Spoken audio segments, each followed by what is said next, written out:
In the ruined hall, swirling streams of emerald magical energy converged towards a lone figure, slowly stepping forward. From the shadows, a colossal monster emerged, its massive body blocking all exits. Its furious roar echoed through the space, jagged teeth dripping with viscous drool. In response, complex magic circles flared to life in the night sky, signaling an even more terrifying spell. The young man softly whispered a wish. I wish. He placed his hand on the ground, magical power surging forth, drawing a brilliant magic circle beneath his feet. Energy surged wildly, concentrating into his body. The young man's eyes glowed red, and his powerful voice resonated. This frost will freeze the ground. Embrace it and lay it to rest. From his magic, a colossal ice goddess materialized, majestic and chilling. An immediate wave of frost spread, freezing everything in its path. The monster roared in pain as sharp ice spikes pierced its body. The ice goddess descended, engulfing the monster in the wrath of eternal winter. As the magic dissipated, the young man gently landed on the ground. He stood there, amidst the completely frozen landscape, silent and proud. His glowing red eyes shone with cold determination. Memories flooded back, an image of a skyscraper appearing. Even among countless geniuses in the family, I was still an outstanding talent. Until that incident happened, a stern man stood before a window, his voice echoing in Hyul's mind. Hyul, do you understand? His glowing red eyes shone with absolute confidence. That was Shin Hyul, the third young master of the Shin family. Of course, father. His promise rang out sharply, full of ambition. I will bring results worthy of the family's name. I will graduate as valedictorian of Obelisk Academy, become the greatest mage, and lead the Shin family. His father's deep voice resonated, acknowledging his son's unique talent. You possess a talent superior to even your older brothers. No one can compare. His eyes shone with belief and heavy expectation. I look forward to it, my son. Reach the pinnacle of AI magic. Stand at the apex of magical arts and prove yourself. Once again, Hyul affirmed firmly, yes, father. The vow from that year still echoed. Not just to surpass his brothers, but also his father, the nation's top mage. I will definitely prove it. 2 years had passed since that vow. Now, he was at the prestigious Obelisk Academy of Magic. In the waiting hall, an instructor announced loudly, breaking the silence. Second-year students, gather. Today is the practical exam. The instructor called the first name, Baek Sayuk. In response to the encouragement, the white-haired young man smirked. Is there any reason to worry? He confidently declared before the crowd. Because the last place has already been decided. His contemptuous gaze was directed straight at one person. Shin Hyul. Whispers arose. A failure who can't even use basic magic. How did he get to second year? Baek Sayuk uttered venomous contempt, without any reservation. A useless piece of trash, who can't even use AI magic. Facing the humiliation, Hyul remained silent. In this world, mages were precious beings, but that didn't seem to apply to him. The exam began. Baek Sayuk waved his hand, a magic control panel appeared, and 2 growling energy wolves materialized from thin air. Without hesitation, he chanted. A colossal fireball roared, hurtling straight forward. After the terrifying explosion, the announcement rang out. Pass. Baek Sayuk dusted off his hands, a satisfied expression on his face. As easy as expected, it was Hyul's turn. Still those 2 energy wolves, but the pressure now weighed heavily on his shoulders. Magical energy began to gather in his hands. His eyes suddenly glowed crimson. He began the process that no one seemed to believe he could do. Magic source. Into the heart. Then through 8 steps to form the magic formula. But as soon as the magic took shape, it immediately backfired. The 2 energy wolves growled, turning to attack their own creator. Amidst the crowd, Baek Sayuk sneered contemptuously. "Huh, you call that magic?" The taunt was like a knife, stirring up painful memories. Cruel judgments echoed in his mind. Shin Hyul, an outdated mage. Know your place. Magic? For someone unsuitable like you? The weight of failure and memories crushed Hyul. He collapsed onto the shattered arena floor, while the system coldly announced, "Monster suppression test time has ended." And then, a single word sealed his efforts. Failure. Laughter from the crowd rang out, reveling in this pathetic sight. Hyul gritted his teeth, his hands clenched tightly on the cold ground. I have failed. But then, in those glowing red eyes, there was not despair, but a flicker of madness. But at least, my chanting speed has improved from before. Even that small improvement was everything to him. Because the moment he was deemed unsuitable for AI, his own father abandoned all expectations, even sending medicine to destroy the magic circle in his heart. Cornered, he chose traditional magic, a path considered outdated. The only limitation was that he could only learn ancient magic through old, worn-out books. Returning to his messy room, he sighed wearily. Damn it! I wish these old magic books were in ebook format. I'm running out of space for books. Amidst the familiar stacks of books, his gaze suddenly stopped at a strange volume. Did I buy this book? Curious, he reached out and picked up the book with an ancient leather cover and intricate patterns. As soon as he opened it, a gentle light emanated from the pages. It looks quite old, but also luxurious and expensive. But the joy didn't last long. What does it say? The handwriting is too bad to read. Huh? He squinted, trying to decipher each ancient character. Raybel? Betaneo? The familiar name stunned him, then a smile suddenly appeared on his lips. Oh, Tilda, long time no see. That was no ordinary name. That was Raybel Betaneo, humanity's first archmage, the founding emperor of the Betaneo Mage Empire, and the creator of all magic. Memories flooded back. When I was little, I read a lot about him in biographies. Realizing he held the legacy of a legend in his hands, Hyul hastily flipped through the glowing pages, his heart pounding with astonishment and excitement. A massive surge of energy unexpectedly erupted from the book, forcing Hyul to brace himself. Thrown backward by the force, he exclaimed in shock. What is this? Blinding light enveloped everything, Hyul's eyes wide with astonishment. This light? Amidst the halo, an ancient, powerful voice echoed in his mind. To the one with the same physique and who can hear my voice, a cloaked figure appeared in the illusion, solemnly declaring, I, Raybel Betaneo, leave this book to you. Hyul was stunned, realizing he was listening to the last words of a legend. The voice.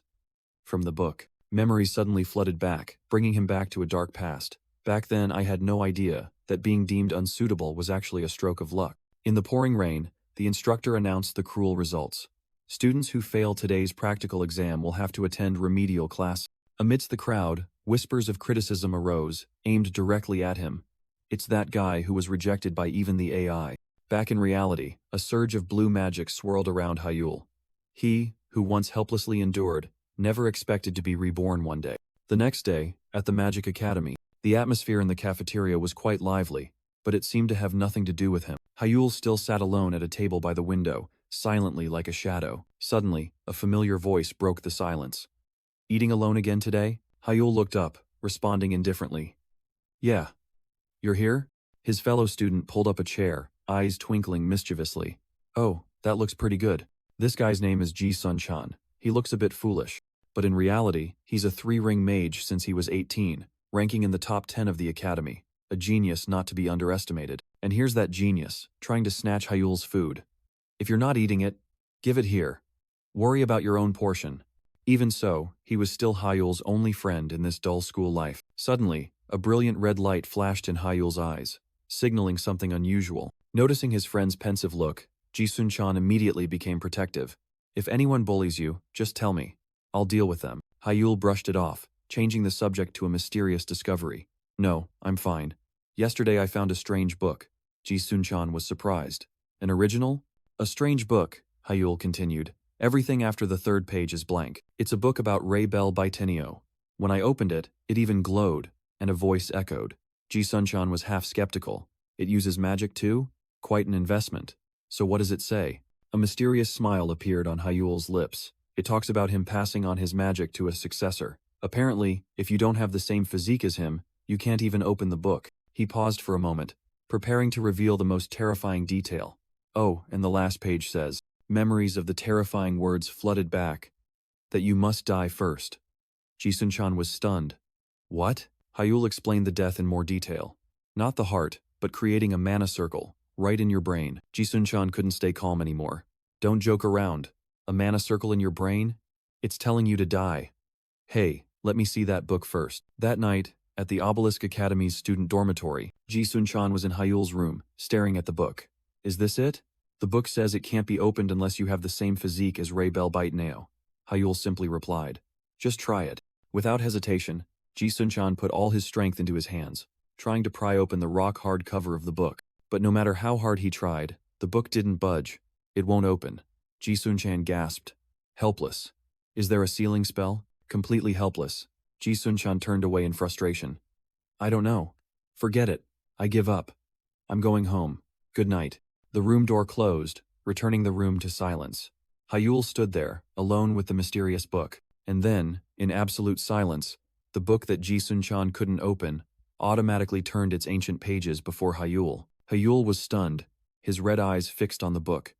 It opened so easily. Ancient characters suddenly glowed on the previously blank page. He was shocked. Huh? This page was blank. Suddenly, a distant voice echoed from infinite space, and the image of a cloaked mage appeared.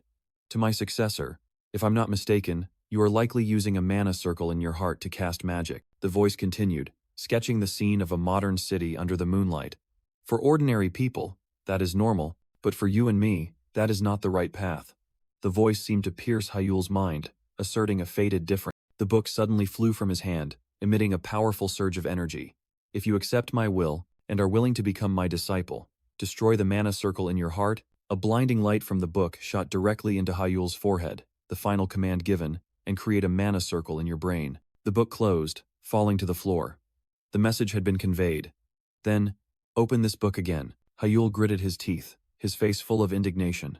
A tasteless joke, still forcing me to create a mana circle in my brain. He knew well that mana was poison to the brain.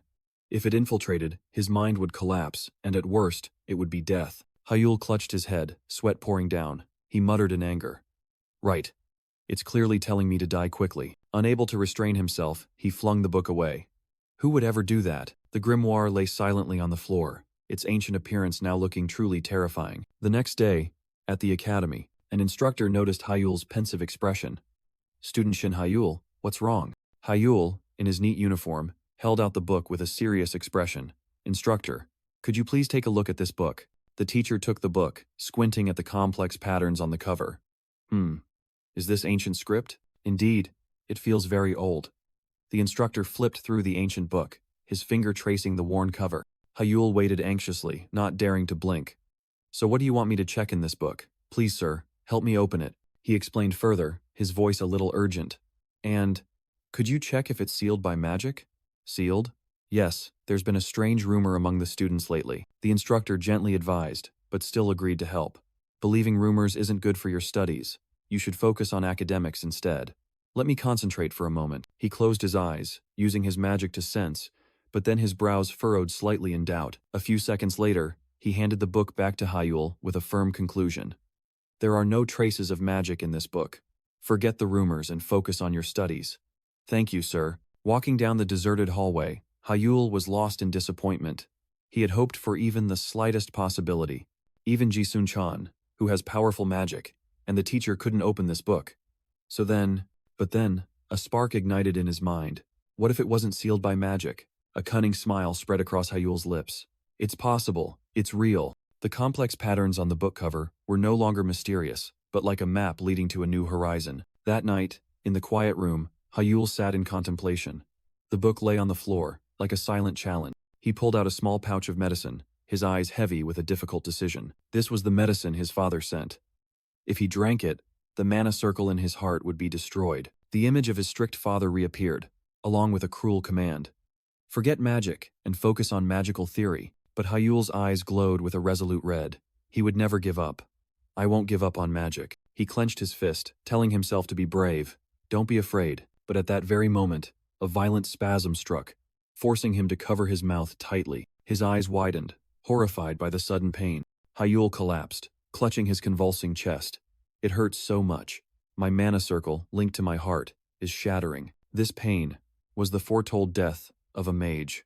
To live, Hyul had to perform a forbidden challenge, circulate mana through his brain. It all stemmed from this ancient book. Thanks to it, he had the chance to be reborn as a mage. The agonizing pain that seemed to be killing him gradually faded as the mana flowed through his brain. So, this is what death feels like? On the brink of life and death, a strange voice suddenly whispered.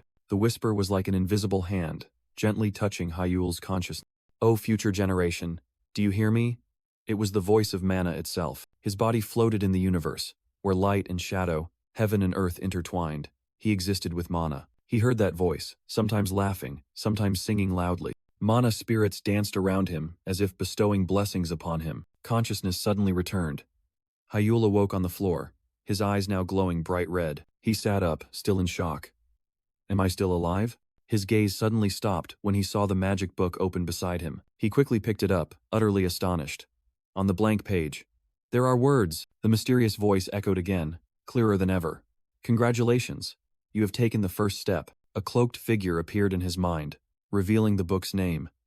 Idrid. From this moment on, your legend will begin. Through the Book of Idrid, the ancient mage's dying words resonated. Through Idrid, I leave all my magic to you, to my successors.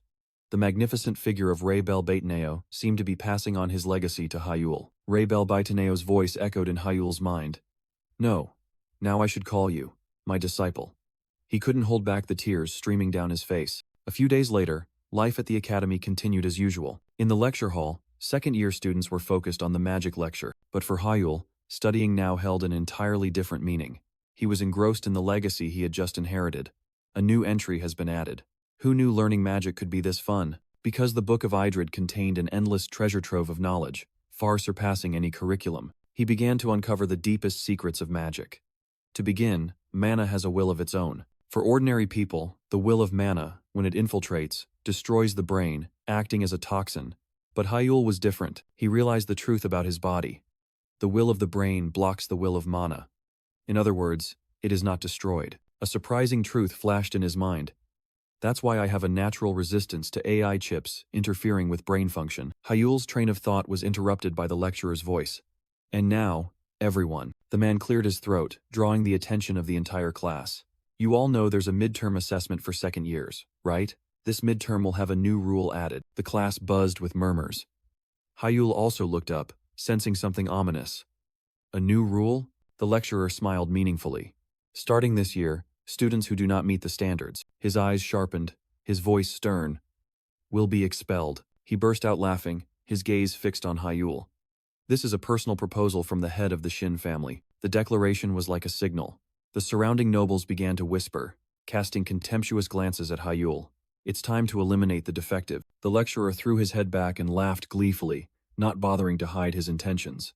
It seems there's a student in my class who's on alert, but in response to it all, there was only silence.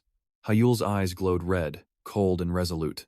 The challenge had been issued, and he accepted it. In the heart of the city at dusk, Hyul strode with a single purpose. He stopped in front of a building with a sign that read AR Training Center. Hyul sighed inwardly.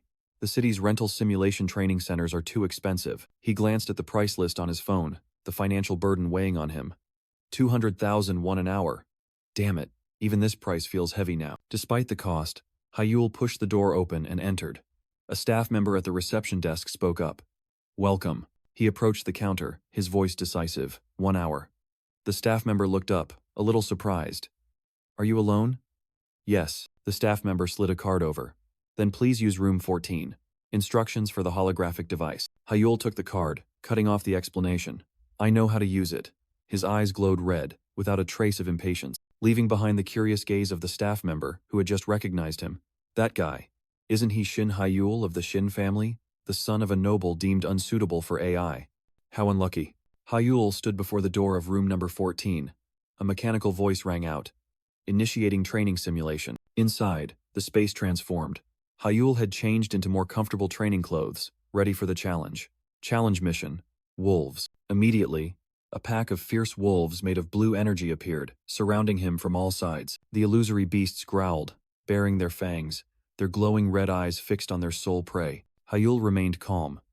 Although they are low-level monsters, dealing with 10 at once is not easy. The Academy's average completion time for this challenge is 12 minutes and 33 seconds. He clenched his fists, recalling what he had painstakingly practiced. Now, I'm practicing what's written in the Idrid book every day. There's no better way to check my progress. Hyul's red eyes blazed with fighting spirit. It was time to display his true power. My new mana circle. He raised his hand to the sky. A surge of emerald energy erupted, forming a colossal magic circle. Infinite circle. In response to the challenge, the pack of wolves charged simultaneously, plunging into the storm of energy Hyul had just summoned. The energy storm transformed into a raging torrent, sweeping away everything in its path. With blazing red eyes, Hyul stared at his hands, unable to believe it. This is incredible. Is this my true power? A stream of memories flowed through his mind, explaining the difference. While other mages circulated mana circles only through their hearts to use AI magic, he could circulate it throughout his entire body by using his brain. This very difference allowed him to transcend limits, controlling even pure magical elements. Amidst the overwhelming sensation, a majestic voice echoed in his mind. My disciple, do not be surprised by things at this level. your path is still long. The cloaked figure of Ray Bell Baiteneo appeared. The infinite circle is merely the foundation of Baiteneo-style magic. Its essence is to control magic through images created in the mind. He presented an ancient book. This is the first book of Baiteneo-style magic, Shinyi, and also the first step. At the same time, in the training area, an employee was cleaning up after work. Thank you. See you again. He wearily dragged his feet towards room number 14. I just want to go home. Suddenly, he stopped. A curious thought flashing through his mind. Come to think of it, I wonder how that fallen genius has been training. He glanced at the performance leaderboard. His eyes widened as he read the first line. Shin Hyul, Wolf Challenge, 6 minutes 37 seconds? This is international competition level? He couldn't believe it, thinking that an unqualified person couldn't possibly set this record. This damn machine, it's broken again. A furious kick landed on the equipment, leaving the chaos he had just caused behind. Hyul strolled leisurely down the street, clutching the magic book tightly. He recalled that forming the first circle, Sime, was a real struggle. But the records in Baiteneo's book were completely different from the magic he had ever known. Baiteneo's book revealed a strange philosophy. Mana is your limbs, your heart, and your mind. Move it as you wish. But those abstract words only confused Hyul further. What does that even mean? Seeking enlightenment from such vague phrases. It felt like he could grasp something, but then it slipped away. In the magical world, they called this the Wall of Enlightenment, a limit every mage had to face. Pushing aside complex thoughts, Hyul decided to follow the book's instructions, focus on circulating mana throughout his body. A stream of blue energy enveloped him, but doubt still crept in. Is this alone enough? 10 hours passed without him realizing. Normally, circulating mana for so long would have exhausted him to unconsciousness, but this time was completely different. He realized it was already morning. A tired sigh escaped. Good morning, Hyul. Ji Sun-chan's familiar voice rang out, pulling him back to reality. Ji Sun-chan worriedly patted his shoulder. Hey, why do you look so worn out? Are you okay? The unexpected light pat made Hyul stumble. Constantly being aware of the mana flow was not easy. He silently told himself he had to quickly get used to this new magic circle, to use it proficiently. Memories flooded back. At 12, when he reached the second circle, he was hailed as a prodigy, his father's hope. But now, he could only maintain the first circle in his brain. What is the best path forward? In his deadlock, his father's words from years ago suddenly echoed. Breaking the wall of enlightenment is crucial for progress in magic. Those were the words his father spoke when he still had expectations for him. His father's stern face appeared clearly. Perfection is merely a shackle. Perfection is a lie, born from human arrogance. In that moment, a spark ignited in Hyul's mind. Perfection is a lie. Returning to his room, Hyul sat down to meditate once more, but this time with a completely new mindset. He felt it. A different flow, a connection he had never known before. Mana surged, and Hyul felt it as a part of his flesh and blood, blending into every muscle fiber, every blood vessel. From his hands, a blazing red energy erupted. His eyes also turned blood red, his will and mind completely controlling the power. He realized the flaw in current magic, and a bold idea emerged. Free magic. No incantations needed. He compared it to AI magic, which only used shortened incantations, but that was still a structured method. However, the approach recorded by Baiteneo was completely different.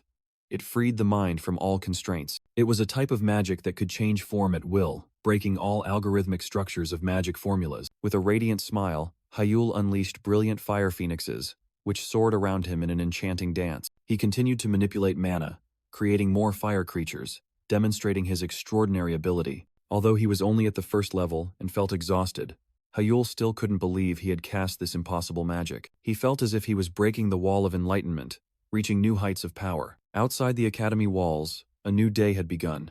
Brilliant golden sunlight illuminating the ancient architecture. Suddenly, an academy employee appeared at Hyul's door. Shin Hyul, you have a visitor.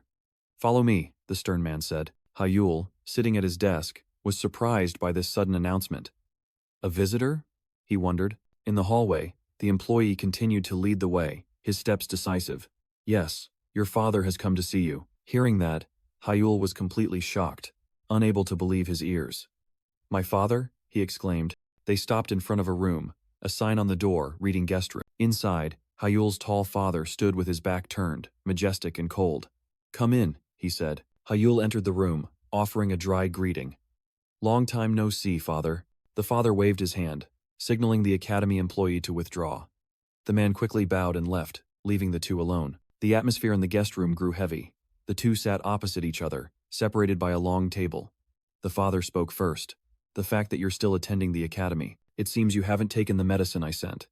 Hyul didn't deny it. Yes. But recently, his eyes glowed a brilliant red. My magic has progressed, the father sneered, his voice full of contempt. Progress? Still chasing that futile dream, are you? But those harsh words couldn't extinguish the fire in Hyul's heart. Yes, I am determined to become a great mage who leads this era. Hearing that declaration, the father's eyes also glowed a similar red. Hyul's gaze didn't waver either, meeting it steadfastly. The father let out a sigh, his anger seemingly turning into disappointment.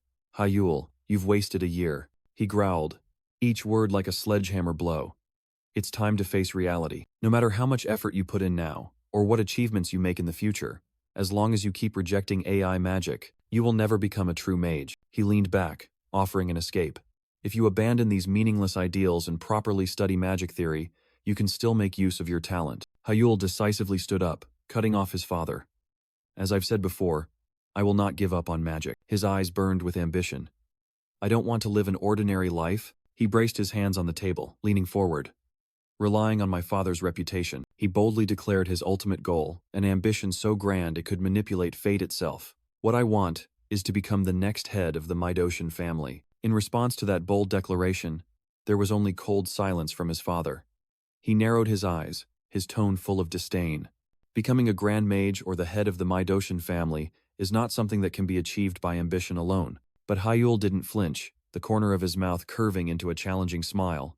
I will prove it. The father looked skeptical, his words sharp as a razor. Prove it? You're not just planning to barely pass the academy's test and avoid expulsion, are you? Hyul looked directly at his father, making an unmistakable pledge. In this assessment test, I will make it into the top 10. He staked his entire future on this gamble. And if I fail, I will leave the academy and dedicate myself to studying magic theory, as you said. Then he stated his condition, his voice resolute. But if I succeed, I want you to acknowledge my talent as a mage and promise to support me wholeheartedly. The father sighed, rubbing his tired temples. He seemed to understand. So, that recent achievement is the source of your baseless confidence, is it? He stood up, draping his cloak over his shoulders, his back exuding authority. After some consideration, he finally conceded. Perhaps. It wasn't a meaningless achievement after all. The pact was set. Hyul stood there, his steadfast gaze following his father's receding figure. A few days later, at Orvalisk Academy, an academy staff member stood before the class, drawing the attention of all the students. Attention, we will now announce the assessment method for this evaluation. The announcement caused a stir in the class. One-on-one combat? I was hoping for a monster hunt. The staff member raised a finger, emphasizing, this assessment method is a knockout tournament. In other words, a decisive battle. Hyul listened thoughtfully, calculating the path ahead. The staff member's words continued. The test will take place over 3 days. In a corner of the classroom, Baek Sahyuk smirked smugly upon hearing the next announcement.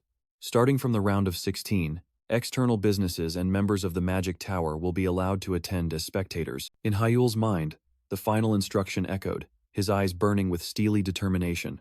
Everyone, do your best, that's all. 3 days later, the atmosphere at the academy was more bustling than ever. Throughout the hallways, chatter about the test buzzed. A duel? I heard even the Magic Tower is coming. How incredible. Hyul quietly walked through the crowd, listening to the whispers.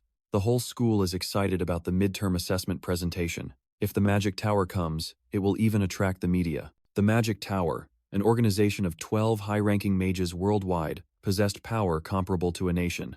It was every student's dream. Suddenly, a provocative voice cut through Hyul's thoughts. Hey, you piece of trash. The one who spoke was Baek Sahyuk, the white-haired guy with a smug smirk. How's your condition? Hyul merely glanced, not uttering a word. He knew this guy well. Baek Sahyuk, an upperclassman in his second year, with an unbearable personality. Baek Sahyuk approached, his tone condescending. The first match of the midterm assessment. I heard my opponent is you. He gritted his teeth, revealing sharp, beast-like fangs, his words dripping with venom. You know you're screwed, right? The distance between them closed, the atmosphere taut as a string. I'll get my fair revenge for what happened 5 years ago. Memories flooded back.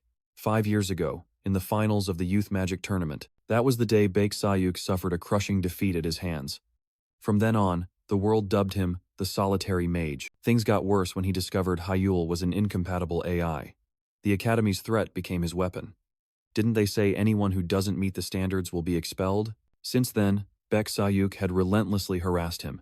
His savage laughter pulled Hyul back to reality. So, should I beat you to a pulp until you get expelled? Baek Sayuk and his cronies burst into arrogant laughter. What are you gonna do? Cry all the way home? Hyul remained silent, his gaze turning cold. So, this was his first opponent. In response to the threat, a wicked smile spread across Hyul's lips. He turned the tables. Huh?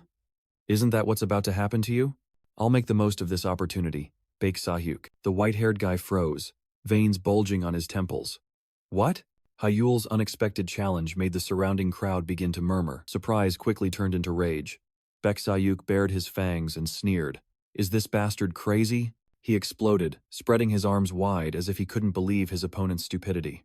Are you insane? Do you still not understand the situation? Hyul ignored his anger, letting out a light breath. He smirked, his voice full of contempt. 5 years ago, you were just as noisy, and then you lost miserably. Hyul's glowing red eyes bored into his opponent. Haven't you improved at all? Baek Sayuk gnashed his teeth, choked with indignation. You punk. Seriously, Hyul chuckled gleefully, poking directly at the old wound. Oh, sorry. Are you upset about losing to me? Weak mage Baek Sayuk? That remark was the final stab. Baek Sayuk's face darkened, filled with extreme hatred. You dog. Unable to restrain himself any longer, he swung his hand and grabbed Hyul's collar. You piece of trash. But Hyul merely gently brushed his hand away. Living in the mud, you probably wouldn't understand. But falling can only happen to someone who once stood at the peak. He calmly adjusted his clothes, his voice full of confidence. And once a genius, always a genius. An arrogant smile appeared. I'll make sure you remember that clearly. With that, Hyul turned and walked away, leaving Baek Sayuk stunned in his rage. Shaking with rage, Baek Sayuk roared a venomous vow. You piece of trash, I'll crush you and burn you to ashes. The next day, a large headline on an online newspaper screamed a name. The glorious return of a genius. The fallen prodigy of the Shin family, Shin Hyul, rises against adversity. Hyul calmly read the news about himself, his expression showing no surprise. On the front page of online newspapers, the Baek Sayuk family is no pushover either. He easily found a journalist willing to write an article for him. He had anticipated this move. Knowing his personality, I knew he'd pull a stunt like this. In the upcoming midterm evaluation, everyone was eagerly awaiting the return of a prodigy, and that was exactly what Hyul wanted. He smirked. The more eyes on me, the more advantageous it is for me. Perfect. Just then, the phone on the table suddenly rang loudly. Caller. Father. Hyul answered the phone, his tone remaining calm. Yes, father. A cold voice from the other end of the line echoed. I've seen today's article. You don't need to worry about it. Standing in the magnificent office, the powerful man spoke. Did you arrange this? Hyul frankly admitted. Yes. I provoked Baek Sayuk to attract public attention. The father's expression remained unchanged, his voice steady. Shin Hyul, the last time I accepted your proposal, it wasn't because I trusted you. It was because it wouldn't cause any damage to the Shin family. Skepticism was evident in his every word. And I still don't expect you to win. That article could bring infamy to the Shin family. So why do you ask me to ignore it? Hyul calmly explained. Public opinion already believes I've been expelled from the Shin family. Even if I bring disgrace, the impact on the family will be minimal. The father placed his hand on an ancient book, his voice hardening. The impact may be small, but it's not non-existent. You understand that wherever you go, the Shin family name follows you. Hyul's eyes flashed red. Of course, I'm aware of that. The father remained unconvinced.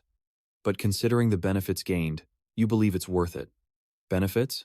If you win, what benefit does it bring to the family? 100%. Hyul's eyes glowed red, his hand gripping the magic book, a confident smile on his face. It's me, the greatest mage the Shin family has ever produced, and also the strongest family head in history, Hyul confidently declared. You will have the greatest Shin family head there has ever been. That arrogant declaration seemed to have convinced the father. Your ambition alone, it seems, has surpassed even the Tower Lord. Hyul smiled with relief. Thank you, father. But that wasn't all. The father's voice hardened on the other end of the line. But if you disgrace the family after all this, then prepare yourself for the consequences. He hung up. The call ended. Hyul slowly put the phone down. He let out a soft sigh of relief. His red eyes returned, resolute and sharp. Now, the stage is set. The day of the midterm evaluation finally arrived. Amidst the noisy crowd, Hyul stood alone, gently rotating his wrists, warming up for the upcoming battle. A provocative voice rang out. Baek Sahyuk approached with a sneer. Hey, you defective. Did you like the article I wrote? A prodigy, huh? Famous right from day one, he continued to mock, relishing the impending scenario. I can't help but laugh thinking about you losing without even getting to cast a single spell. Contrary to his opponent's expectations, Hyul merely chuckled. I actually think you're the one who's going to lose. Baek Sahyuk froze. What? Are you crazy? Hyul placed a hand on his chest, his face full of feigned sincerity.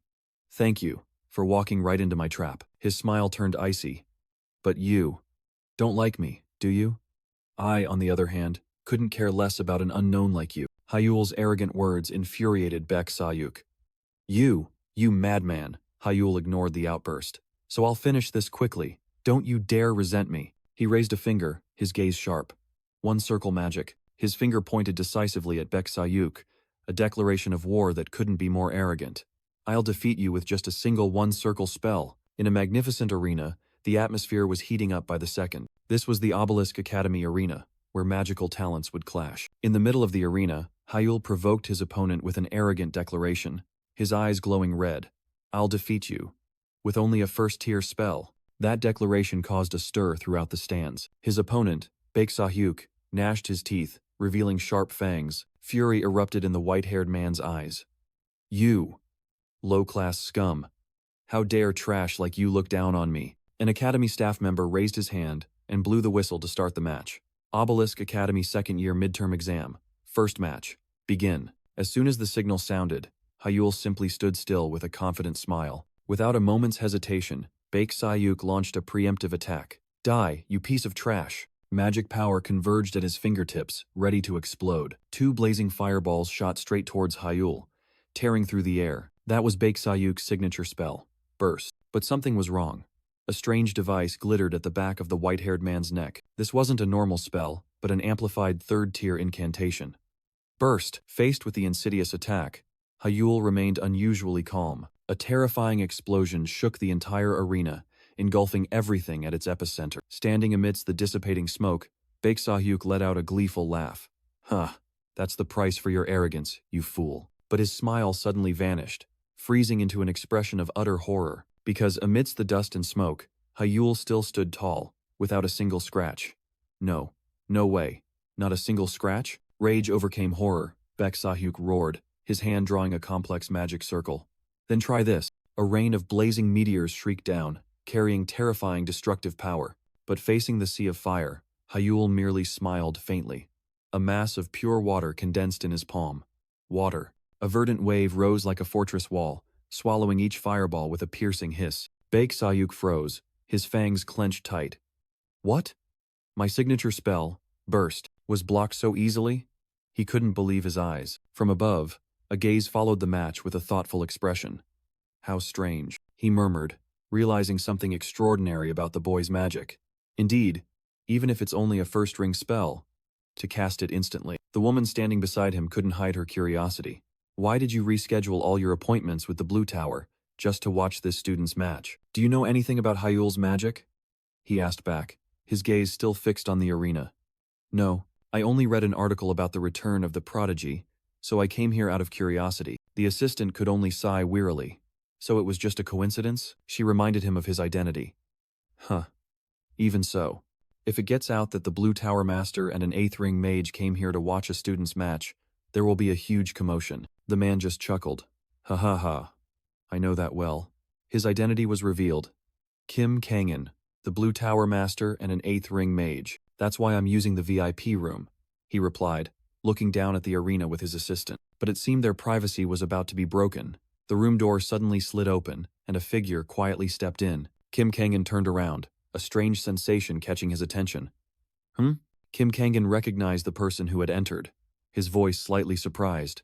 Oh, it seems you're here too? A thick curtain of steam still covered the arena floor, obscuring the outcome of the recent magical clash. As the steam dissipated, Hyul appeared, completely unharmed, his eyes glowing an unusual red. From the stands, Baek Sahyuk trembled in disbelief. What the hell is going on?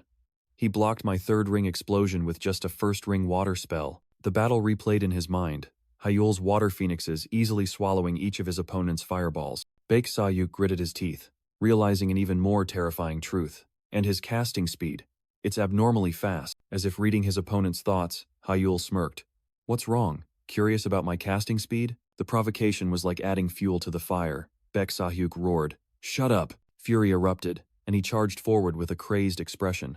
Die and get out of my sight! He leaped into the air, 3 blazing magic circles appearing, signaling a destructive attack. A terrifying explosion engulfed the arena floor in a sea of fire. Amidst the smoke, Baek Sayuk laughed maniacally, certain that victory was his. You fool. How pathetic. But from within the sea of fire, a cold voice rang out as Hyul's figure emerged, without a scratch. Where do you think trash like you can go? He simply waved his hand gently, and a sharp wind spear formed from the air. Before Baek Sayuk could collect himself, the wind spear grazed him. He stammered in horror. What? He was utterly terrified, sweat pouring down. When did he cast the wind spear spell? Hyul still stood there, unperturbed amidst the hazy dust. Baek Sayuk desperately realized. And my attacks didn't even scratch him. Why isn't he affected at all? Despite his panic, his arrogance still wouldn't let him back down. Huh, really? You think you can defeat me with just a first-ring spell? In response to the challenge, Hyul smirked. A sharp wind spear formed in his hand. Yes, of course. Without a moment's delay, the magical spear shot forth, tearing through the air. Baek Sayuk hastily erected an energy shield. The fierce impact forced him to brace himself. He gritted his teeth, sweat starting to bead on his forehead. Anger overcame his fear, and he roared.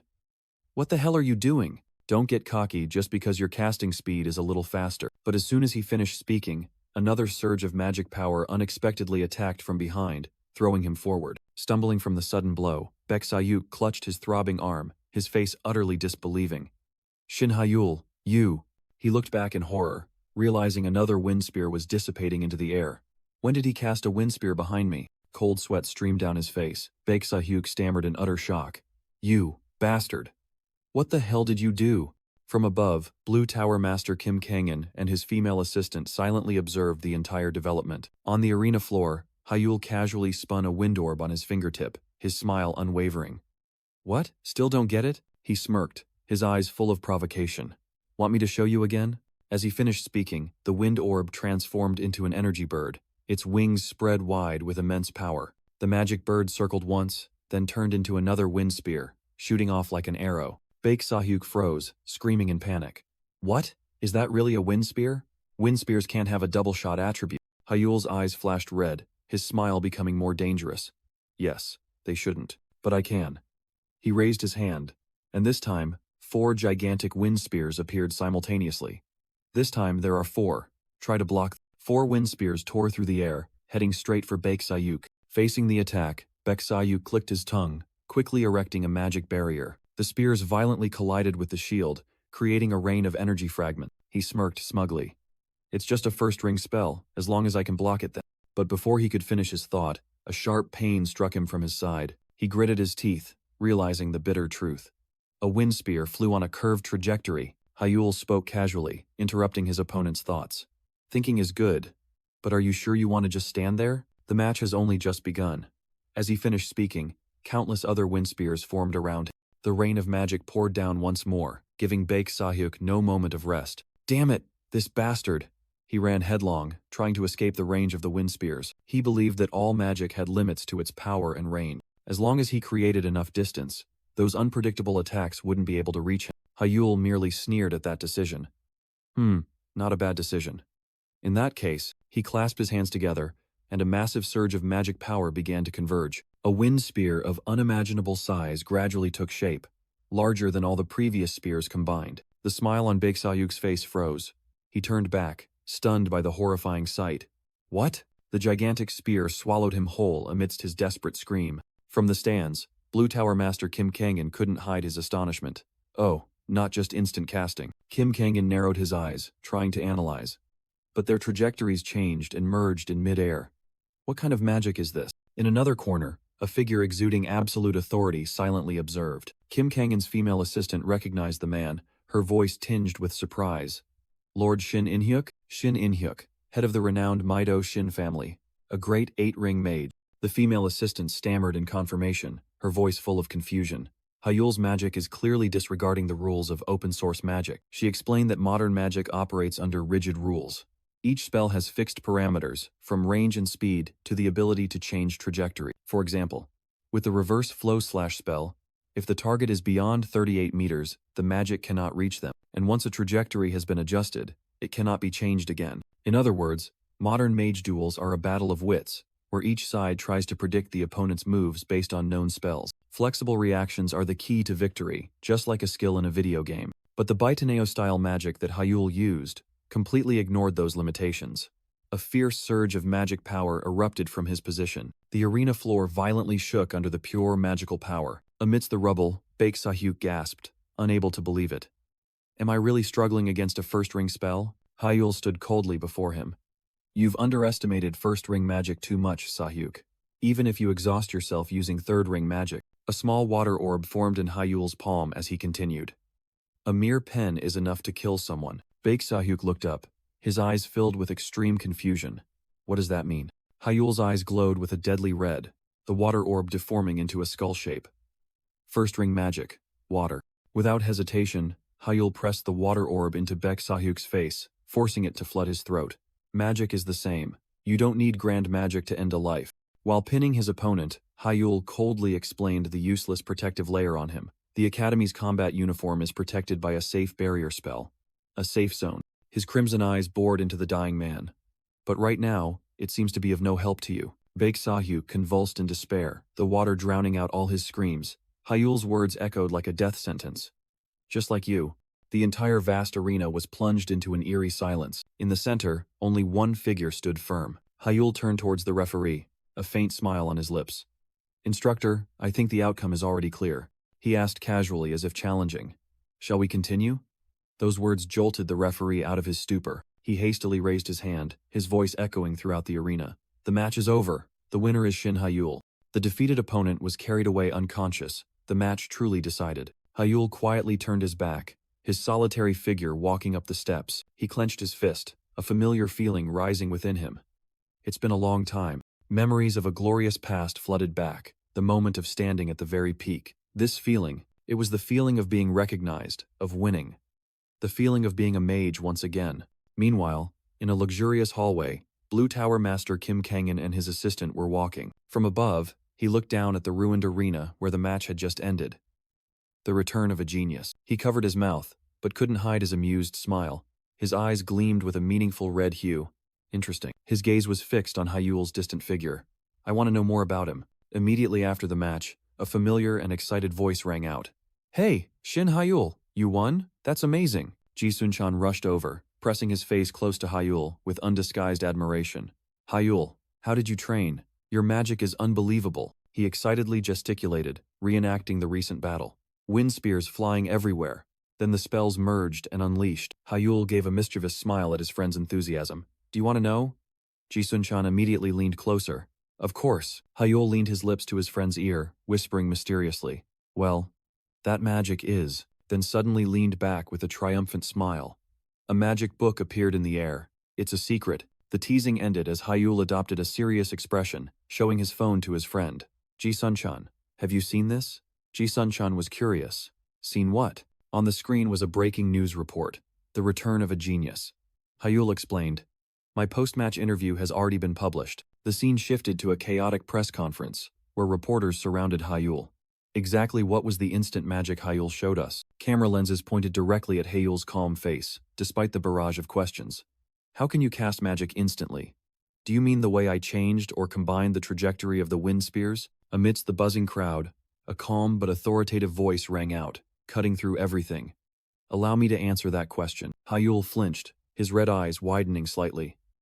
He recognized the newcomer. It was Kim Kangan, the Blue Tower Master, known as the Ice Demon King. He entered with his female assistant, flashing a refined smile.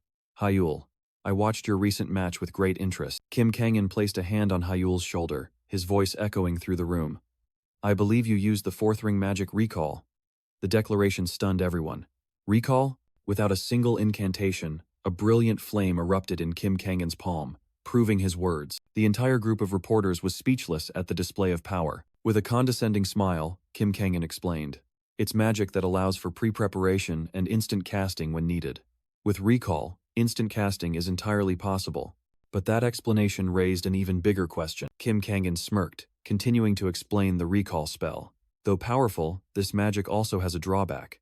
It can only store spells 3 rings lower than the user's level. He turned to Hyul, asking with a probing look. So, Hyul, am I right? Hyul nodded in confirmation. That's right. Kim Kangan laughed heartily, placing a hand on Hyul's shoulder. I was wondering how to explain Baitenio-style magic, and you helped me at just the right time. Both burst into comfortable laughter. A red-haired reporter was stunned, quickly asking a question. So that means, Hyul's magic level has reached the 4th ring? Kim Kangan excitedly confirmed, his face full of pride.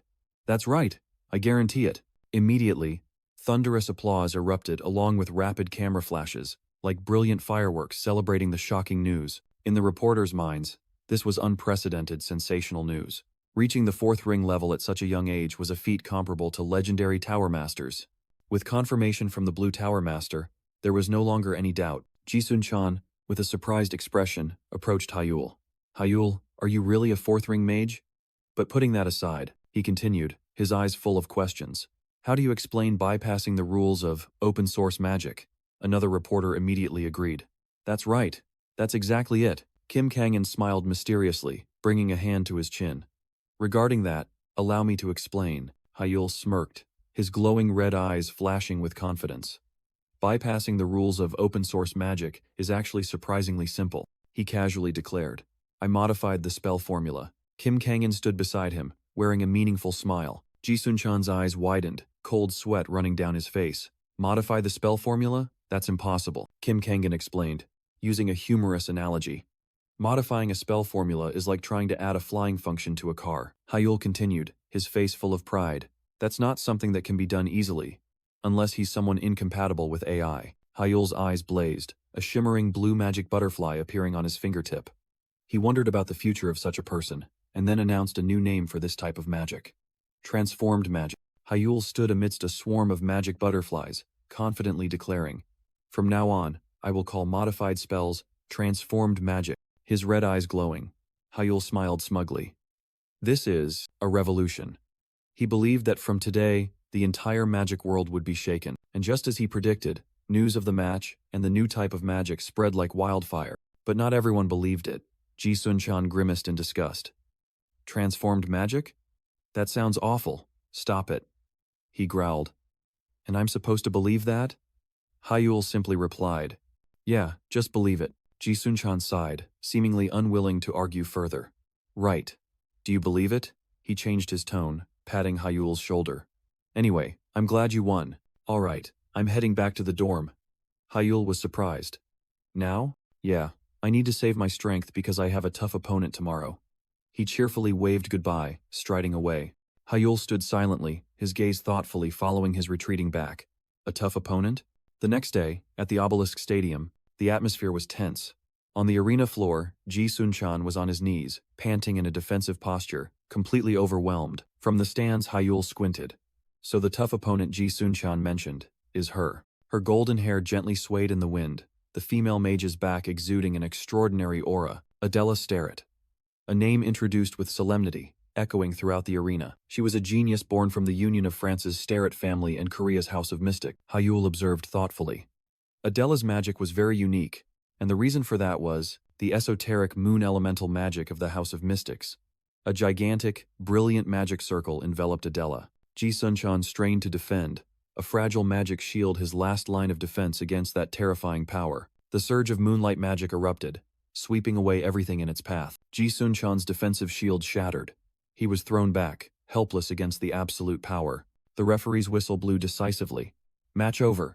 In the center of the arena, Adela Starrett stood, her golden hair fluttering in the lingering magical light. Winner. Adela Starrett. On the stands, Hyul quietly observed, his expression pensive. His eyes glowed red, analyzing every detail of the magic just used. Moonlight, an esoteric magic combining both light and shadow, far surpassed all conventional definitions of power and range. Hyul thought to himself, facing such an opponent was truly difficult. But then, a strange feeling suddenly arose. Huh?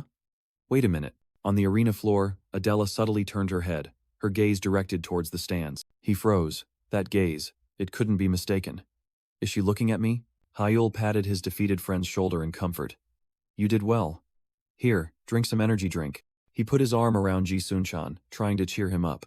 Having to face Adela, that's really bad luck. Ji-sun-chan changed the subject, and received a confident smile from Hyul. Have you won your second match yet? Of course, Ji-sun-chan's words were cut short by Adela's appearance. So that means your next opponent is. That last match was great. Taken by surprise, Ji-sun-chan awkwardly scratched his head and replied, Oh? Ah, thanks, I learned a lot too. But Adela wasn't looking at him. Her gaze swept past, and stopped at Hyul. The black-haired boy remained silent, his eyes full of scrutiny. Adela Starrett spoke, her voice sharp as ice. Shin Hyul, you're back on the path of a mage, aren't you? Her azure eyes bored into him, holding a burning plea. The reason I entered this academy. I hope you'll help me remember it. Hyul's thoughts drifted to the past, to two powerful families. He and Adela, descendants of the Mido Shin family and the House of Arcana, had known each other long before entering the academy. The relationship between the two families had always been good, giving them countless opportunities to meet. But between the two children, there was only one definition: formidable rival. Memories flooded back, images of young Hyul celebrating with the championship trophy, while Adela stood behind, quietly in second place. She had even given up the chance to study abroad just to surpass him, but then everything changed. Since the day he was labeled AI incompatible, an invisible wall had risen between them. Neither had spoken another word. That event was a heavy blow to Adela, who had lost her only rival, lost her goal to strive for. Hyul sighed, thinking to himself that he wasn't worthy enough to be her goal. Adela, but the blonde girl didn't accept that self-doubt. She resolutely turned and walked away. We'll see about that. Once we fight. Just then, Ji-sun-chan patted Hyul's shoulder, his expression full of hidden meaning. Hey Hyul, are you sure you're ready? Hyul replied blankly. Huh? Ready for what? Losing all patience, Ji-sun-chan grabbed his collar. Are you serious? Do you really not know? He growled, revealing a shocking truth. Your next opponent is Adela Starrett. Hyul froze. His eyes widened, completely disbelieving what he had just heard. What? That shocking news seemed to echo throughout the vast, empty arena under the sunset, where their destiny was about to be decided. The next day, the arena was packed with spectators. The incessant murmuring of conversations filled the air. On the arena floor, Adela was ready, her blonde hair neatly tied back. She stood there, patiently waiting. In the crowd, disparaging remarks began to ring out. Where's Shin Hyul? He didn't get scared and run away, did he? Haha. Well, it's understandable. In the interview, he boasted about innovative magic. But in the end, it was just empty talk. It's too obvious. He probably realized he couldn't beat Adela and ran off. Adela's patience seemed to have run out, and the referee wore a stern expression. The waiting time was over. An announcement echoed throughout the arena. Time's up. According to the rules, Adela Starrett wins due to opponent's absence, but the declaration was cut short by a desperate shout. Wait! Hyul rushed in, out of breath, his clothes disheveled. His tired expression quickly vanished, replaced by a smug smile. Sorry for being late. The referee was stunned, then snapped. Shin Hyul, where have you been all this time? But he didn't give Hyul a chance to explain, waving his hand decisively. All right, I'll hear your explanation later. I won't give you any time to breathe. Consider this your punishment for being late. The order was given. Take your positions. Hyul stood there, his gaze completely changed, without a trace of confusion. Adela, in a ready stance, asked, May I ask why you were late? Hyul closed his eyes, his expression strangely calm. It's nothing major. A surge of azure magic began to swirl around him. Just a few preparations. Adela paused, her eyes full of doubt. Preparations? Hyul's eyes snapped open, his smile turning sharp. You're quite strong, Adela, so I had to prepare to defeat you. The arrogant declaration stunned Adela. She murmured, unable to believe it. Preparations. In one day? But she could feel it. The energy emanating from Hyul now was completely different. I can feel it. The Shin Hyul in front of me is completely different from yesterday. Adela's blue eyes gleamed with determination and interest.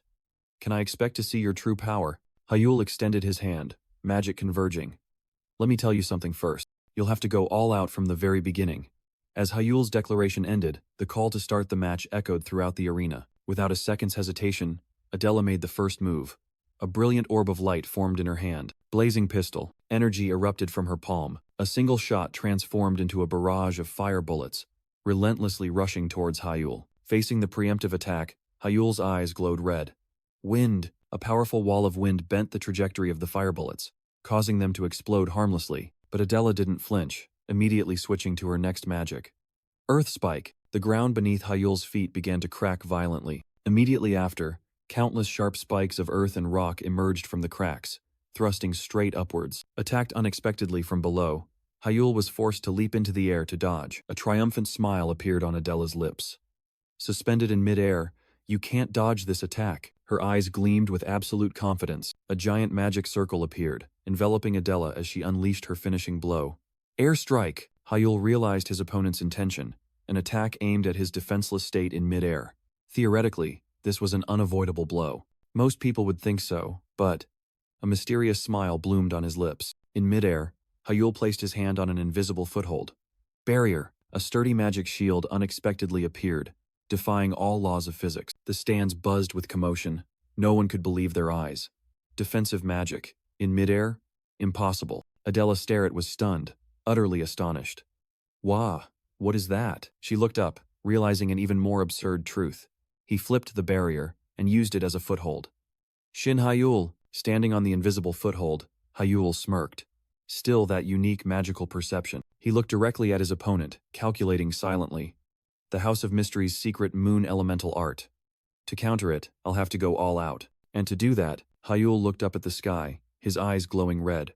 I'll bring the sun itself into this battle. Adela flinched, squinting at the sudden blinding light. She raised her hand to shield her eyes, realizing the source of the terrifying light.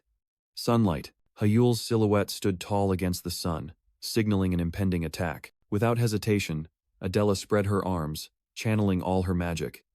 Great Shield. In response, Hyul also took his stance, activating a peculiar magical flow. Arrow! He shot forward like an arrow, swirling ribbons of wind magic enveloping his body. A terrifying collision erupted as he slammed directly into Adela's defensive shield. He was being cautious, using 3-ring defensive magic combined with 1-ring arrow magic, and with an unexpected strategy, he pierced through the most solid defense. As soon as he landed, Hyul immediately switched to offense, magic spreading from his palm pressed firmly against the arena floor. Adela Starrett didn't flinch, her eyes sharpened. All right, now it's my turn. She charged forward, but an invisible force suddenly gripped her leg. Adela was stunned, while Hyul, with his glowing red eyes, merely watched silently. A solid crystal mass rose from the ground, locking her ankle in place. Adela was astonished. Earth Elemental Bind? Since when? She suddenly recalled the moment he touched the ground. Could it be? He cast magic the instant he landed, but Hyul gave her no time to think. His speed was too great, making Adela only able to exclaim. My eyes can barely keep up with his movements. His silhouette glided across the arena, leaving Adela, who was held back, behind. Utilizing the distance, Hyul began to chant another spell, energy converging in his palm. Water Bullet. A fierce surge of magical water formed. Without hesitation, Adela channeled power into her heel, shattering the shackles binding her. At the same time, Hyul launched 3 magical water orbs into the air. The water bullets descended like meteors, aiming directly at Adela's position. Facing the attack, she raised both hands, ready to defend. A sturdy barrier appeared, completely blocking the roaring water dragons. Adela smirked, seemingly having grasped her opponent's fighting style. He's easier to deal with than I thought, but elsewhere, Kim Kangan had a completely different assessment. As I see it, Hyul used 4-ring magic, memory. Indeed, memory allows for storing magic, but at a cost. Even as a 4-ring mage, Hyul can only activate magic of 3 rings or lower. Adela Starrett scoffed contemptuously at that fact. 1-ring magic can't defeat me. But then, a blinding flash of light tore through the sky. A magical spear plunged to the ground with terrifying speed, creating a violent impact. Adela was dazed, not understanding what had just happened. When did he find an opening to attack? She suddenly realized it was a transformed wind spear, subtly hidden. The surprise attack made Adela stagger, a sharp pain flaring from her side. She collapsed onto the cold arena floor, and when she looked up, Hyul was standing tall before her. His glowing red eyes shone with a deadly coldness. Have you forgotten who you're up against? He enunciated each word, engraving the truth into the defeated opponent's mind. Adela Starrett. From above, Kim Kangan's female assistant was stunned. His combat instincts are truly unimaginable, Kim Kangan calmly explained, a meaningful smile on his face. From the moment he dodged the first Earth Spike attack, Hyul had planned everything. By jumping into the air, he lured Adela into attacking. Then, he used the shield as a foothold to fly higher, using the sun's glare itself to obscure her vision. And from memory, he set up a delayed wind spear. Kim Kangan continued to analyze the perfect game. When he landed, he used kinetic to draw Adela's attention to himself. And finally, he used Earthbind to make her mistakenly believe this was a ground battle. Right before the wind spear was activated, Kim Kangan concluded his analysis. And when aligned with the sun, he launched the prepared wind spear. He smiled, completely convinced by that intricate strategy. But from another corner, Shin In-hyuk had a different perspective. The Grand Mage of the First Ring.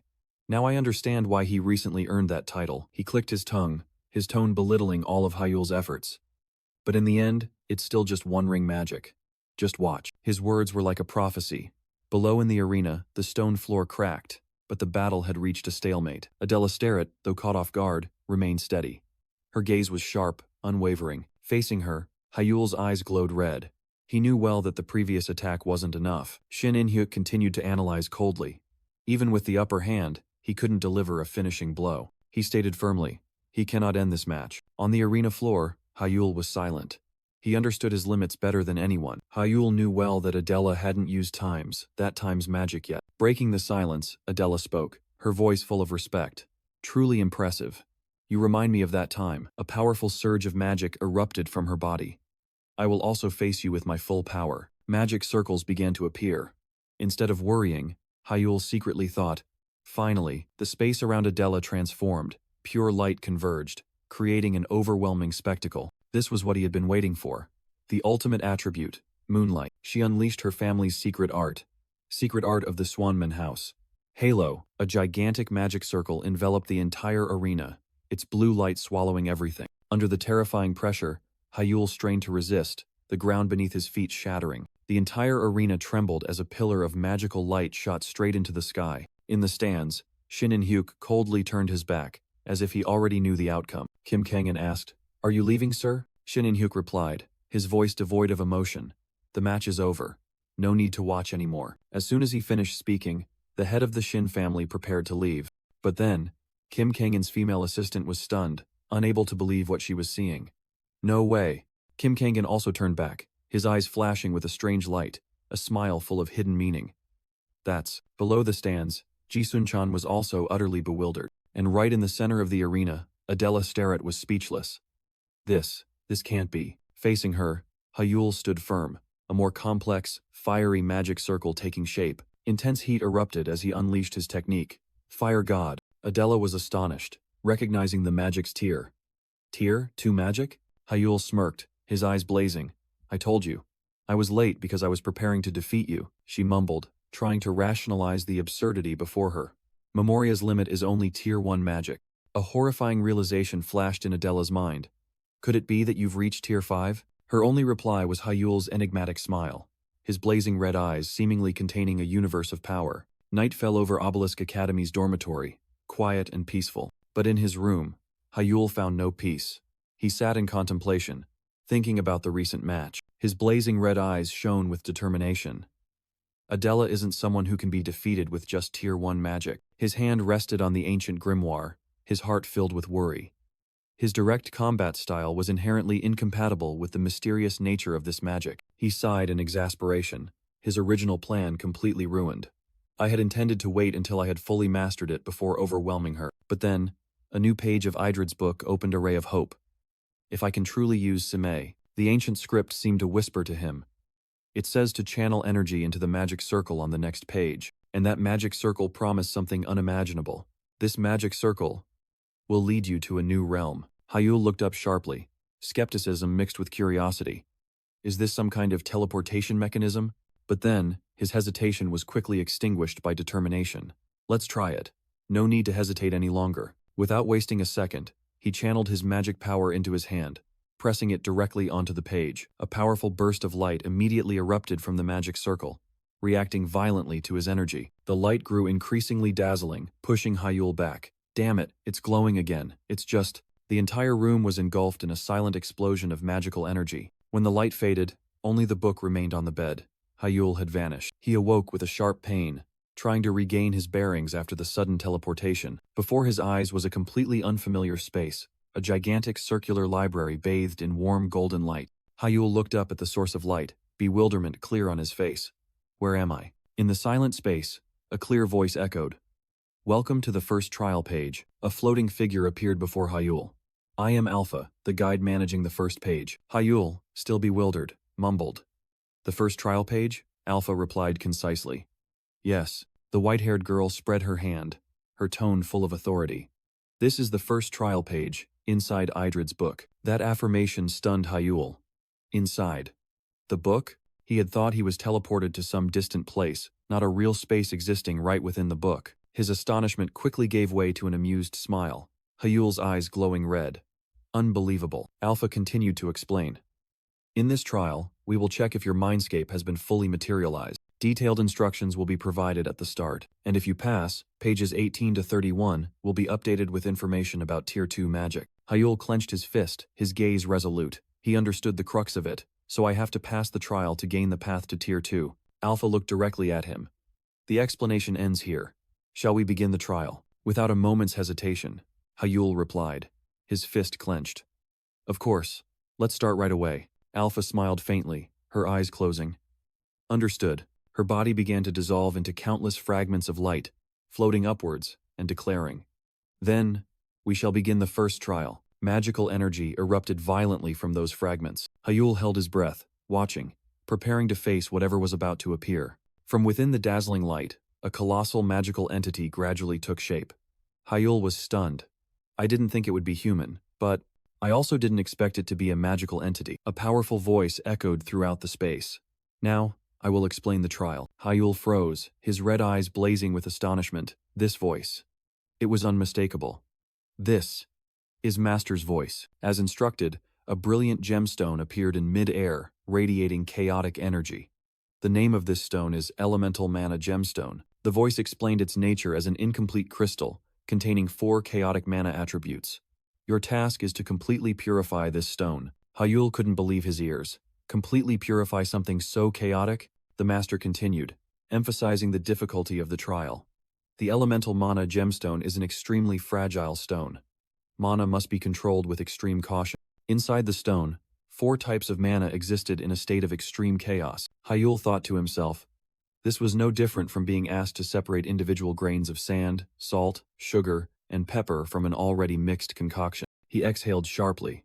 This was no joke. Only someone who had mastered the mind's will could purify this. But, instead of being discouraged, a confident smile appeared on Hyul's lips. This is going to be interesting. Without a moment's hesitation, he activated his power. Mind's will. Before his eyes, the world within the stone appeared, a chaotic universe of shimmering mana particles. The power of the mind's will began to intervene, creating currents, attempting to separate the chaos. Hyul's entire body was enveloped in a magical current, his mind completely immersed in the purification. He gritted his teeth, focusing every nerve cell. Concentrate! The chaotic mana currents were gradually subdued, beginning to separate into distinct streams, but suddenly, a fierce opposing energy burst forth from the stone. Hyul braced himself to endure it. The backlash was too great, throwing him backward. Hyul staggered to his feet, realizing that even a small mana fluctuation was enough to create a shockwave. Damn it. I have to be extremely careful. He stared at the stone. The mana source within was so chaotic that it couldn't be easily separated. But then, a determined smile appeared on his lips. His eyes glowed red. But, I think I have a way. Disregarding the passage of time, he plunged into experimentation, again and again, trying to refine it. Just a slight lapse in concentration, and all his efforts would be wasted. He repeated this process countless times. And then, finally, the moment arrived. He succeeded. The elemental mana light stone shone brilliantly in his hand. Suddenly, a majestic voice echoed from the void, startling Hyul. Congratulations on overcoming the trial, successor. He was still stunned, trying to compose himself after the unexpected declaration. The voice continued, explaining his reward. You have comprehended the mind's will. I will update the Idrith book with the second circle, the technique to weave the resonance ring. Hyul jolted awake, realizing he was lying in bed. He looked around blankly, unsure of what had just happened. I'm back? At that moment, the book on the table automatically opened, and golden magical characters began to appear on the page. A radiant smile appeared on Hyul's face. All right. Finally, I have the method to weave the second circle. His eyes shone with determination. A new goal had been set. Before the next match begins, I must master the second circle. Meanwhile, at the Academy's arena, another match was underway. Adela Starrett roared, unleashing a massive surge of blue magic. Her terrifying power caused the ground to crack, and the arena shook violently. Adela Starrett extended her hand, her golden hair fluttering in the surging magic, her brilliant blue eyes full of authority. Her blue magic exploded, tearing apart the arena ground, creating dazzling pillars of light that made the audience below squint. Witnessing that scene, Ji Sun-chan and the middle-aged man beside him were utterly terrified, exclaiming in despair, "Damn it! Hyul is definitely finished." Adela Starrett stood tall, her proud gaze sweeping across the ravaged arena floor, declaring the match over. She couldn't help but be surprised by her opponent's rapid progress. Adela Starrett's deep blue eyes gleamed with doubt, as if trying to see through some secret. For a moment, a past image flashed through her mind. Hyul with a mysterious smirk, beside a younger Adela. The genius I once had my eyes on is no more. Returning to reality, Adela Starrett still stood in the brightly lit arena, her face pensive as she thought about what had happened. Suddenly, a strange sound echoed, startling Adela Starrett, her eyes wide with astonishment and vigilance. What? What is that sound? At the same time, Hyul's pupils turned blood red, emitting a dazzling light, signaling that a terrifying power was about to be unleashed. Hyul stood amidst a blazing red magic circle, his hands ablaze with fire and dark energy, roaring the incantation, blinding darkness. Hyul's eyes were blood red, his expression cold and determined, as he concentrated all the dark magic into his palms. From the magic circle behind Hyul, two gigantic hands of shadow reached out, menacing the entire arena. Hyul extended his hands forward, red energy blazing in his palms, his will firm. With free will, Hyul's blood-red eyes flared fiercely, reflecting cruelty and supreme power. Kim Kangan and Ji Sun-chan witnessed the scene, their faces utterly astonished, unable to believe their eyes. Ji Sun-chan and Baek Sa-hyuk gasped in horror, extreme fear evident on their faces. Adela Starrett clutched her chest in pain, collapsing, her eyes frantically looking towards Hyul. What? What is happening? Hyul stood tall amidst the magic circle, controlling the two gigantic shadow hands, completely overwhelming Adela Starrett, who lay prostrate on the ground. Without a moment's hesitation, Hyul unleashed the finishing blow, his eyes blood-red, his hands erupting with magical flames. Fire God Vulcan! Adela Starrett panicked, hastily deploying magic. Defensive magic. But what Hyul summoned far exceeded her imagination. A colossal, blazing magical cannon appeared from the void. Resonance version 1. Adela's pupils contracted. Pure horror was evident in her eyes. Her defensive circle shattered before the terrifying destructive power. She desperately realized, no, I can't stop it. But instead of accepting defeat, a strange surge of energy erupted from Adela. She raised her hand to the sky, amidst an illusory galaxy. The fear vanished, replaced by a confident, even arrogant, smile. You have returned. Once again, be my target.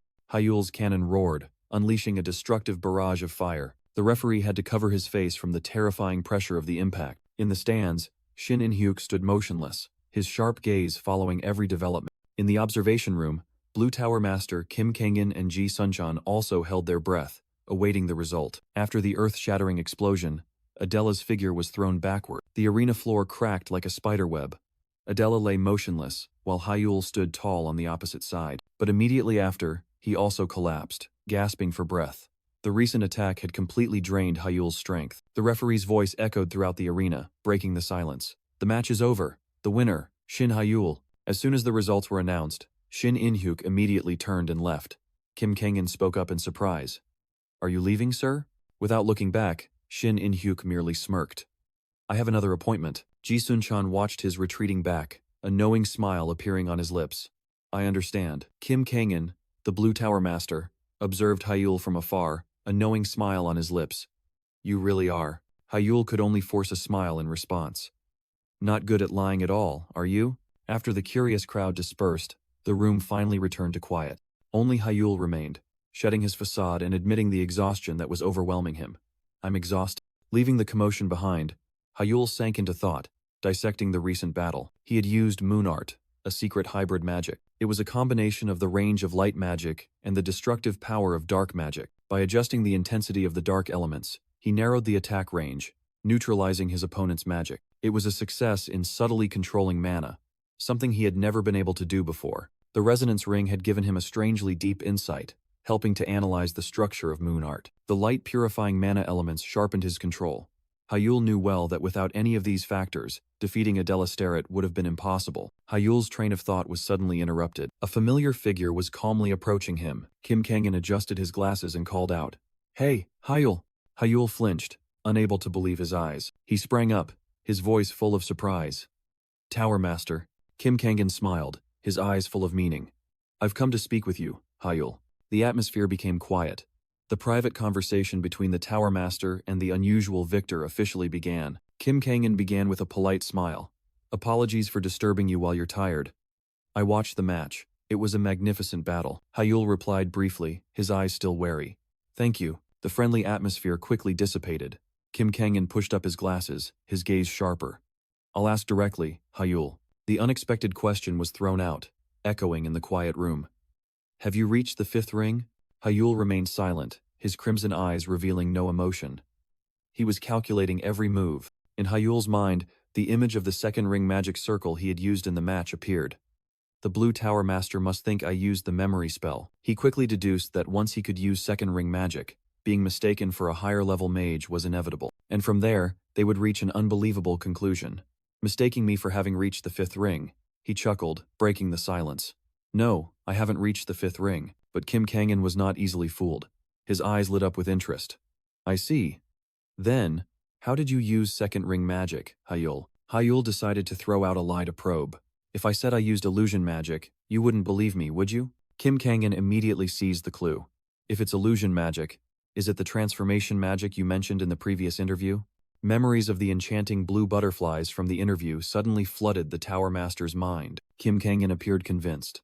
That's right, transformation magic. Hyul secretly decided to stick with this excuse. Let's just say that. But deep down, he knew the truth was even more terrifying. And one 8-year-old reaching the 5th ring would cause a global earthquake. I must hide it for now. However, Kim Kangan still didn't let up. That's an incredible type of illusion magic. But what does it have to do with 2nd ring magic? The Tower Master's gaze sharpened. The loophole in the lie had been discovered. Cornered, Hyul played an even bolder card. I improved the memory spell. Kim Kangan was stunned, surprise clearly visible on his face. You improved the memory spell? Contrary to expectations, Kim Kangan burst out laughing. He put one foot on the table, looking down at Hyul with amusement. Haha, so that's it. Nodding in approval, the Blue Tower Master showed immense interest. Truly astonishing. But then, the atmosphere suddenly changed. Kim Kangan's eyes flashed with an eerie red light, and he reached out towards Hyul. Kim Kangan's hearty laugh rang out as he patted Hyul's shoulder. I'm very impressed. I didn't expect you to improve even the weakness of memory. Hyul could only mumble in response.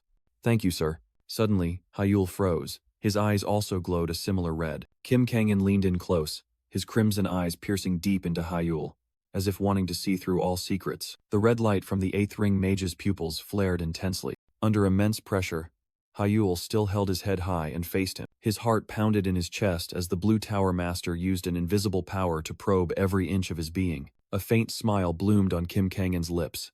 Certainly, he explained his conclusion. There are no signs of the characteristic mana pathways of a 5th ring mage. Now I'm certain. Stepping back, Kim Kangan declared loudly. Just as Hyul said, he has not yet reached the 5th ring. His expression returned to calm and professional. Now I'll head down. I'll explain everything to the reporters. Kim Kangan gently pushed up his glasses, the red light in his eyes completely gone. As he turned and walked away, his voice still echoed. Ruby Demonic Eye. Authenticated. Hyul quickly replied. Ah, thank you, sir. Please travel safely. The door closed, returning quiet to the room. Hyul let out a long sigh of relief. The burden in his heart finally lifted. Ruffling his messy hair, he was still in disbelief. I can't believe the Tower Master even used the Ruby Demonic Eye to verify. Ruby Magic Eye. It is rumored that with the magic eyes of Blue Tower Master Kim Kangan, the wielder can see through the essence of magic. A power considered the pinnacle among detection-type magic eyes. Good thing a Tower Master like that didn't discover me, he thought to himself, a weight lifted from his shoulders, because Baitinio-style magic was his biggest secret, something that couldn't be carelessly revealed. Meanwhile, cheers echoed throughout the arena. The match was over. The winner, Shin Hyul. Hyul's glowing red eyes had not yet faded, confirming an absolute victory. But just as he turned to leave, a voice rang out. Wait, he turned back, slightly surprised to recognize the person who had called him. Adela. Adela Starrett, the opponent he had just defeated, was standing firm again. I thought you'd have to rest for 4 hours, but you're already up? Yes, I'm fine now. Hyul was curious. So, is something wrong? Adela hesitated. Well, if you don't mind, I'd like to give some feedback on our match. Even so, she still seemed hesitant. But the finals are coming up soon. If you're tired, we can do it later. Without a moment's hesitation, Hyul smiled back. No, let's do it now. The feedback will also help me. Follow me to the waiting room. His decisive demeanor left Adela a little stunned. He walked, silently reflecting on the past matches. Both in terms of strategy and magic usage, there was so much he needed to learn. One day, he also wanted to become that strong. He unconsciously felt a surge of burning passion emanating from the person walking behind him. Both entered the academy's main tower, a glass and steel structure reaching straight into the blue sky. Bright sunlight illuminated a luxurious waiting room, devoid of people. However, elsewhere, the image of Hyul smiling brightly for the camera was a nightmare. Shin Hyul. I thought everything was over. Inside the skyscraper, the main headquarters of the Shin Group, the proud silver dragon emblem dominated a corner of the sky. In a luxurious room, two figures were watching news about Hyul on a large screen. The haunting image of Hyul's smile made the woman grit her teeth. Damn it. She spun around, her face contorted with anger. I thought everything was settled. The woman, Shin Seo, the eldest daughter of the Shin family, yelled at the man beside her. Brother, are you just going to abandon Hyul like this? Responding to her panic was a smug smirk from Shinji Han. So what are we supposed to do? What if they bring Hyul back to the family? Shin Seo became even more agitated. Brother, you know better than anyone what happened a year ago. She trembled as she recalled the past. To have to go through that treatment again, Shinji Han gently interrupted. Don't worry, Seo. He pointed to the image of Hyul lifting the championship trophy a year ago. A year ago, that kid might have been a genius. But now, he's just trash who can only use second circle magic in actual combat. Shinji Han said, his contemptuous gaze fixed on the screen. He smirked. You've watched his matches too, haven't you? Shin Seo's worry didn't subside. But brother, everyone's going crazy over how amazing he is. Shinji Han's face hardened. Listen carefully, Seo, he explained clearly, while Hyul's victorious image remained on the screen. All of Hyul's opponents so far have only been third circle students. For a fourth circle mage, defeating them is obvious. But Hyul has a fatal weakness. He's incompatible with AI magic. He's just trying to compensate with petty tricks and forbidden arts. Finally, Shinji Han concluded with absolute confidence. Ultimately, Hyul is still far inferior to a typical fourth circle mage. His skill level, no matter what, is much lower. Shin Seo nodded in agreement. That's right, I think so too. She disdainfully concluded that the incompatible would always be incompatible, only able to crawl on the ground. Shinji Han silently handed her a cup of tea, but a worry suddenly arose in Shin Seo's heart. And, what if he becomes a threat to the next family head? Shinji Han's eyes turned cold. A surge of magic erupted, and the cup shattered in his hand. Then it won't be too late to deal with him. But in another place, under a different sky, the story took a completely opposite turn. At the Academy's central arena, an earth-shattering battle had just come to an end. One combatant had fallen, the other stood tall in the posture of a victor. The referee decisively raised his hand, his voice echoing throughout the stands. The match is over. The champion of the second-year midterm exam is Shin Hyul. The stands erupted in cheers. The genius has returned. Endless praises lauded the power and reputation of the Shin family. At the center of attention, Hyul flashed a proud smile, savoring his sweet victory. He had proven that forbidden arts could surpass even AI magic. From the stands, an excited shout rang out. Hyul, you're amazing. Ji-sun-chan rushed over, hugging his friend tightly and shaking him. You did it. Everyone recognizes your true strength now.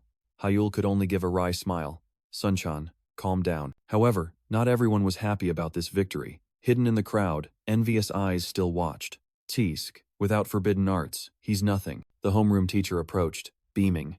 Congratulations, Shin Hyul. I'm very proud. Seizing the opportunity, Ji-sun-chan slyly asked. So, are you going to treat us? Ji-sun-chan cheered, pulling Hyul's bewildered hand along.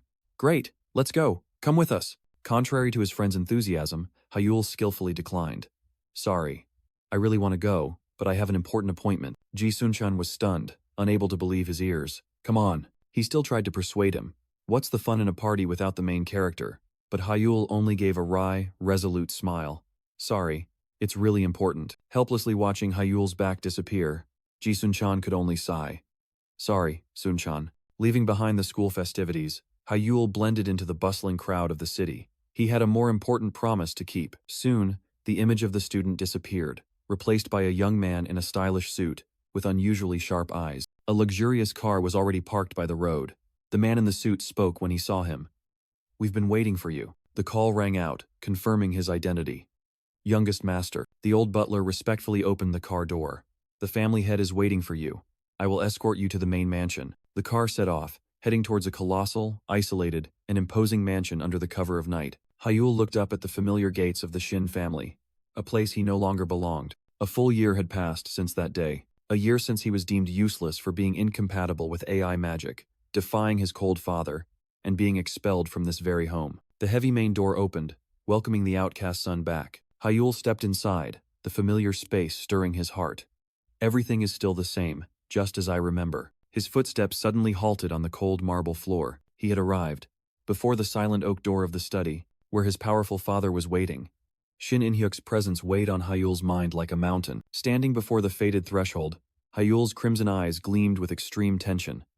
I'm finally back here, he murmured to himself, a self-reflection full of hidden meaning. His hand clenched tightly, each finger seemingly wanting to crush the air, showing his iron resolve before the upcoming confrontation. In the vast room, the bright moonlight streamed through the window, illuminating the imposing figure of Shin In-hyuk sitting behind a massive desk. The powerful father, with sharp, cold eyes and a stern expression, seemed to be lost in deep thought, not turning to look at his son. Amidst the quiet space, Shin In-hyuk's low voice rang out, breaking the silence.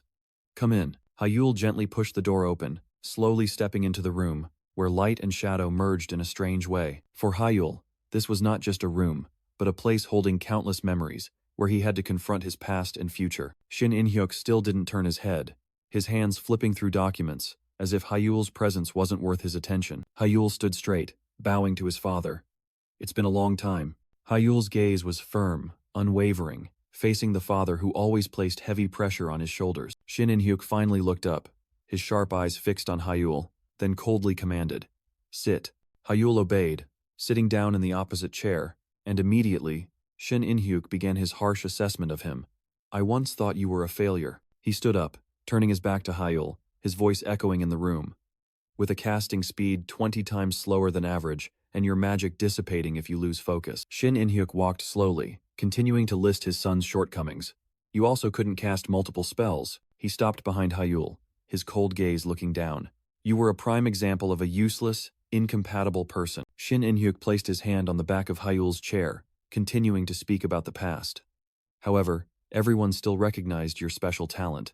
That's why I suggested you switch to AI magic, to make the most of it. He turned away, looking out the window, his tone full of skepticism. Of course, I didn't have high hopes for this attempt either. I thought it was just a desperate move by someone pushed to the brink. Shin In-hyuk revealed the true reason. Furthermore, I saw Baek Ga's article. I thought this would be a good opportunity for you to come to your senses after a heavy defeat. He turned his back again, his voice still even. However, Shin In-hyuk's eyes suddenly sharpened, acknowledging an unexpected truth. You have completely surpassed my expectations. By overcoming your incompatibility and creating transformative magic, a rare smile appeared on the father's lips. He approached, his voice carrying an unprecedented recognition. This gamble, you've won, Hyul. Your performance truly deserves to be called that of a real mage. The unexpected praise made Hyul's eyes glow red. Emotions surged, and he could only utter a single word. Thank you. Shin In-hyuk smiled with satisfaction, making a significant promise. From now on, the family will support you wholeheartedly. Tell me everything you need to pursue magic. I also permit you to return to the Maido Shin family. His voice echoed throughout the room, full of authority. As the legitimate heir of the Shin family, serve the family well. Hyul raised his head, his eyes gleaming with iron resolve. But then the atmosphere suddenly changed. Shin In-hyuk's hand grabbed his son's collar. And, finally, a warning. His voice turned cold, each step seemingly freezing the entire space. If I feel you are stagnating or regressing, then, his hand clenched Hyul's hair, his face contorted in a threatening grimace. I will personally destroy your magic circles. The pressure from an 8-ring mage made Hyul tremble. His hands clenched, fear rising but overridden by his firm will. This was his last chance. Faced with the brutal warning, Hyul didn't flinch. He looked straight into his father's eyes. Yes, father. The air in the Shin family head study thickened.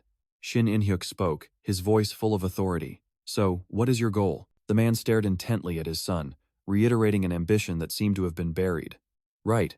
Didn't you once aim for the position of the Shin family head? The faces of his siblings flashed through his mind, a bitter reminder of Hyul's current standing. Currently, among your siblings, you are the weakest. But in response, Hyul raised his head, his gaze firm. As I said before, my ultimate goal is to become the Shin family head. No more, no less. First, I will make everyone in the family acknowledge me. Shin In-hyuk clasped his hands, his expression unchanged. And how do you intend to do that? Instead of speaking, Hyul decisively placed his hand on a document on the table. He declared sharply, revealing a challenging path. By participating in the World Academy Olympiad in 2 months, his eyes glowed red with determination, his hand pressing firmly on the table like an oath. There. I will bring back the gold medal. It was the biggest stage for young mages under 20, dubbed the Mage Olympics, a dream arena, attracting worldwide attention with a level of prestige no less than professional tournaments. Shin In-hyuk immediately poured cold water on his son's ambition. However, our country's best achievement so far has only been a silver medal. Images of past victors flashed by, a reminder of the fierce competition and distant glory. The family head's face clearly showed skepticism, declaring you will win a gold medal. Do you realize how far-fetched that is? Hyul didn't flinch at the skepticism. Yes. That's why I have a condition, father. Shin In-hyuk raised an eyebrow. A condition? He looked straight at his father, images of his siblings always trying to obstruct him flashing through his mind. During the 2 months of preparation for the tournament, please stop them from getting in my way. Shin In-hyuk pondered. A bold move, using a gold medal not yet guaranteed to exchange for protection. Normally, he would refuse, but a smirk briefly crossed the powerful man's lips. But this might not be a bad idea. The scene shifted to a magnificent building under the morning Sunday. Amidst stacks of old books, the morning light shone into the silent room, and there, Hyul lay collapsed on the floor, exhausted after a long night of intense research. A dizzy spell came over him as he slowly woke up. Ugh, did I fall asleep? He sat up, rubbing the back of his neck. As soon as he returned from the family estate, he plunged into researching the requirements for the next test. Although he had passed the first test, to reach the third circle, he had to conquer the second challenge, and now, he was completely stuck. The magic book before him was just blank pages. The only clue he had was a word. Resonance. This meant he had to raise compatibility to the realm of mastery of the second circle. To begin the test, he just needed to touch the book and channel mana, according to the principle of compatibility. But the scribbled words in the book vaguely instructed. He needed to connect the judgment circle and the resonance circle organically. Hyul focused. 2 streams of magic power, one red and one blue, began to form between his hands. Like this? The 2 circles of energy intertwined, forming a brightly glowing infinity symbol on the page, but it still didn't seem to be enough. Feeling stuck, Hyul decided to go outside. Just a short walk to clear my head. The modern city welcomed him with fresh air and a bustling pace of life. Hyul strolled leisurely by the riverside. That's right. Sometimes you need this to clear your head. He took a deep breath, his mind gradually relaxing. Now I'll take a walk, grab some breakfast, and delve deeper into the realm of resonance. But his train of thought was suddenly cut short by a sight in the distance. Ah, over there. Before Hyul could even process what was happening, a figure darted past right in front of him. Huh? A strange object suddenly flew over, knocking the hat off Hyul's head. He cried out in surprise, eyes wide with astonishment. Hyul clutched his face, collapsing in pain. A worried female voice echoed in his ear. Are you all right? Ah, it hurts so much. Hyul's eyes suddenly turned fiery red, and he looked up, his face full of anger. Hey, you! Standing before him was Adela, a blonde girl with azure eyes, standing tall under the dazzling sunlight. Hyul called her name in astonishment. Adela? Afterward, they walked together on the paved road. Hyul was still wondering about the recent incident. Anyway, why did that plastic bag fly towards me? Adela bowed her head, her face apologetic. Hyul held a banana milk carton in his hand, seemingly understanding the situation.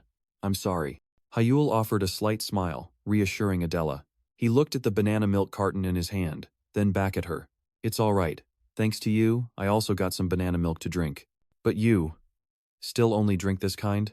Adela hugged a bag full of banana milk cartons, confidently declaring it the best drink humanity had ever created.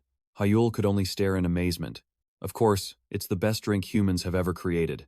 That many? The sky was clear blue, with white clouds drifting lazily, like a peaceful pause in their conversation. Their conversation continued as they walked. Adela asked Hyul about returning home. I heard you've returned home. Hyul smiled, confirming he had returned to the Magic Tower yesterday. Yes, I returned to the Magic Tower yesterday. Adela sighed in relief, then asked about Hyul's childhood dream. That's good.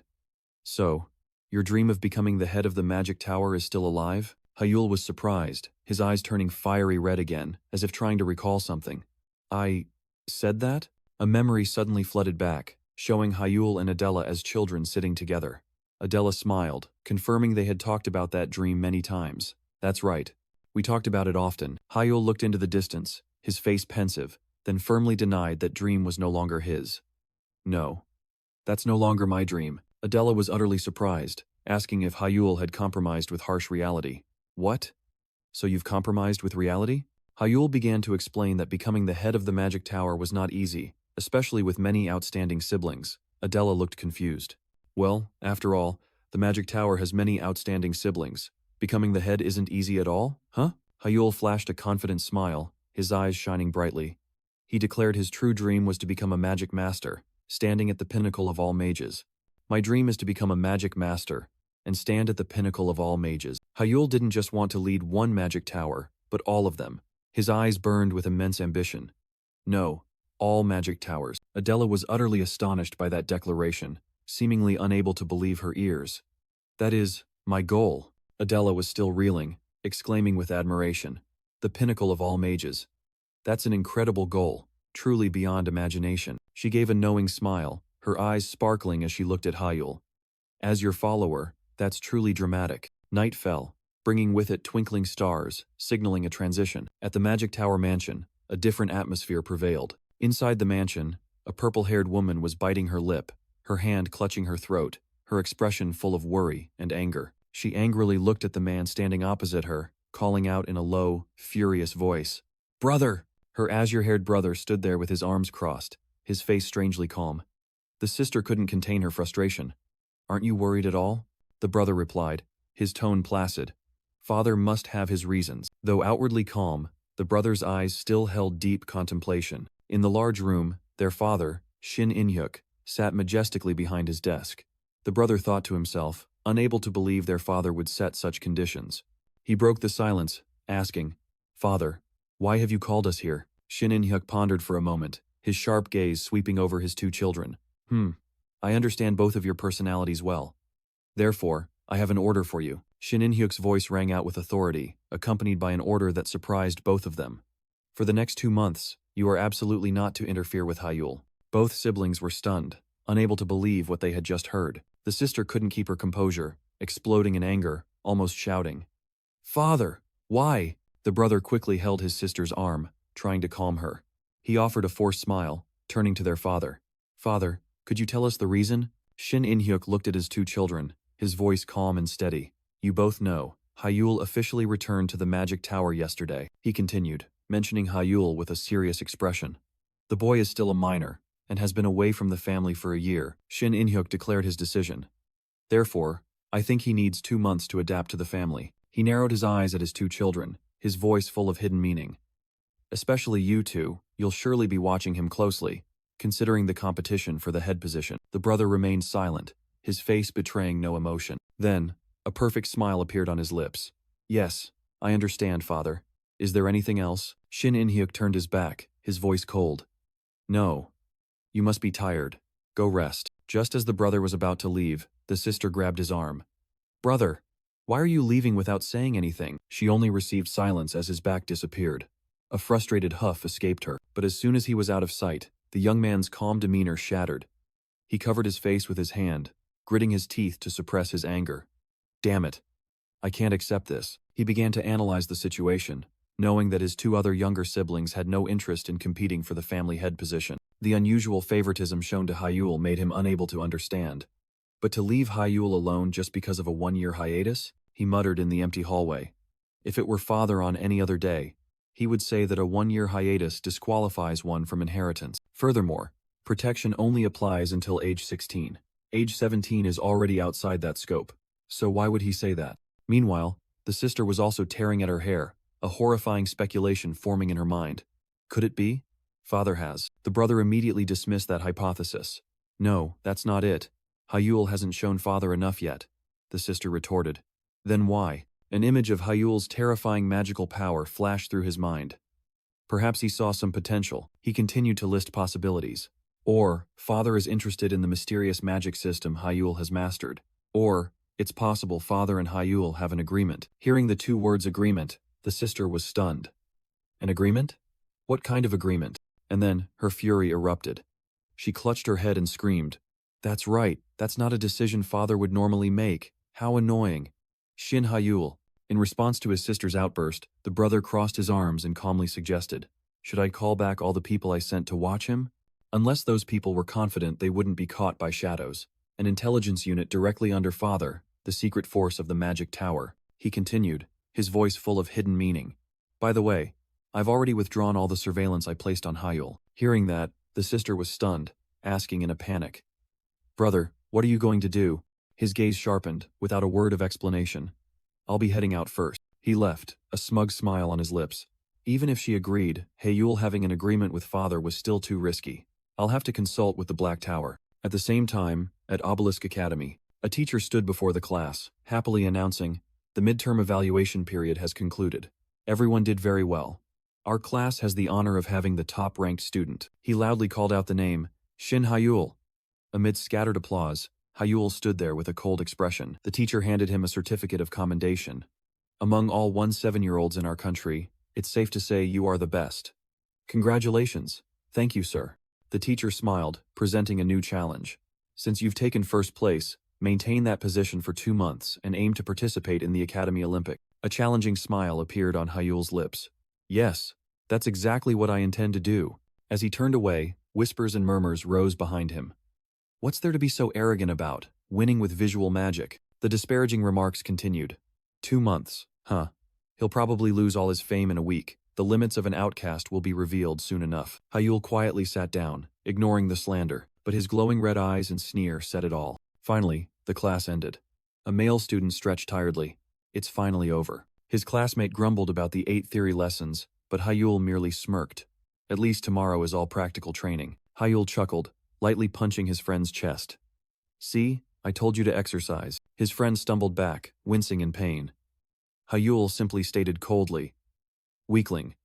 Are you even a mage?" His friend gritted his teeth, his golden eyes flaring with annoyance. He angrily turned and walked away. "Damn it, now I can't even tease you about magic anymore?" But Hyul didn't let up. "If you're annoyed, why don't you train to overcome your weaknesses?" The provocation hit a nerve. His friend spun around, growling, "I'll definitely overcome it and smash your head first." Hyul merely smirked, intrigued by the challenge. "Really? How about we go to the training room after dinner for a change of pace?" His friend froze, completely unprepared for this suggestion. Hyul wondered, "What's with that face?" His friend quickly waved his hand, making an excuse. "I'd love to, but I'm not feeling well right now." Hyul crossed his arms, looking bored. "Just say you don't want to go." Cornered, his friend suddenly became serious. "No, let me be honest. It's not that I hate exercising. I just hate exercising times with you, asterisk, okay?" Hyul looked bewildered. "What's so bad about me?" His friend lowered his head, his voice growing softer, revealing a deep-seated feeling. "Honestly, I'm scared at the way everyone looks at you." His friend's unfinished words hung in the air. The Obelisk Academy training room, the dry clang of metal. Hyul strained to lift an incredible amount of weight, leaving those around him stunned. A student was scolding his friend, but then paused at the unbelievable sight. "Who's that? That weight? Is that something a human can lift?" Whispers began to spread. "Isn't that Shin Hyul, the second-year student who took first place in the midterm exam?" The heavy barbell was set down, creating a slight tremor on the training floor. Hyul panted, drenched in sweat, telling himself he had neglected his physical training too much. "I've completely lost it." He took a sip of water, his gaze distant.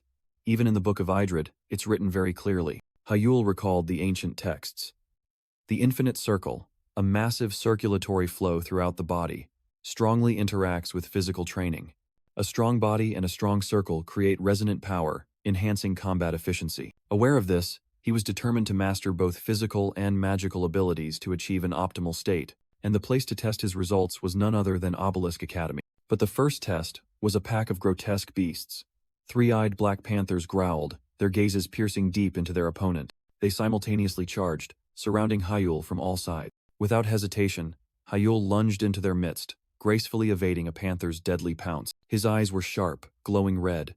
Magical power began to flow. Azure magical whips lashed out, striking hard at the surrounding monsters. He spun around, controlling streams of energy to attack from all directions, maintaining distance from the pack. But they still charged frantically.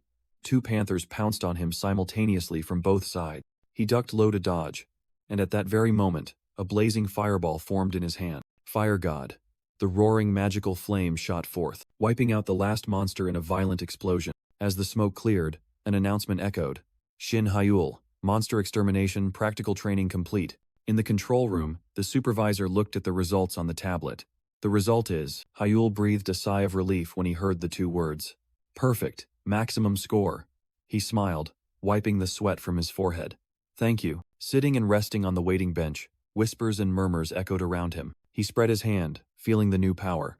Thanks to the infinite circle, his physical strength seemed to have increased by half. He clenched his fist, determination surging. He knew that upon reaching the third circle, his power would increase even further. I must strengthen the infinite circle. Without hesitation, he sank into a state of intense concentration, azure mana beginning to surge. Energy converged, his mind completely still. The circle of will and the circle of resonance. He began to circulate the two streams of mana throughout his body. Little by little, he refined the vibration frequency, rotation, speed, and purity of the mana, a process requiring absolute precision. After an extreme effort, he leaned back in his chair, panting from exhaustion. Synchronization rate, 99%. Even after hundreds of attempts, the final 1% remained insurmountable, but his gaze did not waver. Circle master level. He would definitely succeed, no matter the cost. Night fell. Hyul began his usual jog. His breathing was steady, each step firm on the deserted road. He passed through quiet streets under the streetlight, but in the shadows, a pair of eyes was watching his every move. His keen senses screamed in alarm. Without a second thought, Hyul threw a reflexive punch. The attack was easily blocked. Hyul was stunned. He stepped back, taking a defensive stance, his red eyes full of vigilance. Who's there? But then, his pupils constricted as he recognized his opponent. The face hidden behind the hood and mask was a familiar one. Baek Sayuk. Without warning, Baek Sayuk swung his arm to attack. But the blow only grazed the air. Hyul had dodged it. Annoyed by the missed attack, he gritted his teeth. You're good at dodging, like a rat. The earring fell to the ground. Hyul calmly picked it up, his eyes never leaving his opponent. What's wrong? Not going home even though it's the weekend. A sneer formed on Hyul's lips as he realized the truth. It's not that you're not going home, but that you can't, right? He continued to poke at the other's sore spot. You're under probation, so even if you wanted to, you couldn't go home, could you? The words were like an invisible punch that stunned Baek Sayuk. Shut up, before I kill you. The threat only made Hyul burst into hearty laughter. Haha, you even used your family's power, and this is the result? He concluded with a sarcastic remark. If it were me, even without probation, I'd be too ashamed to go home. Or is it, because you simply have nowhere to go? That was the last straw. Fury erupted, and crimson magic gathered in Baek Sayuk's palm. He roared. Shut your mouth, you useless bastard. Hyul was stunned. He hadn't expected his opponent to go so berserk just because of a few taunts. This dog, is he really going to attack me, using magic right on the street? Disregarding the consequences, Baek Sayuk charged, a fireball in his hand, ready to incinerate everything. You bastard. And then, the mockery vanished. Hyul's eyes turned crimson, chillingly cold. The moment the fireball was about to hit, Hyul acted. He firmly grabbed Baek Sayuk's wrist, neutralizing the attack. Baek Sayuk was astonished. Hyul's strength completely exceeded his expectation. Without giving his opponent a second to recover, Hyul used his strength to slam the white-haired man onto the cold ground. The battle ended swiftly. Hyul coldly looked down at the defeated opponent, screaming in helplessness. Let me go, you brat. But their confrontation was interrupted. At some point, figures in black suits had surrounded the alley. Two men quickly restrained Baek Sayuk. He struggled wildly. Let go. I'm going to kill him today, another person said coldly. Silence. Let's talk first. But he still yelled. Let me go. Facing the man in the suit, Hyul calmly explained. I was forced to subdue him because he attacked me with magic. He pointed to the corner of the wall, where a red dot was glowing. Everything was recorded by the security camera. The man nodded. We'll discuss the details at the academy tomorrow. It's late. You should head back to the dorm. Hyul turned his back, muttering. I can't believe he used magic in a place like this. Meanwhile, Baek Sayuk was still being escorted away, his screams echoing in the empty alley. Hyul glanced back at his retreating figure, his eyes sharp and cold. Baek Sayuk, keep it up in the future. The next morning, at the magnificent Obelisk Academy, a crowd of students was whispering and discussing in front of the school's notice board. Neatly posted on the paper was a disciplinary notice. Have you heard? Baek Sayuk used magic on the street over the weekend, causing a huge commotion. Really? The notice clearly stated that Baek Sayuk was deducted 10 conduct points for using magic both inside and outside the school grounds. This raised questions. But why only 10 points? Normally he'd be expelled, wouldn't he? Hyul stood amidst the crowd, quietly listening. A voice spoke up. It's understandable that Baek Sayuk only got 10 points deducted for causing trouble. That's thanks to the intervention of the Baek family, a newly rising clan. They've donated huge sums of money to the academy to secure a title. Therefore, the academy can't punish him severely. Hyul turned and walked away, leaving the chatter behind. He thought to himself, perhaps by now, Baek Sayuk was probably getting a beating. Just as he guessed, Baek Sayuk was gritting his teeth while on the phone. An angry voice roared from the other end. "Hey, you crazy bastard," he mumbled. "Father, I'm sorry." But his father's rage did not subside. "I told you to keep quiet until you graduated. Is that so difficult?" His father's voice hissed. Baek Sayuk could only bow his head.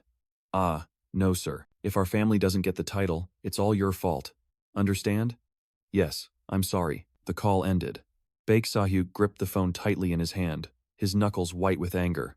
On the screen, the caller's name was still clearly visible. Cash Flow. The fury after the call made Baek Sayuk grit his teeth. Damn it. Unable to suppress it, he vented his anger with a magical slash that tore through the air. Breathing heavily, he hissed the name that haunted him through gritted teeth. Shin Hyul. That name echoed like a curse in his head, fueling his hatred to the extreme. Losing all reason, Baek Sayuk roared.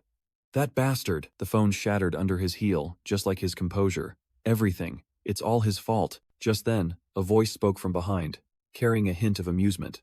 "Well, it seems you have quite a deep grudge against Hyul." Baek Sayuk startled and turned around. "Instructor Smith?"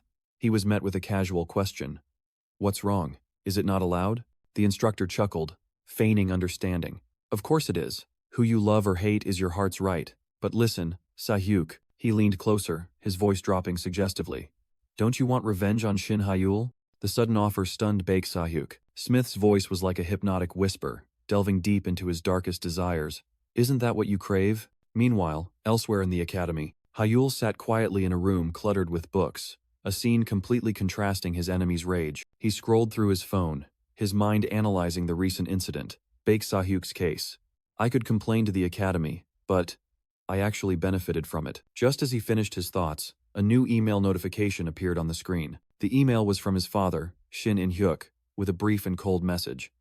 "In exchange for silence regarding this incident, we have acquired 3% of the mining rights held by the Baek family." Shin In-hyuk concluded the email with an offer. "Well done. If you want any reward for the mining rights, just let me know."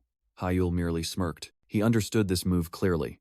To obtain a title, the Baek family not only needed academic achievements but also had to maintain peace with major clans. And this time, the victim was Hyul, a direct descendant of the Shin family. Too high a price to pay for a confrontation. The Baek family was forced to find a way to appease.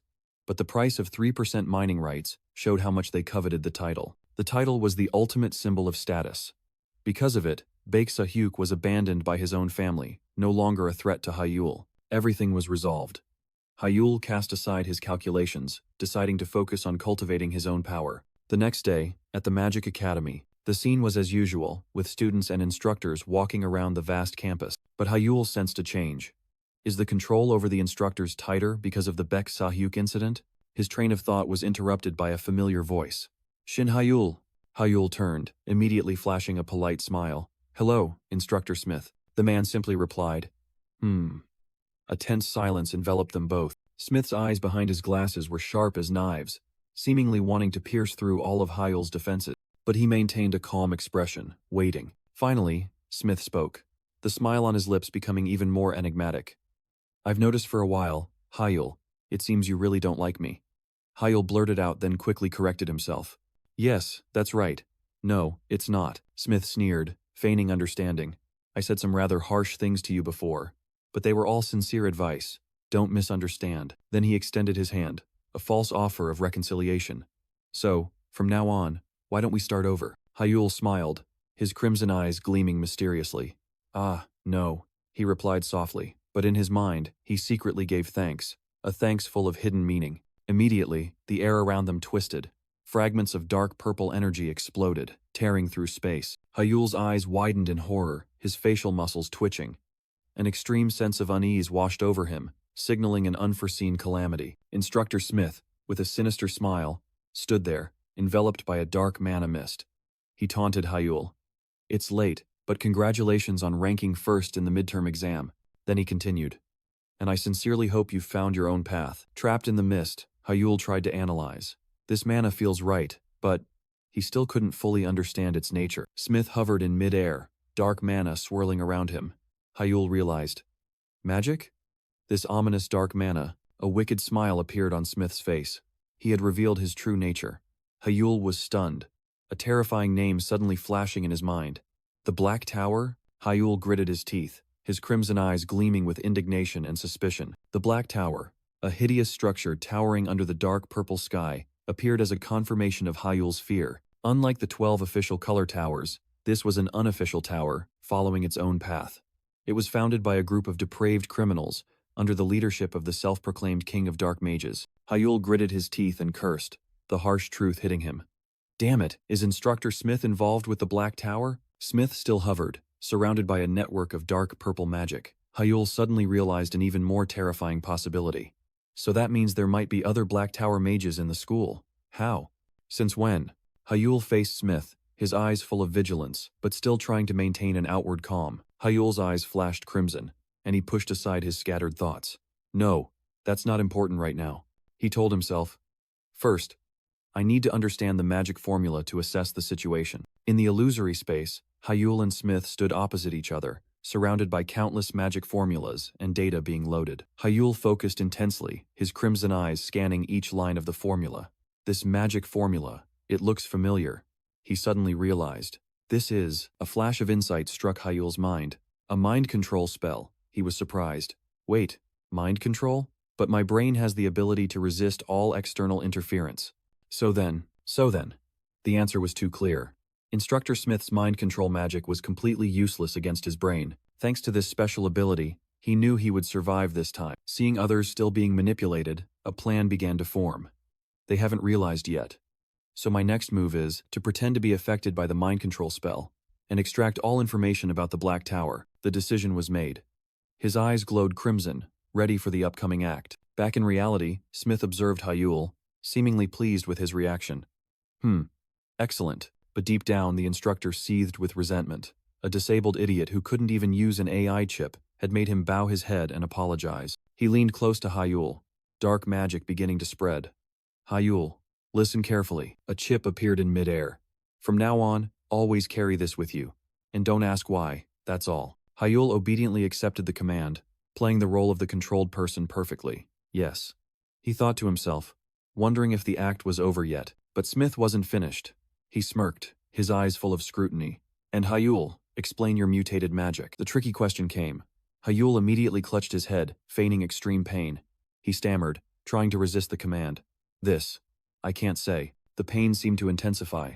Smith observed, assuming Hyul's subconscious will to protect his secret was too strong. All right, stop. As soon as Smith withdrew his magic, Hyul peeked through his fingers, a subtle smile flashing across his face. The act was a success. That was mind control magic. It interferes with the target's brain, amplifying emotions or controlling them as desired, a characteristic magic of the Black Tower. If cast by a high-level mage, it could even destroy the opponent's mind, an extremely dangerous forbidden spell. In the distorted mental space, Smith revealed his calculations. Trying to extract memories could break the target's mind. Seeing how easily he gave up, it seems mutated magic isn't what he wants. He gritted his teeth, annoyance clearly visible on his face. Smith sighed, revealing his contempt. You possess foresight magic unsuited to your status, so I had intended to sell you off. Tesk. All right, this mission cannot fail. Then, he declared, his hand resting on Hyul's hair. After the mission is over, I will take your foresight magic. The magical space shattered. Hyul startled awake, bewilderedly looking at the man in front of him. Huh? What? Hyul? Smith smiled kindly, a completely different expression. Are you all right? You've been distracted while we were talking. He withdrew his hand. You must be tired. I won't bother you anymore. Good luck. Hyul was still stunned, only managing to mumble in response. Ah, yes, I understand. Smith turned and walked away, blending into the bustling crowd. Hyul stood silently, his gaze sharpening, turning crimson. A cold suspicion began to creep into his mind. He walked through the magnificent Obelisk Academy campus, his heart heavy with thought. Amidst the lively chatter of other students, Hyul remained lost in his own world. He found a secluded corner of the courtyard and sat down on a bench. Alone in the silence, he raised his hand to his lapel. A strange, tiny object was clipped between his fingers. Hyul's red eyes reflected its image. This is an illegal AI chip, an innovative upgrade chip. Hyul was stunned. Giving me this means their goal is to frame me as an illegal AI user. A dark scenario unfolded. Sensational headlines, accusations, a reputation ruined in the blink of an eye. Hyul pondered. Instructor Smith has no reason to ruin me, he mumbled. Of course, our relationship isn't good, but then another thought flashed in Hyul's mind. Someone must have made a request to the Black Tower. His eyes glowed a brilliant red. This mess was too big for someone who had only just re-emerged. So, most likely, it was one of his two brothers or two sisters. The four with the clearest motive, to tarnish Hyul's image and completely remove him from the succession battle. He began to analyze each person. First, Minji isn't interested in the succession battle. She wouldn't do this. My brother In-hyuk is involved, but he doesn't have the guts to do something so audacious. Excluding those two, only the most suspicious pair remained. So, is it one of the remaining two? Or both? Hyul's fists clenched, determination etched on his face. Should I arrest Instructor Smith and interrogate him? But he quickly dismissed that idea. The Black Tower was extremely sensitive about information. Smith might just be an unwitting pawn. Arresting him now would only bring trouble. Then, Hyul raised his head, his gaze fixed firmly in one direction. A towering jade-blue spire rose majestically in the heart of the city. That was his new target. The elevator doors slowly opened, and Hyul stepped into a luxurious office. A man stood with his back to him, his voice echoing. Welcome, Hyul. The ash-haired man turned around, his gaze sharp. So, what do you want to tell me? His golden eyes gleamed with cold scrutiny. Hyul secretly assessed him. Blue Tower Master Kim Kangan. Seems colder than usual, doesn't he? But he didn't let that deter him. Now's the time. Kim Kangan froze, his hand instinctively rising to cover his mouth. I told you not to be a burden. In the Blue Tower Master's office, Hyul made a surprise visit. Are you researching something? Kim Kangan didn't hide it. Yes, a rather unusual magic stone. It's taking longer than I expected. Hyul was slightly curious. A magic stone? Inside the box was a sparkling stone, radiating pure energy. This is elemental manalite. Hyul smirked, his red eyes glowing with interest. Oh, this is a rare opportunity. Kim Kangan invited him to sit down, getting straight to the point. We're both busy, let's get right to it. He leaned back in his chair, adopting a superior air. So, the matter you mentioned, Hyul. Is it so important it couldn't wait, requiring a face-to-face meeting? Hyul merely scoffed, which annoyed Kim Kangan slightly. You seem a bit too excited. Noticing the other's attitude, Hyul decided to show his hand. You won't listen to anything I say like this. So, let's negotiate. Before we get to the main issue, I have something to say. He looked directly into the Tower Master's eyes. Regarding the magic stone you're researching. Elemental manalite. Kim Kangan flinched, the confident look vanishing from his face. He lunged at Hyul, grabbing his collar, his voice full of astonishment. How do you know about it? Its name has never even been revealed, let alone its existence. Hyul remained calm, pushing his hand away. Well, you should speak carefully.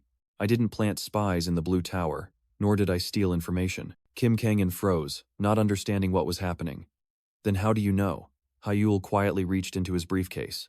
The reason is simple. He pulled out a brilliantly glowing object. Because I have one too. Kim Kangan was stunned, speechless, stammering as he saw the stone in Hyul's hand. Hyul held the stone high, pure magical light spreading throughout the room. Exactly. This is a perfectly crafted elemental manalite. Still reeling, Kim Kangan tremblingly asked. Hyul, don't tell me. You crafted this elemental manalite yourself? Hyul's eyes glowed with magical red. He affirmed confidently. Yes, I made it with my own hands. The answer made Kim Kangan burst out laughing, a laugh full of skepticism. Haha, that's ridiculous. But behind that laugh was a shockwave. The Red Tower's top magic engineer, James Pillar, renowned as the world's best at crafting magic ore. Even the elite craftsman of the Blue Tower, or he himself, one of the world's top 3 crafters, couldn't create this gem. Yet now a high school student had done it? Suppressing his astonishment, Kim Kangan changed the direction of his question, his voice probing. Hyul, are you the owner of this magic stone? Or did you just happen to acquire it? Hyul replied nonchalantly. That's right. I figured the Blue Tower was the only place that could handle a magic stone like this, so I just brought it along. Kim Kangan's eyes gleamed with calculation. So, may I ask how you obtained this magic stone? Hyul smirked, flatly refusing. No comment. I just happened to pick it up, and was lucky enough to craft it successfully. The Tower Master burst out laughing, pretending to believe the story of chance. That's all I'll say. You certainly have incredible luck, Hyul. But then, the smile vanished. Kim Kangan rested his hands on the table, his demeanor turning serious. All right. Mages have the right to keep their own secrets, he affirmed. I won't ask any further. Hyul merely nodded slightly. Thank you. Kim Kangan carefully put on gloves, cradling the stone like a treasure. He mused. This is the only magic stone in existence that simultaneously contains all 4 elements. He handed the stone back to Hyul, his gaze piercing. So, what is your purpose in bringing this magic stone here? Without a moment's hesitation, Hyul declared his goal. I want to use it to craft a divine artifact. The 2 words, divine artifact, made Kim Kangan's eyes light up. A divine artifact, he pressed. What kind do you intend to craft? Countless possibilities appeared in his mind. An outfit, a piece of jewelry, or a weapon of destruction? Hyul replied indifferently, seemingly unconcerned by the Tower Master's excitement. If it's just to increase elemental magic efficiency, then anything will do. Kim Kangan nodded. I understand, but... His gaze was fixed on the sparkling elemental magic stone on the table. He emphasized the core issue. High-grade magic stones require commensurate materials. The crafting fee will be very expensive. Are you sure? Kim Kangan burst out laughing, assuming the Maidoshin family would pay for everything. Oh, my apologies. You're from the main branch of a mage family, so I assume the family will take care of it. But Hyul coldly cut him off. No, his eyes glowed red, and his voice sharpened. This divine artifact project, I demand absolute secrecy from the family, and from everyone else. Kim Kangan laughed at his audacity. Haha, Hyul, you're quite cunning. So, how will you pay? He snapped his fingers, and a colossal number appeared. The cost will be around this. The Tower Lord narrowed his eyes skeptically. Can you manage without your family's help? Hyul merely smiled. No, instead. His mysterious smile piqued Kim Kangan's curiosity. Another method? And then, Hyul played his trump card. I will craft an elemental manalite right here, before you, before the Blue Tower Lord. Kim Kangan froze, then excitement erupted in his eyes. You mean, you're going to transfer the crafting method to me right now? The Tower Lord sprang to his feet, unable to hide his delight. All right, with this, not only will it cover the cost, but we can also give you many other things. But while Kim Kangan was still immersed in elation, Hyul spoke, his expression serious again. In that case, may I ask for one more favor? What is it? Is it related to today's main topic? Kim Kangan asked, his tone much more relaxed. Hyul didn't answer immediately, simply placing a small object on the table. This, Kim Kangan picked up the object to examine it, and then he was stunned. This is an improved upgrade chip, an illegal IL chip. Where did you get it? Hyul's fists clenched under the table. He looked up, his gaze sharp. A mage from the Black Tower at the Academy gave it to me. Hyul's glowing red eyes showed determination. There are mages from the Black Tower hiding at Obelisk Academy. Please help me deal with them. Night fell, and the meeting concluded under the bright moonlight. A luxurious car quietly pulled over to the side of the road, waiting for Hyul. He leaned through the window, instructing the woman behind the wheel. Be careful when you go inside, she replied. Take care. The woman nodded slightly, her eyes sharp behind her glasses. Yes, we'll meet again soon. The car sped away, leaving Hyul alone with the knight and his schemes. Returning to the dormitory, a silent hallway greeted him. Hyul collapsed onto his bed, stretching contentedly after a long night. He opened the box. Inside was a sparkling elemental manalite. Well, that was lucky. I didn't expect Kim Kangan to be researching this. A smug smile spread across his lips. Thanks to this, I can craft the divine artifact without my father knowing. While a small familiar furiously screamed invisibly, Hyul was secretly triumphant. He had avoided an unfavorable deal with the Becca family, retaining the mining rights. He closed his eyes, savoring the sweet taste of victory. Meanwhile, at the Blue Tower, Kim Kangan was deep in thought. If everything goes smoothly, though this is hard to believe, there are rumors about the strict security of Obelisk Academy. The shadow of the Black Tower loomed over the prestigious school. Yet their mages are still hiding there. He stared at the illegal chip in his hand, the sole evidence for the audacious accusation. Could it really be that difficult? A knowing smile suddenly appeared on the Blue Tower Lord's face. He crossed his arms, making his final decision. Normally, the Blue Tower wouldn't act solely based on a student's suspicions. But all right. Let's take this risk and see. In the crowd, Hyul was making an important call. Have you arrived, Hyul? Yes. Then I'll be counting on you to execute the plan. As soon as the call ended, the elevator doors opened, ready to take him to the top floor. On the other end of the line, the tower master of the Blue Tower reassured him confidently. Yes, no need to worry about that. As long as the information is accurate, our Blue Tower will not make any mistakes. The elevator shot upwards, soaring through the skyscrapers. Hyul replied concisely, placing his full trust in his ally.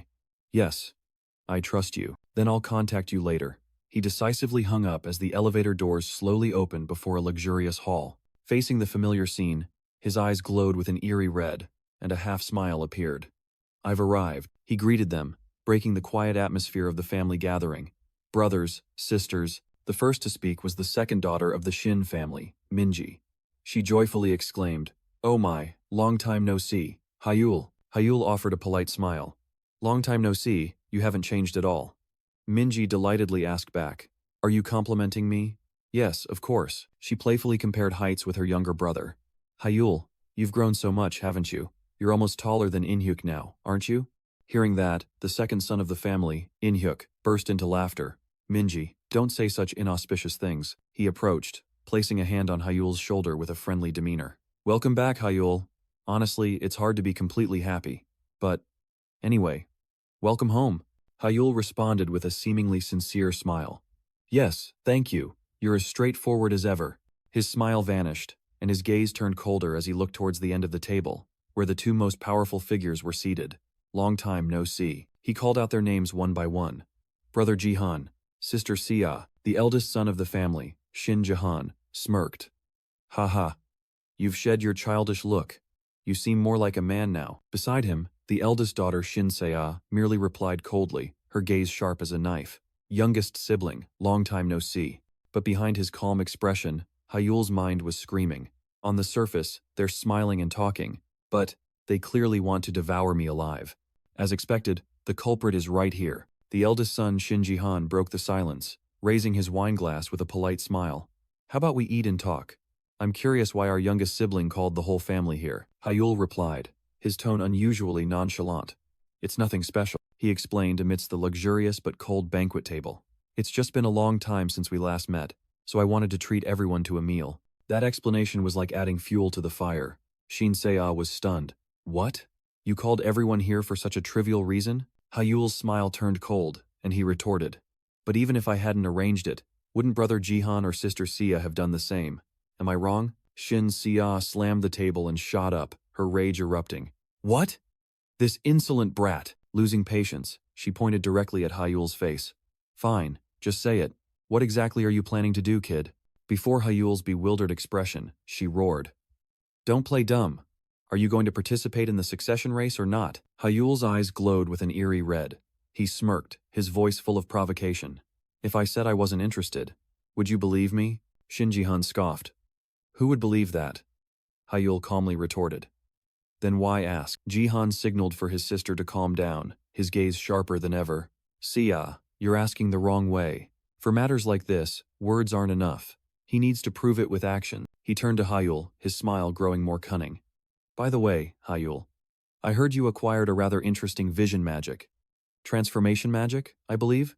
Do you intend to share it with the family?" The sudden question struck directly at Hyul's weakness. Jihan continued to press, outlining a generous path. "Sharing that vision magic would be proof that you're giving up the succession race." Shinsei immediately chimed in. "Brother, that's a great idea." The pressure from his two older siblings weighed heavily on him. Hyul placed his hand on his chest, his gaze firm but tinged with sadness. "Brothers, sisters, this vision magic is my only hope. For someone without the aptitude of a mage, this is my only chance to live as one. I cannot easily share it," he reaffirmed, "and it has nothing to do with the succession race." This unexpected sincere explanation made Minji, the sister who had been silent until now, speak up in confusion. "All right, then, there's nothing for it. Because it's our youngest sibling's only hope." Shinsei was stunned by Minji's sudden change, while Shinji Han merely smiled meaningfully. Minji gently wiped her youngest brother's face, her heart filled with emotion. "Thank you for understanding." Shinji Han broke the tense atmosphere with a hearty laugh. "Come on, let's put this meaningless competition aside. Why don't we relax and chat a bit?" "That's right. I really want to hear more about Hyul," Minji agreed, turning her gaze towards her still silent younger brother.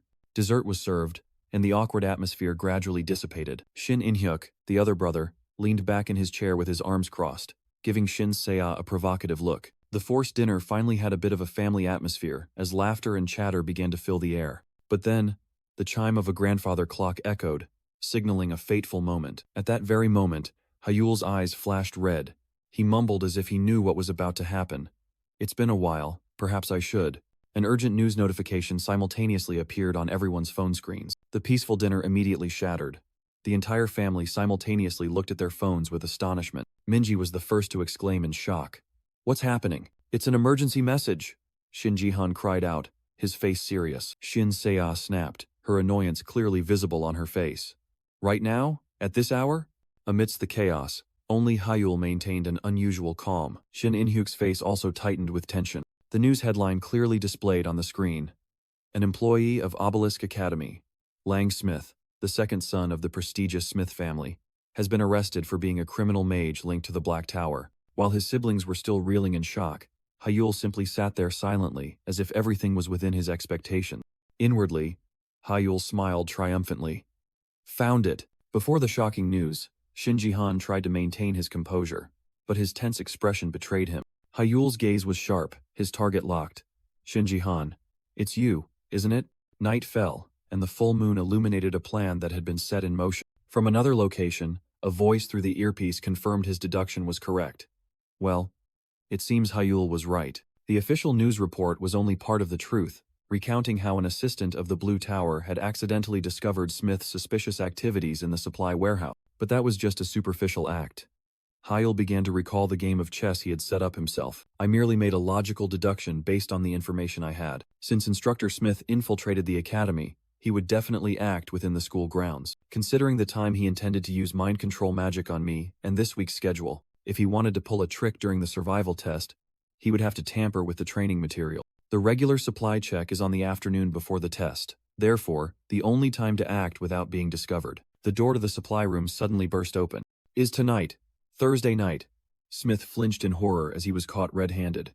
"I had the Blue Tower monitor the supply room. Meanwhile, I gathered the seniors to find out who hired the Black Tower's agents. The result of this two-sided game of chess. We've caught Instructor Smith, and I also have reason to suspect Shinji Han's connection to the Black Tower." Hyul glanced at his brother, who was forcing a smile. Under the moonlight, he smiled contentedly. The plan was executed perfectly, gathering information without revealing myself. Hyul's retreating figure faded into the distance, his mind still analyzing. "It's a shame there's a connection between Jihan and Instructor Smith, but I'll dig it out eventually." On the other end of the line, Kim Kangan sat perched on a chair, his voice full of excitement. "Hyul, I originally intended to help you, but who knew you'd end up helping me instead? The Blue Tower's reputation has soared thanks to this incident." Hyul chuckled softly in response to the offer of repayment. "I won't refuse an offer." Kim Kangan's hearty laugh rang out. "Haha, I like this straightforwardness. All right then, I'll take care of everything on this end." "Yes, thank you. Take care." Hyul put away his earpiece, a contented smile still on his lips, but that piece shattered in an instant. The ground beneath him suddenly cracked open, and deadly, glowing red energy pillars erupted. The sudden explosion threw Hyul sprawling onto the tiled floor. He propped himself up, his eyes already glowing crimson from magic and rage. Completely caught off guard, he could only exclaim in panic. "What?" Amidst the thick smoke and dust, an eerie voice echoed, calling his name like a curse. Shin Hyul, Shin Hyul, and then the attacker revealed himself. Baek Sahyuk stood there, his face contorted with hatred. Die, die you pathetic bastard." Hyul was stunned, realizing the ghost from his past had returned. "Baek Sahyuk?" Without giving him another second, Baek Sahyuk roared, unleashing a destructive surge of magic straight towards Hyul. The speed of the attack was unbelievably fast. With no retreat, Hyul tensed, blue energy erupting around his body, resonance amplification. Immediately, he summoned a massive wall of water in front of him. Water shield, but the enemy's magic was too powerful. The water shield shook violently, threatening to shatter at any moment. At this rate, the water shield will break. In that critical moment, Hyul used his other hand to grip his wrist, pouring all his remaining strength into the defensive magic. He roared, desperately reinforcing the shield before it was completely crushed. But Hyul's efforts were futile. The shield shattered, followed by a terrifying explosion that engulfed the space. The force of the explosion threw Hyul far back. He stumbled upon landing, trying to get back on his feet after the impact. His left hand was burning. As expected, I couldn't completely dodge. From a distance, A gleeful laugh rang out. Baek appeared, scoffing. See? That's the difference in skill. He laughed savagely, his eyes full of contempt. Why bother trying to get up, you piece of trash? Now look what happened. Hyul gritted his teeth, his eyes burning with hatred as he stared directly at his enemy, Bak Sahyuk. But then, Hyul suddenly noticed something unusual. Huh? Wait, something's wrong with him. His eyes are bloodshot. Baek Sahyuk licked his lips, his tongue unnaturally long, revealing sharp fangs. A horrifying thought flashed through Hyul's mind as he recognized this reaction. Forbidden drug. Berserker. This drug forces mana circulation to accelerate, causing blood vessels to burst, transforming the user into a berserk warrior. But more importantly, the user will fight to the death. Hyul screamed in horror. Are you really insane? In response, Baek Sahyuk merely roared something incoherent before lunging. Insane? No, I'm perfectly fine. Realizing reasoning was futile, Hyul concentrated his glowing red magic. Red mana. Third ring spell. Incinerating infection. He lunged, grabbing Bak Sahyuk's collar, trying to stop his madness. You crazy bastard! Hyul roared, pouring strength into his arm, but Baek Sahyuk merely sneered, his face still terrifyingly lucid. I told you, I'm fine. In fact, I'm only normal now. A deadly glint flashed in his eyes. Haha, now you're dead for sure. Instantly, a destructive surge of energy from Baek Sahyuk's hand pierced straight into Hyul's chest, incinerating infection. Hyul collapsed to the ground, helpless. Bak Sahyuk stood there, looking down at the defeated opponent with a smug smile. Oh? Look at this bastard. Hyul groaned on the ground, pain spreading throughout his body. Baek Sahyuk was surprised. You're still alive? The surprise quickly turned into rage. He clutched his head, trembling. You blocked my magic twice. Yet, Hyul had gotten back up, his eyes sharp and defiant. That sight was like adding fuel to the fire. A flawed piece of trash like you. How dare you? Baek Sahyuk's anger erupted into a wild, irrational growl. Then suddenly, he fell silent. The madness vanished, replaced by a bewildered expression. Well, anything can happen. Hyul stood firm, his eyes glowing crimson as he observed the unusual change. As expected, erratic mood. Definitely berserk, but something didn't quite fit. Hyul continued to analyze, doubt rising within him. It was his magical power. It was too illogical. No matter how much berserker drug he used, his power couldn't increase that much. Could it be? Hyul decided he had to try. He began to gather magic, immediately drawing Baek Sahyuk's attention. What are you looking at, you moldy scum? Ignoring the provocation, Hyul unleashed a wind orb, releasing countless air blades that shot into the sky. Baek Sahyuk stared blankly as the blades flew past him. Moldy scum. That contempt once again ignited his rage. How dare you use such trashy magic on me? Hyul thought to himself, I should have been more careful with the wind orb. The magical flame in Baek Sahyuk's hand flared into a destructive orb, but I didn't expect it to come to this. You're already beneath me, Baek Sahyuk roared, completely consumed by his own frenzy. But it was a trap. Gas burst, Hyul shouted, unleashing all the energy he had set up from below. Baek Sahyuk couldn't react in time. His face contorted in horror as the explosion engulfed him. Hyul's eyes gleamed with determination. It hit, but Baek Sahyuk still stood firm amidst the smoke, frantically gathering a massive fireball, fire magic, at this range. Hyul realized immediately. Flame pistol. Die! Baek Sahyuk roared, unleashing his full fury. The terrifying torrent of fire rushed forward. Hyul analyzed. This attack had immense destructive power at close range, but its effective range was only 7.74 meters. Theoretically, it could be dodged. Yet Baek Sahyuk was stunned. No way. Hyul had bent the trajectory of the magic, causing the fireballs to explode on the building behind him. Breathing heavily, Hyul looked straight at his opponent. Do you hate me so much that you have to use an IL chip? Baek Sahyuk burst into a wild laugh. IL chip? What nonsense are you talking about? Hyul was disappointed. As expected, you don't even remember. A purple chip was deeply embedded in the back of Baek Sahyuk's neck, emitting an ominous light. Why would I use it on a piece of trash like you? Losing patience, the white-haired man lunged forward with green energy blades. If you're going to talk nonsense, then shut up and die. Hyul stood firm, the chip's effects clear in his mind. It enhanced the body, amplified magic formulas, and altered both the power and range of spells. The white-haired man screamed frantically as his attack was blocked. So what, you bastard? Hyul calmly revealed while parrying. The interesting thing is, I'm researching the structural changes of circles and mana, as well as the transformation of magic formulas. His eyes flashed sharply. Thanks to this, I'm very sensitive to changes in magic. For better or worse, I'm receiving hints from both the illegal IL chip and the madman. Baek Sayuk roared in confusion, his body beginning to show signs of disintegration. What the hell are you talking about? You bastard! Hyul held out his hand, blue energy converging. I won't thank you. It's just a matter of ending it at dawn or right now. Resonance. In his mind, Hyul flipped through the magic pages of Idrid. Anyone who reached this level transcended their current state. However, for the past few days, he had only been troubled by one thing. The main problem was the penalty. This technique accelerated speed by interweaving different magic circles, creating a tremendous burden on both body and mind, and the price to pay was time. If one reached the second Circle Master level and used resonance, the effect duration was only 3 minutes. After that, for the next 12 hours, the mana circle would be completely paralyzed. Hyul mused, I need to think carefully before using it. Meanwhile, Baek Sayuk yelled, You stupid kid, mumbling to yourself, are you scared? Hyul half closed his eyes, the decision made. Resonance time is 3 minutes. 3 minutes. He sprang up, his red eyes flaring with killing intent. That's more than enough. Earth Dragon. The ground cracked open, and countless orange energy spikes shot straight towards Baek Sayuk. The white-haired man struggled to dodge, a horrified scream escaping his throat. He couldn't believe his eyes, his teeth clenched. This is third circle magic? How can trash like you use third circle magic? Hyul merely smirked, his expression full of provocation. How did I use it? In a fit of rage, Baek Sayuk unleashed a dark curse. Die, damn it! Hyul coldly thought to himself, even your curses are half-hearted. Truly a boring cliché. Hyul's eyes flashed blue, and a wall of water appeared.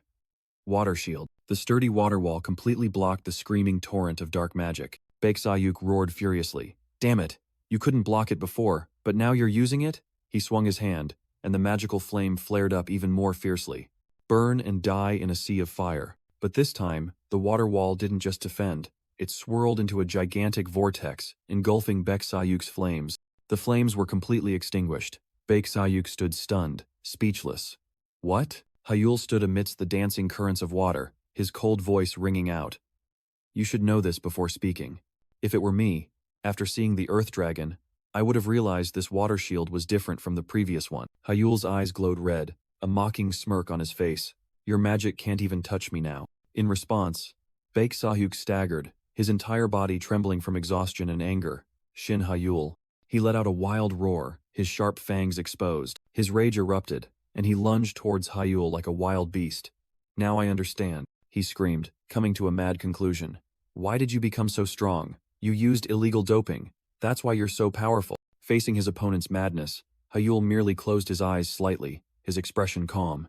It's over. Without a shred of pity, Hyul stepped onto the rippling water. I won't pity you, this is all your own doing. Darkness began to spread from beneath Hyul's feet, engulfing everything. Darkness. Blindness. Baek Sayuk panicked as his vision was stolen by the thick darkness. What is this? Amidst the pitch-black space, Hyul's cold voice echoed, judging his enemy's hesitation. If you hadn't hesitated to kill me, things wouldn't have come to this. Disoriented and consumed by fear, Baek Sayuk yelled desperately, Come out! Don't hide! Shin Hyul, stop hiding! Come out and fight me! Shin Hyul, but Hyul wasn't hiding. He was preparing the finishing blow.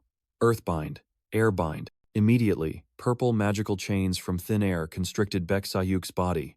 This kind of binding magic. The last chain wrapped tightly around his leg, causing him to lose balance and collapse. Hyul's voice rang out, devoid of emotion. It's too late. The last mercy I can grant you is a death as quick and peaceful as possible. Hyul appeared right behind him, gripping the chains of fate. Baek Sayuk still screamed frantically. Don't talk nonsense. It's not over yet. If it weren't for you, my life. While Baek Sayuk was still struggling, Hyul coldly cut him off. Do you think your life would have changed? I don't think so. At that time, you probably would have just blamed someone else again. By the way, Hyul whispered, revealing a deadly truth. Do you know why people don't use illegally modified AI, besides the side effects on the body? The white-haired man stammered, disbelieving his ears. Nonsense. What nonsense are you talking about? A heart-wrenching scream echoed. Dark magic flowed from Hyul's hand directly into Baek Sayuk's body, making him convulse in extreme pain. With a cruel smile, Hyul explained. Just now, I adjusted my mana to the frequency of your overheating chip. How does it feel?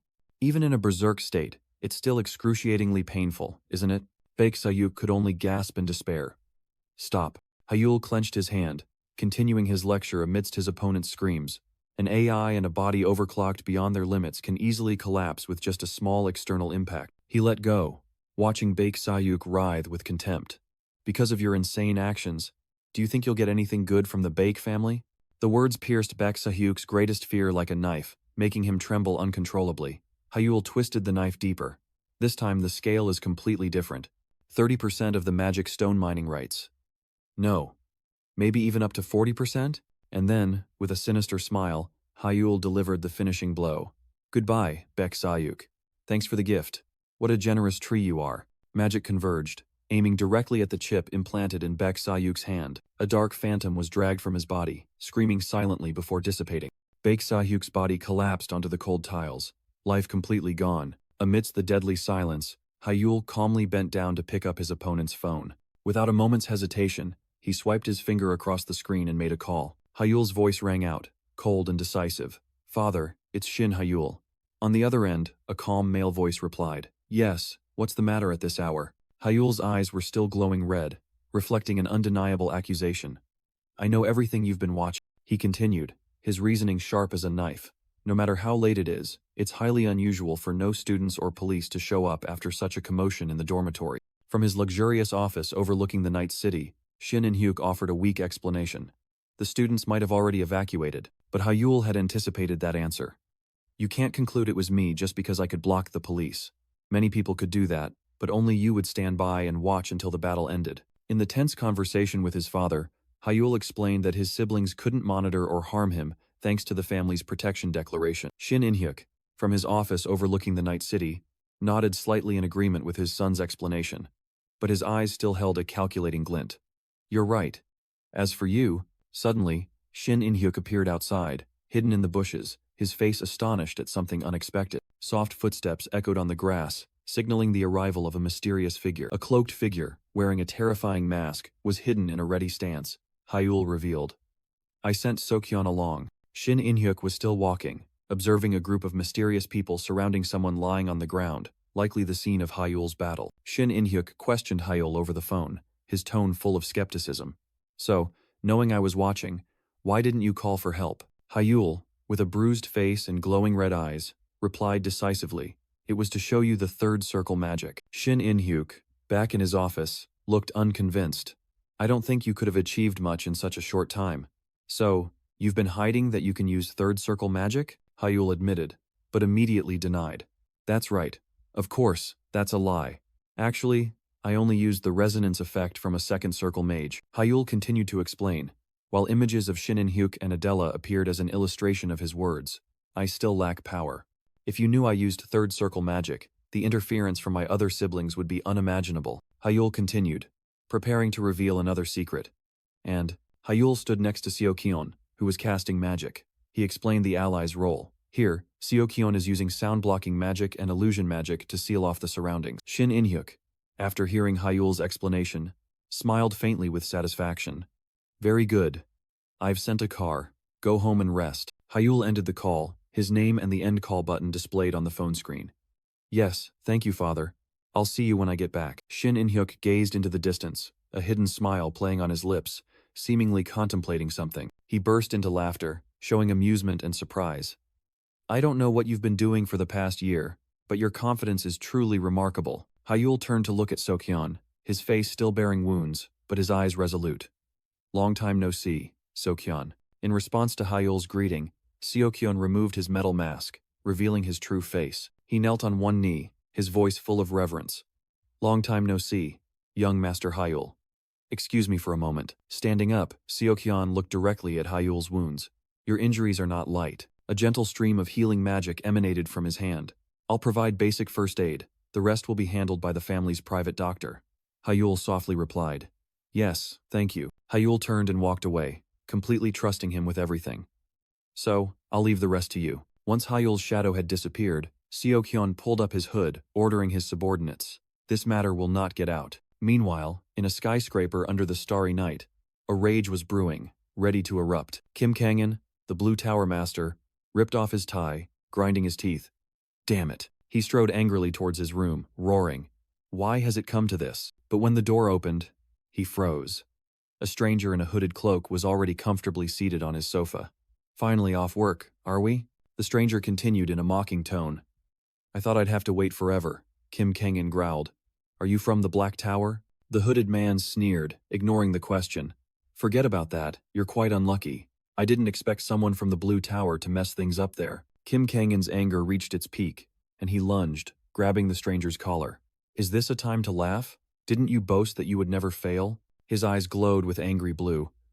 "Now what do you want from me?" The hooded man remained nonchalant, pushing Kim Kangan's hand away. "I apologize. I tend to laugh a lot. Since the mission failed, I will refund the money and handle the aftermath properly." He stood up, his tone turning cold. "Our clients are VIPs, so there's no need to worry about information leaks. Instructor Smith will." A wicked smile appeared under the hood as he raised his hand to his neck. "Not survive the morning." Kim Kangan waved his hand. "His life has nothing to do with me. But that kid Baek Sahyuk gave the ill chip and berserker to Hyul. How do you plan to handle that?" Following Kim Kangan's words, the mysterious broker, with a sinister smile, confirmed Baek Sahyuk's fate. "Don't worry about that. That kid is brain dead." Hearing the words brain dead, Kim Kangan flinched, his face filled with bewilderment. "Brain dead? What does that mean?" The broker calmly explained that Baek Sahyuk had attacked Hyul alone. He flashed a cunning smile, adding that Baek Sahyuk was now just a breathing corpse due to the side effects of what he had used. Kim Kangan frowned, dismissing his concern for Baek Sahyuk and focusing his attention on Hyul. "I don't care about that. So, what happened to Hyul?" The broker replied cryptically, further irritating Kim Kangan. "Well, he was injured, but now he's vanished." Kim Kangan gritted his teeth, questioning. "Are you trying to play word games with me?" he replied, still with an indifferent expression. "Oh, of course not. I'm just telling you what I saw." A horrifying truth suddenly flashed in Kim Kangan's mind, making him clench his fists. "Does this mean Hyul defeated Baek Sahyuk, who used the ill chip and berserker?" The broker confirmed, but immediately added a crucial detail with a mysterious smile. "That's right. Well, that's not entirely accurate." He went on to reveal that Seo Kyun was present at the scene when Baek Sahyuk attacked, though it was unclear whether his purpose was to protect or monitor Hyul. Not only that, Seo Kyun quickly set up isolation and containment magic, demonstrating his formidable vigilance and ability. Because of this, the broker couldn't follow the battle to the end, only managing to express regret for missing an interesting spectacle. Kim Kangan was stunned, a name suddenly appearing in his mind. Could it be the Shadows? He hastily asked when Seokyeon began tracking Hyul. "Do you know when Seokyeon started following Shin Hyul?" The broker shook his head, only knowing that Seokyeon appeared after Hyul stopped working with their VIP clients. Kim Kangan fell into thought, realizing that Seokyeon was the head of the Shadows unit, directly under his father. He couldn't help but wonder about this unexpected presence. Kim Seokyeon, the head of the Shadows unit, directly under my father. But why would someone like that be there? Kim Kangan's expression turned serious. He understood that if the Shadows were involved, things would become much more complicated. A cautious decision was made. If the Shadows have acted, I must be more careful. It seems I should refrain from bothering Hyul for a while. Seeing Kim Kangan's change in attitude, the broker continued to ask about the ill chip Hyul possessed. "So, what will you do with the ill chip Hyul is holding?" Kim Kangan waved his hand, reassuring that everything was accounted for. The ill chip he gave Hyul had a unique deletion code and would automatically self-destruct, vanishing into thin air. Seokyeon asked one last time. "Any other questions?" Kim Kangan, beads of sweat on his brow, could only weakly reply. "No." Having received the answer he needed, the cloaked figure turned on his heel. "Well then, I'm leaving now. I have to deal with Rangsmith." As soon as he finished speaking, he leaped straight off the balcony, his cloak fluttering in the night wind. "Client, I'm off." Seokyeon's silhouette quickly merged into the city's night, leaving Kim Kangan alone with his complex thoughts. The assassin was gone, but Kim Kangan's work wasn't finished. He had to ensure Seokyeon left no traces, even if it meant breaking his own home's security magic. Meanwhile, Seokyeon glided between skyscrapers, the knight his ally. Must hurry. A few days later, at an ancient academy, Professor Smith was examining a book when suddenly, a gut-wrenching pain struck him. He collapsed, his body convulsing violently in extreme agony. News of his death was quickly reported. "Today, I heard from the Blue Tower Master that..." Rangsmith suddenly clutched his chest and died during transport. Hyul sat there, listening, his eyes glowing red. Hearing the news, Hyul leaned back in his chair. He had anticipated this, but hadn't expected it to unfold so helplessly. It seems Seokyeon handled Baek Sahyuk's case well. Everything had been smoothly resolved. Hyul let out a sigh of relief. Just then, the phone on the table vibrated. It was a message from his father, reporting excellent results. Negotiations with the Beck family were complete, and in exchange for their silence, they received 43% of the mana stone mining rights. Reading the messages, a smug smile appeared on Hyul's lips. Dad sent so many at once. He must be very satisfied. He looked out the window at the brilliant morning Sunday. All right then. It's good that everything is settled, anyway. Relief was evident on his face. All the pieces were in place. Now, all that's left is to prepare for the biggest tournament of top mages. The phone screen displayed a notification about the competition taking place in 89 days. An excited smile spread across Hyul's lips. This is getting interesting. Suddenly, a surge of azure magic enveloped his body. A message appeared in the air. The 12-hour resonance penalty has ended. He clenched his fist, feeling power surging within him. Without wasting a second, Hyul identified his next objective. The third circle. An ancient book, emitting magical light, appeared before him. He quickly flipped to the page he was looking for. To the challenge page, the book fell to the floor, its light flaring intensely, engulfing the entire room. Hyul squinted at the dazzling light. When he opened his eyes, he found himself floating in an endless white void. Where is this? This white space? Could it be another world within the book? A pillar of light suddenly erupted right in front of him. From within the light, a female figure gradually emerged, her golden eyes glowing brightly. Welcome to the second challenge page. She introduced herself with confidence. I am Beta, the manager of the second challenge page. Hyul mumbled, trying to grasp the situation. The second challenge. He wondered if it would be like the first test, perfectly refining elemental mana light, but Beta denied that speculation. On the second challenge page, the successor will be evaluated on their ability to freely control circles. Her gaze sharpened, offering an incredible promise. Details will be revealed when the test begins, and once passed, pages 32 to 81, containing information about third circle magic, will be updated. That immense amount of knowledge stunned Hyul. He could only utter one word: insane. The dizziness quickly turned into extreme excitement. Huh, an update from page 32 to 81? I thought it would only be about 10 pages, but the smile soon faded, replaced by a sharp gaze. Hyul realized that a great reward meant no ordinary challenge. Third circle magic must be on a completely different level. Beta sensed his mix of anticipation and apprehension. Well then, let's begin the test immediately. As soon as she finished speaking, a colossal pillar of magical light descended from the sky, enveloping Hyul. Amidst the ethereal space, a hauntingly familiar voice echoed. My disciple, I shall now announce the content of the second test. Hyul was stunned. This voice, Master, Raybel Baitneo's voice continued to resonate as a complex magic circle appeared. From now on, 100 magic circles will appear sequentially.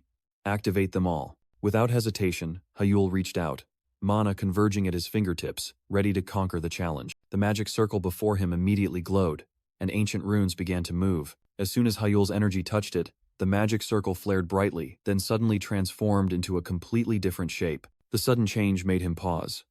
What? It suddenly changed? His master's voice echoed again, setting a harsh rule. The activation time for each circle is 3 seconds. If you fail, you will have to start over from the beginning. Hyul smirked, thinking he had figured out the problem. Just memorize it, right? But his illusion was immediately shattered.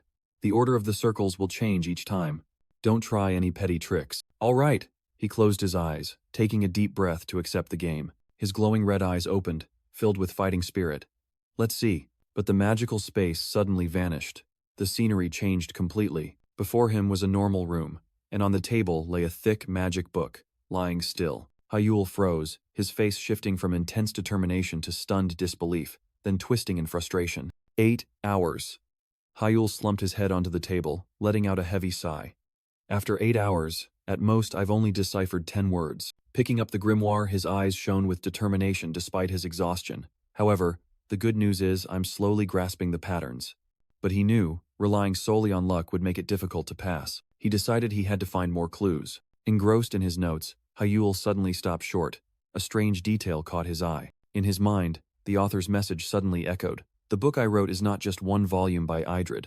If you feel stuck, seek out my other books. They will surely aid your progress. Hyul's heart pounded. Not just one volume? So the time will come when I have to search for the remaining books, even though I don't know their names or locations. The modern city stretched out before his eyes. His mind reeling, Hyul decided to go out for some fresh air, hoping to change his mood. Just as he entered the convenience store to pay, he unexpectedly bumped into someone. Looking up, both were stunned. Adela? Hyul? A moment later, both were sitting on a park bench. Hyul spoke first. I often see you. Adela nodded. Yes, me too. You look like you've been up all night, he remarked. Adela was slightly startled, a little flustered. I'm reading a rather interesting document, Hyul said, presenting a transparent tablet filled with ancient characters. Would you like to read it? He explained. The title is The Feasibility of Spatial Teleportation Magic. Adela squinted. Oh, this? It looks like a pseudo-book, but contrary to Hyul's expectation, the girl's eyes suddenly lit up. I know, but read it now. Her sudden enthusiasm left him dumbfounded. Adela was completely engrossed in the ancient characters, eagerly pointing at every detail. Adela happily enjoyed her banana milk, while Hyul maintained an indifferent expression. He glanced at the bag beside her, filled with identical cartons of milk. Taking a sip, Hyul smiled faintly. Oh, it's actually quite good, isn't it? Adela replied enthusiastically. Right? But the smile quickly faded. Hyul's gaze returned to the document in his hand, his voice lowering. It doesn't have a logical conclusion. Suddenly, his pupils contracted, glowing with an eerie red. Huh? Adela didn't notice the change. She continued to explain. This thesis is based on the books left by Rebel Bitaneo, which I analyzed myself. That name hit him like a thunderclap. Hyul jumped, exclaiming in surprise. Rebel Bitaneo! Gone was his indifferent expression. He carefully traced his hand over each line of ancient text. I knew it. The structure of this book is a bit different, but, in his mind, Baitaneo's familiar characters appeared, comparing them to this crude thesis. Here and there, Baitaneo's style is still present. Many parts are similar to his basic theories. Shallow and empty, but Hyul spun around, his eyes interrogative. Adela, who is the author of this book? Taken aback by his attitude, Adela hesitated for a moment before replying. Go Song-jun. Immediately after, Hyul was sitting at his desk, the room cluttered with books and papers. He plunged into searching for information. His glowing red eyes were glued to the computer screen.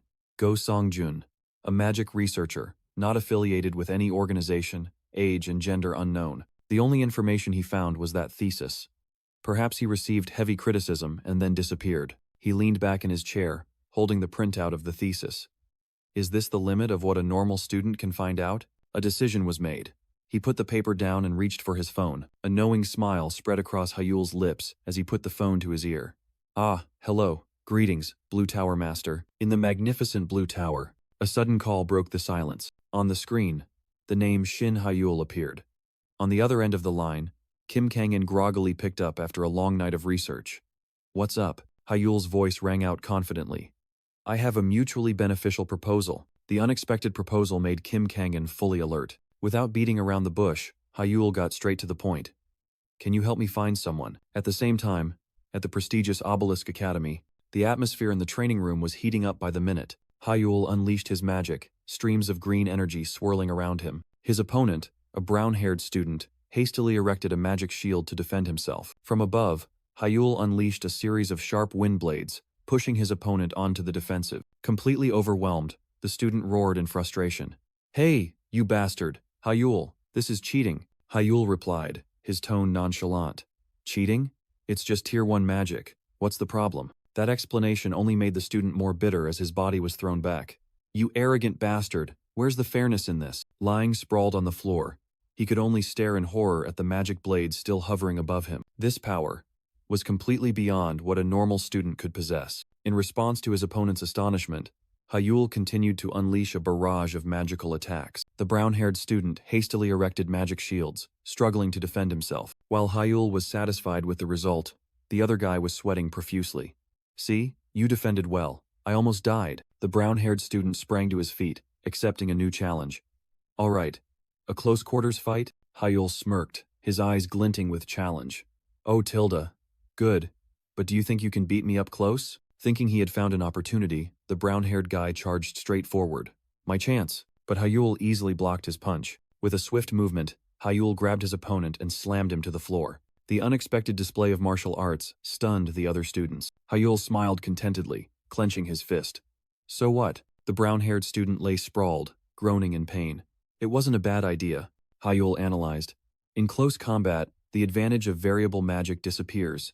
It's just the power of a Tier 2 mage against a Tier 3. That's a good strategy.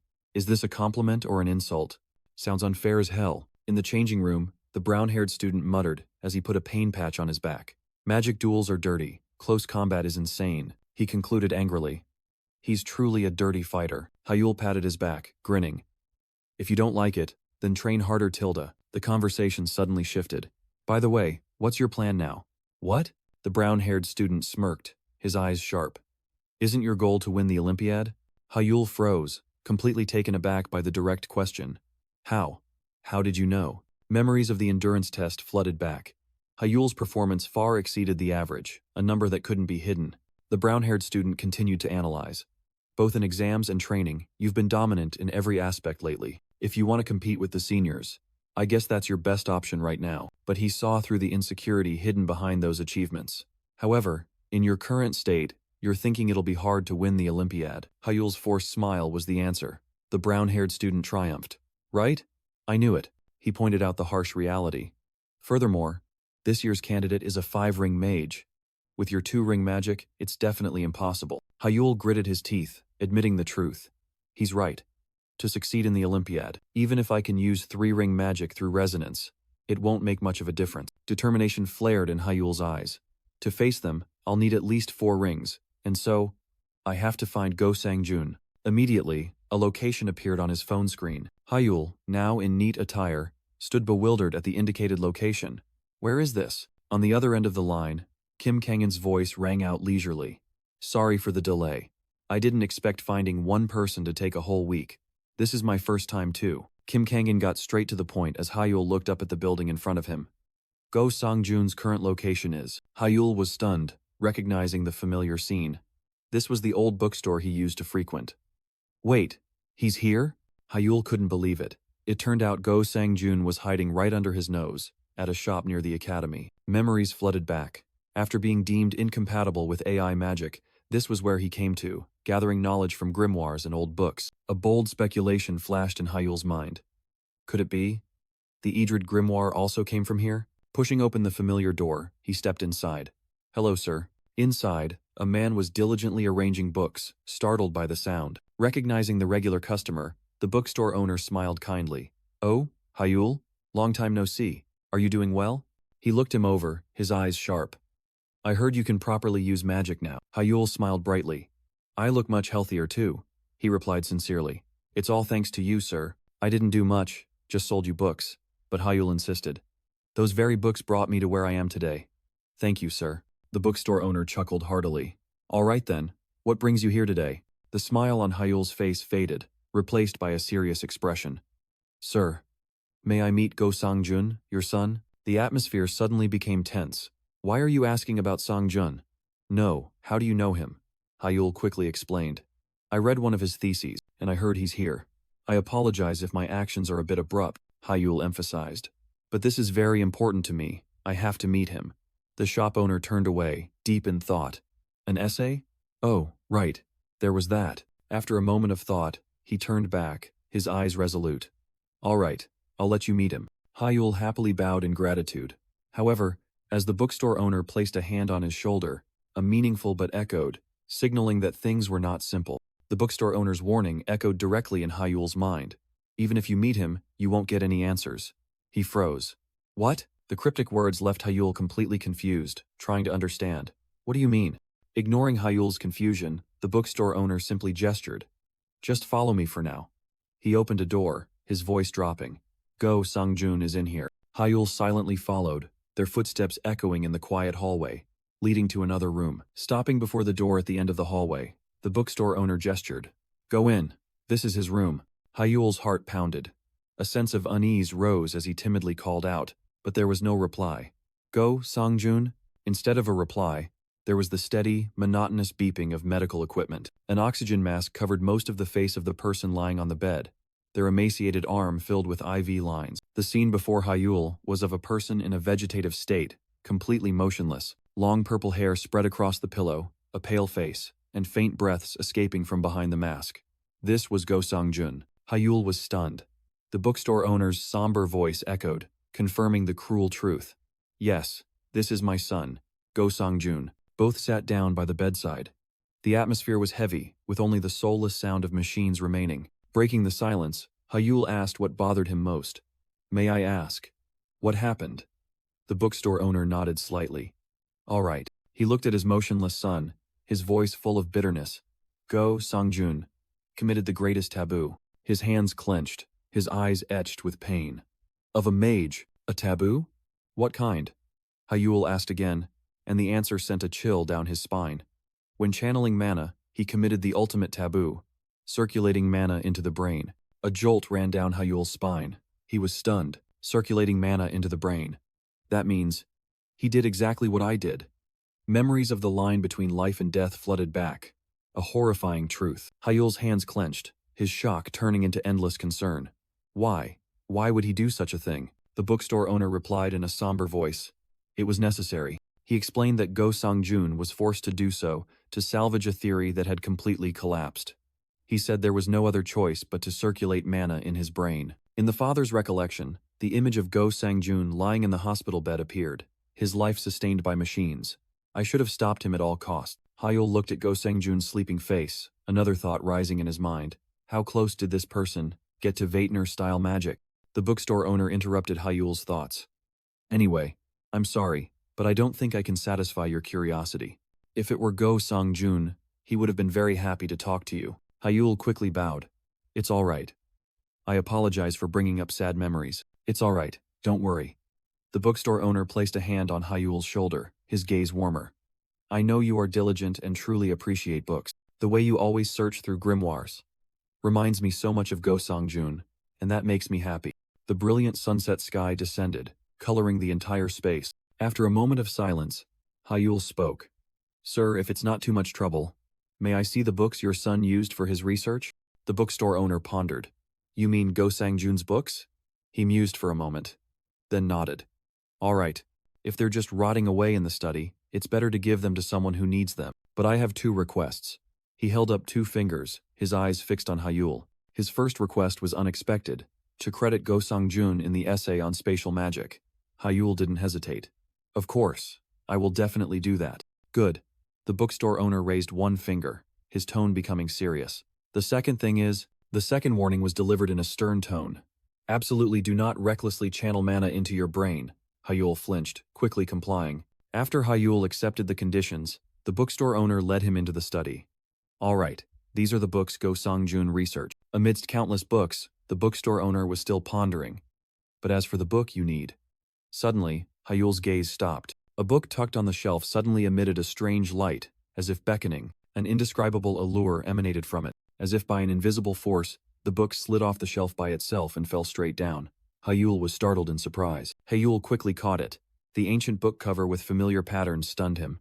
It looked somewhat similar to the Book of Idrid. Still in shock, Hyul turned to the bookstore owner. Sir, this book is? The bookstore owner looked at the book, recalling the image of Go Songjun. Ah, that one. That's the book Go Songjun always carried with him as if it were a treasure. Just read it, he stated firmly. Whatever you're curious about is probably in there. Hyul turned to the first page. Inside were scribbled words and incomprehensible symbols. As expected, the handwriting is terrible, but then, a horrifying truth struck Hyul's mind. His eyes glowed red. This is my master's handwriting. After a moment of silence, Hyul hugged the book tightly, bowing in gratitude. Thank you very much, sir.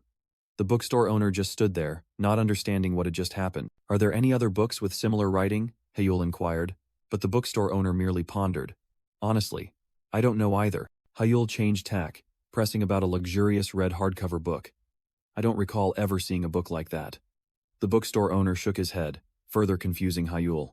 Then how did Go Sangjun get it? Realizing he couldn't get any more information, Hyul gave up. Ah, I see. Thank you, sir. Countless questions swirled in his mind. After all, how did the Book of Idrid end up in his possession? Night fell over the academy, but the doubts in Hyul's heart had not yet subsided. Back in his room, Hyul recalled his search in Go Songjun's study. He had only found a single book that looked similar to the Book of Idrid. Nevertheless, a glimmer of hope appeared. It's still better than finding nothing. But as soon as he placed the two books side by side, a surge of magic suddenly erupted. Hyul was startled in fright. What's happening? Both books were simultaneously emitting a brilliant light. A magical vortex of roses and ribbons swirled up, engulfing Hyul. A solemn voice echoed. To the worthy successor of the Book of Idrid, I leave this book. He struggled in despair. Hey, I'm being sucked in again. Amidst the chaotic space, Raybel Baitaneo's voice suddenly echoed. This book's name is the Book of Mimiri. Master, I've been pulled into the book again. Enjoy the blessings of knowledge. In the empty room, 2 books lay still on the table. The Book of Mimiri closed with a cute teddy bear-shaped lock. Immediately after, Hyul was thrown into a completely different space, a luxurious and unfamiliar room. Still dazed, he could only utter, "Where is this?" Before Hyul could collect himself, a small hand reached out from thin air. A sudden light touch on the back of his neck startled him. Hyul spun around, his eyes gleaming with vigilance. A little girl with a mischievous smile appeared. "Gotcha. Welcome to Mimir's book." Hyul stared in astonishment at the strange being before him. "Who are you?" The little girl giggled, a look of smugness clearly visible.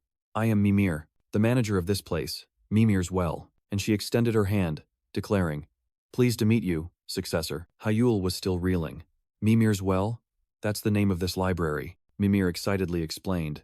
"A library prepared by Ray Belbatinio for future successors." That name struck Hyul like a bolt of lightning. A library exclusively for Baitaneo's successor. Hyul looked around, a hint of skepticism in his eyes.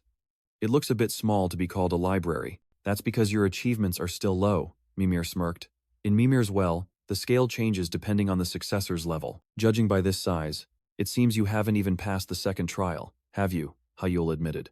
"Yes, that's right." Mimir suddenly looked annoyed. "Excuse me, but can we speak more informally from now on?" Hyul was still bewildered by Mimir's sudden suggestion. "Huh? Since we'll be seeing each other a lot, it's weird to keep formalities," Mimir said, wiggling her finger. "Let's just be comfortable with each other." Hyul subtly smirked, quickly catching her drift. "Ah, all right, let's do that." As soon as the atmosphere became more informal, Mimir immediately changed the subject, her voice full of admiration. "By the way, successor, you're quite talented, aren't you?" "To find me so quickly, and only in the second round?" Hyul replied. "I don't see what's so good about finding you early." Mimir burst out laughing, her eyes sparkling mischievously. "It is good. It means you can proceed straight to the 5th round without any obstacle." The words 5th round struck Hyul's mind forcefully. He was stunned. "5th round? How is that possible?" In response to Hyul's skepticism, Mimir said nothing more. Instead, she unleashed a pure, brilliant surge of magic. The energy converged, pulling an ancient, thick book from the shelf, making it float down. The book emanated a mystical aura, gently landing in Mimir's hand. She offered the book to Hyul, her eyes full of hidden meaning. "Just read it, and you'll understand." Hyul carefully turned each page, and then he immediately realized. "This is detailed resonance theory," Mimir explained. "This place is full of information that couldn't be included in Idrid's code, just like the book you're reading." Hyul looked up, his eyes full of questions. "Why wasn't all of this included in Idrid's code?" Mimir smiled. "A very good question," Mimir explained. Complex magic circles appearing around the book, illustrating her words. There was too much knowledge, too much content, that far exceeded the purpose of testing the successor. For various reasons, only the most essential information was included in the code, Mimir concluded. Standing amidst the glow of endless knowledge. That's why this Mimir's Well was created, Hyul carefully confirmed. "So, Master recorded more detailed content here in Mimir's Well," Mimir explained, likening this boundless space of knowledge to a colossal reference book. In contrast to the summary book Hyul was holding, a thought flashed in Hyul's mind. "So all the books here contain such a vast amount of information? And as my achievements increase, the number of books will also increase?" "Exactly," Mimir playfully winked. "Now, do you understand how to reach the 5th circle?" Confidence flared in Hyul's eyes. "Of course. With this, I can easily pass the second trial." Immediately, Hyul immersed himself in the treasure trove of knowledge, ancient magical pages unfolding before his eyes. He floated in a mental space, dedicating his entire mind to absorbing and synchronizing the magic circles. Sweat beaded on his forehead, Hyul panted, but a number appeared in his mind like an astonishing achievement, 79 circles. He recalled the second trial, synchronizing 100 magic circles.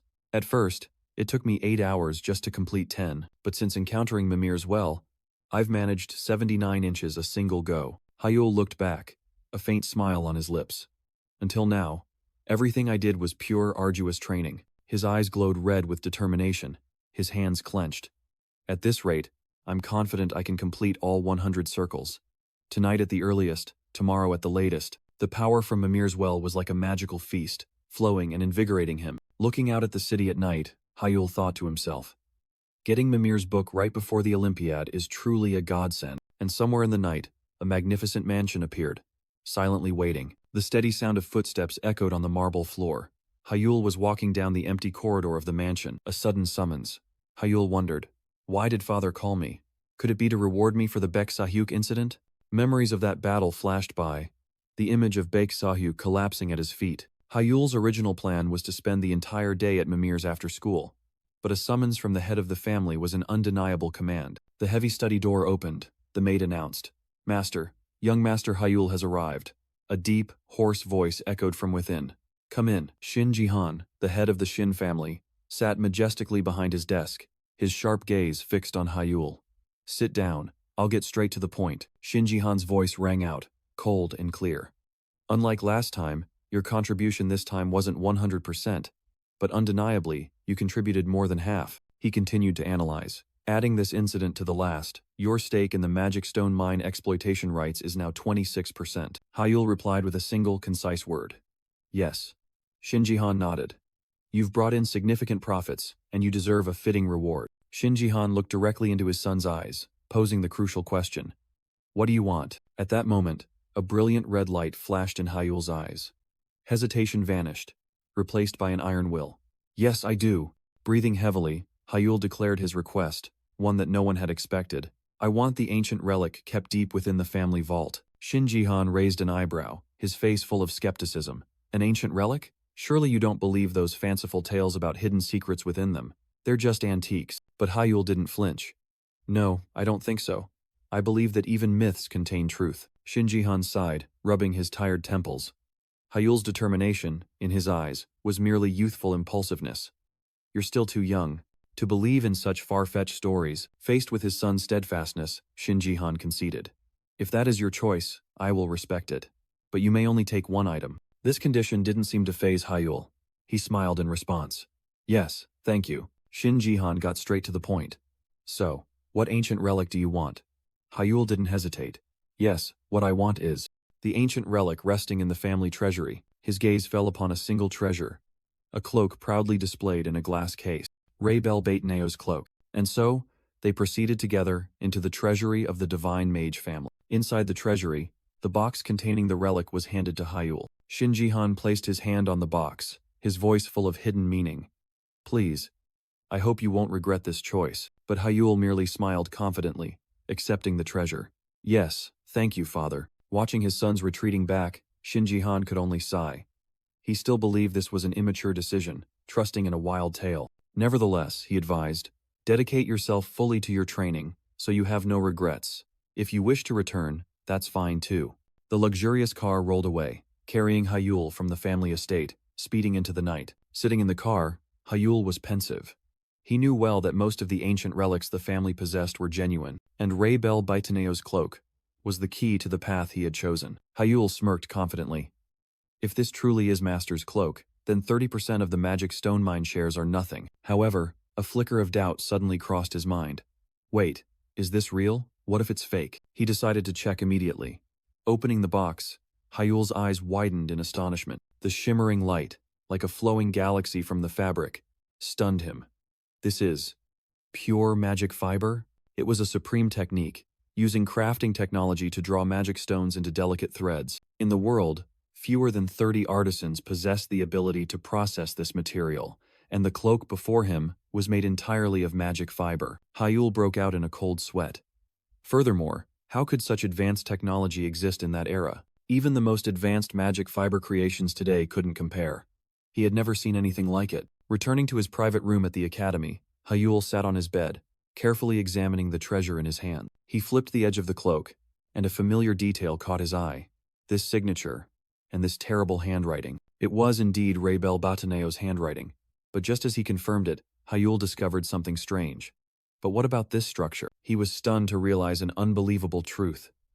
The inner and outer layers are completely reversed. Basic crafting theory clearly states, the inner layer of magic fiber equipment should enhance magic transmission, while the outer layer should block magic to reduce damage. But this cloak had a completely opposite structure. The outer layer enhanced magic, causing the wearer to suffer more damage. Meanwhile, the inner layer blocked magic, suppressing the owner's own power. Hyul pondered, his trust in his master unwavering. My master wouldn't make such a mistake. Suddenly, a crazy thought flashed through his mind. Could it be? It's designed to be worn inside out? Without hesitation, Hyul turned the cloak inside out. A surge of pure magic immediately emanated. This is, strangely, even after being reversed, the structure of the inner and outer layers remained identical. So this was intentional, Hyul whispered, cold sweat breaking out. But what was the purpose? In Hyul's mind, Shinji Han's image appeared, cold and distant. Is this really an ancient relic? Now I understand why father left it to rot in the vault. Suddenly, a dazzling light erupted from a magic book. The light enveloped the toys and jewelry, teleporting them away. They all landed on Hyul unexpectedly, startling him into shouting, "Mimir!" Mimir looked up from the book, greeting him cheerfully. "Oh, successor, you're here?" But her smile faded as her eyes fell upon the cloak in Hyul's hand. She jumped up, recognizing it immediately. "What? Isn't that Ray's cloak?" Her astonishment quickly turned into excitement. "Wow. Successor, you found it? Your luck is insane." But Hyul only responded with a puzzled expression. But this cloak seems a bit strange." Mimir curiously stepped closer. "Strange? How so?" As soon as she touched the fabric, both of them flinched simultaneously, their faces changing color in surprise. Ignoring her previous astonishment, Mimir abruptly changed the subject, holding up 2 fingers. "Successor, you're still in the second circle, right?" Hyul confirmed blankly. Mimir explained that at that level, his ignorance was natural. "Then stop thinking by yourself." But then Mimir paused, hastily covering her mouth as if she had misspoken. "Sorry, successor. I can't explain anything about this cloak." Hyul was stunned by this mystery, resolutely wanting to return the item. "What? Why? Never mind, I'll just return this." Mimir ignored him, lost in thought, then found another approach. Beitner magic has a very special incantation, but just as she was about to say it, some invisible force stopped her. Mimir stammered, struggling with her own words. A special incantation? Hyul wondered, while Mimir frustratingly realized she couldn't even utter the name. Regaining her composure, Mimir cleared her throat and declared loudly, "Let me say it again. Beitner magic has a special incantation. An incantation called true magic." Hyul was stunned, repeating the 2 words he had just heard as if in disbelief. "True magic? That's right. Unlike the magic you're using, this is the real true magic." Mimir's assertion left Hyul dumbfounded. "So the magic I've been using all this time is fake?" Mimir coldly confirmed. "Well, unfortunately, that's true." She gestured for silence.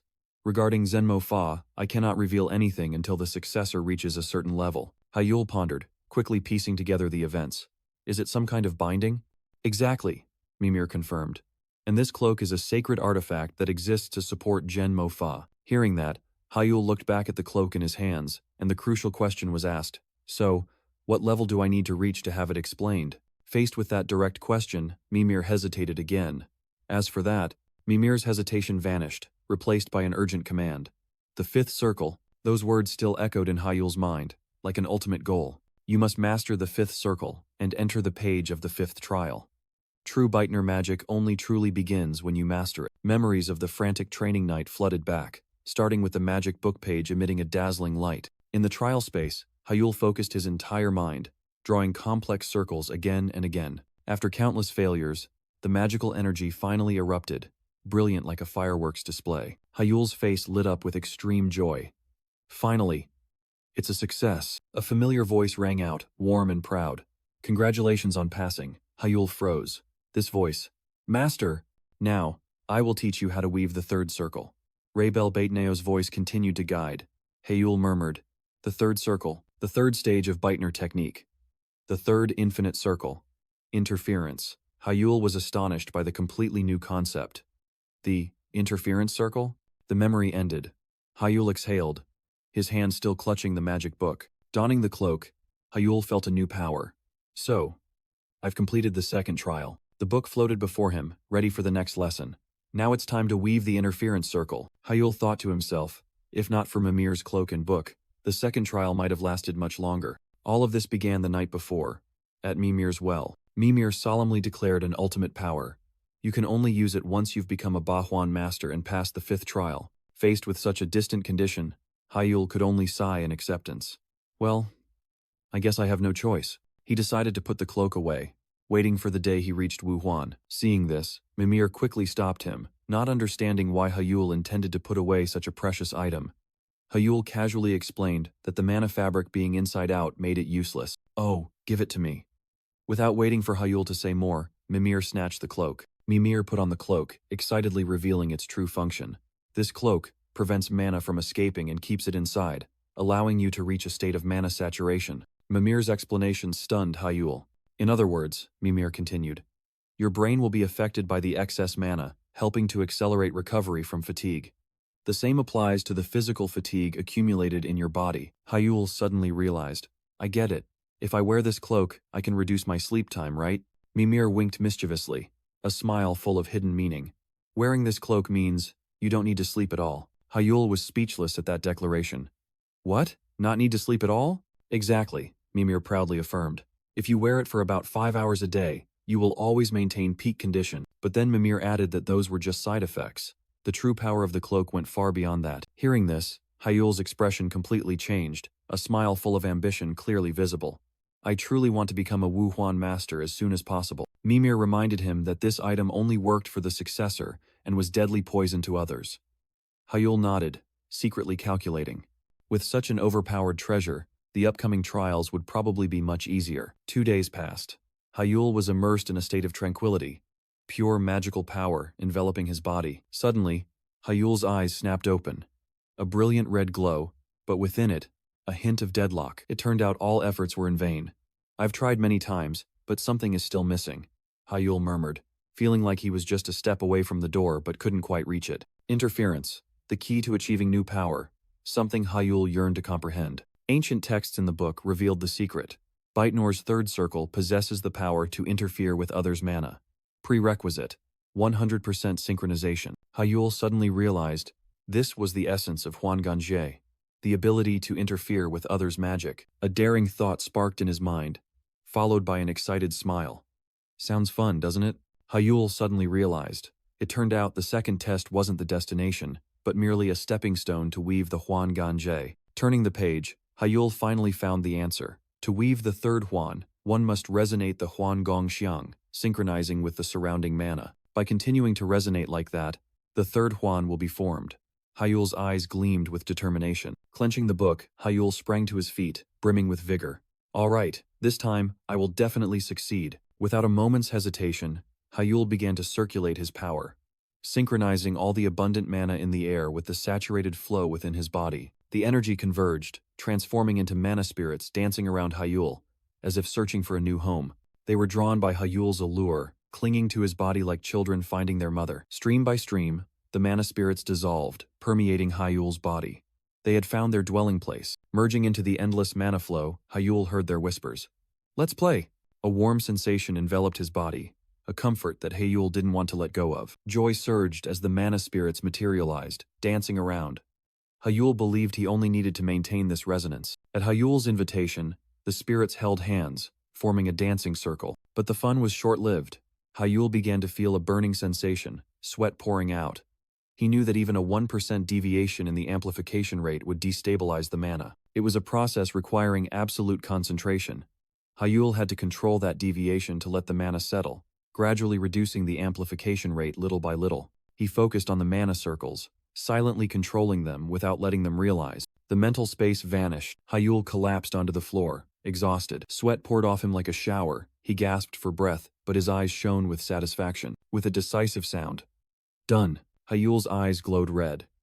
Magical energy surged from his palms as the first circle, contemplation, was unleashed. Immediately after, the second circle, resonance, erupted, enveloping Hyul's body. Hyul clenched his fists, pouring all his will and power into it. A blinding flash of light erupted as the third infinite circle, intervention, was officially completed. In the magical space, Hyul smiled contentedly. Finally, I've completed the third circle, the circle of intervention. A burning desire flared in Hyul's eyes. I need to get stronger as fast as possible. To the level of a 5-circle archmage. Time passed, and the scene shifted to a dense forest under the scorching Sunday. Amidst the quiet, Hyul relaxed, letting small birds perch on him. He mumbled to himself, the survival exam. This was a large-scale test at the training ground in Gangwon province, lasting 32 hours. Each student was equipped with a special artifact. The mission was simple. Survive as long as possible in a continuously shrinking area. A score notification appeared on his wrist. Hyul murmured. All right, it's time to act. But the difference in this test was having to survive not only against monsters, but also against other students. The peace suddenly shattered. The startled birds flew away, signaling another presence. From behind, a purple-haired student suddenly appeared, roaring a declaration of war. Die, Hyul! A fireball shot forward, but Hyul reacted faster, gracefully dodging its trajectory. The purple-haired guy smirked. Good dodge, but I've got the flow now. Without a word, Hyul charged forward, throwing a punch straight at his opponent. Barrier! Another white-haired individual appeared behind a magical shield, scoffing. Idiot! What do you think a punch can do? But facing the trap, Hyul's eyes glowed a vivid red. The game had only just begun. Hyul's intervention ability erupted, striking directly at the magical shield. The sturdy barrier shattered like glass under a single blow. The ambusher was stunned, unable to believe his eyes. What? Immediately after, a sharp earth orb pierced through the fragments, aiming straight for him. The impact sent Kang Gi-hak flying backward, both in pain and shock. He couldn't understand. My barrier. Lost to something like an earth orb? Hyul coldly watched the defeated opponent. Idiot. So proud of ambushing me? He gently rubbed his neck, his tone sarcastic. Besides, who screams when they attack? A smug smile spread across Hyul's lips as he looked at his fist radiating multicolored energy. Is this the power of intervention? That attack was not simple. It was a perfect combination of weakening the core of a second-tier magic barrier, then finishing it with a first-tier earth orb. A notification rang out, sealing the loser's fate. Student Kang Gi-hak, eliminated. Hyul walked leisurely, thinking to himself. Because he let his guard down, things went so smoothly. The device on his wrist lit up. Hyul received 10 points. He continued deeper into the forest, gaining a clearer sense of his ability. I think I've grasped how to use intervention now. At this rate, it might not only be effective against second-tier magic, but even third-tier magic. A flash of light gleamed in Hyul's eyes, signaling magic about to be cast. Immediately, he unleashed a massive fireball. The terrifying explosion incinerated a corner of the forest, but that deafening sound attracted unwanted attention. Hyul startled and turned around. He was surrounded. A pack of bloodclaw wolves silently emerged from the shadows. Hyul quickly assessed the situation. It seems they were attracted by the sound of the previous battle. Instead of fear, he showed amusement, stretching casually. If it were normal students, they'd probably complain about having to fight continuously. Hyul's eyes glowed red, a confident smile on his lips. But for someone who needs an overwhelming lead like me, this situation is truly welcome. The alpha's howl echoed, tearing through the silence. The hunt began. Without hesitation, Hyul charged into the pack of wolves, magic erupting. Come on, you dogs. Meanwhile, in a state-of-the-art control room, Hyul's every action was being closely monitored. The judges were reviewing the most prominent names. Adela Sterat. Ji Sunchan, a female judge, continued, her eyes fixed on the screen. Kim Kang-soo. Ma Jae-hak. These students are truly impressive, another person commented. If they keep this up, they'll easily make it into the top 10. But immediately, an objection was raised. Haha. But will it be easy to last until the very end? The bespectacled female judge suddenly spoke, drawing everyone's attention. By the way, the screen showed Hyul standing amidst the fallen wolves. It seems no one doubts Hyul's skills anymore. Another judge looked at his colleague, his voice full of implication. Judge Go Chang-soo? Go, Chang-soo smiled in acknowledgement. That's right. Another judge spoke up, suggesting Hyul was far from incompetent. Immediately, someone objected. Incompetent? He dominated the #1 spot in all previous training sessions, and even now, he's still leading with an unbelievable score difference. The leaderboard clearly showed the disparity. Hyul comfortably in first place, far ahead of Adela in second. Even more astonishing was Hyul's understanding of his enemies. He exploited the habits of the bloodclaw wolves, deliberately leaving one alive to call the pack from afar. It was a terrifyingly clever move, solely for the purpose of accumulating more elimination points. A female judge was both excited and worried. If this continues, we can absolutely hope for a victory at the Olympiad. Meanwhile, in the examination area, the battle had concluded. Hyul panted, standing amidst the defeated wolves. With this much, I must have earned about 60 points, right? No sooner had he spoken than a violent tremor suddenly struck. The ground shook wildly, throwing Hyul into the air. What is this? An earthquake? No way. The ground is moving. Hyul's eyes widened in astonishment as he saw something emerging from the ground. This thing is a colossal creature with a massive body and a shell made of solid emerald, the emerald turtle. Contrary to expectations, Hyul's face showed no fear, but rather extreme excitement. Why is such a rare monster here? He landed gently, directly facing the colossal creature. His eyes sharpened, full of challenge. This is my first time seeing it with my own eyes. Without a hint of fear, Hyul roared, challenging the monster. Come on, face me! Meanwhile, at the Obelisk Academy's evaluation tower, all developments were being closely monitored. The large screen broadcast the confrontation live. A voice broke the silence. Hyul and the Emerald Turtle. A teacher explained that this monster was placed here to encourage cooperation among students. It's a rare monster deployed in the main training area. Worry was evident on the teachers' faces. No matter how much of a genius Hyul is, this isn't something he can handle alone. The Emerald Turtle, a level 4 reptilian monster, renowned for its impenetrable defense. It is the natural nemesis of all mages. The colossal monster charged, its power shaking the ground. A devastating ram, pure power crushing everything in its path. The terrifying impact force sent Hyul flying into the air like a rag doll. But instead of panicking, a defiant smile appeared on Hyul's lips. If I take down this monster, I'll earn a huge amount of points. In midair, he quickly regained his balance, preparing for an incredible counterattack. Magical energy converged in his palm. Barrier!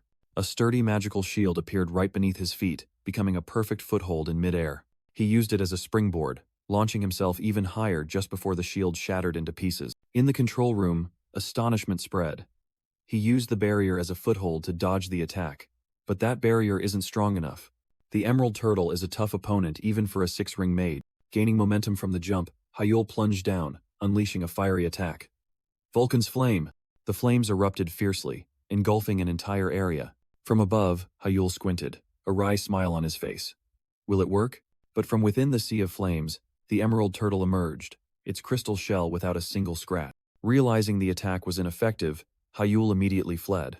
Not easy at all. This monster is beyond imagination. Even a 5-ring mage would struggle to defeat it alone. Perhaps it's due to the mana accumulated in its body. That thought flashed through Hyul's mind. Wait, mana in its body? A cunning smile replaced his tense expression. Oh, there's something I need to test. Hyul channeled magic into his legs. Leg strength boost. Hyul's speed surged, surprising even the Emerald Turtle. He glided like the wind, easily dodging the monster's sluggish attacks. But merely dodging wasn't enough. A single stomp from it could flatten an entire area. If I keep running like this, I won't win. I have to fight. Resolutely, Hyul turned, directly facing the colossal enemy. Before the impending attack, he erected a magical shield. Barrier! The terrifying power of the Emerald Turtle instantly cracked the shield. What kind of power is that? Hyul braced himself, realizing defense was futile. I underestimated it. I can't block it.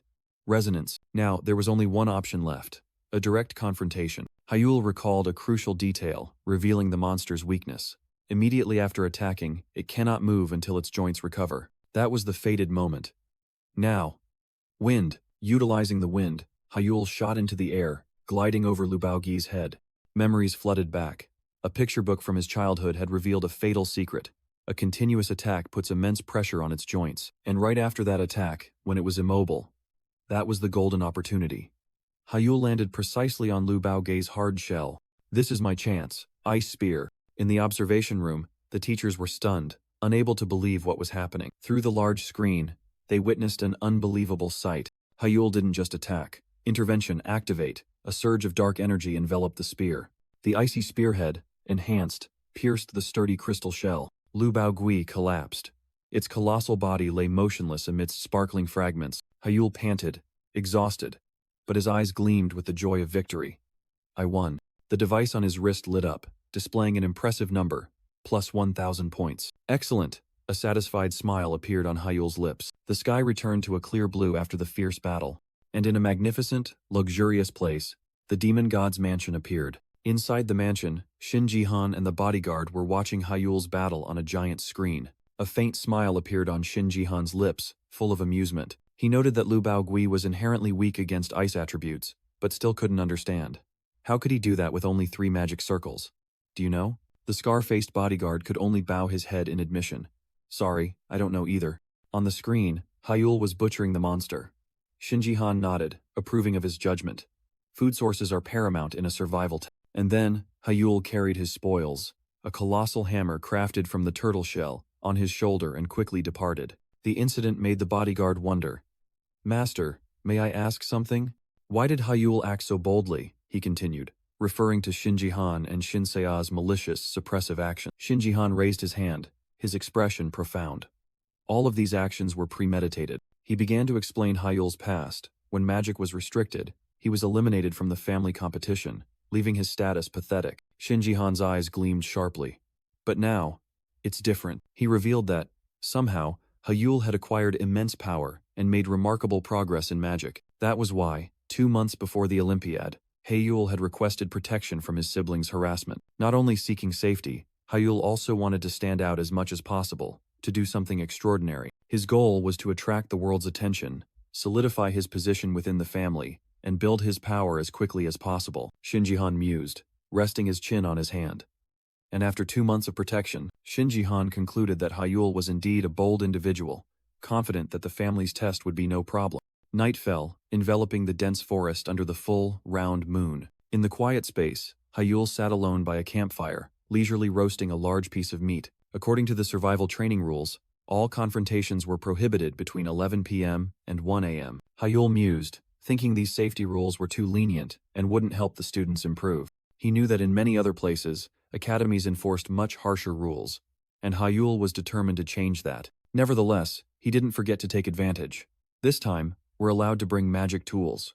Luckily, I can recover from fatigue thanks to my master's cloak. Putting all calculations aside, Hyul happily enjoyed his lavish dinner. After eating his fill, he contentedly rubbed his stomach. That was delicious, but the peaceful moment suddenly vanished. A strange sound from the bushes immediately put Hyul on alert. 2 figures emerged from the darkness, surprised to recognize him. It was Ji-sunchan and Adela. Caution was quickly replaced by curiosity. All 3 sat around the campfire, and Hyul spoke first. "Why are you 2 together in the forest like this?" Ji-sunchan frankly admitted. "We were fighting until a little past 11 p.m. "Oh no, not fighting. I was getting beaten to a pulp." He pointed at Hyul, deducing. "The fight stopped at 11 p.m. You must have been lured here by this enticing aroma." Enchanted by the lingering scent of roasted meat, Ji-sunchan and Adela swallowed. "It smells so good. When will you share some with us?" Hyul froze, cold sweat breaking out. He had already eaten everything. "Well, just throw it away then. Maybe you 2 should eat it too." Hyul thought sarcastically, imagining Ji-sunchan and Adela cheering joyfully. "Deadly aroma!" Ji-sunchan exclaimed, holding up a hot piece of roasted meat. Adela also happily took her share. "Thanks for the meal." Without hesitation, both eagerly devoured the delicious meat. In his imagination, Hyul crossed his arms smugly like a master chef. "It's delicious, isn't it?" "Yes, absolutely delicious." Cutting off his train of thought, Adela suddenly looked seriously at the meat in her hand. "This meat, isn't it from a honey bear?" Honey bear, a bear-like monster living in the forest, was famous for its delicious flavor when roasted. "No, it's not," Hyul denied, explaining that in this training area, only 2 types of monsters were edible. Adela calculated, only honey bear and Lu Bao Gi. Besides those 2, the others are either poisonous or tasteless, inedible. An incredible speculation suddenly flashed. Adela turned to Hyul, her eyes full of astonishment. "No way. You hunted a Lu Bao Gui?" Hyul gave a meaningful smile, his eyes glowing red. "That's right. During the day, in the west." Ji-sunchan almost choked, his mouth still full of meat. "Really? I've only seen Lu Bao Gui online. How did you hunt it?" "That's truly amazing." Ji-sunchan continued to exclaim in admiration, making Hyul remind him, "Hey, don't talk while eating." But Adela was not easily convinced. Skepticism was clear on her face. "I've never heard of a mage below 5 circles being able to hunt a Lu Bao Gui." Her gaze bore into Hyul, seeking an explanation, and the answer lay in a moment she was completely unaware of. Memories of the battle suddenly flooded back. A destructive surge of magic gathered in Hyul's hand, ready to strike down the enemy. It was a colossal pillar of fire, a destructive vortex sweeping away everything in its path. Adela and Ji-sunchan were stunned by the horrifying sight. 3 magic circles? When the flames dissipated, only Hyul remained standing there, strangely calm. The truth far exceeded Adela's imagination. "No way. Transformation magic. 6 circles?" The battle ended. Hyul calmly looked at the device in his hand, as if he had just taken a stroll. Ji-sunchan and Adela approached, still bewildered. "Wow, how did you win?" Hyul simply replied that he had pierced through its shell. The absurd answer drove Ji-sunchan mad. "What? Does that even make sense?" Hyul just gave a wry smile, ignoring their skepticism. Ji-sunchan suddenly remembered. "The entire battle was recorded by the Academy's drone, so we can watch it later." Hyul smirked. No. I think I'll get to watch it first, won't I?" His cryptic words left both of them puzzled. Hyul's eyes glowed red, and he looked directly at Adela, declaring, "Anyway, tomorrow we'll fight, fair and square." While Ji Sun-chan clutched his head in despair, Adela smiled with interest. "Great. Well then, good luck." A surge of emerald magic flared around her. "I also have something I want to show you." Just then, an announcement rang out, signaling that the second day of the survival test had begun. In the control room, a cold voice echoed. 2 hours remaining. The survival round has narrowed, and now, only 4 people are left. In the silent forest, Hyul walked alone. The final question remained unanswered. Who will stand at the pinnacle of this life and death battle? A surge of emerald magic suddenly tore through the space. Instantly, Hyul's eyes glowed red. Without hesitation, he launched a preemptive strike. Wind Spear, a barrage of energy spears shot forth, causing a terrifying explosion among the trees. However, from the epicenter of the explosion, a smug voice rang out. "So, we've returned to the supernova stage, have we?" That figure gently landed, easily dodging Hyul's attack. And then, with incredible speed, that person charged straight towards Hyul. Fast, a devastating kick sent Hyul flying backward. Sliding across the ground, Hyul propped himself up, astonished by the power he had just faced. Facing him, Ji San-wook smirked. "Hyul, I think you're truly unlucky to run into me here." But Hyul only clenched his fist, his eyes sharpening. "Sorry about that. I actually feel lucky." The past at Obelisk Academy suddenly rushed back, where Ji San-wook easily defeated another opponent with his bare hands. His power left onlookers in awe. That's Ji San-wook for you. Body enhancement magic truly is the best. Among the second-year students, he was one of the top 2 in martial arts. As rumored, Ji San-wook was an expert in body enhancement magic. Hyul's eyes glowed red, facing Ji San-wook's confident smile. Clearly, this was not an opponent to be underestimated. In response to the unspoken provocation, Hyul decided to confront him directly. "If that's the case, then I will also." Blue energy erupted around his fist, and Hyul also chose body enhancement magic to dive into a hand-to-hand battle. Hyul's choice only made Ji San-wook more excited. A fair and direct confrontation? Excellent. Meanwhile, in the Obelisk Academy's evaluation room, the judges watched closely. It seems Hyul and Ji San-wook have chosen a pure body enhancement battle. Go Chang-soo, one of the judges, offered his initial assessment. In this match, the advantage clearly leans towards Ji San-wook. That assessment was entirely justified. Ji San-wook not only had the best combat ability among the second-year students but was also the national tournament champion. However, Go Chang-soo narrowed his eyes, recalling yesterday's battle. Hyul's true abilities are still an unknown. Back in the arena, Ji San-wook wasted no time, unleashing a powerful punch. Hyul leaned back, dodging it by a hair's breadth. At that very moment, Hyul's pupils glowed an unusual red. The demon eye had been activated. Hyul's vision could now analyze every flow of magic. He realized that mana was concentrated entirely in his opponent's fist, but it was just a feint. The flow of magic suddenly shifted, concentrating directly into the knee. Hyul immediately read his intention. A devastating kick came flying, and he quickly erected a magic shield to block it. The immense impact made Hyul's hands tremble, but the shield held firm. As expected, this kick is heavy. But if I use the barrier to counter, instead of just defending, Hyul turned the shield into an attack. The barrier shattered into countless sharp crystal fragments, flying straight towards Ji San-wook. Ji San-wook was stunned by the unexpected tactic. Destroying the barrier completely?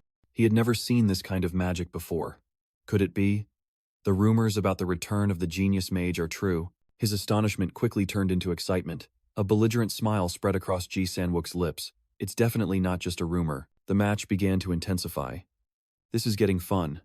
But I also have my pride. Ji San-wook growled, determined not to lose in his specialty.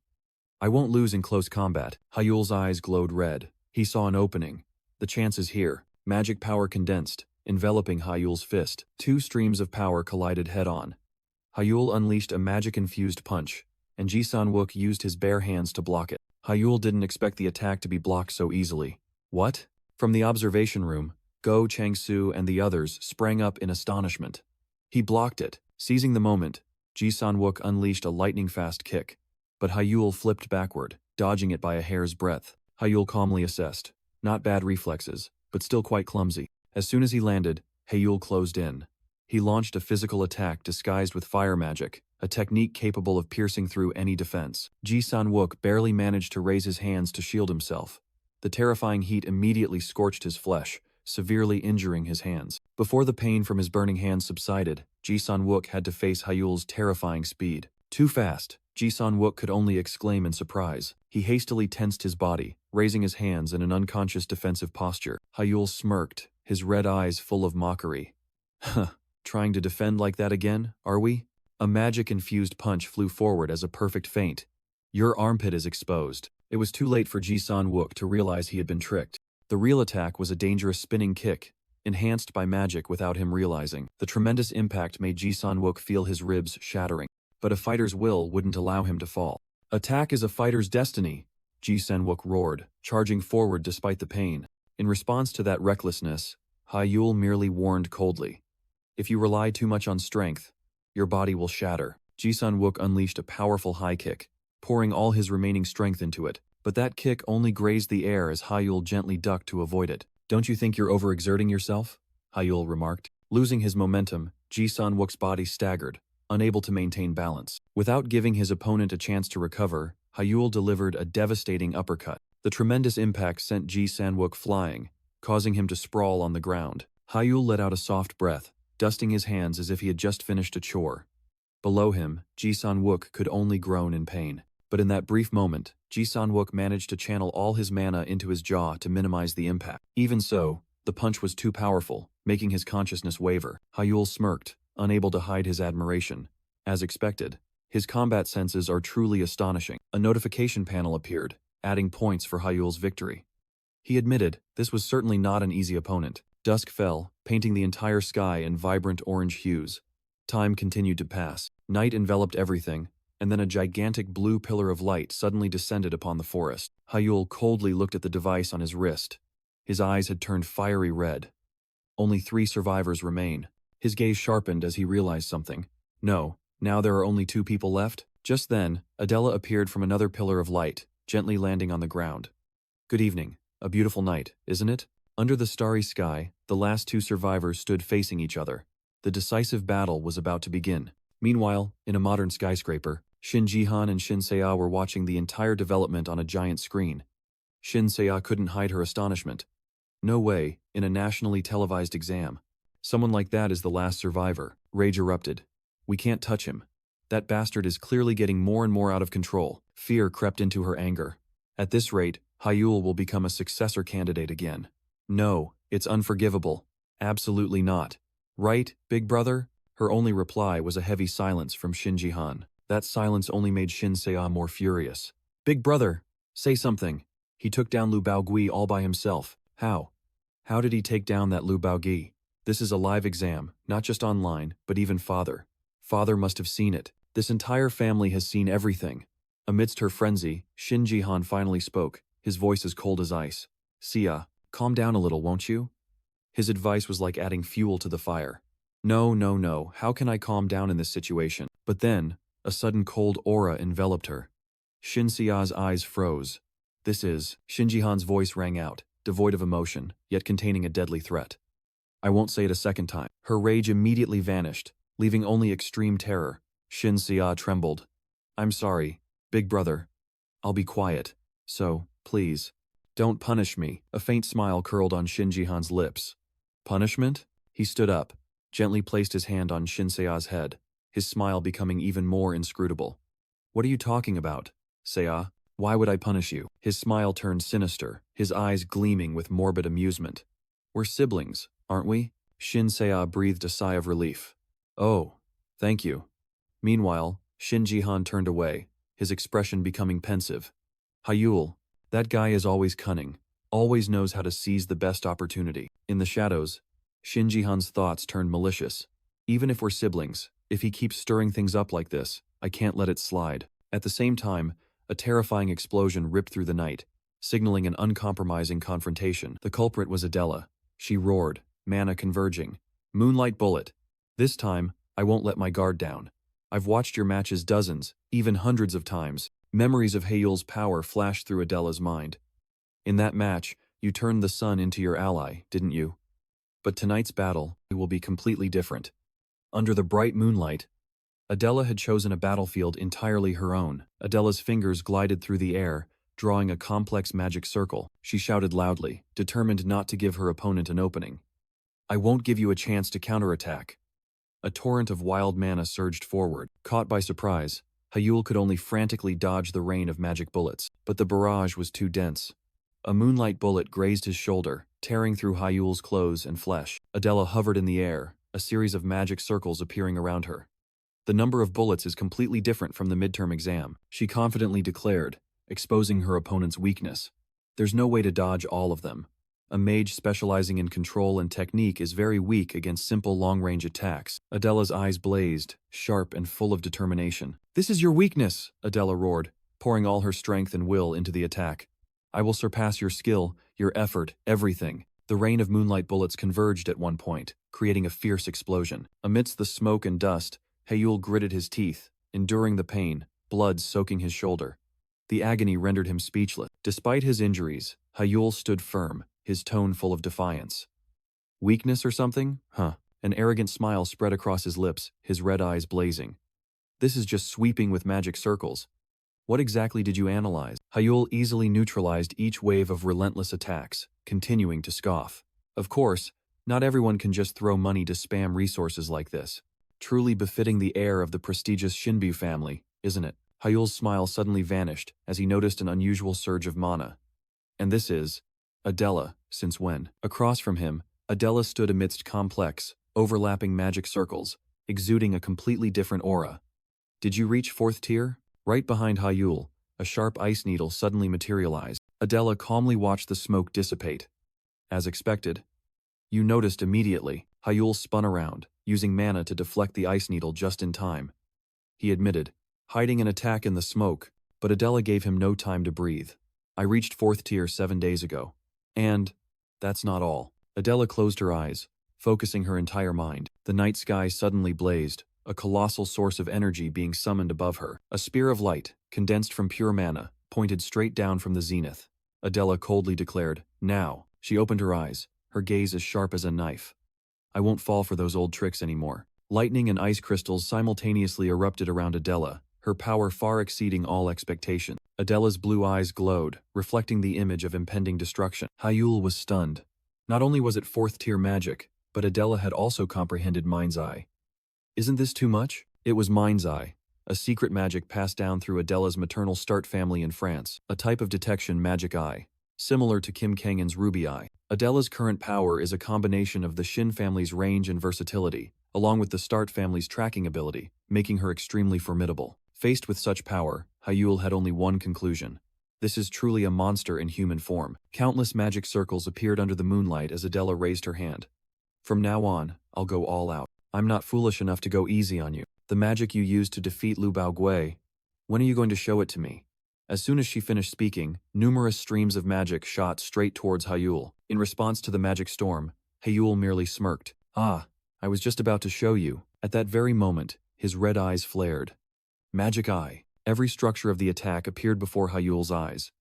Adela's moonlight bullet, cast 12 times using the Schilling-Fairline formula, and focused via the inverse Verdania equation. With a mere flick of his hand, their entire trajectories were bent, plunging straight into the ground with dazzling explosions. Adela was stunned, unable to believe what had just happened.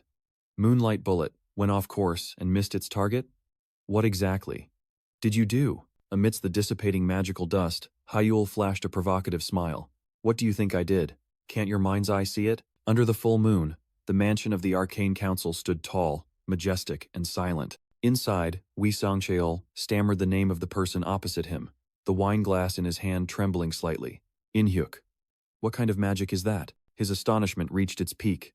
What kind of magic could so absurdly bend the trajectory of a spell? Wei Sangcheol's face, the head of the Arcane Council and Adela's father, was still filled with shock. In the luxurious room, Wei Sangcheol stood watching the large screen replaying Hyul's battle.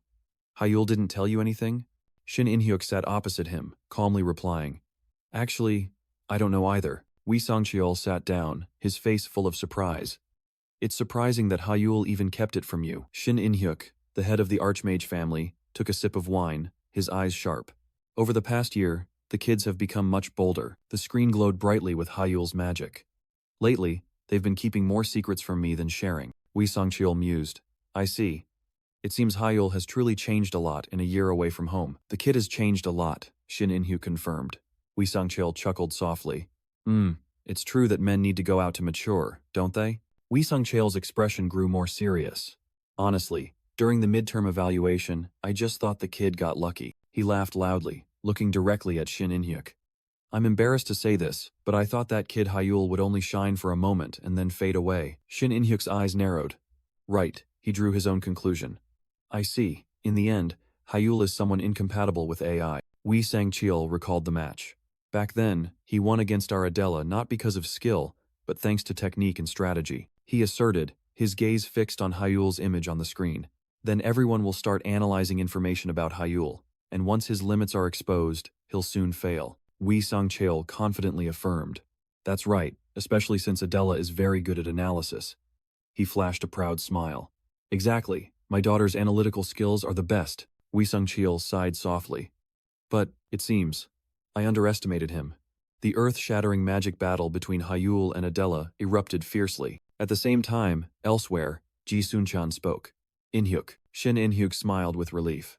I'm always grateful for Hyul. Wee Sang-cheol reminisced. When my daughter first lost her purpose, her eyes were completely empty. But now, her eyes are brighter than ever. Adela unleashed her attack with all her might, her eyes filled with fighting spirit. Ji Sun-chan also agreed. I'm really grateful that Hyul is back. Jisoo has also started to regain her motivation. Hyul's power on the battlefield was that very inspiration. Shin In-hyuk smirked. Indeed, suddenly, an announcement echoed across the night sky. Survival battle concluded. Survivors, please cease combat immediately. The magic dissipated. Hyul stood still, looking at the device on his wrist. His glowing red eyes still bore the intensity of the battle. The vast battlefield now only held two figures standing opposite each other. Adela panted, trying to regain her composure after the fierce confrontation. In contrast to her, Hyul smirked, a hint of regret in his voice. What a pity. If I had a little more time, I would have won. Adela smirked provocatively, not accepting Hyul's words. Nonsense. Clearly, I was the one with the advantage. Words exchanged, both fell into a tense silence, neither willing to yield. Suddenly, an older man approached, breaking the atmosphere. Come on, that's enough. You two cool down. Let's go home. The next morning, yesterday's match still lingered in Adela's mind. Clearly, I was winning, right? Hyul immediately dismissed it, crossing his arms smugly. Forget it. I'm always the winner. Adela couldn't believe his absurdity. Their argument made Ji Sun-chan, who was sitting between them, uncomfortable. He sighed. Hey, if you two are still going to argue, go argue in your own rooms. Causing trouble in my room is annoying. Immediately, both Hyul and Adela yelled in unison, pointing fingers at him. Shut up! The 26th eliminated! Ji Sun-chan flinched. Stung, Ji Sun-chan whined. This is my room. I just wanted us to watch the survival battle show together. He pointed to the lavish feast he had prepared. I even prepared pizza, fries, and soda, and banana milk too. All for you two. And yet, Ji Sun-chan sobbed in indignation. Finally, both sat down. Adela spoke up. Ji Sun-chan, if you sit there I can't see anything. Ji Sun-chan urged excitedly, but a horrifying truth was quickly revealed. What? This show is 14 hours long? 14 hours later, all three had actually watched it all. While Hyul and Adela remained seated, Ji Sun-chan had collapsed, fast asleep on the floor. Even in his sleep, Ji Sun-chan mumbled about his foe. Ugh. Truly an analytical monster. A faint smile appeared on Adela's lips, making Hyul wonder. Why are you smiling? Adela replied while gently covering Ji Sun-chan with a blanket. I'm just happy. Her gaze was on her sleeping friend, but her words were directed at Hyul, admitting her surprise. Honestly, I thought you'd give up halfway through. She couldn't hide her admiration for Hyul's willpower. Adela's smile shone with sincerity. You have a really good friend. Hyul smiled, his gaze distant. To me, they're almost too good. A wonderful friend. The atmosphere suddenly quieted as Adela unexpectedly spoke. I'm sorry. Hyul had no idea what was happening. Why are you suddenly like this? Memories of deliberately shunning Hyul flooded back, and Adela confessed, bowing her head. For a whole year, I pretended not to know, but now I feel that choice was a mistake, so I apologize. Contrary to expectations, Hyul just smiled understandingly. Why do you have to apologize for that? I was the one who rejected your signal. Hyul reaffirmed, then glanced at Ji Sun-chan. I chose to keep my distance. Well, I kept my distance from that guy too at first. As soon as the words left his mouth, Ji Sun-chan suddenly sprang up, his face filled with extreme panic. What? Is that true? Adela flinched. Ah, you're awake? Ignoring the chaos, Hyul clenched his fists, his eyes burning with resolve. Now, I'm not the same as I was a year ago. I've gained new power. Still stunned, Adela and Ji Sun-chan turned their gazes to Hyul, awaiting an explanation for his bold declaration. I also have reliable teammates, Hyul stated firmly. There's something I want to show everyone. With that, a pure, brilliant orb of energy flared in Hyul's palm. Adela exclaimed in astonishment. It's that! Ji Sun-chan couldn't believe his eyes. No way. The magic orb emitted a dazzling, overwhelming light. A confident smile bloomed on Hyul's lips, his glowing red eyes reflecting a mysterious glint. That's right. This is my magic, Ji Sun-chan stammered, a terrifying hypothesis just forming in his mind. So that means, your transformation magic can target even an opponent's magic formula? That's right, Hyul calmly confirmed, pointing to his eyes. I also have magic eyes that allow me to see through magic formulas. Adela was stunned. Magic eyes. So that's how you saw my secret art? Yes, secret arts are usually not passed outside the family, Hyul explained. This is just something I analyzed and recreated myself. Ji Sun-chan suddenly remembered. Then, the way you pierced through Lu Baogi's shell, that was also transformation magic, Hyul continued. I interfered and weakened the durability of that shell. The shell was actually composed of magic. Ji Sun-chan threw up his hands in surrender, completely convinced. As expected, you're a monster. I guess I don't need to ask again about you bending the trajectory of my moonlight bullet, do I? But Adela saw another crucial point. If the condition for using interference magic is to fully understand the opponent's magic, then you didn't not use it at first, but rather couldn't use it. Hyul smiled brightly. That's right, you're really smart. Hyul explained his strategy during the match. You only focused on using moonlight bullets. Thanks to that, I was able to analyze the mana. If you had used other magic, I would have had trouble. Adela mused, admitting her fatal mistake of being too simplistic in her strategy. Seeing this, Ji Sun-chan curiously asked about the weakness of interference magic. Hyul replied, the mana analysis calculation is quite complex. He continued to explain his limitations. So I can only interfere with magic that flies straight in front of me. In actual combat, there isn't enough time to calculate, so I can only change the trajectory a little. Adela immediately posed a bold hypothesis. What about rotating the opponent's magic 180 degrees and sending it back? Ji Sun-chan flinched at the prospect, while Adela suddenly realized something. Wait a minute. The shock turned into anger, and Ji Sun-chan grabbed Hyul. Why? Why are you blabbing everything about such an overpowered magic? Hyul merely asked calmly. Don't you understand? Which only confused Ji Sun-chan further. And then, with a mischievous smile, Hyul uttered a single word. Olympiad. The name of the most prestigious magic tournament stunned Adela, and left Ji Sun-chan speechless. Hyul solemnly declared his goal. I will take you two to the Olympiad. Help me. Ji Sun-chan stammered Hyul's name, his face pale with fright. He quickly raised his hand to refuse, but Hyul stopped him, signaling him to speak. Ji Sun-chan tried to explain. Adela makes sense, but I don't have the skills to compete in such a big tournament. There are 7 third-year classes, so getting a spot from the academy for me is a bit difficult. Before Ji Sun-chan could finish, Hyul patted his shoulder. Don't worry, it's fine. Hyul's reassurance came with a chilling smile. No matter what, I'll make sure you participate. Ji Sun-chan's horrified scream echoed silently. Adela smiled confidently, outlining the strategy. Despite its limitations, interference magic will be our trump card. She explained that in specific matches, like destroying magic stones or capturing flags, this type of magic would unleash its ultimate power. That's right. In tiebreaker and siege matches, it's almost a cheat-like magic. Noticing Hyul's unusual confidence, Adela suddenly paused.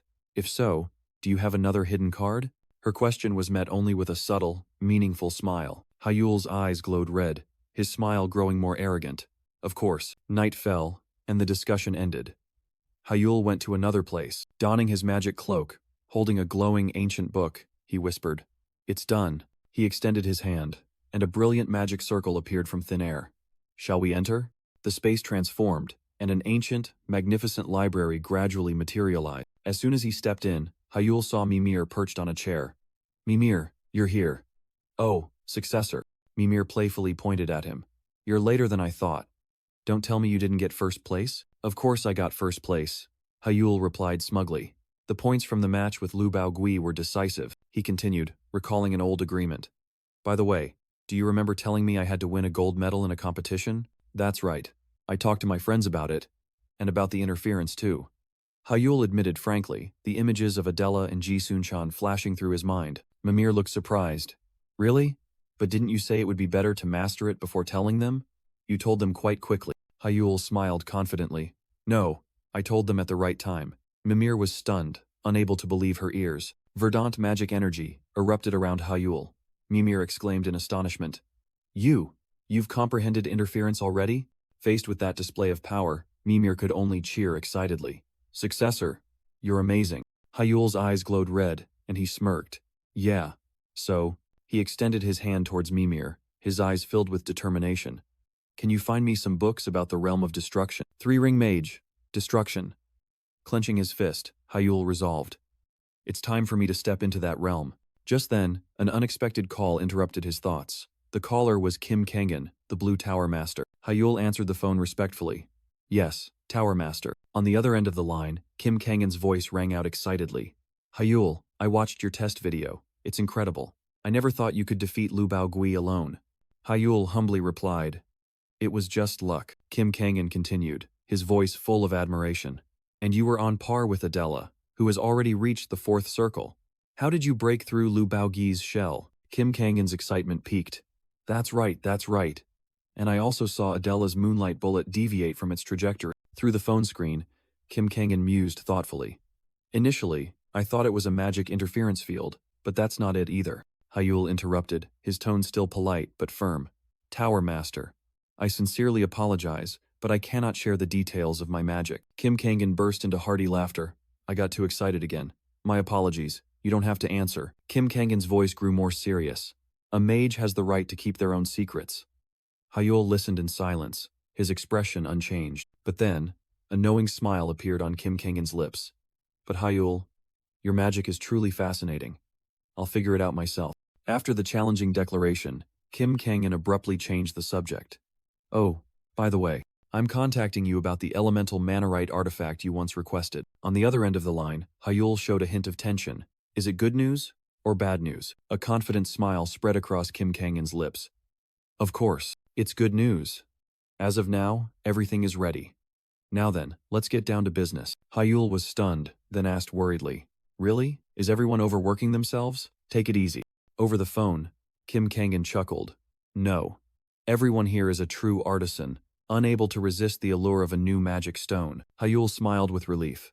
As expected, they must have poured their hearts into it. Anyway, don't worry about the artifact, Kim Kangan reassured, seemingly preparing to end the call. But just as he was about to hang up, Hyul quickly interrupted.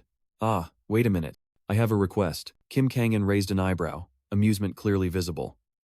A request? Is it about compensation for the Langsmith incident? Hyul replied with a resolute gaze.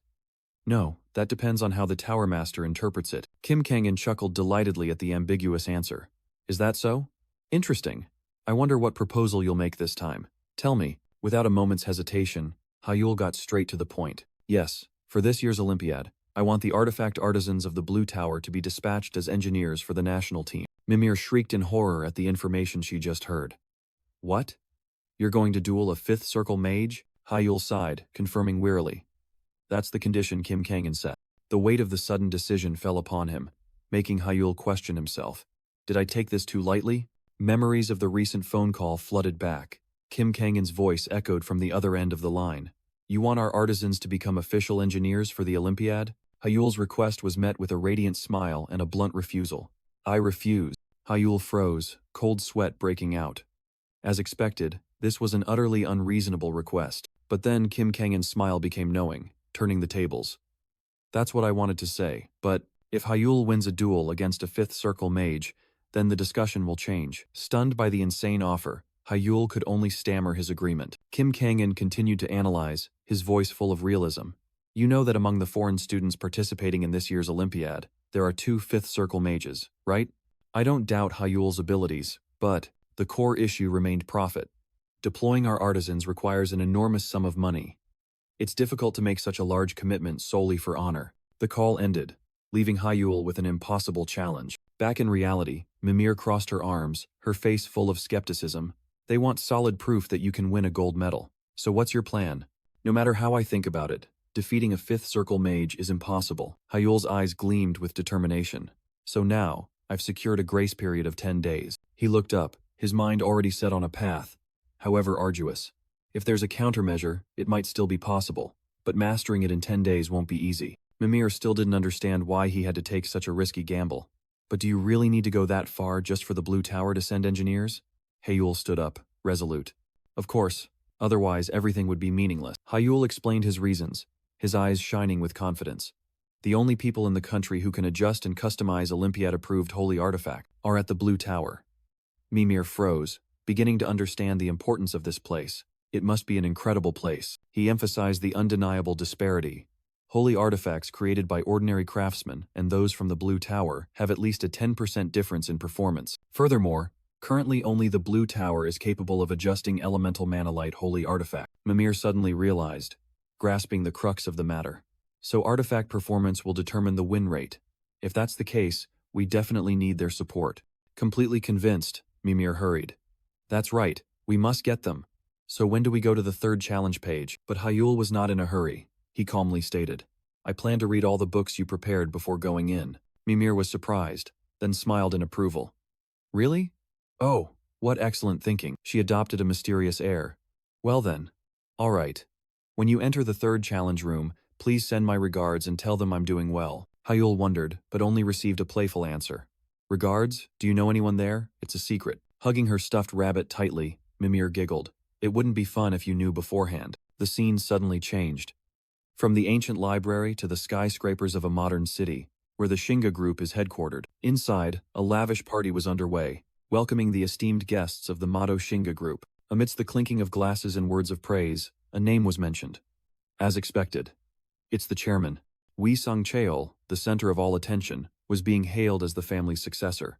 At this point, it can be said that the chairman is almost the next head of the Mado Shinga family. He replied with a humble smile. You're all too kind. I'm just lucky. Everything I have today is thanks to all of you. Amidst the appreciative laughter, a guest raised a glass. The future of Mado Shinga is truly bright. But then, the conversation suddenly shifted. Certainly. Moreover, the youngest son has been making a name for himself lately. Wee San Cheol's eyes narrowed slightly, listening to every bit of gossip. Another person excitedly recounted. Everyone saw it, right? Who would have thought he could defeat Lu Baogui alone? The scene of Hyul confronting the giant monster alone reappeared. Once a genius, always a genius, right? Wee Sang Cheol's hand tightened around his wine glass as another person continued. What about the match against Adela, who reached the fourth circle?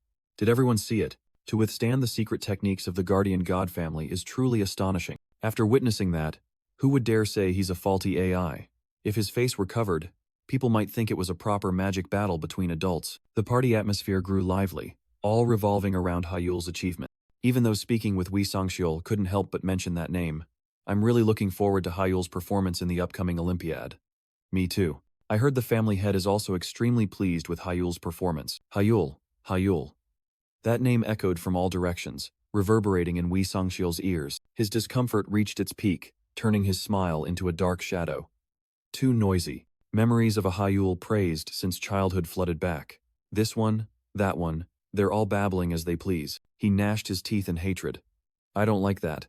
And what I hate most is you, Hyul. I thought I had finally gotten rid of you, but now you're crawling back up again. Just then, the party suddenly stirred. Huh?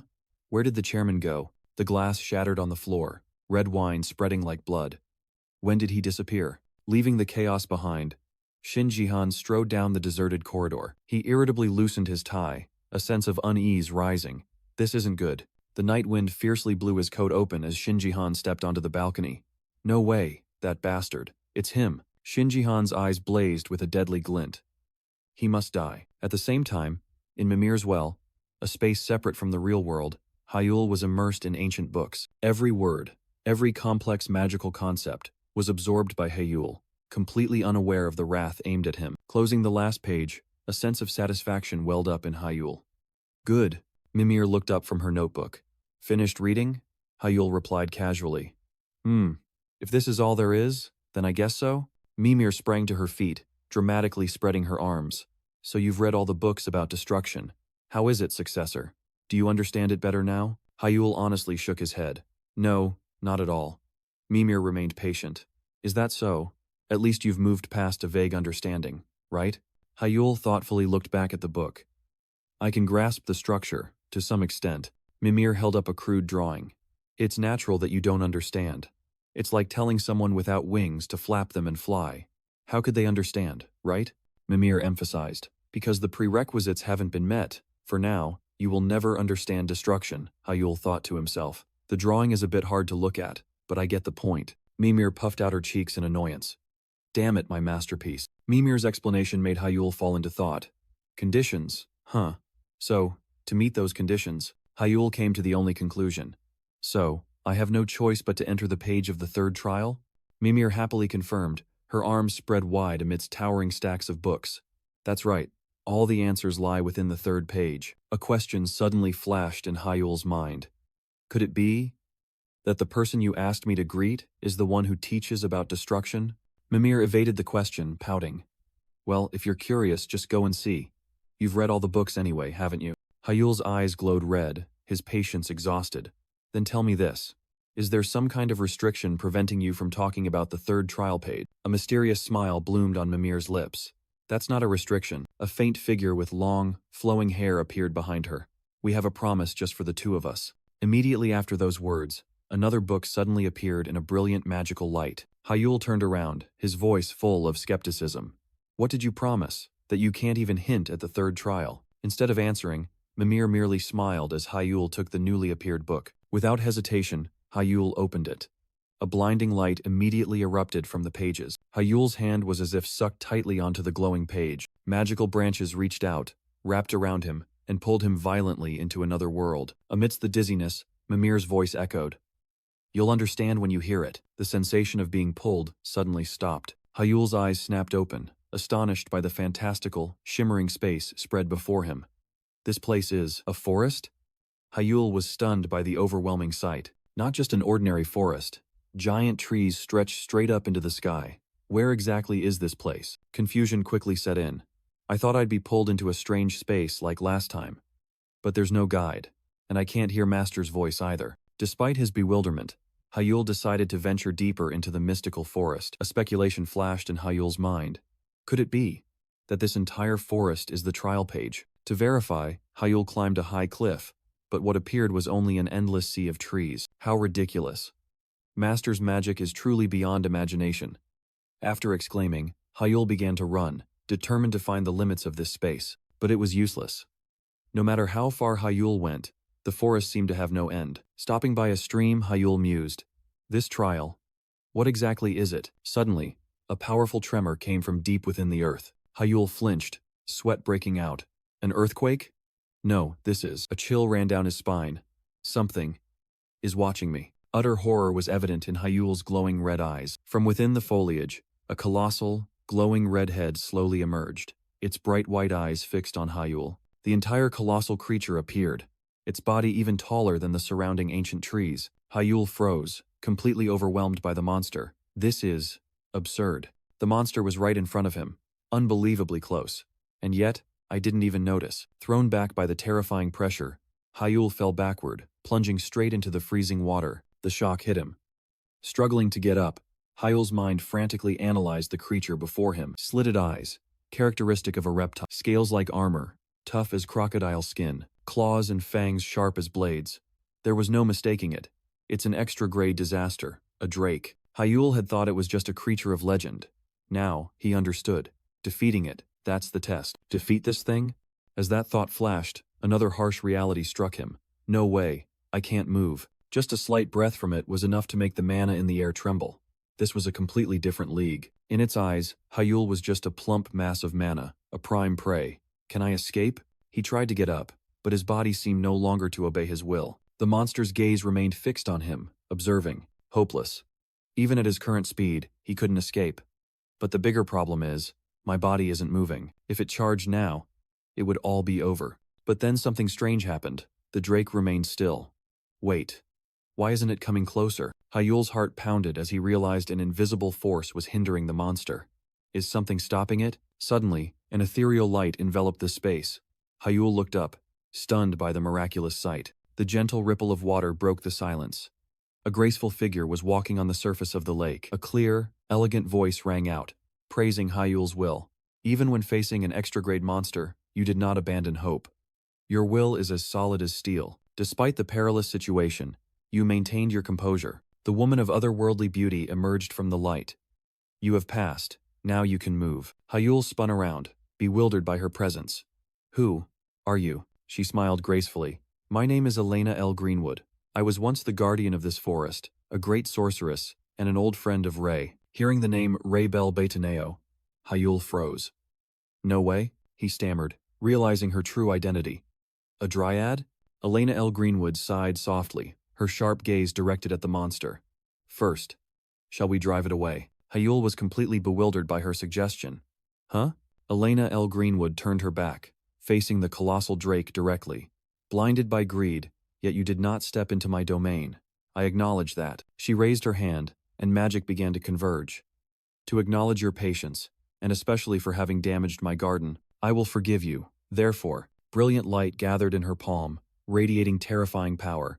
Silently return to the forest where you belong, remnant of a fallen noble. With that, Elena L. Greenwood's power erupted.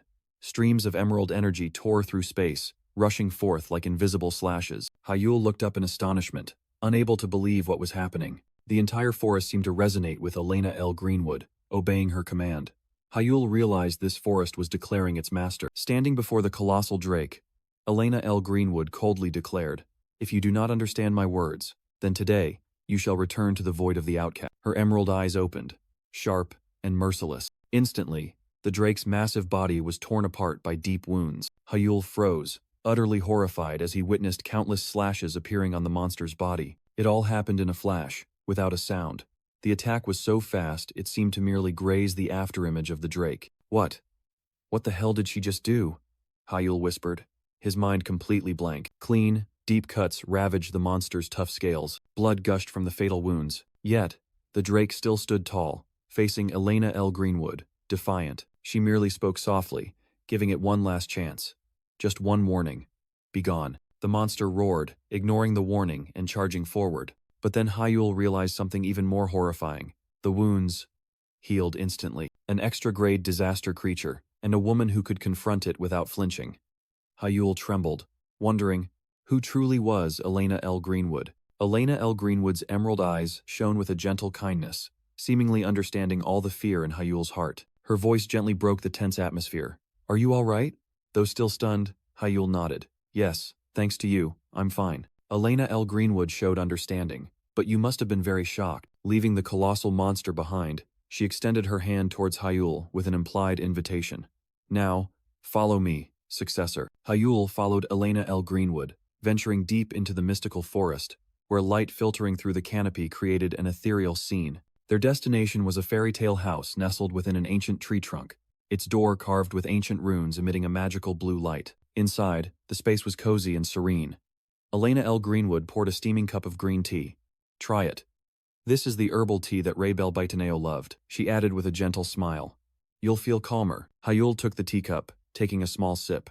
The moment the tea touched his tongue, a powerful surge of energy spread throughout Hyul's body. His eyes flared red. All fatigue, all mental turmoil vanished in an instant. What is this? My mind. It became clear instantly. The tension completely disappeared, replaced by a pleasant sensation and extreme surprise. Elena L. Greenwood smiled contentedly, setting down her teacup. I'm glad you like it. Is it to your liking? Completely forgetting his usual cool demeanor, Hyul exclaimed excitedly. Yes, this is the best tea I've ever had. Elena L. Greenwood smiled gently. I'm glad you like it. Are you feeling a bit calmer now? Hyul bowed his head, a little embarrassed. I'm ashamed that I let you see me in such a pathetic state. But Elena L. Greenwood simply waved her hand gently. Oh, there's nothing to be ashamed of. Memories of the giant monster suddenly flooded back. The mere fact that you didn't collapse before a drake is already quite remarkable. Hyul mused, confirming his horror. So that really was a drake. At that moment, I couldn't even move. Elena L. Greenwood continued to explain, her tone hinting at something deeper. Although it is the ruler of this forest, it would normally never venture into my territory. But this time, perhaps the temptation was too great for it to resist. Hyul looked bewildered. Huh? Resist what? Elena L. Greenwood looked directly at him. The pure mana source with extremely high density that you carry within you is an exquisite delicacy for a drake. She smiled playfully. To its eyes, you must have looked quite delicious. The momentary hunger made the monster forget its fear of Elena L. Greenwood. Returning to her calm demeanor, Elena L. Greenwood asked, Do you have any other questions? Hyul was silent for a moment, then asked the question that had been weighing on his mind. Is this place really inside Idrid's book? He recalled the vast forest, a world so real it was hard to believe. The scale here was completely different from the previous trial pages. Exactly. Where is this? In the quiet space, Elena L. Greenwood's voice rang out, ready to unveil the secret this place is. In the third trial page, spanning from page 214 to 232 inches Idrid's book, Hyul was stunned, his pupils contracting. Elena L. Greenwood's confirmation was like a bolt from the blue. The memory of the giant monster still haunted him. Hyul slammed the table, his voice trembling with doubt. That Drake.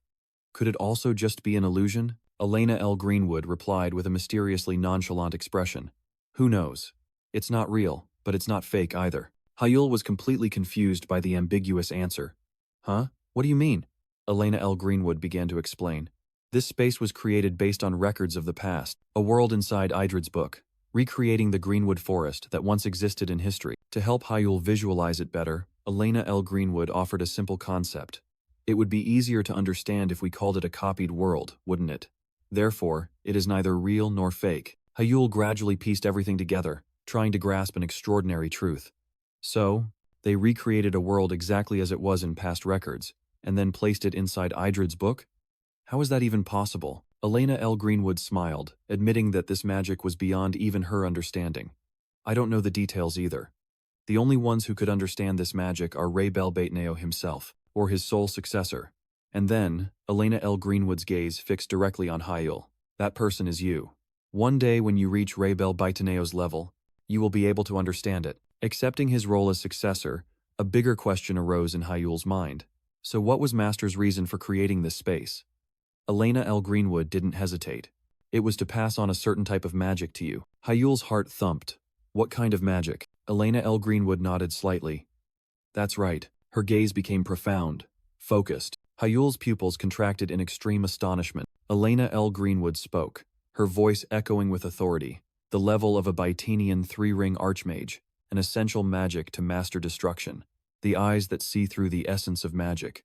The divine eye, eyes that seem to see through everything. Golden eyes. Hyul was stunned, recognizing the power manifesting before him. That's the divine eye of the Bytenio family. The divine eye, Elena L. Greenwood admitted, but her divine eye was not perfect. The only ones who can fully control the divine eye are Ray Belbateneo and you, the successor. She revealed that her existence here, even as a mere record, was to fulfill Ray Belbateneo's last wish, to awaken that power for Hyul. At the same time, in a modern and dazzling city, a luxurious car glided along the highway, separated from the hustle and bustle outside. Inside, Shin In-hyuk sat, authoritative and cold. Report. Shin In-hyuk's subordinate began to present the previously mentioned issue. Young Master Shin In-hyuk and young lady Shin Minji both showed little interest in young Master Hyul. What's surprising is, young lady Shin Seo also seemed indifferent. The subordinate speculated. It seems the family head's orders have had a significant impact, but Shin In-hyuk didn't think so. Shin Seo has indeed calmed down, but I don't believe she'll leave Hyul alone. Perhaps she's just being cautious because she knows my shadow guards are following Hyul. Shin In-hyuk changed the subject, his gaze sharpening. What about Shinji Han? Young Master Shinji Han also seemed wary, but that was all. Even the party he hosted showed no suspicious signs. After listening, Shin In-hyuk nodded in understanding. A nearly imperceptible smirk appeared on his lips. So, both of them have learned to clearly distinguish between public affairs and private matters. With Hyul's gaze still lingering in his mind, Shin In-hyuk coldly ordered, no matter what, do not let your guard down until the protection period ends. Keep a close watch. Yes, understood. And the scarred bodyguard replied, his finger gliding over a device, and purple magic began to activate. The space inside the car fell into absolute silence, a magical barrier enveloping them. I've blocked the sound because this is confidential information. This is a report on whether anyone in the family is in contact with the Black Tower. To date, we have investigated 32 individuals, including elders dissatisfied with young Master Hyul's return, as well as high-ranking directors of affiliated companies. Shin In-hyuk listened in silence, no emotion showing on his face. The bodyguard presented a preliminary conclusion. Regarding the Black Tower, everything is clean. Shin In-hyuk immediately grasped the implication. That means, if not limited to the Black Tower, then it's not clean at all. That's right. Among the 32 individuals, 5 have suspicious backgrounds. Their profiles appeared on the magical screen. Shin In-hyuk narrowed his eyes at the list. These guys. A deadly glint flashed in his eyes. I will deal with them myself. Meanwhile, in a distant place, separated from power struggles, Hyul was facing a completely different challenge. Before him was Elena L. Greenwood, the forest's guardian, with a gentle smile. Well then, from now on, we will begin the training course to master the Divine Eye. Her declaration echoed in the magic-filled space. Yes, Hyul replied without hesitation, his eyes blazing. Please train me as rigorously as possible. Elena L. Greenwood smiled with satisfaction. As expected of Nukare's successor, in this regard, you are very much like him. Now, close your eyes. Following Elena L. Greenwood's words, Hyul obediently complied. That's right. From now on, I will transmit my mana to you, the successor. Her voice rang out gracefully. Very slowly, a warm current of energy began to flow into Hyul's body, and I will explain the Divine Eye to you. A sharp pain spread throughout his body, but Hyul gritted his teeth and endured. Elena L. Greenwood explained that this knowledge was originally only for those who reached the fourth circle. Hyul suddenly realized that even after thoroughly searching both Idrid's tomb and Mimir's book, he had never seen a single line mentioning the Divine Eye. This information was completely sealed off. A speculation flashed in his mind. Elena L. Greenwood, the other book you mentioned. Could it be Mimir's book? Elena L. Greenwood seemed surprised. Oh, you know about Mimir's book? Hyul calmly replied. Yes. I also received a message from Mimir. The promise to the young librarian from years ago resurfaced in Hyul's mind. A private message, a pact that had to be fulfilled. Elena L. Greenwood? Hyul called, feeling the woman behind him stiffen. She quickly replied. Ah, I apologize. Hyul clearly sensed it. For a moment, Elena L. Greenwood's mana fluctuated. Did I say something I shouldn't have? Immediately after, the energy flow stabilized again, continuing to transmit into his body. Elena L. Greenwood smiled with relief. I apologize. So you've met Mimir. That's truly a comfort. She skillfully changed the subject. Let's put Mimir's matter aside for now. Let's return to the Divine Eye. The reason the Divine Eye is revealed in the fourth circle is not a big secret. It's simply because I exist within the third trial page of Idrid's tomb. Hyul was stunned. Elena L. Greenwood. You're inside the book? She nodded. That's right. Raybel Baitaneo placed me here, entrusting all explanations to me. It turned out, the book's capacity was limited. Elena L. Greenwood recalled, her voice tinged with affectionate reproach. Honestly, he really knows how to exploit others. The amount of information that can be recorded. Hyul mumbled, suddenly remembering Mimir had said something similar. Elena L. Greenwood's voice rang out, explaining the reason. The trial pages and the successor verification spell alone required an enormous amount of magic, which couldn't be contained in a single book. Therefore, Idrid's book only contained core information, with the rest compiled separately in Mimir's book. Finishing her explanation, Elena L. Greenwood's eyes gleamed with a strange light. Pure green energy began to gather in her palm. Magic burst forth, enveloping Elena L. Greenwood. Everything is ready. Open your eyes, successor. Hyul was dazed by the sudden surge of energy. He realized with astonishment. Elena L. Greenwood's magic is completely synchronized with my infinite circle. I can't even tell whose magic this is anymore. But that feeling of fusion quickly gave way to an indescribable unease. Elena L. Greenwood. Something is. Very strange. Her voice remained strangely calm. Yes. A little strange, isn't it? I used magic to block your optic nerves. Hyul was aghast, unable to believe his ears.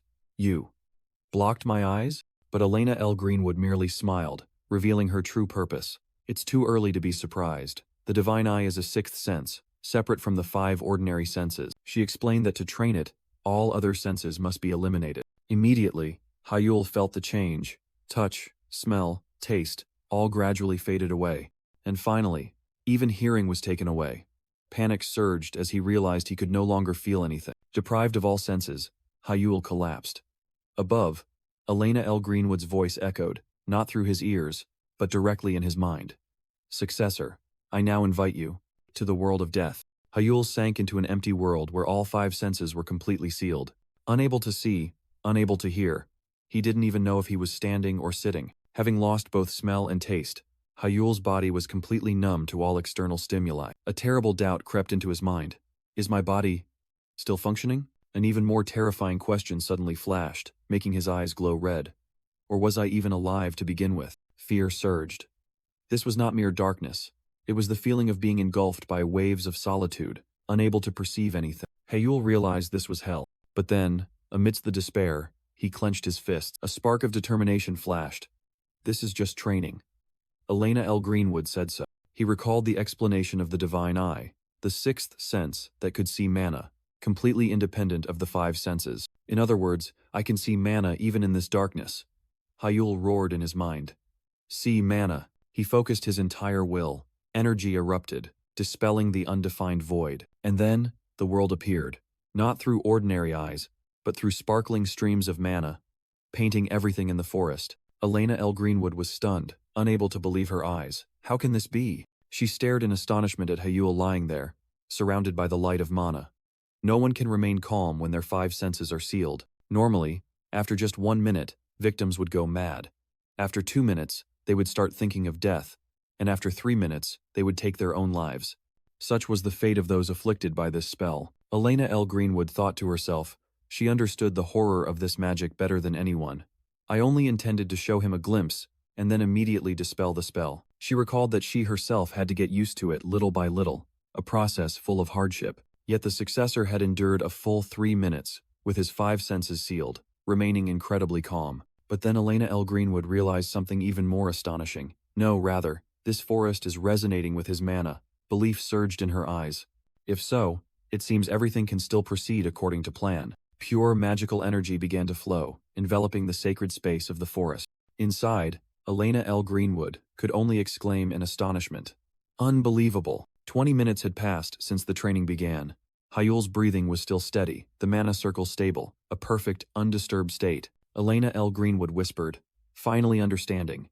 This is the successor chosen by Idrid's library, Raybel Bataneo. You already knew. She was certain that Raybel Bataneo had foreseen Hyul's ability to resist the sense-sealing magic. Suddenly, a voice rang out, interrupting her thoughts. Lady Elena L. Greenwood, are you listening? Elena L. Greenwood flinched, completely taken by surprise. Hyul's eyes snapped open, glowing with a brilliant golden hue. He calmly spoke. Can you remove the sense seal? Confused by Hyul's initiative, Elena L. Greenwood hastily replied, raising her hand to dispel the spell. Yes, I'll do it right away. As soon as the seal was removed, Hyul let out a long breath, a sense of freedom spreading through his body. Huh, finally I can breathe. He stood up, stretching comfortably as if nothing had happened. Elena L. Greenwood asked worriedly, Are you all right? Don't move so suddenly. Elena L. Greenwood's voice trembled with astonishment. She couldn't understand. How did you overcome the sense seal? That must have been an unimaginable horror. Hyul mused, recalling the recent experience. A world where all five senses are deprived. Just thinking about it sends shivers down my spine. Hyul explained that initially, he could only brainwash himself. But this was supposed to be safe training. It was a method of self-hypnosis. He forced himself to cast aside fear, focusing his entire mind solely on seeing mana. But Elena L. Greenwood immediately interrupted. Is that all? That's not a fear that can be overcome by mere hypnosis, Hyul admitted. That's right. That's why I almost gave up halfway through. He recalled that abyss. Although his reason knew it was training, his body wouldn't obey. The brief moment in darkness felt endless. A hell named solitude. Despair and death crept into his mind.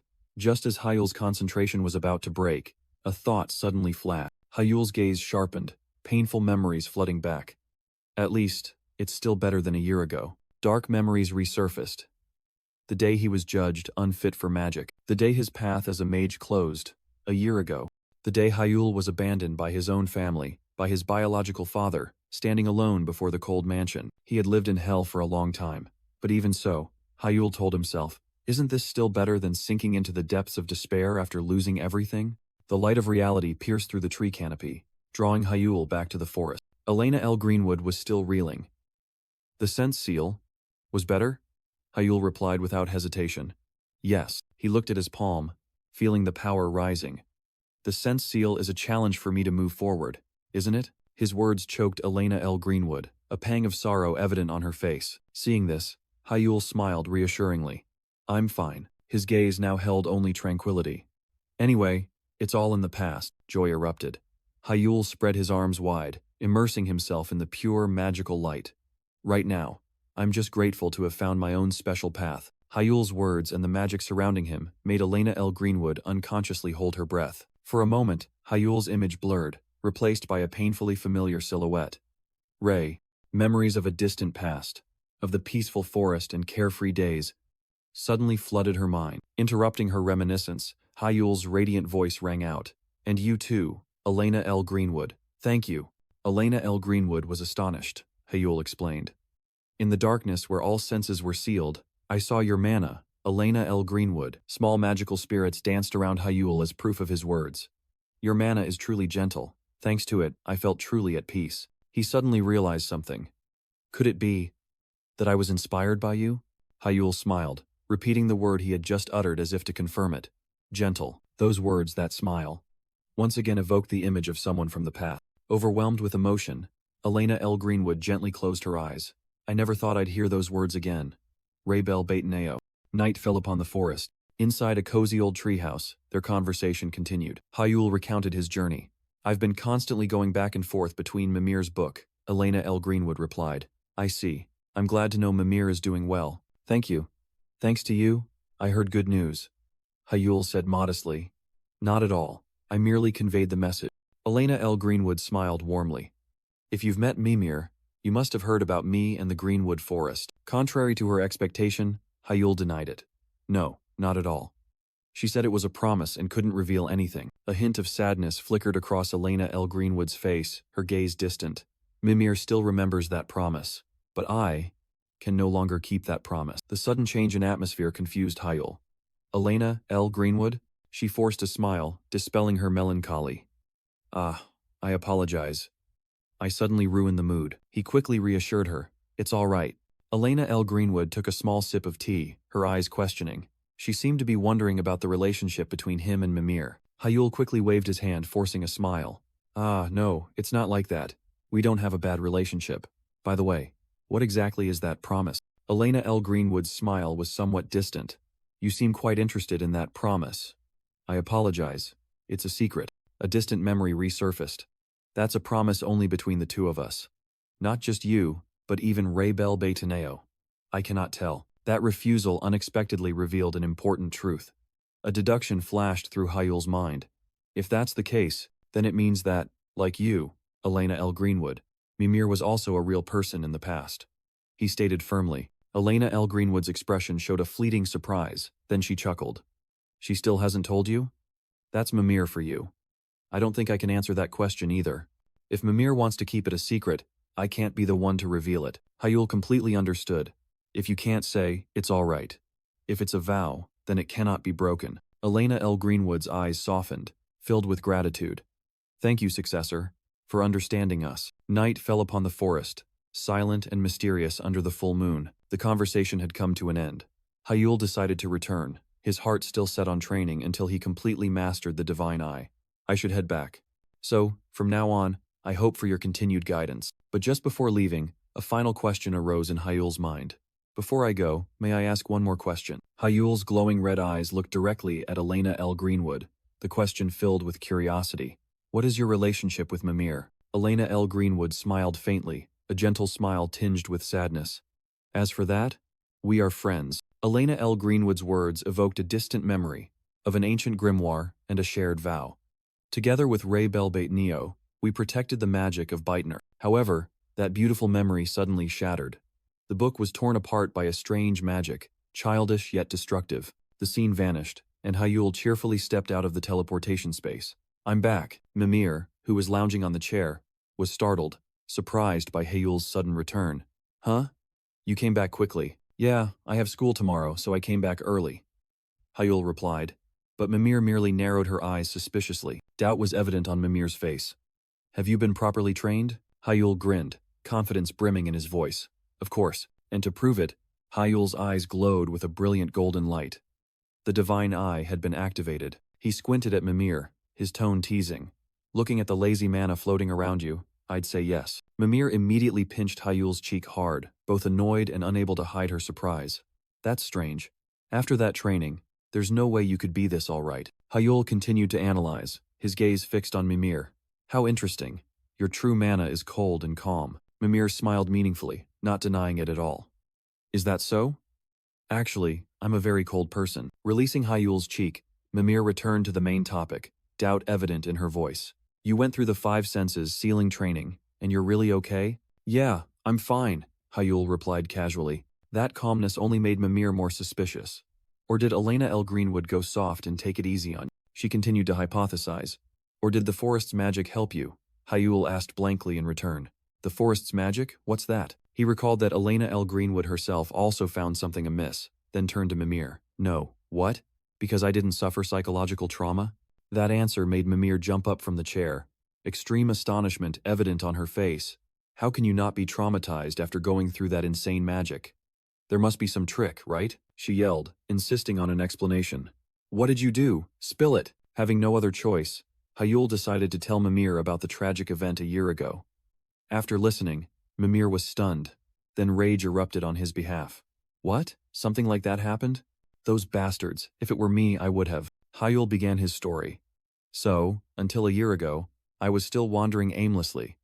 And furthermore, surrounded by turning shadows, he sank into despair. Because everyone placed too much expectation on me, the backlash was even greater. And then, I lived in the shadow of despair. But now, seeing it as a magic training that enhances my abilities, I can even endure having my senses sealed. Hyul's explanation made Mimir suddenly understand. I always sensed a dark side to the successor. Is it because you've become accustomed to that environment? The truth revealed, Mimir finally understood the pain Hyul had kept hidden. So that's how it is. Hyul fell silent. He had thought Mimir would just brush it off as an insignificant story, but their serious expressions were almost like Elena L. Greenwood's promise echoed in Hyul's mind. To be able to understand us, we will also become those who understand you. Returning to reality, Hyul smiled brightly. Difficult, Lady Elena? Well, just a little. Mimir narrowed her eyes suspiciously. Is something wrong with this guy? Mimir quickly changed the subject. Anyway, the training went smoothly. Do you think you'll finish in time as promised? Hyul sprang up, his eyes resolute. Yes, of course, I'll do it.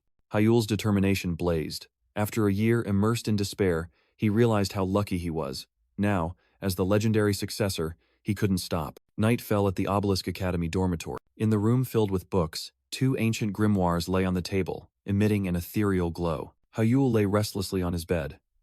Elena L. Greenwood's teachings echoed in his mind again. It's about the divine eye, a mystical eye that develops alongside the infinite circle. In the first circle, it can see the colors of mana. By the second circle, it can recognize fragments of magic formulas, and upon reaching the third circle, the wielder will see the essence of magic. To master that power, he must be able to see mana whenever he wishes. Hyul raised his hand, trying to focus the flow of energy. I need to use the divine eye more freely. A flicker of hesitation appeared in his glowing golden eyes. I can do it, right? Suddenly remembering something, Hyul picked up his phone. An email from Kim Kangan. His opponent, a 5th circle mage, had been decided. On the screen was the profile of an unfamiliar man. Juhan, Wook, 29 years old. The content on the phone stunned Hyul. Huh. This is? Soon after, he was at Obelisk Academy. Inside the magic training hall, fierce streams of magical power clashed, creating a chaotic scene. Slumped on the floor, an exhausted student looked at the arena. Is that a real person? The one who astonished him was Adela. A series of complex magic circles were deployed by her with absolute precision. Just then, Hyul walked in. A barrage of magic arrows rained down from above, aimed directly at him. But in response to that storm of attacks, Hyul calmly erected magic shields, blocking them all with ease. Noticing Hyul's presence, Adela was surprised. So, the content of the Blue Tower Master's email was to send a strategic guide? The two stood facing each other in the vast arena, one attacking relentlessly, the other defending effortlessly. Hyul coldly confirmed. Yes, it wasn't a profile, but a strategic guide. Hearing that, Adela became even more determined. If that's the case, that strategic guide. Before she could finish, a colossal, unprecedentedly complex magic circle formed above her head. In what sense? Adela was stunned, her eyes reflecting horror as she realized the nature of that magic. A gigantic scythe of energy swept past, its speed and power far exceeding all imagination. The practice match ended. Adela stood rooted to the spot, completely silent before the display of power she had just witnessed. Adela mumbled as Hyul's magic faded. That's right. I don't understand their intentions either. Hyul retracted his aura, his glowing red eyes softening. He extended his hand towards Adela. Adela, what do you think? Adela took Hyul's hand to stand up. That profile, can I see it? Adela stared at the phone screen, disbelieving her eyes. It's real. This isn't a profile anymore. It's more like a strategic guide. Jisun-chan ran over curiously. Really? I want to see it too. Virtual information windows appeared from the phone. Adela admired it. And this is an absolutely perfect data analysis. An image of Kim Kangan appeared, standing before the magnificent blue tower. Perhaps this was his concern, wanting Hyul not to worry about analysis but simply to focus on improving his skills. Back in the training room, Ji-Sun-chan thought this was a good thing, but Hyul still had a nagging worry. That's true, but there's no more time for practice. Ji-Sun-chan thought practicing was better than overthinking, but as soon as he finished speaking, Hyul turned, pulling Adela back to the arena. Alright, let's continue. Ji-Sun-chan's complaints rang out. Is the break over? I haven't even caught my breath yet. But in response, Hyul's stern command came. You have to train in that state to increase your stamina. Ji-Sun-chan, run for an hour. Forced, Ji-Sun-chan ran while cursing bitterly under his breath. Hyul, you devil. In his mind, an image of a horned Hyul laughing gleefully appeared. Suddenly, a terrifying surge of magical pressure erupted behind him. Ji-Sun-chan startled and looked back. Both Hyul and Adela were unleashing fierce magical power, complex magic circles enveloping them. Ji-Sun-chan screamed in horror. You two lunatics! This is indoors! Their magic was so powerful it cracked the training floor. Ji-Sun-chan could only clutch his head in despair. How can you two unleash magic like that in the training room? Night fell. Obelisk Academy's dormitory building appeared, quiet and magnificent. Returning to her room after a long day, Adela let out a tired sigh. With no strength left, she collapsed onto the bed, ignoring the uniform still on her. I should change before sleeping. The thought flashed, but sleepiness had already set in. Good night. As her heavy eyelids closed, an image suddenly flashed in Adela's mind. It was Hyul's magic. Much faster, much stronger than hers. Adela's eyes snapped open. No, that's not it. A feeling of injustice welled up, and she clenched her fists. It's so unfair. I've tried so hard, yet the gap is still so vast. Disappointment quickly turned into determination. Adela sat up abruptly.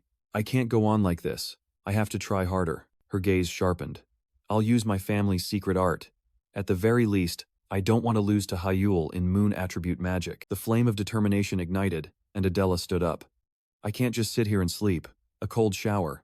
That's right. I need to rewatch today's training recording. At the same time, in a distant place, under the bright moonlight, a magical forest appeared. Hyul stood there, quietly taking a deep breath. He opened his eyes, recognizing the familiar presence. Elena L. Greenwood. He thought to himself, he no longer needed sensory-blocking magic. Elena L. Greenwood smiled with satisfaction. It seems you've perfected your ability to see through mana. Hyul's eyes glowed red. Yes. Though looking for too long still gives me a headache. I can use it any time now. Elena L. Greenwood didn't waste a second. Shall we begin the next training session? A brilliant magic circle glowed around her. This time, you will use your magic eye to observe my magic circle. Hyul listened intently, the magical light reflecting in his eyes. And as you observe, at some point, you will begin to see gaps where the magic can be broken. This concept was completely new to Hyul. Gaps? Elena L. Greenwood affirmed confidently, her hand gently tracing the magic circle. Yes, all types of magic have gaps. Your task is to exploit those gaps to collapse and erase the magic circle. She declared decisively, green energy surging. That is, dispel, nullifying a magic circle. The idea stunned Hyul, a level of power he had never imagined. That's right, magic dispel, Elena L. Greenwood explained. By maximizing your mana eye, you can neutralize magic. With a trusting smile, she encouraged. Just try it. If it's you, you'll grasp it right away. Hyul stood opposite Elena L. Greenwood, her magic circle still emitting stable energy, challenging him. He reached out his hand, trying to feel the complex mana flow before him. But something was wrong. Hyul's eyes turned a brilliant yellow. What is this? He felt a warm, gentle mana flow. But no matter how closely he looked, the magic circle remained perfect, without a single flaw. Activate your mana eye, Elena L. Greenwood's voice echoed. Now, analyze the structure of the magic circle and find the flaw. Following the instructions, Hyul focused his energy. His eye flared with a brilliant yellow light. The mana eye was activated. A memory suddenly resurfaced, a teaching from a distant figure. In arcanology, no formula is absolutely perfect. Knowledge from Mimir's book flowed into his mind, a chapter on dispelling. Because nothing is perfect, every magic formula contains flaws. The old teaching echoed. See through the essence of magic, listen to the sound of mana, and find the loophole within it. Hyul was stunned as the truth was revealed. Before his eyes, Elena L. Greenwood calmly maintained the magic circle, like a final test. In that moment, magic will no longer be magic. A light push of the hand, and the entire magical construct shattered. Dispel. At the same time, at the magnificent Obelisk Academy, the meeting to discuss strategies for the Olympiad had just concluded. Shin In-hyuk stood up, his cold expression revealing no emotion. But just as he left the meeting room, a voice called out his name. Mr. Shin In-hyuk. Kim Kangan approached with a cordial smile. I didn't expect the head of the Demon God clan to personally attend a meeting like this. Shin In-hyuk retorted, his tone unfriendly.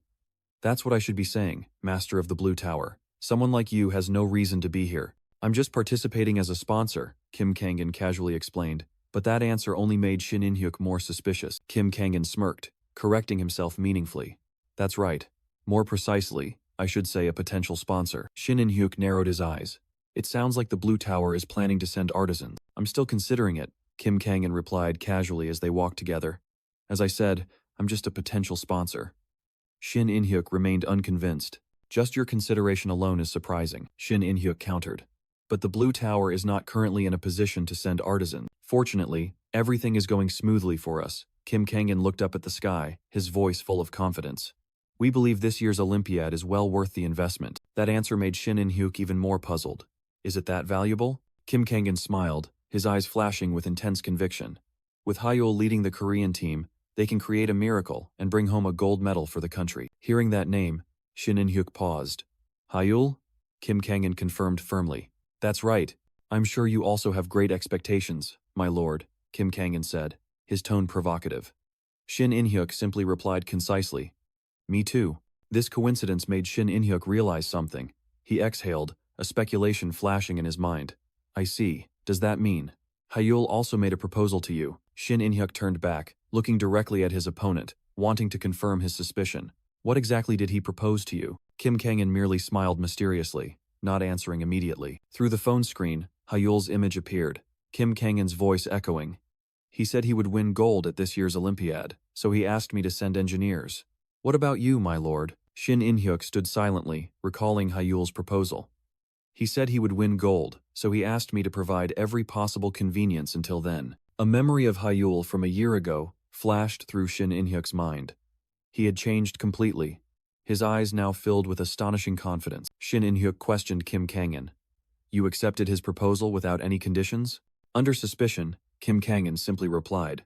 That's right, providing a little convenience isn't difficult. But Shin In-hyuk didn't let up. Just because of a child's words, you're really going to send artifact artisans? The pressure from Shin In-hyuk only made Kim Kangan smile with amusement. Like father, like son, this overwhelming aura was unmistakable. It turned out, Kim Kangan had his own calculations. That's right. If Hyul meets the condition I set, I will be willing to invest. Shin In-hyuk immediately asked back. What condition? Kim Kangan declared loudly, his voice full of challenge. He must defeat a fifth circle mage in a one-on-one battle. That is my condition. A satisfied smile spread across Shin In-hyuk's lips. Not bad. Will you come to watch? Shin In-hyuk asked. Kim Kangan replied. May I come? Of course. The agreement was set. At the same time, in a sacred forest, a sweat-drenched training session also came to an end. Hyul collapsed onto the ground, exhausted after the final test. I'm so tired. A gentle voice echoed as Elena L. Greenwood appeared. You've worked hard, successor. She placed the tea set on the grass. With this, the entire training course is complete. Hyul could only reply with one word. Yes. Looking up at the one who had guided him, Hyul offered a grateful smile. Elena L. Greenwood, you've also worked very hard. Thanks to you, I've come this far. Elena L. Greenwood smiled kindly, but a hint of worry flickered in her eyes. I wonder if I pushed you too hard, since this is the last time. But Hyul sprang up, full of vitality. Thanks to Master's cloak, everything is under control. After the training session, Elena L. Greenwood gently offered tea. Have some tea. It will help you dispel your fatigue. Hyul accepted. I'll enjoy it. Looking at Hyul, Elena L. Greenwood involuntarily remembered her old student. This point is different from Ray Bell Beta Neo. He absolutely hated strenuous activities. Memories flooded back, making her smile even brighter. He was the type to solve everything with magic. So whenever he had to lift a finger, he would grumble and complain. The laughter suddenly ceased, giving way to a solemn atmosphere. A wondrous light enveloped the forest as Elena L. Greenwood spoke. Successor, her voice echoed, pure yet tinged with sadness. Thank you for seeing it through to the end. My training with you, it concludes here. Elena L. Greenwood smiled. Thanks to you, I also found great joy in teaching. Hyul listened, an indescribable feeling rising within him. This should be a happy occasion, but why do I feel so unsettled? Elena L. Greenwood's gaze was distant, holding the wisdom of 1,000 years. From the moment I awaited you, successor, I knew there would come a time when we would have to part ways. Her words were like a riddle. Hyul's eyes glowed red, confused. Huh? What do you mean? Without a word of explanation, Elena L. Greenwood's body began to glow, dissolving into thin air. Once my role ends, the page of destruction will disappear. Sadness was evident on her face, a foretold sacrifice. I, along with this forest. This is the promise I made with Raybel Bitenio. The final confession struck a heavy blow to Hale's mind. Please don't make that sad face. Elena L. Greenwood's body transformed into countless leaves of light, a testament to an unchangeable destiny. It's time to say goodbye. Successor. In a panic, Hyul cried out in vain. Without you, Elena L. Greenwood. Mastering the deciphering technique is impossible. But the only reply was her serene voice, echoing from a distant realm. The fact that you are Raybel Bitenio's successor, the one who can fully inherit his magic, I am truly grateful for that. A shimmering tear of light welled in her eye. My only regret, her words trailed off, vanishing with her final silhouette, is that I won't be able to witness your growth anymore. Hyul desperately reached forward, trying to grasp the fading figure. Elena L. Greenwood's final advice echoed. Successor, no matter what difficulties or trials await, never give up. The final grasp was merely an ethereal sensation as her body turned into light. And, please take care of Mimir. Her voice was gentle. That child gets lonely easily and might be a bit troublesome. With blazing red eyes, Hyul nodded decisively, promising with all sincerity. Yes, I certainly will. An eternal farewell, an unprecedented pain, an unresisting sorrow, an indescribable loss. Amidst the heartbreaking agony, her final words resonated. Congratulations. You are now a time thief. As the last particles of light vanished, the magic book Idrid hovered in mid-air, radiating a completely new energy. Returning from the memory space, Hyul immediately checked the book. The broken pages had completely disappeared. A relieved yet determined smile appeared. Thank you, Elena. The days of training in that forest. Hyul would engrave them in his heart, along with this eternal farewell, to move forward. At the Blue Tower's large training ground, an important announcement was about to be made. Kim Kangan flashed a confident smile at the crowd. Soon, Hyul will face a 5-circle mage in battle. But immediately after, that confident expression vanished, replaced by a grimace full of tension. Shinji Han narrowed his eyes, speaking in a contemplative tone. What do you think? What are the odds of winning? Meanwhile, the mentioned opponent, Ju Han Wook, was being held tightly by 2 others, his face pale. But why? I was clearly dragged into this, wasn't I? On the VIP stands, an atmosphere of anticipation hung heavy. While Adela had gone down to the arena to cheer for Hyul, Ji-Sun-chan was restless. Facing Hyul, Adela asked directly, Do you think you have a chance to win? From above, Kim Kangan smirked, offering a cold assessment. I'd say, about 10%. Meanwhile, Hyul's opponent, the 5th circle mage Ju Han-wook, was also ready. That assessment displeased Ji-Sun-chan. That's a bit different from what I thought. Seeing this, Kim Kangan turned to the other person. What's your estimate, sir? Go Changsu narrowed his eyes, his voice full of disdain. Generously speaking, 2%. Kim Kangan chuckled at the brutal number. Quite a harsh evaluation. His interested gaze shifted to Ji-Sun-chan. What about you, Ji-Sun-chan? Startled by the sudden question, Ji-Sun-chan flinched. Kim Kangan narrowed his eyes, his voice serious. That's right. Put aside the fact that he's your friend and think objectively. Pressure weighed heavily on Ji-Sun-chan, and sweat began to bead. How much chance do you think Hyul has of winning? Below in the arena, Hyul remained calm, seemingly unaware of the debate happening because of him. After a moment of hesitation, Ji-Sun-chan declared loudly, Even so, I believe he has at least a 50% chance. That number made Kim Kangan sit up straight. Half? That's a surprisingly generous estimate. What's your reason? Ji-Sun-chan bowed his head, admitting, The reason is, there's no specific reason. I just think if Hyul goes all out, it could be a 50-50 fight. The conviction in Ji-Sun-chan's eyes was unwavering. That guy is still developing at an astonishing rate, and he hasn't even shown us his full power yet. A knowing smile appeared on Kim Kangan's lips. So you mean, until now, Hyul hasn't gone all out? All discussions ceased.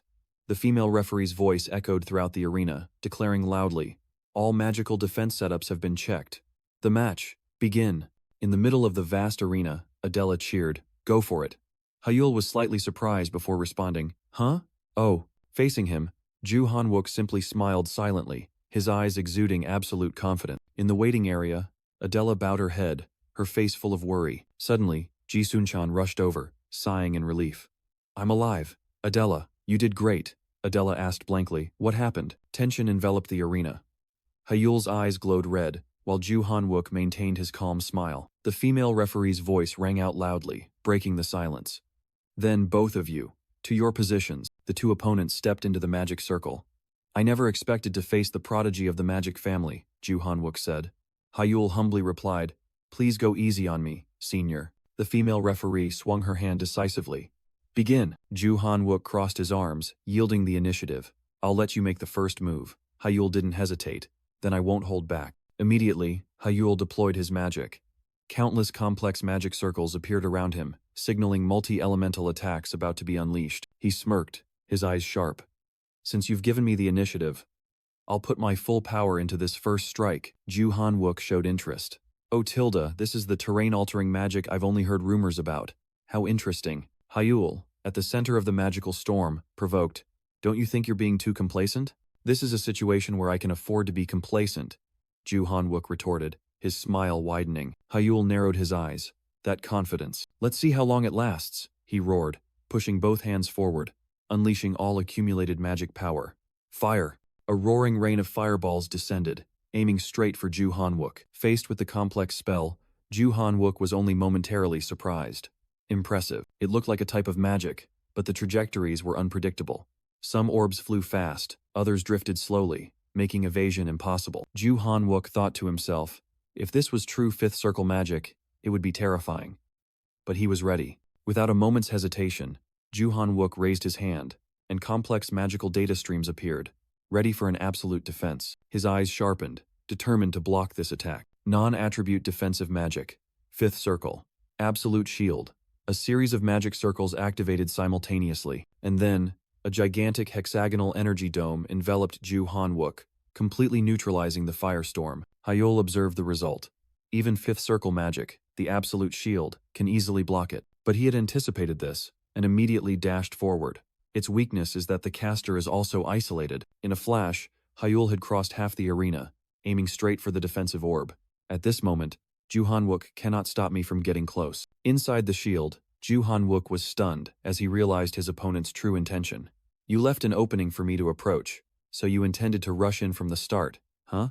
The moment he touched the shield, Hyul smirked, his eyes glowing red. "Do you really think so?" He leaped up, aiming for the top of the energy dome, directly above Ju Han-wook. Disruption.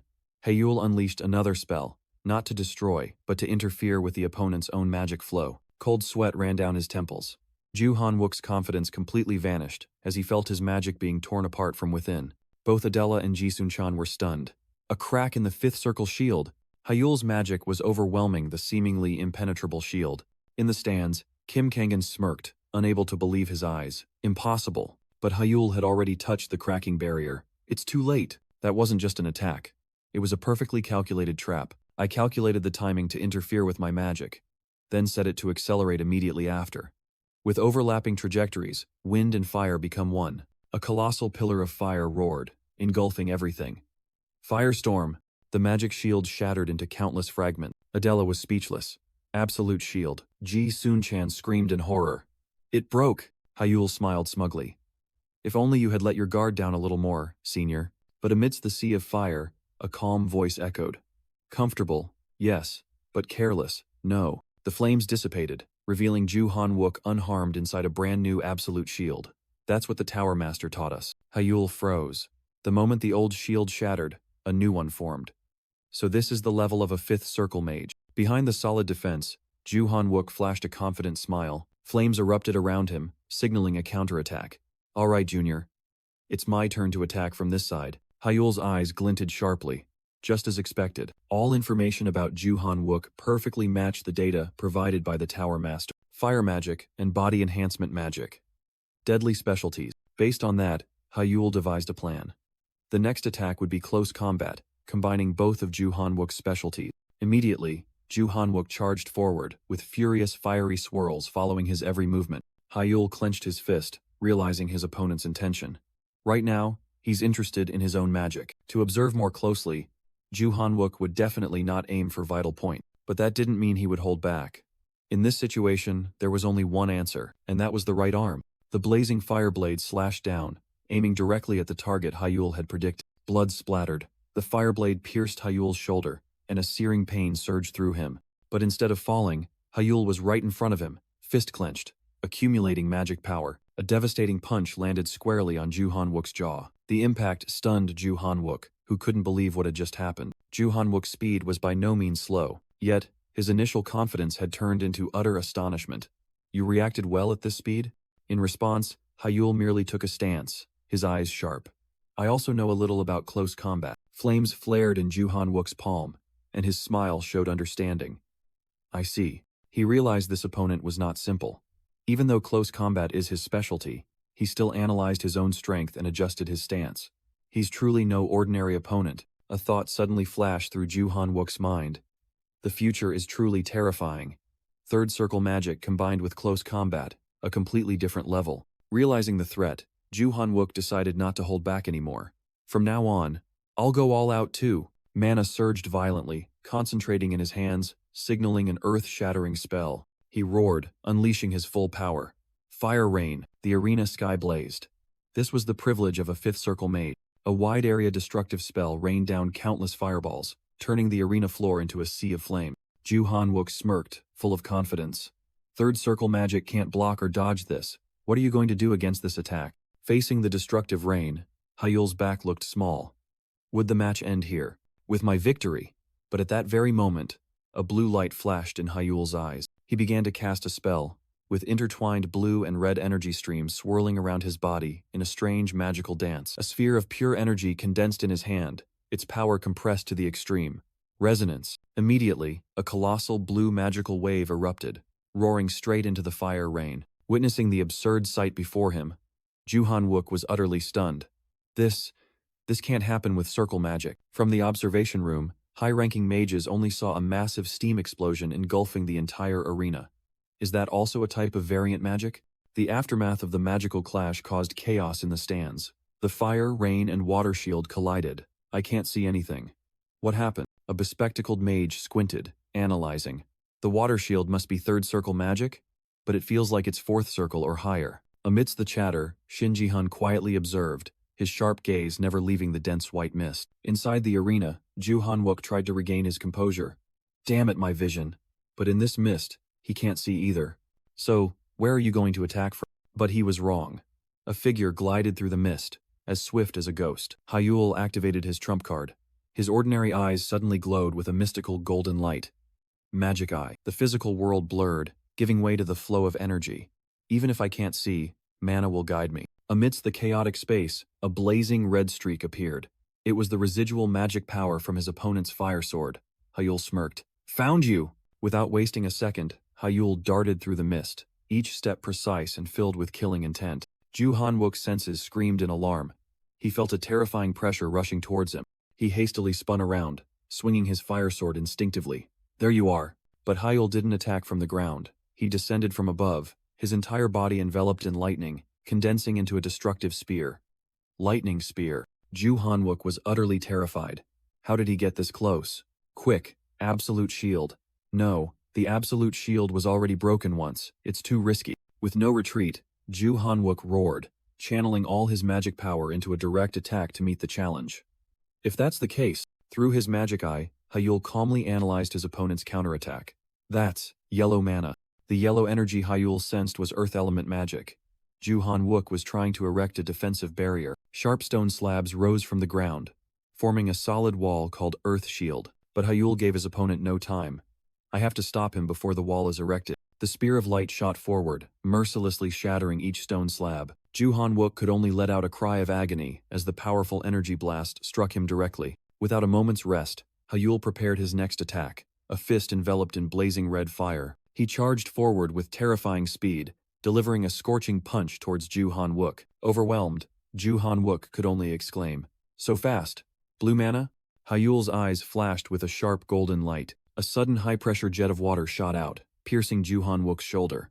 A laser water jet? As he flew into the air, Hyul unleashed a fireball, combining two opposing elements in a continuous attack. Cornered, Ju Han-wook strained to create a water shield, which collided with the fireball, causing a terrifying explosion. Scalding steam billowed up, completely obscuring Ju Han-wook's vision. Damn it, my vision again. The annoyance quickly turned into rage. Now I'm starting to get pissed off. Your cheap tricks end here.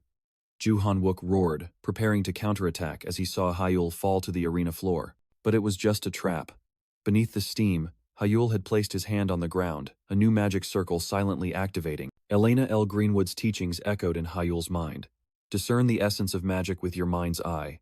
Listen to the sound of mana, and grasp the gaps in the incantation. And from that moment, guided by Elena L. Greenwood, the magic in Hyul's eyes was no longer just magic. Hyul's hand pierced through the chaotic energy currents, touching the very core of his opponent's magic. Ju Han-wook was utterly horrified. My magic, it's gone. Hyul smirked, seizing complete control. The moment you are certain of your victory is precisely the most dangerous moment. Immediately, Hyul unleashed his finishing blow. A furious magical vortex named Storm Dance engulfed the arena. The referee's decisive voice rang out, cutting through the chaos. Match over. The winner is Hyul. Amidst the ruined arena, Ju Han-wook lay motionless, utterly defeated. The scene was still like a slow-motion film. Ju Han-wook's attack, the magic he had always been so proud of, had been disintegrated into nothingness with just a touch. In the Blue Tower training area's waiting room, the match had drained Hyul's strength. Ha, I'm really tired. The door suddenly opened. Kim Kangan entered with a radiant smile. Hello, Hyul. That was a truly amazing match. Without a word, Hyul turned his back, intending to leave through another exit. Quick as a flash, Kim Kangan blocked his path, pressing close to Hyul with an excited expression. I can't even describe how shocked I was watching the whole match. Kim Kangan prattled on, likening Hyul's strategy to a perfect chess game that gave him goosebumps just thinking about it. Kim Kangan gushed, his voice full of astonishment. What the hell was that ultimate move? And the fourth circle magic, Storm Vortex. How did you overcome the weakness of Memorize It? In response to his fervor, Hyul calmly asked, If I told you I improved Memorizes with transformation magic, would you believe me? Of course, I wouldn't. Kim Kangan scoffed, dismissing it. Third circle magic, I could still understand. He stepped back, emphasizing the absurdity of Hyul's words. But from fourth circle onwards, it's a completely different story.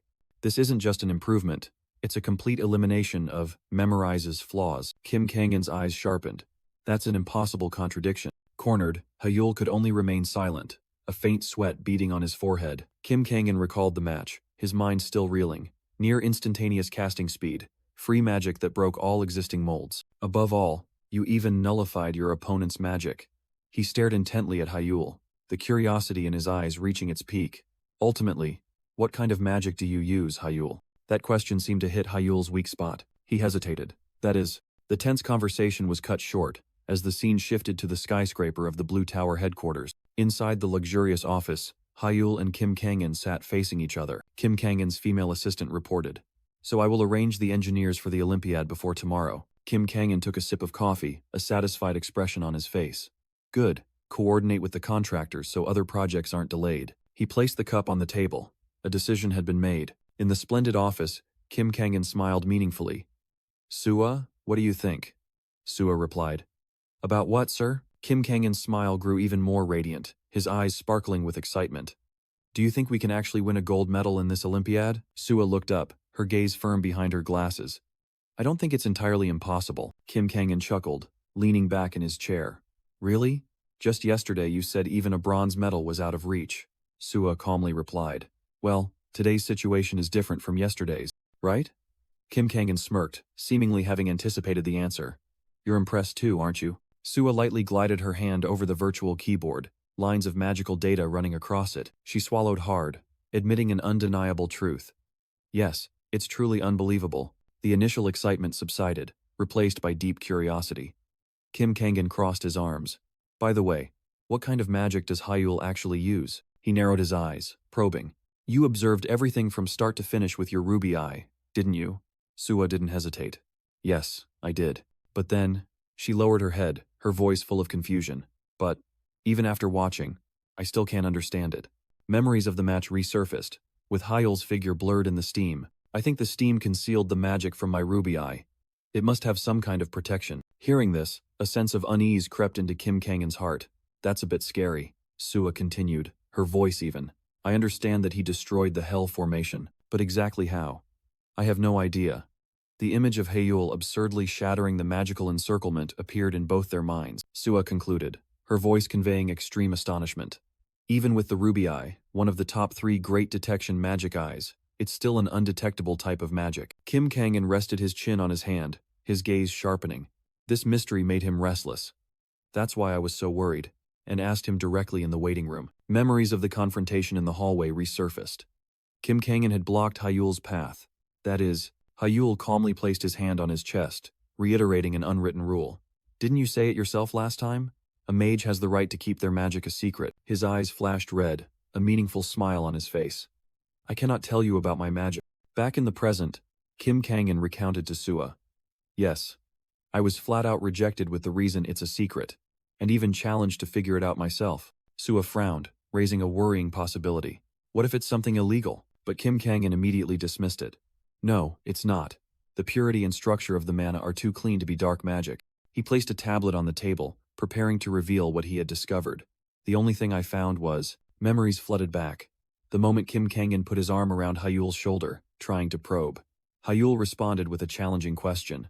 If I told you I improved my memory with transformation magic, would you believe me? Kim Kangan turned his back to Sua, his gaze fixed on the city outside. He knew it was a lie. The only thing I know for sure is that the magic Yahello used wasn't transformation magic. Whatever it is, this year's Olympiad is definitely going to be interesting. He turned back, a sly smile on his face. So, want to grab a bite? Sua merely smiled faintly, a knowing smile. Amidst the skyscrapers, her voice rang out, full of practicality.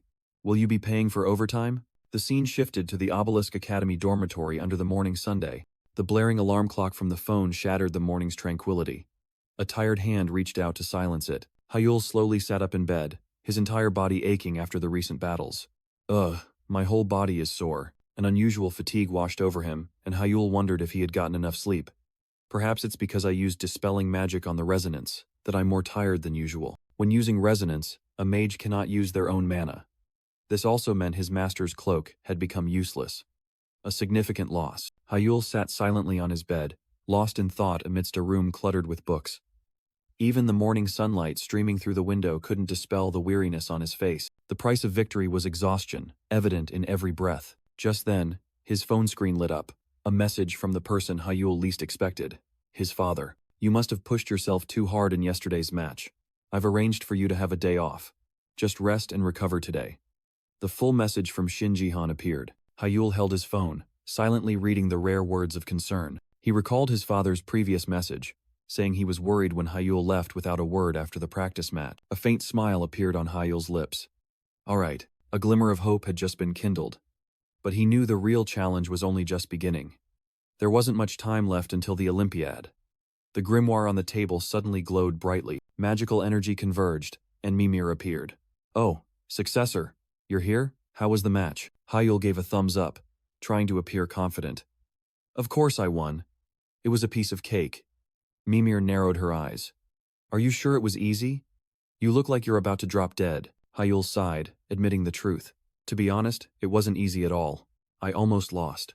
He explained that this victory was largely thanks to Kim Kangan's information, so there was nothing to be proud of. Brushing aside idle thoughts, Yahello looked directly at Mimir, his eyes burning with determination. All right, Mimir, bring me a book.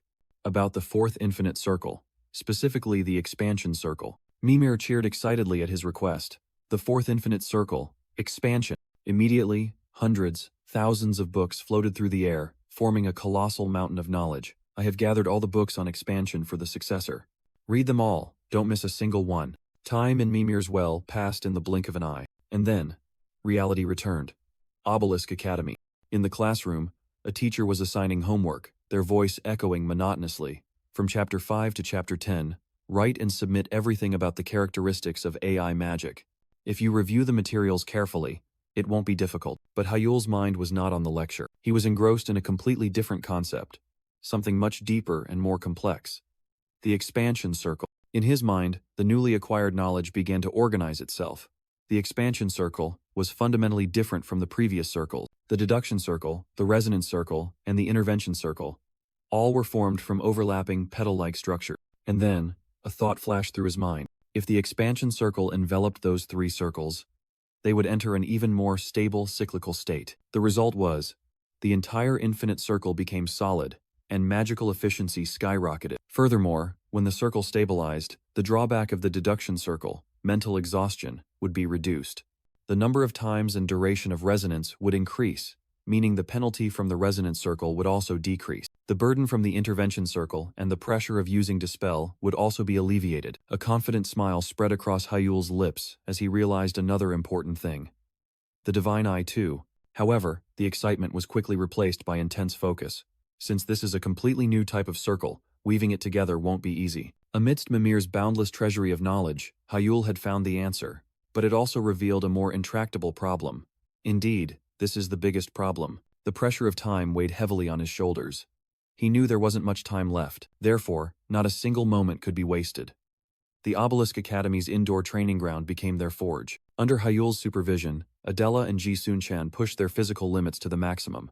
5 more minutes, Ji Sun-chan panted, drenched in sweat, his body almost at its breaking point. In contrast, Adela faced exhaustion with an iron will, her blue eyes unwavering. Hyul glanced at the clock on his phone and signaled, "All right, 10-minute break." As soon as he finished speaking, Ji Sun-chan collapsed onto the floor, utterly exhausted. "I'm dying." Adela turned and asked, "Are you okay?" But instead of comforting him, she leaned down, her voice sharp. "Keep going." Ji Sun-chan looked up, bewildered by her firm attitude. A mischievous smile suddenly appeared on Adela's lips. "We promised to try harder, remember?" Memories flooded back, extinguishing any nascent thoughts of giving up in Ji Sun-chan's mind. It all began the night right after the battle with Juhan Wook. Hyul was utterly exhausted. "Everyone, I just finished a match and I'm really tired. Can we do it another time?" However, it was Ji Sun-chan who cut him off, using Hyul's own logic to retort. "What? No matter how tired you are, feedback must be given the same day. You said so yourself." Even Adela, who was now pushing her teammate, had hesitated in that moment. "But I'm too tired today. Can we do it tomorrow?" Rebuffed by his own words, Hyul turned himself into a coach. The last training session, when you're utterly exhausted, that's the real training. Skipping it is like throwing away 30% of your effort. He smugly repeated his own philosophy to Ji Sun-chan. "That's what our esteemed teacher Hyul always says. You haven't forgotten, have you?" But those words were like a splash of cold water on Hyul himself. He snapped awake, his determined smile returning. "That's right, I almost thought too shallowly. I can't forget the mindset of a beginner." Hyul's energy surged to an alarming degree, and to prepare for tomorrow's intense training. "I'm really looking forward to it." Ji Sun-chan panicked, only wishing his friend would just go to sleep and get it over with. Giving his teammate no escape, Hyul dragged Ji Sun-chan away amidst desperate cries for help. Adela merely responded coldly with a congratulatory remark. The next morning, the atmosphere outside a convenience store was peaceful once more. Ji Sun-chan sighed in admiration as he walked with Adela. "Humph. Even if we're friends, a genius is still a genius." Adela completely agreed. He still couldn't believe Hyul's improvisation during the match. He's really crazy. Just because his opponent gave up the first move, he threw away his entire strategy and created a new one on the spot. The admiration still lingered in Ji Sun-chan's every word. A question suddenly popped into his head. Was Hyul like that when he was a child too? Adela paused for a moment. "You could say he was more childish than he is now. You mean his thoughts weren't mature?" Ji Sun-chan asked again. Adela affirmed it decisively. Memories flooded Adela's mind, of an optimistic Hyul who somewhat overestimated his own abilities. And then, she also admitted to herself. "Of course, I was like that back then too," Adela thought to herself. Even though she was constantly chasing after his back, she hadn't changed at all. In fact, I find it even more exciting now. The image of Hyul immersed in brilliant magic appeared in her mind. "I think I've been more enchanted by his magic than ever before." Ji Sun-chan's voice suddenly rang out. "Huh? That extremely cautious guy used to be like that?" Adela replied. "Yes. At least until he entered Obelisk." A meaningful smile appeared on Ji Sun-chan's lips. Then, Hyul being eliminated by the AI might not have been a curse, but a blessing. Adela froze, completely astonished by that bold deduction. Ji Sun-chan quickly waved his hand. Don't misunderstand. I don't mean anything bad. You know, in movies or comics, geniuses always have a characteristic arrogance, don't they?" He continued to explain that such arrogance was what hindered development, but Hyul has none of it.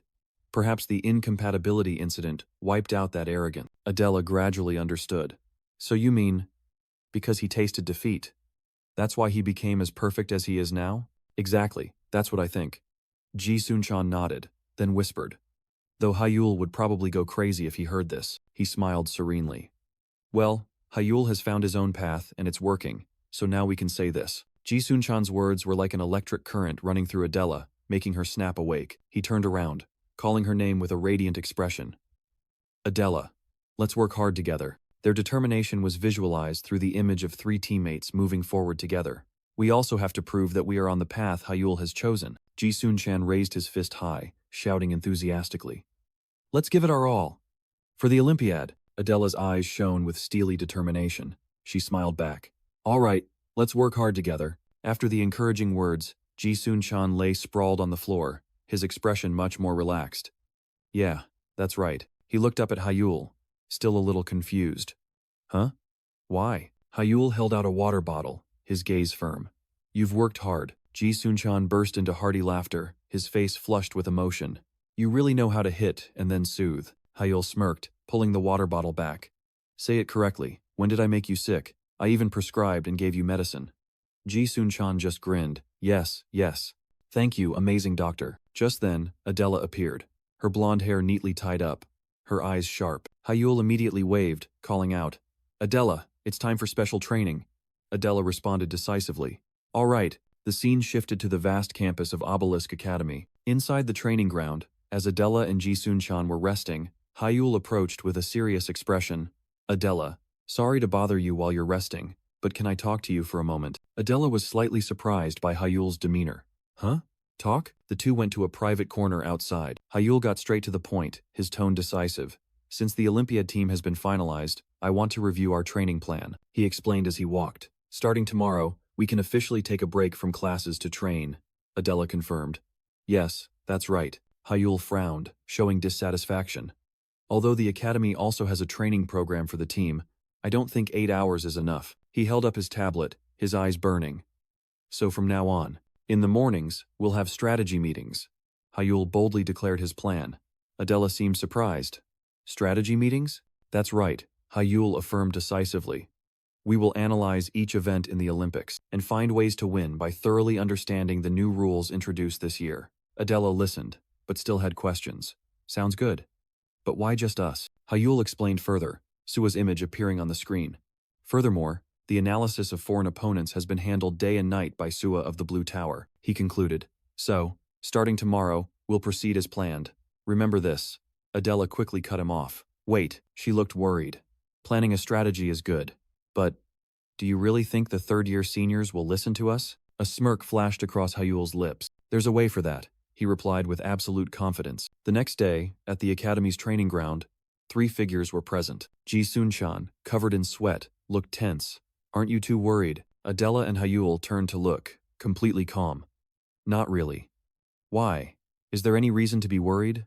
Ji-sun-chan yelled, his face panicked. Why? Because everyone else is a third year, except us. That awkward, scary feeling, do you two understand?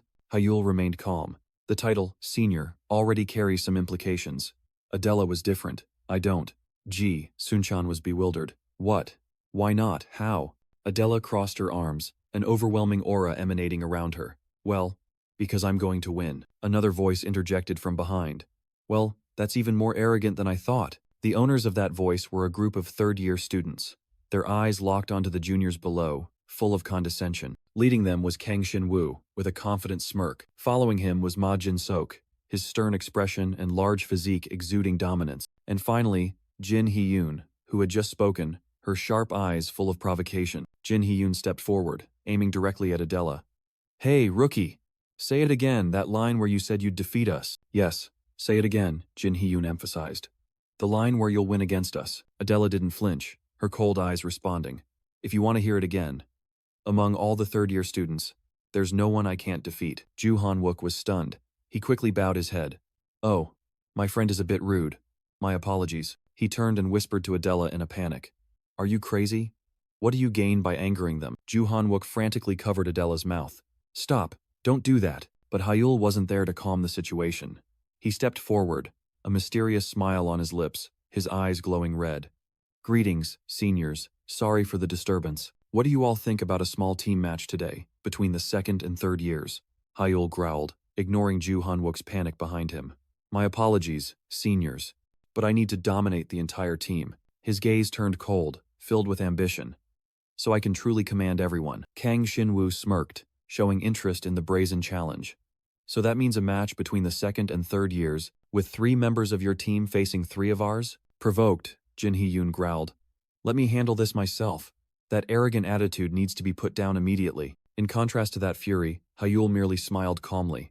No, what I mean is, Hyul's eyes glowed red with hidden meaning as he boldly declared. This is a match between all of the second years and all of the third years. So, 3 versus 3? The arrogant declaration of war stunned the entire third-year group. Jin Hee-yoon was speechless, unable to believe her ears. Even Adela and Ji Sun-chan were shocked by Hyul's recklessness. Kang Shinwoo, the leader of the third-year group, narrowed his eyes suspiciously.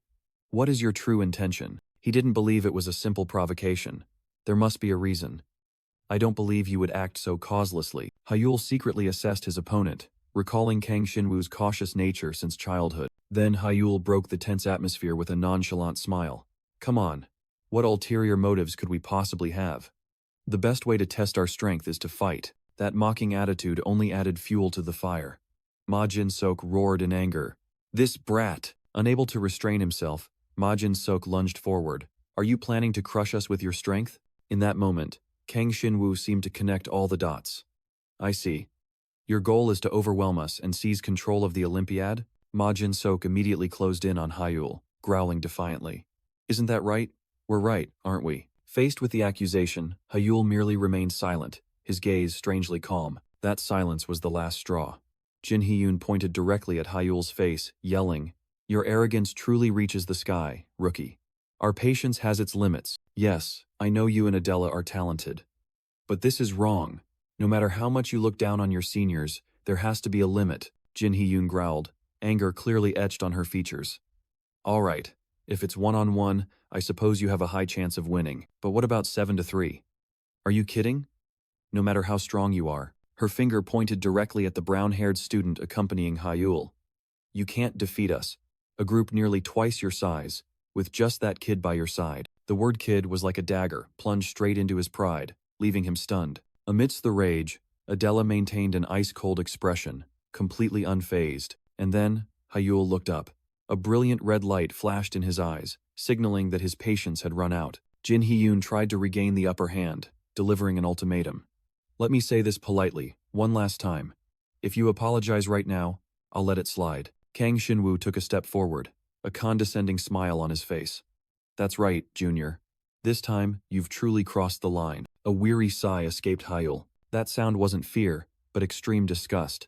Ugh, you're so noisy. Kang Shinwoo merely smirked, certain that his opponent was about to yield. Realizing the storm was about to break, the brown-haired student panicked. Hyul, huh? Are you really crazy? Hyul ignored him, his sharp gaze fixed on Kang Shinwoo, his tone full of provocation. That kid over there? Just shut up and fight. Hyul's smile turned cunning, and he drew out a single word, transforming respect into the most venomous challenge. Senior Tilda. The sky was clear and serene, but on the ground, the atmosphere was tense. 2 groups of students faced each other, signaling an impending conflict. Ma Jin-sok irritably explained the situation.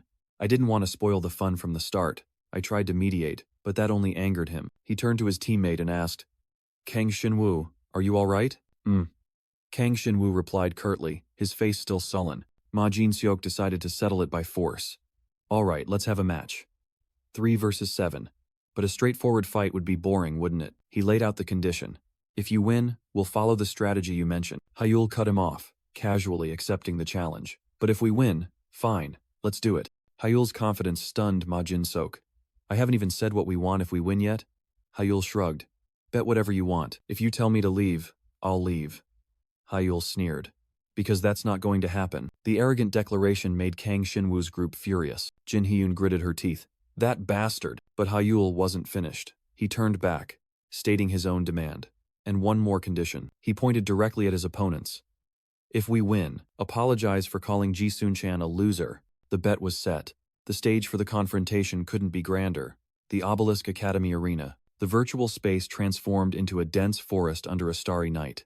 Environment setting? Night. Hilly area. Hyul warmed up, then turned to his teammates. Ready? Adela replied decisively. Yes, everyone's ready. Only Ji-sun-chan remained silent, his face heavy with worry. A voice echoed throughout the arena, announcing the imminent start of the match.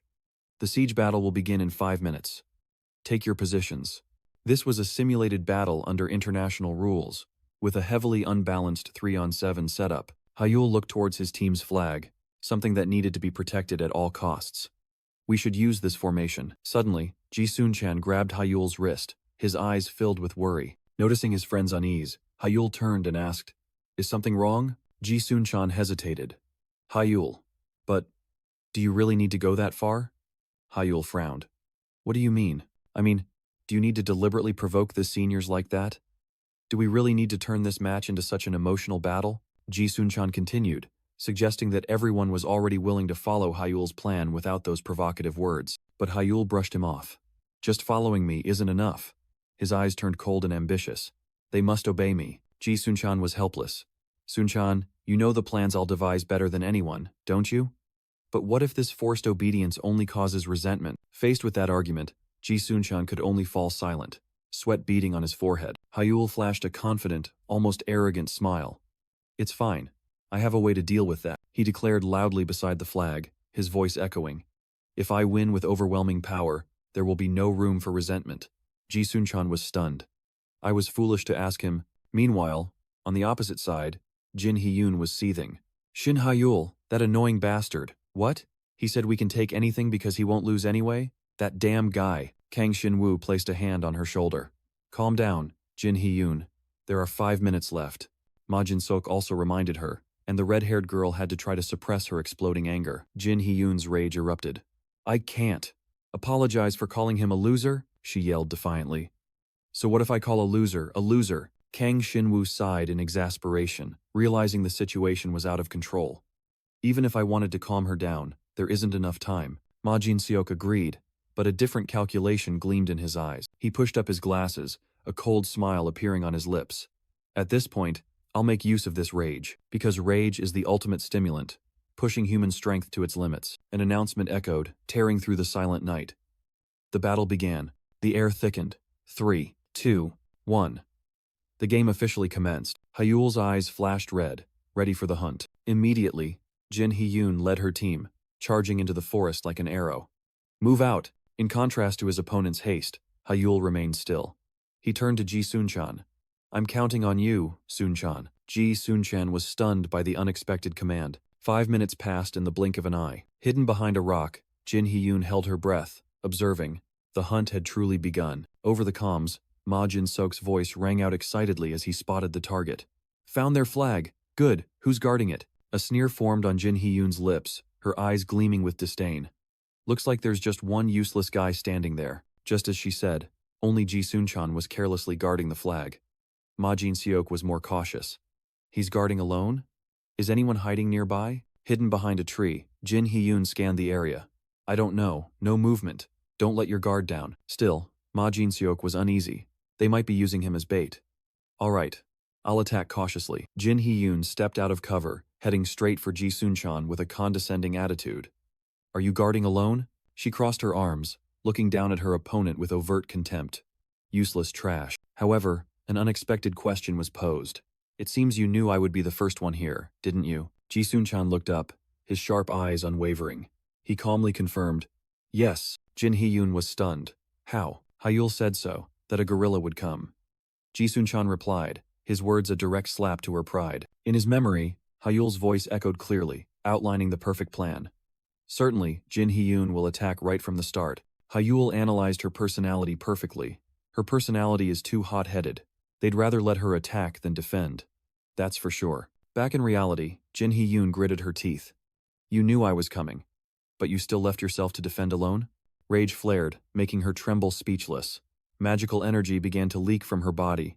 These arrogant brats. Immediately, a massive stream of fire was unleashed, aimed directly at Ji-sun-chan like a sniper's shot. The colossal pillar of fire surged forward, incinerating everything in its path. Terrifying heat erupted, turning a section of the forest into a sea of flames. Jin Hee-yoon snarled, her eyes arrogant. "Fire Strike is a Tier 4 spell. It's not something someone like you can block." Her confidence turned into fury as she noticed something unusual. On the brink of life and death, memories of Hyul's words flooded back. "Ji-sun-chan, You know your role is the most important in this fight, right? Are you going to run away after being ignored? Of course not. Determination flared, and Ji Sun-chan extended his hand. A blue magical shield began to form, blocking the raging flames. Since you said so, I have no reason to back down. Jin Hee-yoon was stunned, unable to believe her eyes. He blocked it. No way, how is that possible? In her memory, Hyul had shown Ji Sun-chan the way. You might think you're a damage dealer, but that's not it at all. You are a born tank. Hyul's assertion left Ji Sun-chan speechless. Me? A tank? Hyul began to explain the primary attributes of mages, using Kim Kangan, who specializes in the water attribute, as an example. And of course, Jin Hee-yoon was also a mage, specializing in the fire attribute. Using one's primary attribute reduces mana consumption and increases output power. Hyul's eyes gleamed with a strange light as he saw through Ji Sun-chan's true nature.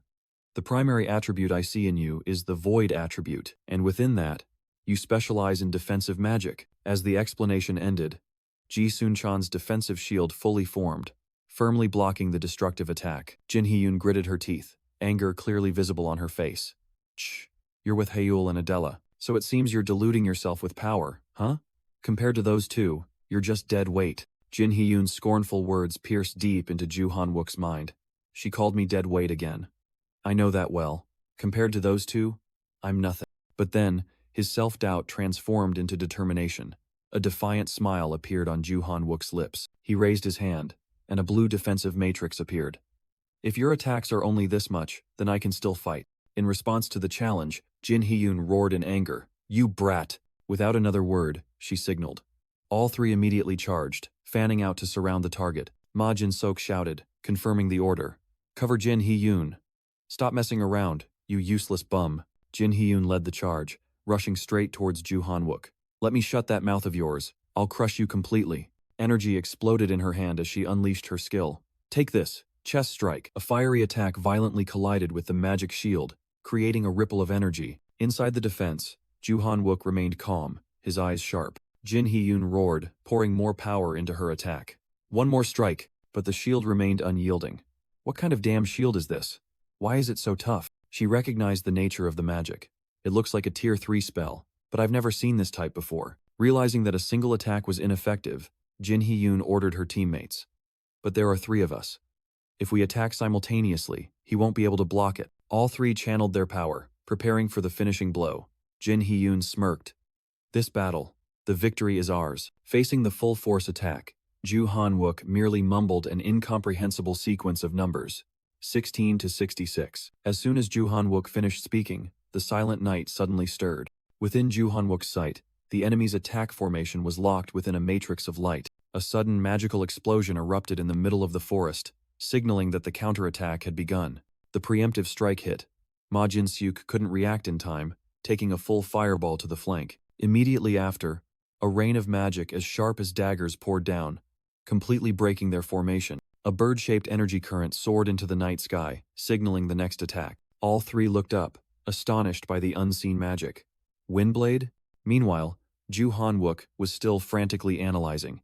From where? Where exactly is it coming from? Jin Hee-yoon gritted her teeth, roaring the only name she could think of. Hyul. Everyone, be careful. In her mind, Hyul's image appeared, full of defiance. That arrogant Hyul is hiding somewhere nearby. All 3 cautiously scanned their surroundings, trying to find the hidden enemy. But it was too late. A sudden beam of light pierced through Kang Shinwoo's back. Jin Hee-yoon whirled around, utterly horrified by the attack. Adela's silhouette emerged from the shadows, her hand ready for the next volley. Adela's moonlight bullet? It turned out all 3 magic stones were in Adela's hands. A rain of magic poured down on the entire group. All the magic stones are here. Support. From a distance, Sua watched the situation, her voice full of annoyance. Jin Hee-yoon, stop messing around. Beside her, Go Chang-soo mumbled. In that case, before Go Chang-soo's decision could fully form, the tide of battle had already turned. Hyul and Adela suddenly appeared, stunning the enemies. Who are these guys? The one they directly faced was Ma Jin-seok, who was guarding the stronghold. Meanwhile, on another hillside, Sua led Go Chang-soo and Ju Han-wook, her heart full of frustration. Damn it! Because of the previous battle, I sent Kang Shin-woo and Jin Hee-yoon to assist. The situation is more complicated than I thought. Ju Han-wook looked back, towards where their teammate was holding off the enemy. It seems Ji Sun-chan is still holding up well, but the support team Sua sent was falling into a deadly trap. Magic stones. Hurry, they're everywhere. Kang Shinwu panicked. I can't read the magic trajectory. What's happening? The entire enemy formation was torn apart. Only Majin Sok remained, isolated, defending the flag. Amidst the rain of magic, Kang Shinwu yelled through the comms. Majin Sok, where exactly is Hyul? Where should we go? Retreat now. But the answer he received was a bombshell. Hyul and Adela are right. In front of me. The news shattered the entire team. Jin Hyun screamed. What? You idiot! I'm under attack here. Sua also realized she had fallen into a trap. Hyul, what the hell did you do? In response to the enemy's panic, Hyul merely smirked. There's no need to waste time anyway. Everything will be over soon. Majin Sok gritted his teeth, realizing the opponent's perfect plan. Damn it, I walked right into it. If it were just Hyul, I could have stalled for a bit, but Adela was with him too. The blonde girl's presence shattered all his calculations. The two stood there, silently overwhelming. For Majin Seok, this situation was like being hunted by two ferocious beasts, and the predator began to act. Brilliant magical energy converged in Hyul's palm, signaling a destructive attack. This match is our victory. As he finished speaking, a colossal pillar of magical light descended, engulfing the entire battlefield. The overwhelming power terrified Kang Shinwu. Mana Stone. Against such absolute power, all resistance was futile. Majin Seok collapsed, only able to utter bitter words. Damn it. Kang Shinwu's entire team was stunned, unable to believe the swift outcome. Realizing there was no longer any chance, Majin Seok hastily raised both hands. How foolish. I surrender. I surrender. The battle ended. The defeated lay scattered on the ground. Exhausted and resentful, Jin Hyun panted, cursing bitterly under her breath. Damn it. The system notification board appeared, confirming an absolute victory for Hyul's team. In contrast to the gloomy atmosphere of the losing side, Ju Han-wook burst into joy. Excellent, excellent. The friendly match concluded. The tense atmosphere had not yet dissipated, and everyone was summoned back to the academy. The destination was the Obelisk Academy's meeting room. Hyul led his team in, his face still calm after the victory. Inside, the other students, including the recently defeated team, had taken their seats, and a heavy atmosphere enveloped them. Kang Shinwu and Majin Sok were silent, but Jin Hyun's eyes held unconcealed anger. Her anger seemed about to erupt. Unable to hold back any longer, Jin Hyun lunged and punched Majin Sok directly. How annoying. Hey, Majin Sok, what the hell were you doing? You just handed them the victory so cleanly? Attacked unexpectedly, Majin Sok brushed off the accusation. Then why didn't you try defending against those two? You should have held out until Shinwu returned. His anger flared, placing all the blame on Jin Hyun. If you hadn't mistaken Hyul and Adela for our side, this wouldn't have happened. Those words were like a splash of cold water. Jin Hyun gritted her teeth, forced to admit her bitter mistake. That was really an attack from Hyul and Adela. Amidst the tension, Kang Shinwu intervened. Both of you, stop. There's no need for a useless argument. This incident isn't your fault. His gaze turned towards Hyul and Adela, acknowledging a harsh truth. It's just that the opponents did very well. The admission of defeat plunged the entire third-year team into silence. Kang Hyungmin could only sigh in resignation. Min Tae-sik and Park Hana also couldn't hide their disappointment. Kim Jae-seok hung his head, and a heavy atmosphere enveloped the defeated. But that silence couldn't extinguish the fire of anger in Jin Hyun's heart. Majin Sok was no better, his annoyance still clearly etched on his face. Breaking the atmosphere, Kang Shinwu looked directly at his opponents, his voice full of questions. Hyul, Adela, what trick did you two use? Before the group's curiosity, Hyul calmly stepped forward. I will first explain what you seniors are most curious about. He began with a shocking revelation, Ji Sun-chan's image appearing in everyone's minds. The only one guarding our team's flag was Sun-chan. Jin Hyun was stunned, unable to believe her ears. So you mean, Sun-chan used that strange windslash or moonlight bullet? Hyul shook his head, his tone completely calm as he confessed an even more terrifying truth. No, of course not. All the trap spells that caught you seniors were cast by me. That confession was like a bolt from the blue. Majin Sok sprang up, shouting, What did you say? You were clearly right in front of me. Are you telling me you cast spells all the way from here to your base? To answer Majin Sok's question, Hyul didn't use words but acted directly. A brilliant magical orb condensed in his palm, roughly, like this. The moment the orb formed, the entire group was stunned. Moonlight bullet. The shock quickly turned into disbelief. Jin Hyun slammed the table and stood up, turning to question. That's a secret art of the Arcane Council. Adela, don't tell me you broke the taboo and revealed a secret art? Hyul interrupted, his tone still strangely calm. So that you don't misunderstand, This isn't a revelation of a secret art. This is magic that I analyzed and created myself. The explanation was even more unbelievable than the initial confession. Kang Shinwoo narrowed his eyes in skepticism. Analyze a secret art? Do you really think that's possible? In response to the doubt, Hyul's eyes glowed with a brilliant golden light. Yes, it's entirely possible. Because I possess eyes that can read magical formulas. Another shocking secret was revealed. Magic eyes? The entire group was stunned. Ma Jinseok muttered that it was absurd, but Hyul cut him off. Don't be too surprised yet. Magical energy swirled around Hyul as he revealed his plan. With my magic eyes, I analyzed Moonlight Bullet. As soon as the match began, I set them and wind blades everywhere. Then Hyul turned his gaze towards someone else. And Ji-Sun-chan too. Ji-Sun-chan merely mumbled an incomprehensible number, seemingly having known everything beforehand. 1. 2. In their minds, the image of a sharp wind blade, one of the deadly traps, reappeared. Jin Hee-yoon and Ma Jin-sok flinched, sweat breaking out. They began to understand the scale of this plan. Jin Hee-yoon gritted her teeth, unable to believe the truth she had just heard. An invisible surge of magic was activated from afar, heading straight for the target. Hyul's eyes glowed red. I used magic preset in the air to cast long-range spells, he concluded, revealing the final piece of the puzzle.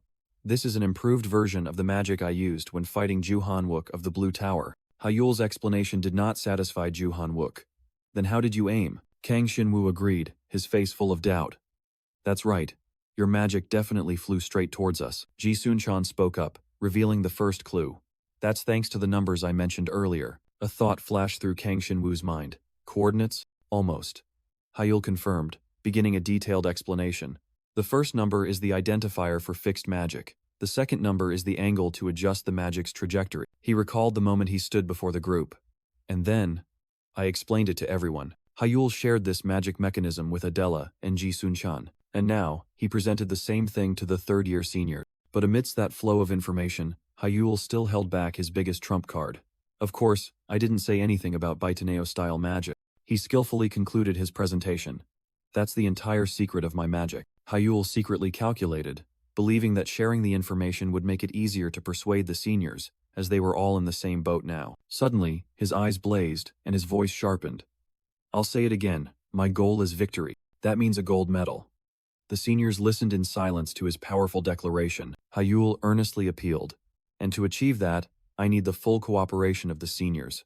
I believe this friendly match has proven how useful my strategy is. His demeanor completely changed, his voice softening. I apologize for my rude remarks, so, without another word, Hyul bowed deeply and formally. Please follow my lead. Jin Hee-yoon's gaze wavered at Hyul's proposal, but his firm promise rang out, allowing no room for doubt. In return, I will bring victory to all of you, Kang Shinwoo quietly observed, not missing a single detail. Ma Jinseok placed a hand on Jin Hee-yoon's shoulder, trying to soothe the simmering frustration within her. Finally, Jin Hee-yoon relented. All right. I don't like this, but I'll follow your lead. Park Hana's eyes widened in surprise at this sudden change. Why are you so surprised?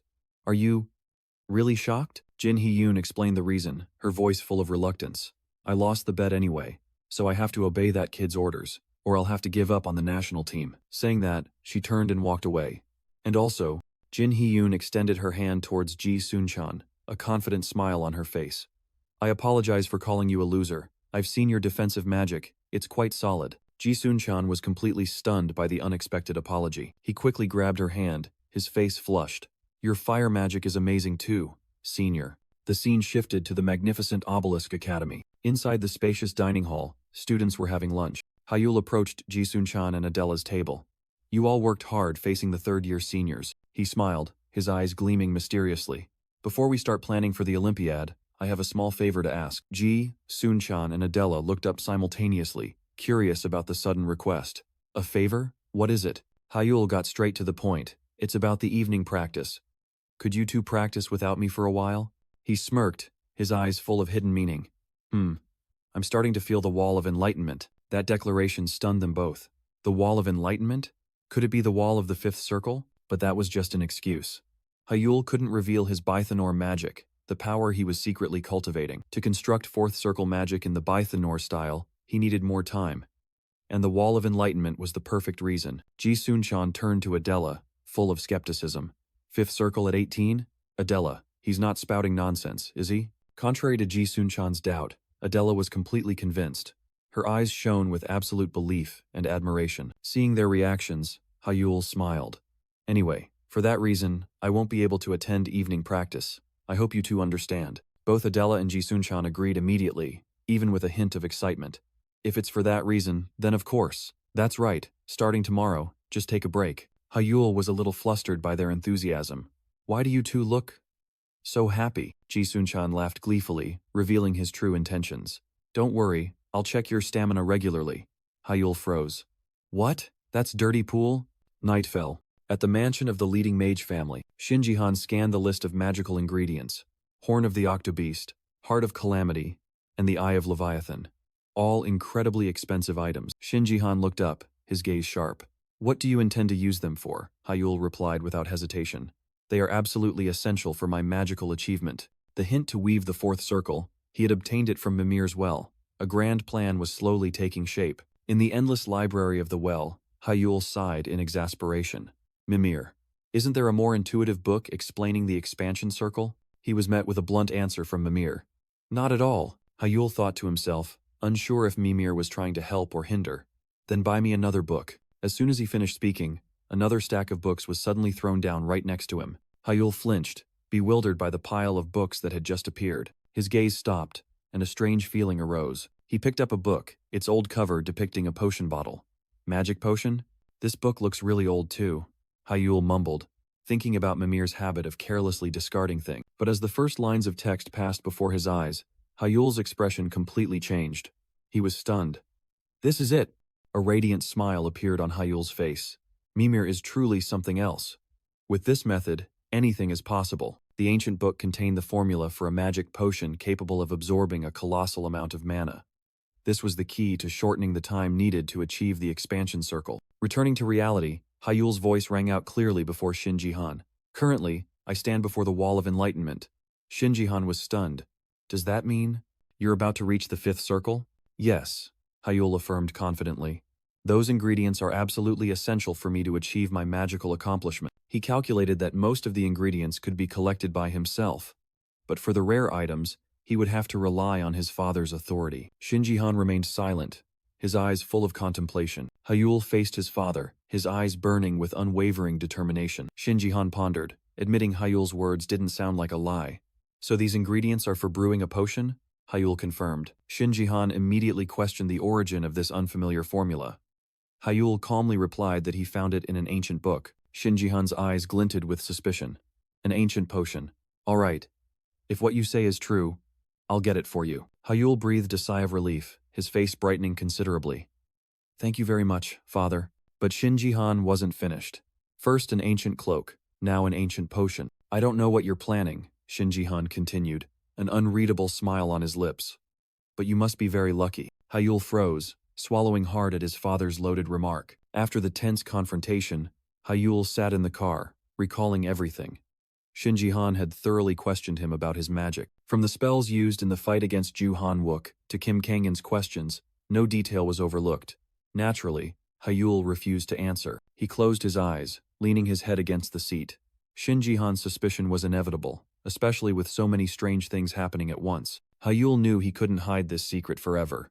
Sooner or later, he would have to tell his father the truth. The car stopped, bringing Hyul to a bustling commercial district, where a sign proudly displayed Monster Byproduct Street. Hyul, in casual clothes with a baseball cap covering his face, blended into the crowded street. Immediately, a vendor called out, "Hey, student, red slime essence here." Hyul recalled the warning to be careful when buying and selling here, amidst the enticing cries of super cheap goods. Another vendor eagerly held out a piece of hide. "Young man, fresh kobold hide just in today." In this chaotic black market, it was hard to distinguish real from fake if you weren't an expert. And that was fertile ground for scammers. Immediately, Hyul caught the eye of a merchant. "Oh my, student over there. Care to try some Saint Latine spider silk? It's a rare find, you know." She eagerly held out a box of shimmering, glowing silk, but the reply was only a sneer. Hyul's eyes flashed red. Since when did one-horned spider silk become Saint Latine spider silk? Caught red-handed, she flustered. "What are you talking about? Don't slander me. I told you this is genuine." Hyul remained nonchalant. "It has a very distinctive glow." Thinking she had found a fool, she thrust the box closer. "See? Look, you see it glowing, don't you?" Yes, it's glowing. Hyul slowly pointed. Because of the phosphorescent powder you sprinkled on it. Exposed, the woman could only curse furiously as Hyul nonchalantly turned and walked away. Good job. Must have taken a lot of effort to sprinkle that powder, huh? Get lost, you damn brat. Blending into the crowd, Hyul mused that his solitary appearance probably made him look like an easy target, but they were mistaken. He had memorized all 40,000 spells in the public library, so how could he not distinguish between real and fake monster byproducts? Don't underestimate this brain. This was Monster Byproduct Street, where real and fake were mixed. Hyul's purpose in coming here was clear: to find ingredients, to concoct an ancient elixir, but to do that, distinguishing genuine goods amidst a sea of fakes was the first challenge. Hyul smiled provocatively, making the shop owner furiously roar. Get out now, you brat! Get lost! Chased away, Hyul hadn't taken more than a few steps when another voice called out. Hey, student! An old man with a cane, smiling with a few missing teeth, approached. So young, yet such sharp eyes. Hyul turned, his gaze scrutinizing. The old man showed sympathy, shaking his head wearily. They really are a bunch of scammers. I truly wanted to help, but that shop has an organization backing it. My apologies. Hyul merely replied indifferently. Ah, it's fine. He smirked, feigning innocence. Anyone who gets fooled by those things is just an idiot. Hearing that, the old man burst into hearty laughter. You truly are an interesting person. He put an arm around Hyul's shoulder, leading him away. Oh, I just got new stock yesterday. They stopped in front of another shop. This is my shop.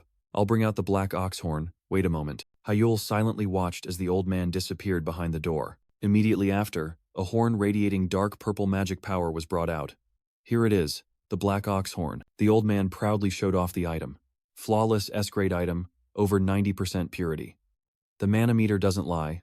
Feel free to check. Hyul raised the meter. The number displayed clearly.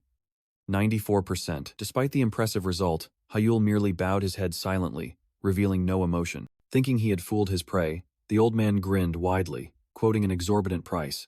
This must be fate. I'll let you have it for only 27 million won. The shop owner continued his act, emphasizing the bargain.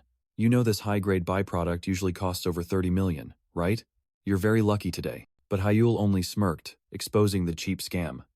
Since when did an African buffalo horn become a black ox horn? The shop owner's smile froze on his lips. Hyul glanced around the market. No wonder it felt strange from the start, openly selling fakes like that. So this is a two-faced scam operation. You're also an accomplice, aren't you? Well, whatever. Hyul turned back, his eyes sharp. This trick won't fool me. Don't waste any more time. Bring out the real goods. He added a provocative remark. If you actually have it. The shop owner broke into a cold sweat, speechless. His cane fell to the ground. Suddenly, he stood up straight, shedding his obsequious demeanor. His attitude changed 180 degrees.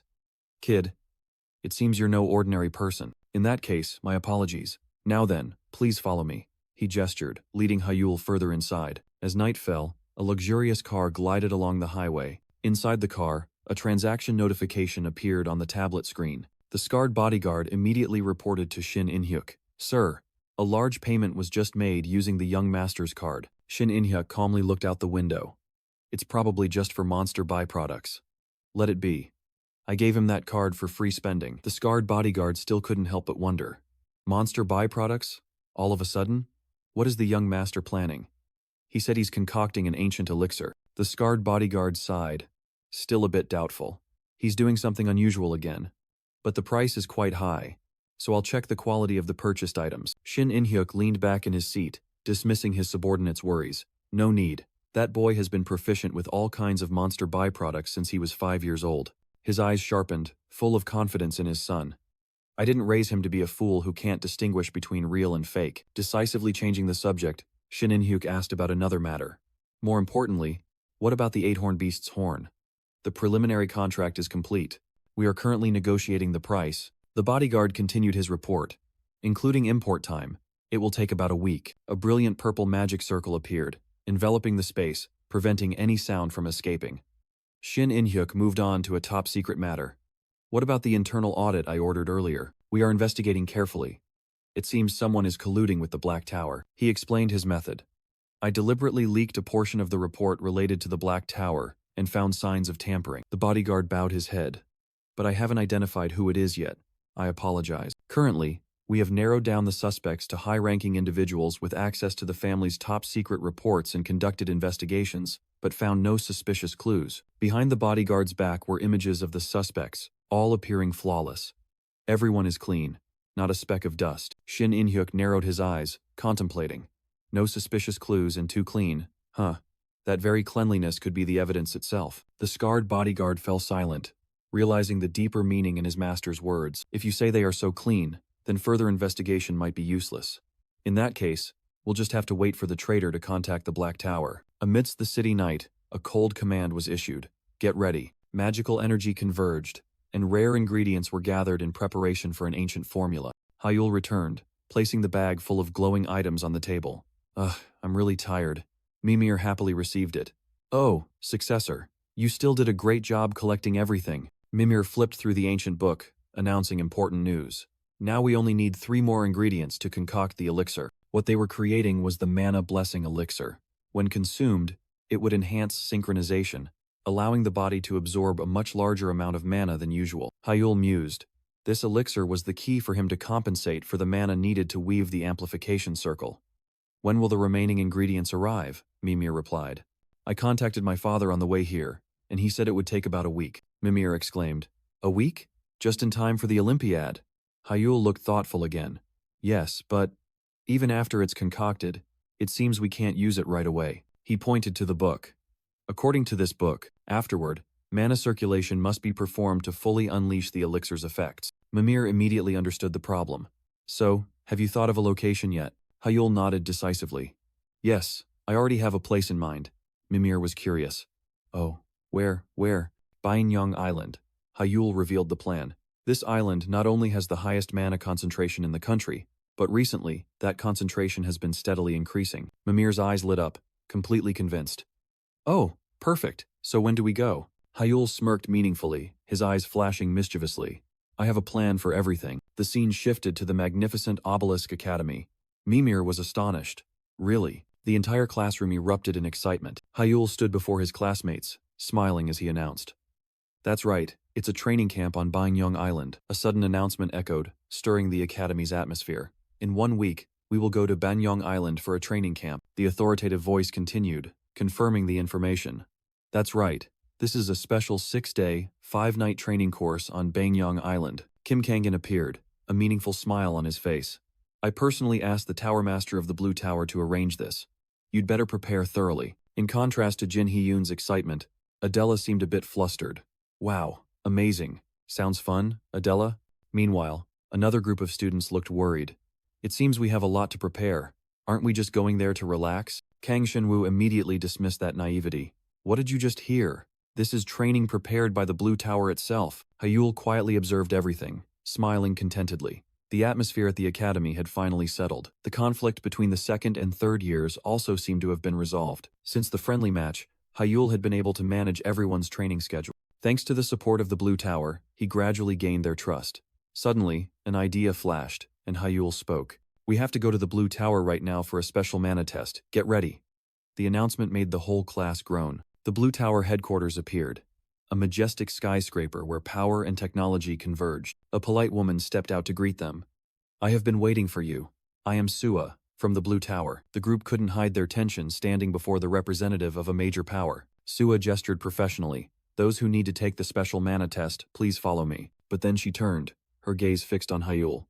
As for you, Hyul, the Tower Master wants to see you privately. Hyul followed Sua, stepping into a magnificent, luxurious corridor.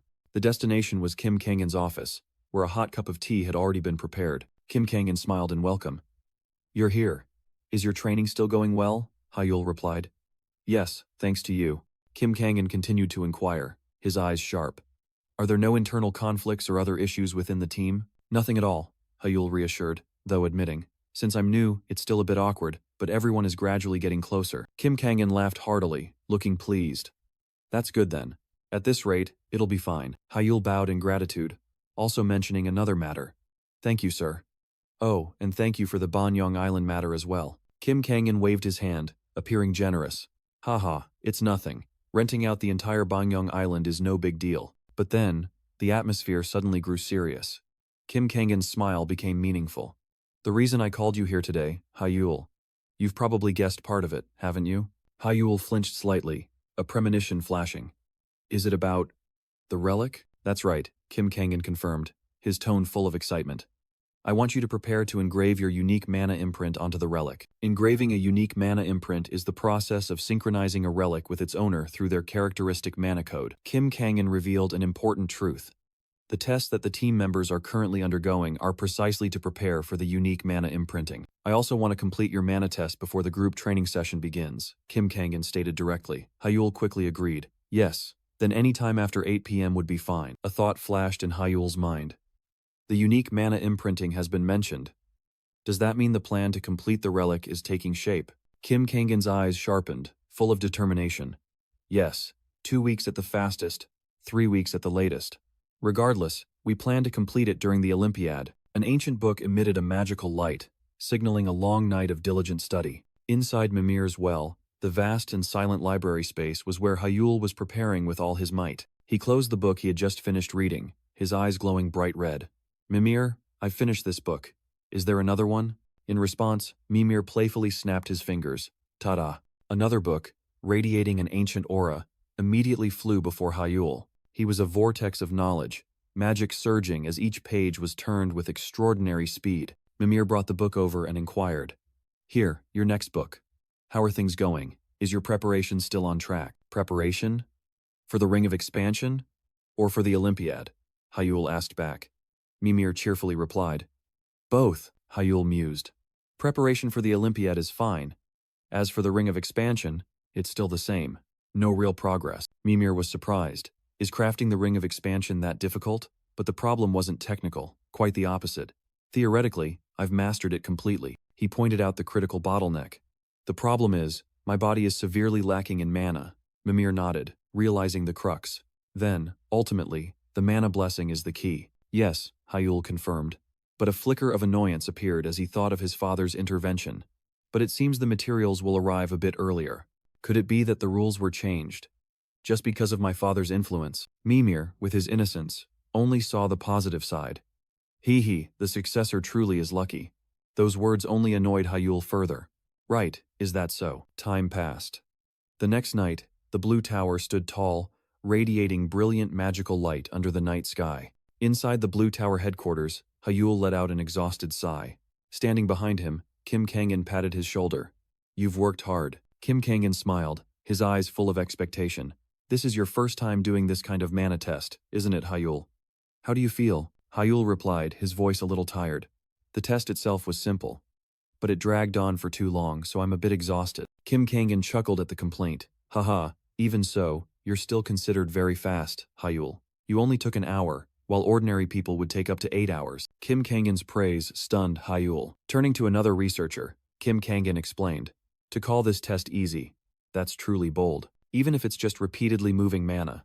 Fixing mana within a 0.3% margin of error is not simple at all. But for Hyul, who had already mastered the second challenge, this test was truly a piece of cake. Kim Kangan looked at the results displayed on the tablet, nodding in satisfaction. Anyway, since the results are good, we don't need to worry about the quality of the relic. At this level, perhaps we should aim for a masterpiece. Hyul scratched his head, giving an awkward laugh. Haha, isn't masterpiece a bit much? Kim Kangan began to compare. The blue tower has an S-grade tier, 4 relic, the Emperor's Ring, right? Of course, if we consider a single attribute, it cannot be as effective as the Emperor's Ring. But Hyul's relic is a composite 4-element enhanced relic, created from elemental mana light. Kim Kangan's voice was full of pride. If we consider its versatility, it is certainly a relic that is in no way inferior to the Emperor's Ring. Hyul froze, asking again. You mean, my relic is at least S rank, and tier 4, right? That means, it's one of the top relics in the world. Hyul was stunned, unable to believe his ears. No way. His reaction made Kim Kangan smile in amusement. I think this is the first time I've seen Hyul so excited. As soon as he finished speaking, Hyul hastily asked. Ah, that relic. Does it have a name yet? The conversation with Kim Kangan was suddenly interrupted by a message alert. Hyul hastily apologized. Excuse me, just a moment. His gaze suddenly changed as he looked at the screen. It's from my father. The message content clearly appeared. The material delivery schedule had been confirmed, and Seok-hyeon would be the one to deliver it. A satisfied smile bloomed on Hyul's lips. Finally, all the ingredients for concocting the elixir had been gathered. The time shifted to 8 o'clock the next evening. Hyul was with Mimir. The mischievous girl peeked out from behind him, a smile full of anticipation on her face. Before them was a feast of magical ingredients. A fiery heart, a cosmic brain, a pair of deep purple horns, and countless rare crystals. Mimir couldn't hide her utter delight. They're all in excellent condition and top quality. The size is perfect too. She gave a determined thumbs up. With these, we can get started right away. First, let's prepare the ingredients. According to Mimir, they would start with the reserve materials to get used to the process. In case of any mistakes, Hyul carefully began carving a crystal, but it seemed he had overdone it a bit. Mimir calmly instructed. That much can still be saved. Just cut a little more and try again. Suddenly, a giant cosmic-shaped tentacle emerged from the cauldron. Mimir cried out in panic. Deal with it quickly, it's about to escape. Somehow, Hyul successfully subdued the rebellious ingredient, transforming it into a bowl full of sparkling cubes. Next was another challenge. Mimir explained that this ingredient was very weak against light. Hyul's task was to divide a single fruit into 3 equal parts. In the dark, after some struggle, the first preliminary processing stage was finally complete. A series of bowls of ingredients had been carefully processed, ready for the official concoction process. Noticing Hyul's fatigue, Mimir suggested. Now only the most important ingredients remain. How about we take a short break first? Though a bit hesitant, Hyul still agreed. Alright. Now, only 3 legendary ingredients remained. The 8-pointed deer horn, the heart of calamity, and the Leviathan's eyeball. They were not only expensive items, but also one of a kind. The pressure was immense. Failure was absolutely not an option. A short pause for tea time began. The warm tea aroma spread, soothing all tension. Wonderful. Regaining his spirits, Hyul stood up, full of renewed energy. Alright, let's get back to work. Opening the first box, Hyul carefully took out the pair of horns shimmering with purple light. First, the 8-pointed deer horn. Hyul focused, channeling magic into the carving knife, making the blade glow brightly. Then, slowly shave off the surface layer. Each stroke of the knife moved carefully, carving out sparkling magical fragments from the horn. Mimir watched Hyul's every movement with bated breath. Hyul's entire mind was focused on every millimeter of the blade's movement. Any mistake would come at a heavy price. Next, Mimir picked up the jar containing the heart of calamity. The heart must be soaked in water mixed with fairy wing powder to completely drain the blood. Maintain the water temperature precisely at 25 degrees. This is an extremely meticulous process. You absolutely must not take your eyes off it for 6 hours straight. For the final ingredient, Hyul gently enveloped the Leviathan's eyeball in a thin layer of magic. Mimir warned sternly, pointing towards the boiling cauldron. If you don't do that, it will explode as soon as you boil it. After completing the preliminary processing, Mimir announced the next step to Hyul.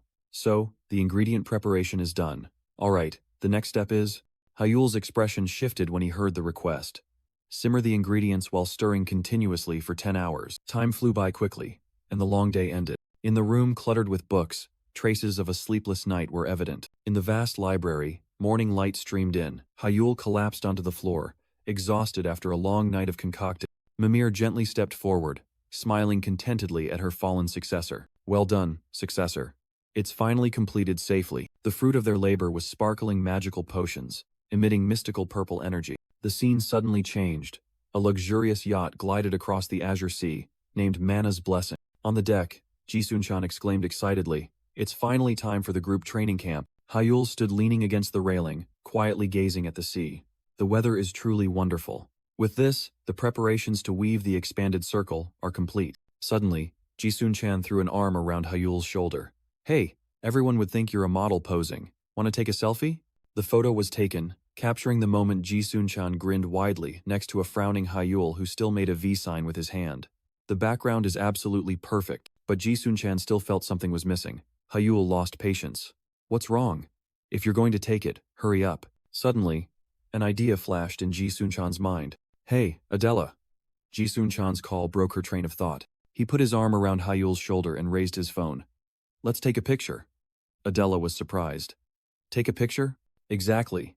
It would be a crime not to take a picture with such a beautiful background behind us." Jisun-chan pulled both of them closer. Without waiting for their reaction, he started counting.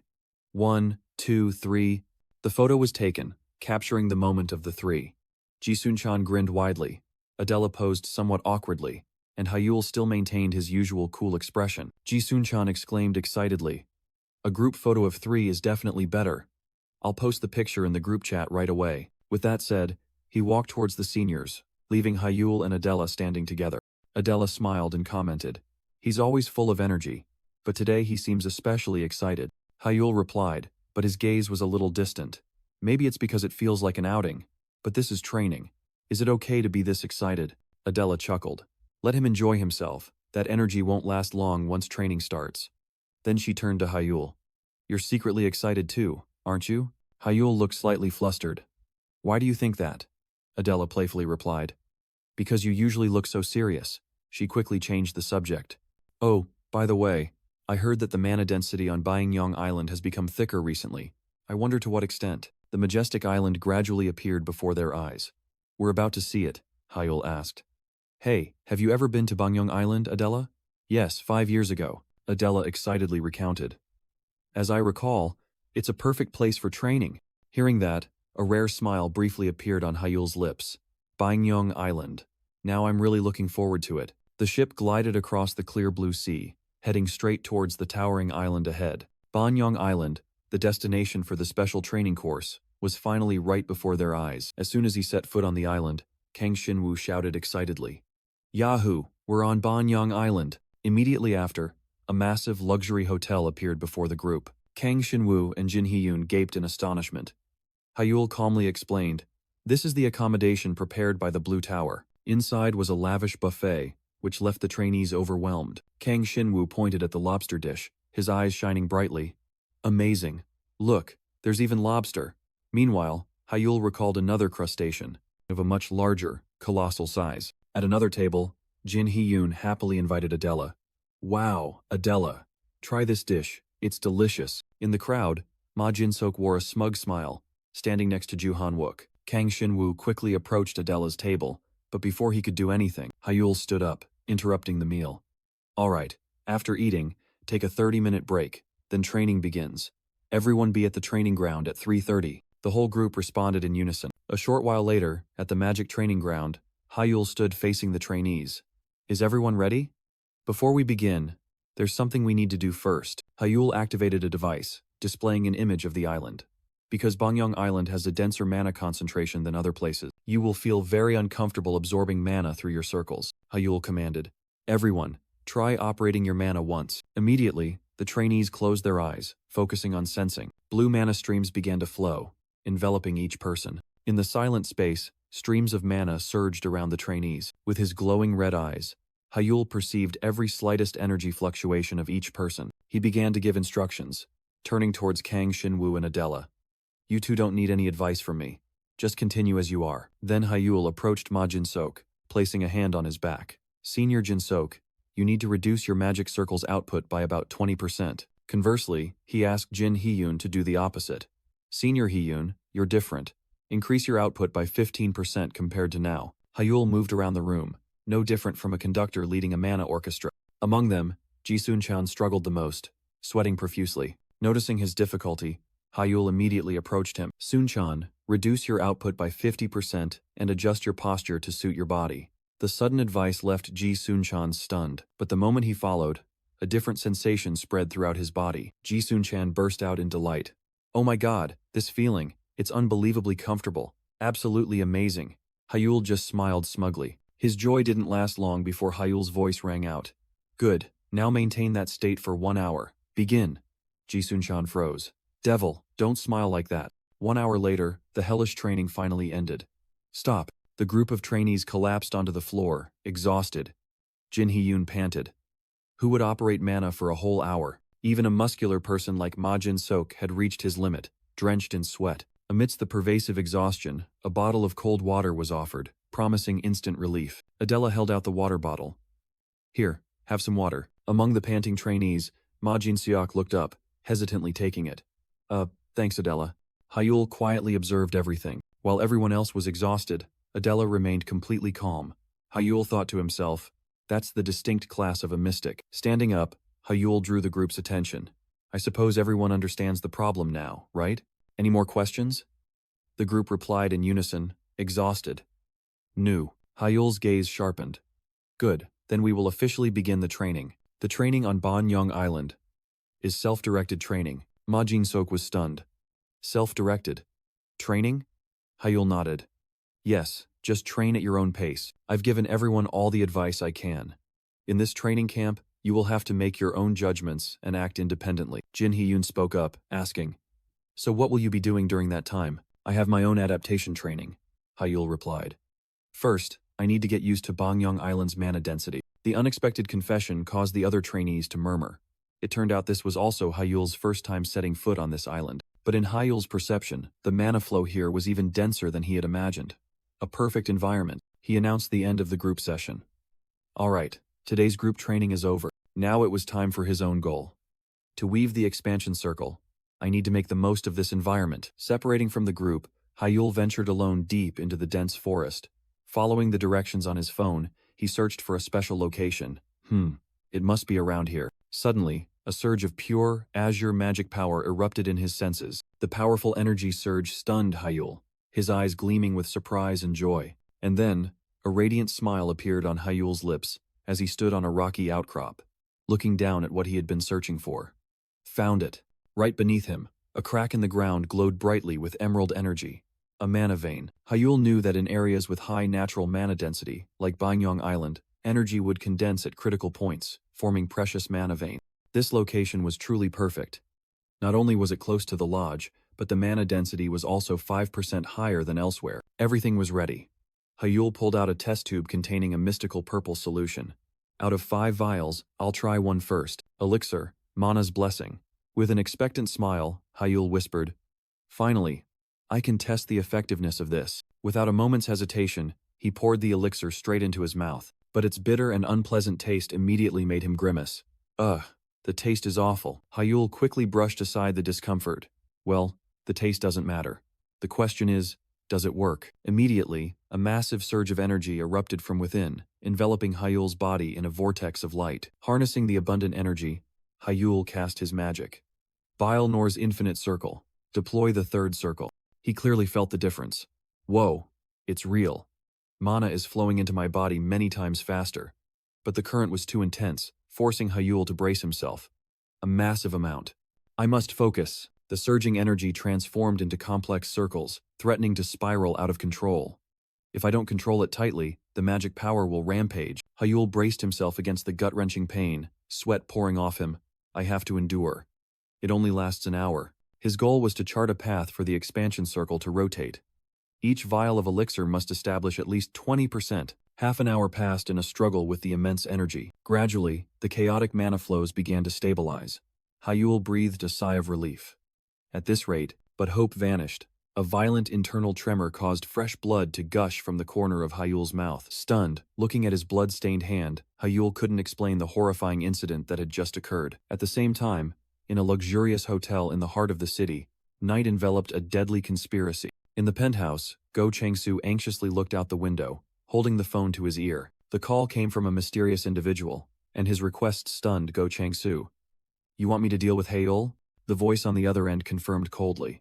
That's right. Is it possible? The mastermind revealed himself through his voice, a mysterious hooded man with a strange creature at his feet. Of course, we can always do that. However, he smirked, seemingly having anticipated the request.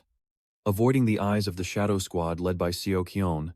Is that a condition? Go, Chang-soo yelled in despair. Obviously, avoiding their eyes is a must. The hooded man appeared pensive. In that case, it will be very difficult. As I said before, acting while they are watching is unwise. He gestured towards the black-clad subordinates behind him, his voice full of hidden meaning. Our black tower doesn't want its VIP guest to disappear. The small creature nimbly jumped onto the armrest, its glowing red eyes observing in silence. In the darkness, cat-like creatures with bat wings lurked. Their philosophy, also that of the Black Tower, was utterly ruthless. For now, hold your breath and hide. When the target is completely alone, that's when we strike swiftly, taking their life. Elsewhere, Wee Sang-cheol was restless. No. If so, it will be too late. His patience ran out, he growled. Right now, we must act at all costs. In response to his impatience, the voice on the other end spoke with an air of nonchalance. Is there any reason for us to do so? Wee Sang-cheol roared into the phone. Seo-kyan. He's trying to help Hyul. The other end of the line showed a hint of surprise. You mean? the current family head's most trusted retainer? Wee Sung-chul smirked sinisterly. Exactly. If Seo-kyeon sides with Hyul, I won't be the only one in trouble, the voice acknowledged. Indeed, the black-cloaked assassin smiled through the phone. Sir, we sincerely hope you become the new head of the great mage family, but as mentioned, dealing with Hyul while avoiding Saekyeon is almost impossible. Wee Sung-chul snapped. I know that already, but he quickly regained his resolute demeanor. Difficult doesn't mean there's no way. The voice chuckled with delight. Truly worthy of a VIP guest. You truly have keen intuition. Just as you said, there's a very good method. A majestic island with emerald energy pillars appeared.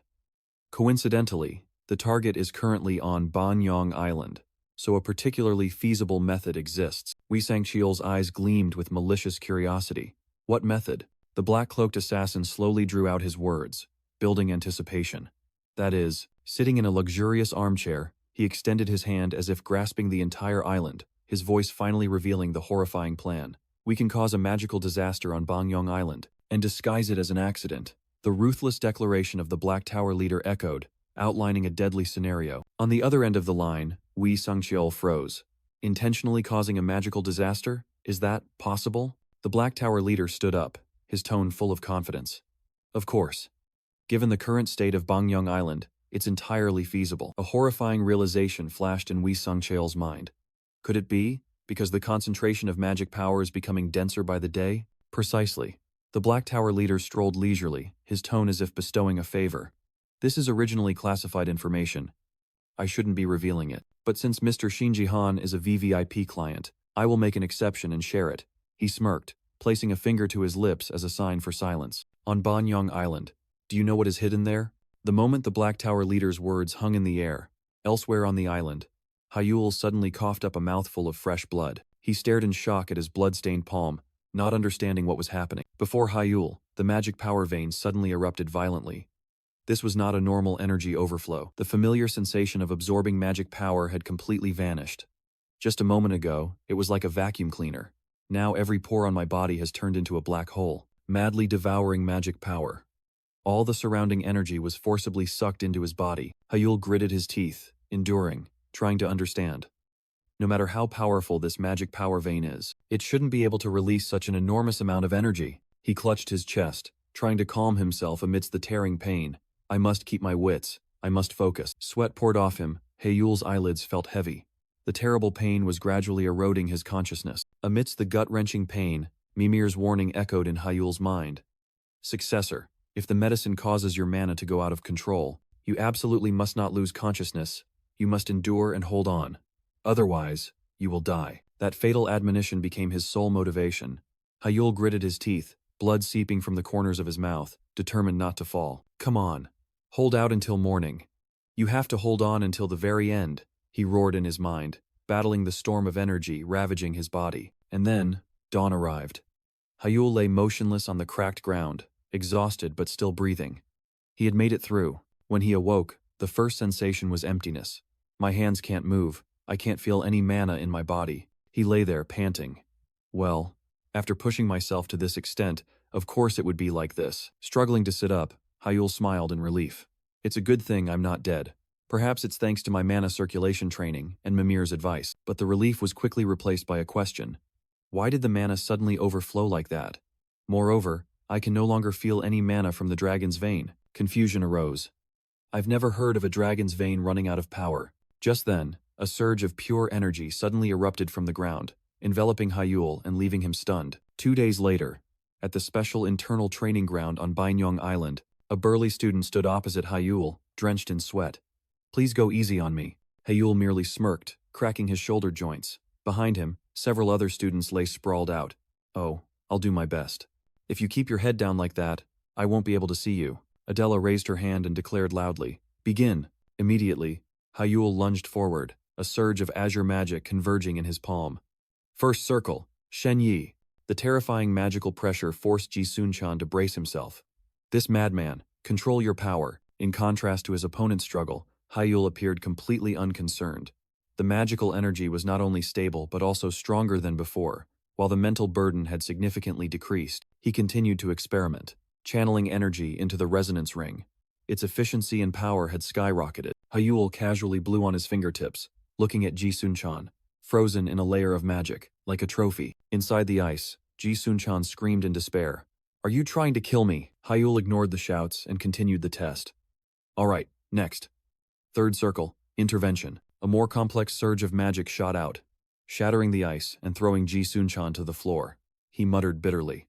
"Now I really hate this game." Witnessing the scene, Adela and Jin Hyun could only stare in astonishment. Adela exclaimed in surprise. "Amazing." Hyul clenched his fist, feeling the new power surging through his body. "Excellent." He smiled contentedly, looking at the equipment that had made all the difference. "Quite useful, isn't it?" The amplification ring. The scene shifted to Bangyong Island, at a luxurious seaside hotel. Inside a room, silver moonlight filtered through the window. Hyul had just finished bathing, a towel draped loosely over his shoulder. He sat down on the bed, shedding the fatigue from the battle. Hyul clenched his fist again, clearly feeling the change. The intervention ring had also stabilized, reducing the burden and increasing its range of effect. Hyul pondered thoughtfully. "I didn't use Dispel in this battle, but now I might be able to use it more often, almost every day." Hyul concentrated, his eyelids twitching slightly. A flash of golden light appeared as his eyes opened. Along with the development of the magic circle, the divine eye had also evolved. Hyul realized that both its power, output, and duration had increased, allowing him to see through the very essence of magic. But as he stepped onto the balcony, a sense of unease suddenly arose. The mana on Bangyong Island was growing denser by the day. This speed was too fast, abnormally fast. Hyul worried it would hinder training, making it difficult for everyone to adapt. Suddenly, a thought flashed in his mind. Hyul remembered the existence of a research lab located in the center of the island. He decided he would take the time to investigate it tomorrow. At the same time, at the central research lab on Bangyong Island, a sinister laugh echoed from the entrance to the dark basement. A voice full of anticipation echoed from the deep, winding staircase. "It's almost done." In the lab, Go Sung-jun turned a control knob. "Just need to rotate the axis of this area a little more." A colossal pillar of energy erupted violently, illuminating the entire room. A mad smile appeared on Go Sang-jun's face. "All of this is for dark magic." The next day, at Harleton Hotel, the grueling training session had concluded. Amidst the training floor littered with exhausted bodies, only Hyul stood firm. Everyone worked hard. Immediately after, he hastily left. "I have somewhere I need to stop by." Hyul's haste made the others wonder. Where is Hyul rushing off to? He said he's going to the lab. The conversation reached Ma Jin-sok's ears. A mana research lab? Indeed, the mana density on the island has been strange since yesterday. Under the sparkling night sky, the Bangyong Island Central Research Lab appeared, a facility dedicated to observing and studying the island. Hyul advanced alone towards the building, where the chaotic mana flow was being researched. The mana particles suspended in the air only made him more anxious. He looked up at the building, believing that the answer to this anomaly could only be found here. A lab employee was already waiting. "Welcome, Hyul. Sorry for coming at this hour." "It's all right. We asked you to come." The girl's tired expression showed that the situation was not simple. "We had to contact you urgently." Hyul got straight to the point, his eyes glowing red with worry. "It's about the mana anomaly, isn't it? Have you found the cause yet?" The answer he received was a heavy shake of the head. "Not yet. There's still no clear progress." The girl revealed the most terrifying hypothesis. The leading hypothesis is a mana ley line explosion. She opened the door, leading the way. "The director will explain the details personally. Please wait here for a moment." Hyul waited in the empty room. The door swung open. Suddenly, a massive, ominous surge of mana swept in, making Hyul shiver. Footsteps grew closer. The door closed. A voice echoed from behind. "Sorry to have kept you waiting." Hyul spun around, cold sweat breaking out. His expression was stunned. The newcomer was a young man who seemed friendly. "My apologies. I'm late." Hyul froze on the spot, speechless. Seeing Hyul's strange reaction, the man looked confused. "Is there something on my face?" Hyul quickly hid his confusion. "Oh no, it's just... You look younger than I expected." The man chuckled. "Thanks. Would you like some tea?" But that was a lie. Hyul had already known that the director of the Bangyong Island laboratory was a young person. But this feeling, the mana emanating from the self-proclaimed director, it had to be at least 7-ring level or higher. Hyul's eyes glowed red. 7-ring. That was the realm of a grand mage. Fewer than 10 mages in the entire country had reached that level. And one of them was merely a research director here? The man turned back, offering a cup of coffee with a radiant smile. "Coffee okay?" Hyul responded mechanically. "Ah, yes, thank you." Reflected in the coffee cup, Hyul's mind was filled with questions. Was he hiding his power? Or was he an imposter? The polite smile couldn't hide Hyul's internal scrutiny. Either way, I'll find out quickly. To verify, Hyul secretly activated his ability. His ordinary eyes suddenly glowed with the golden light of the divine eye. Magical energy swept through the space, illuminating the true nature of the person opposite him. Through the divine eye, the image of the gentle director was enveloped by a dark, sinister aura of demonic energy. That sight stunned Hyul, cold sweat pouring out. The imposter, unaware of being exposed, began the conversation. Hyul, I heard you're training on Bangyong Island. You must be having a tough time with everything piling up. Hyul forced a smile, playing his part. Yes, this island is a perfect environment for magic training, but just adapting alone has been overwhelming. The director continued, his tone full of feigned concern. The mana density over the past few days is an extremely rare anomaly. It wouldn't be strange if something happened, so it's best you avoid overtraining. As soon as he finished speaking, dark magic swirled around him. It was a level 6 non-attribute illusion magic, deceptive illusion, a spell that conceals identity with a special mist. But the divine eye saw through everything. Hyul confirmed firmly in his mind. This laboratory director is a fake. Not only that, this ominous, dark, demonic energy, Hyul remembered. It was identical to the demonic energy surrounding Smith. All the pieces fit together. This person is a mage of the Black Tower. The chilling truth left Hyul speechless. This island, this research facility, isn't it a trap, a nest of vipers? In a modern office, Ju Han-wook calmly sips a cup of coffee, but across from him, Hyul tries to calm himself. The fear of being discovered and implicating his friends is suffocating him. Ju Han-wook's eyes are sharp behind his glasses, observing Hyul's every expression. He puts the cup down and gets straight to the point. So you want to consult about the mana density on Bangyong Island? Hyul nods, explaining his difficulty. The mana density keeps changing, making it hard for me to adapt. Ju Han-wook smiles sympathetically. I understand. You must have had a tough time. Immediately after, he activates a 3D map, enthusiastically explaining complex parameters to a stunned Hyul. Outside, night envelops the modern research facility, sparkling with tiny mana particles. The conversation ends. Hyul stands up to leave with a relieved expression. Then I'll take my leave. Sorry to have bothered you so late. Ju Han-wook and his female assistant warmly see him off. It's no trouble. It's been a long time since we had such an interesting conversation. Hyul's figure gradually disappears into the quiet campus. Ju Han-wook and his female assistant keep smiling, waving until he is completely gone. But the moment Hyul is completely out of sight, the smiles on both their faces vanish. A surge of dark energy swirls up from the female assistant. Well done. Should we send someone to track the target? Ju Han-wook pulls up his hood, covering half his face, a sinister smile clearly visible. No need. The target already has a shadow following him. Shrouded in eerie darkness, he delivers his verdict. Anyway, he doesn't have much time left. A tired voice echoes, confirming the order is complete. Yes, the ghostly darkness swirls, revealing Ju Han-wook with a sinister smile. As per your command, Sir Turkish. Ju Han-wook leads, his dark silhouette gliding through the dim underground corridor. Then once again, shall we go underground? The woman follows behind, stepping in silence. Worry is evident in her voice.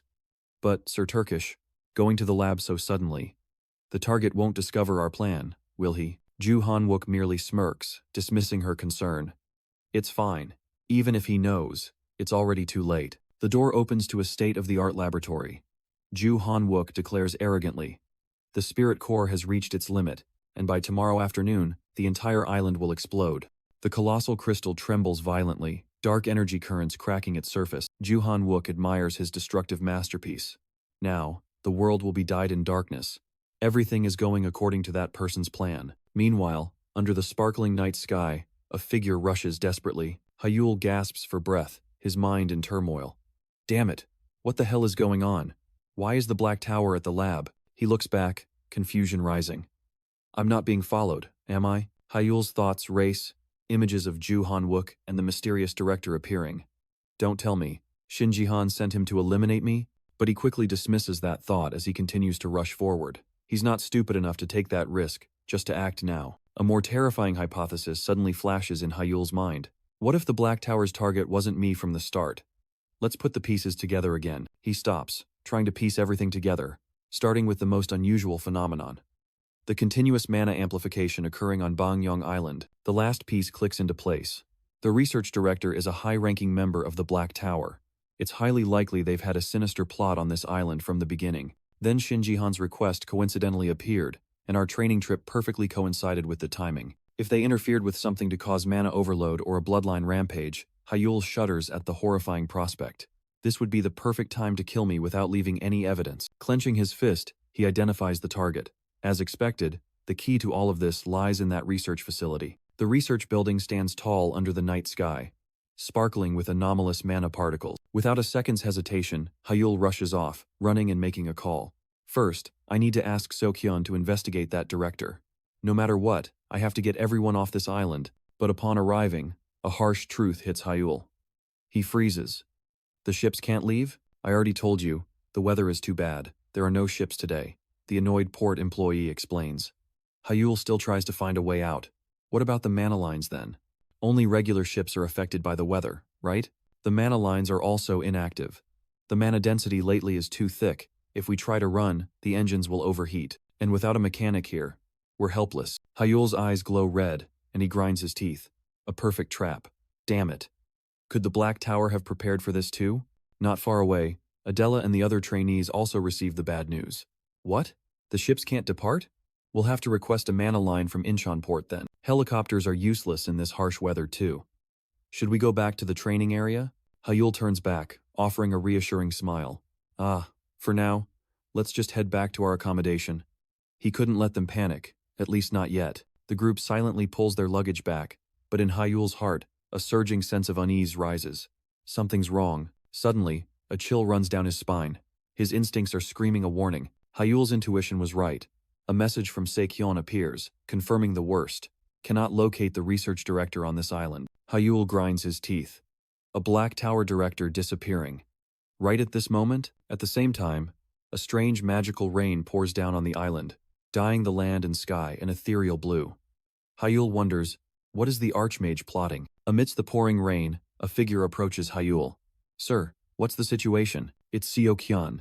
In his combat attire, he raises his hand. Let me set up a rain barrier first. Thanks. What's the situation? Hyul asks as the barrier envelops them. Sokyeon begins his report. After receiving your message, I immediately infiltrated and investigated the research facility. Inside, it was completely empty. All important data had been wiped. We've searched the entire island since last night but still haven't found the director. Hyul muses, trying to connect the events. Did they achieve their goal, or did they have to leave due to an emergency? Either way, their actions were too fast. One of Sokyeon's subordinates speaks up, his face full of doubt. Sir, that research facility. There's something very strange about it. Hyul turns back, his eyes sharp. You think so too, don't you? Of course, this strange rain is definitely due to mana overload, but it's too early to conclude that the Black Tower disappeared because they achieved their goal. Hyul's eyes glow with decisive red light. We must investigate the research facility immediately. The subordinate hesitated. We have. But a fleeting image in his mind seemed to extinguish his intention to object. Understood, sir. We will accompany you. Hyul smiled faintly. Thank you. Before he could finish, an invisible hand tightened around Hyul's throat. His terrified scream tore through the pouring rain. Inside Hyul's mind, a chaotic scene unfolded. Streams of mana roared, colliding with each other like living creatures. This terrifying energy was emanating from the direction of the laboratory. Sokyeon hastily erected a barrier, shielding Hyul from the torrential rain. Young master, are you all right? Hyul brushed off the bodyguard's concern. I'm fine. More importantly, did you hear that sound just now? Sokyeon looked bewildered, completely misunderstanding what Hyul was saying. Sound? I only heard the wind and rain. Hyul realized that only he could hear the mana's roar. A question stung his mind. What is it trying to tell me? Without hesitation, Hyul activated his special ability. His eyes glowed brightly. Divine sight. His vision pierced through the rain, through the distance. A gigantic, grotesque purple energy dome enveloped the laboratory. The sight before him stunned Hyul. What the hell is this? The entire area around the laboratory was submerged in a sea of unstable mana, poised to explode at the slightest impact. He recalled the sensation of dense mana streams in the air, a colossal amount of mana, enough to shatter the laboratory's protective barrier, and its roar. All the pieces fit together. Hyul exclaimed in horror. No doubt about it. This is a mana catastrophe. Moreover, it was a harbinger of a terrifying mana explosion. Damn it, why didn't I realize it sooner? Hyul yelled into the rain. Uncle Sokyeon, I'm heading to the laboratory right now. He dashed off without a second's hesitation. Seokyeon's face hardened, resolute. "We will accompany you too." When Seokyeon and his team arrived, the chaotic sight of the purple energy flow left them speechless. "What the hell is happening here?" One of his companions reported, his voice filled with alarm. "A formidable security barrier has been erected around the laboratory. It wasn't here last night." Seika's highest-level security barrier, a complex matrix of 720 parallel magic formulas, capable of near-instantaneous self-restoration. "Young master, it will take at least 10 hours to break through it," a subordinate reported. Hyul appeared, remarking coldly, "This thing is not worthy of this laboratory." Seokyeon turned, his gaze tense. "Young master, do you believe there's something inside the laboratory?" Hyul stared at the energy wall. "Yes, I'm not sure yet." But Hyul's eyes glowed red. "It seems there's a bomb inside.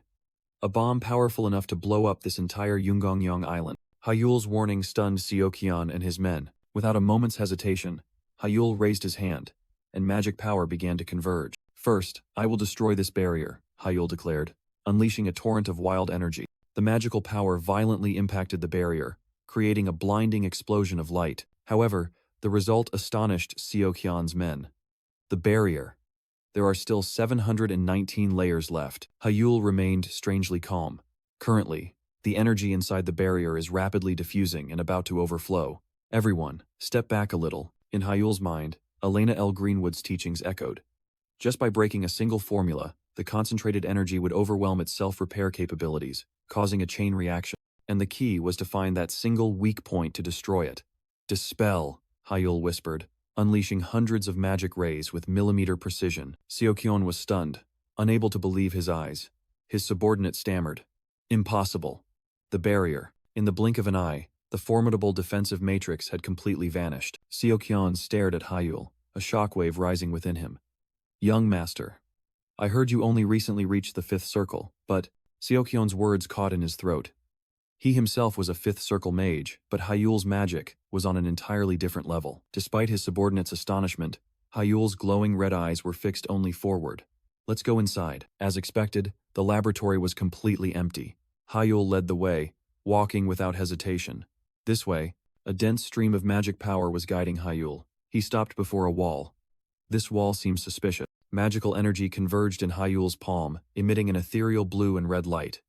Interference. His magic broke through the camouflage, revealing a completely different space. Hyul paused.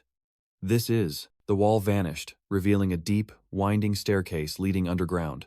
A secret passage. Seokyeon immediately blocked Hyul's path, his attitude vigilant. "We'll go first. Young master, please stay behind." Hyul merely nodded slightly.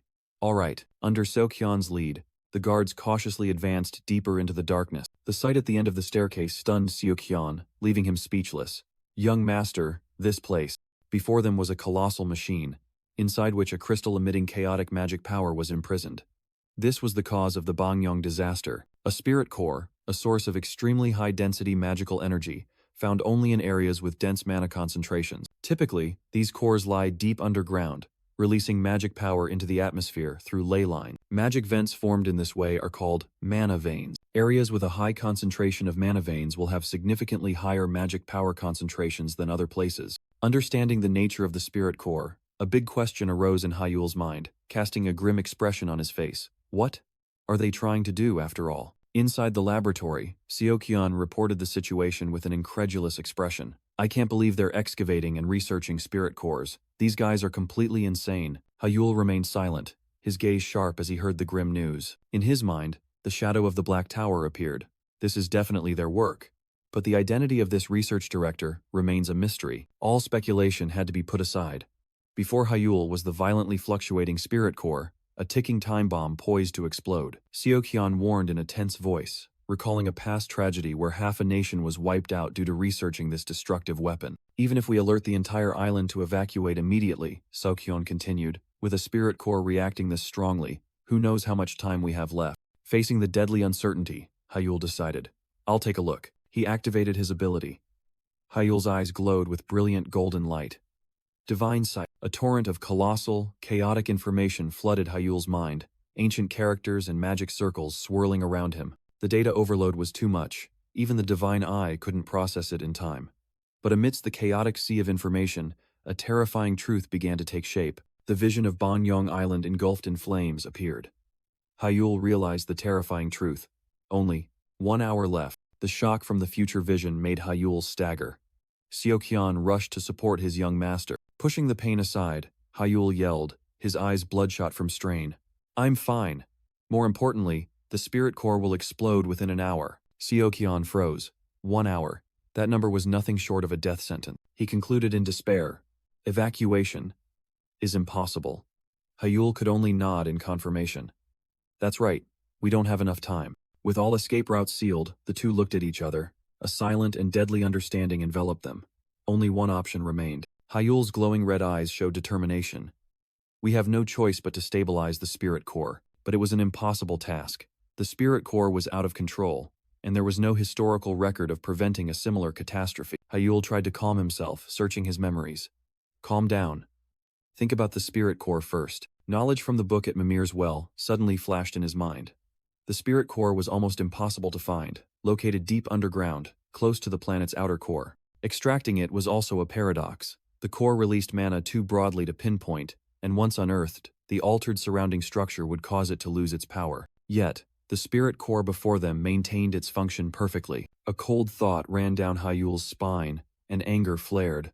Those Black Tower bastards. What the hell did they do to the spirit core? Damn it. Facing the deadly crystal mass, Hyul felt helpless. There's too little information about the spirit core. Amidst the tension, a steady hand clenched. Then that hand rested on Hyul's shoulder.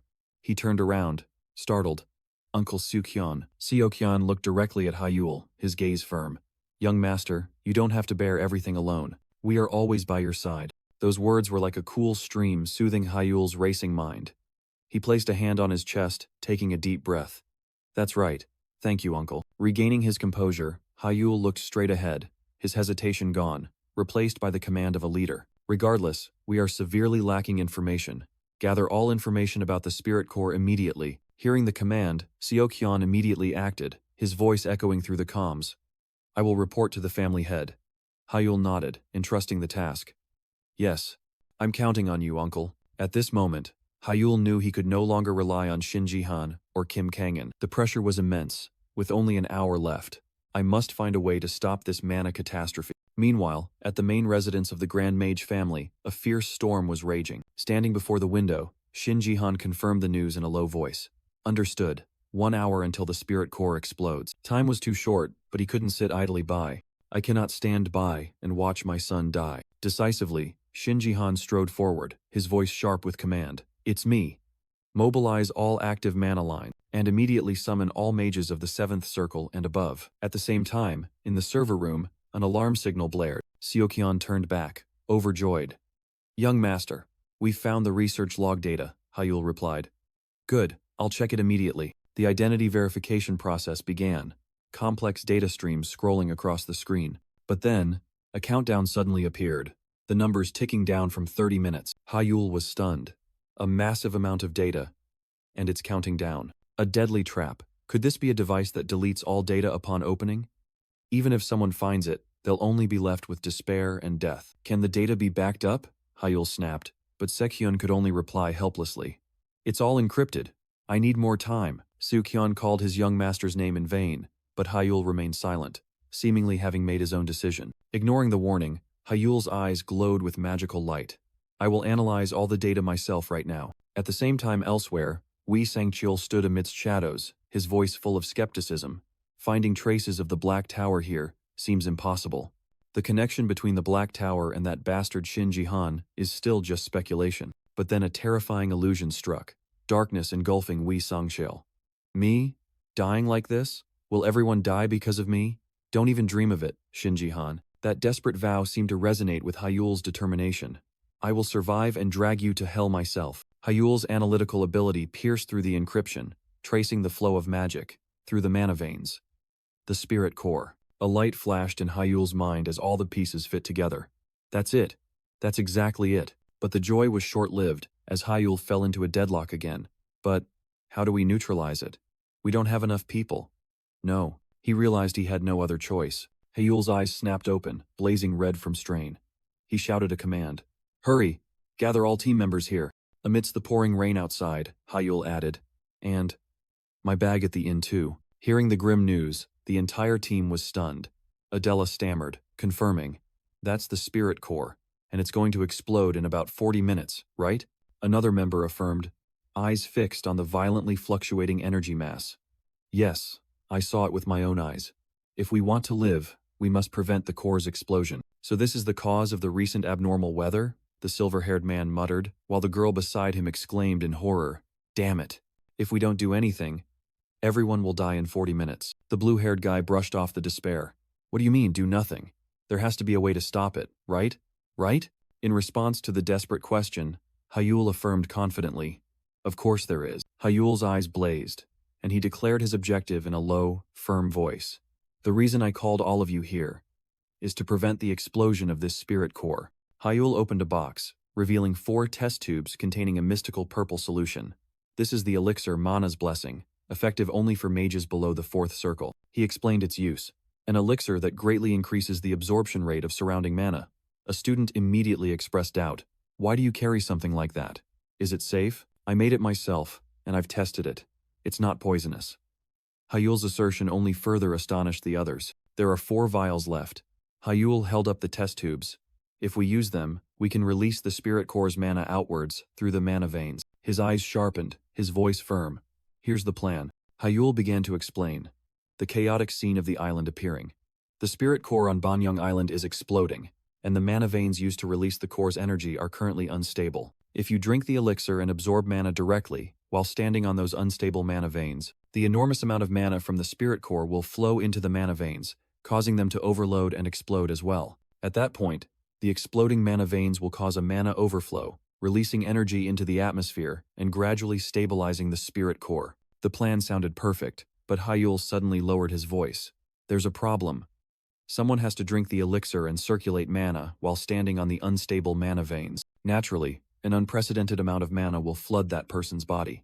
In the worst-case scenario, they themselves will suffer a mana explosion. If that happens, not only will their career as a mage end, but their life will also be difficult to preserve." Everyone's gaze fell on Adela. Without a moment's hesitation, Adela tilted her head back and drained the elixir bottle. Tears mingled with the cold rain. The energy from the elixir spread throughout Adela's body. "There's no more time," she declared.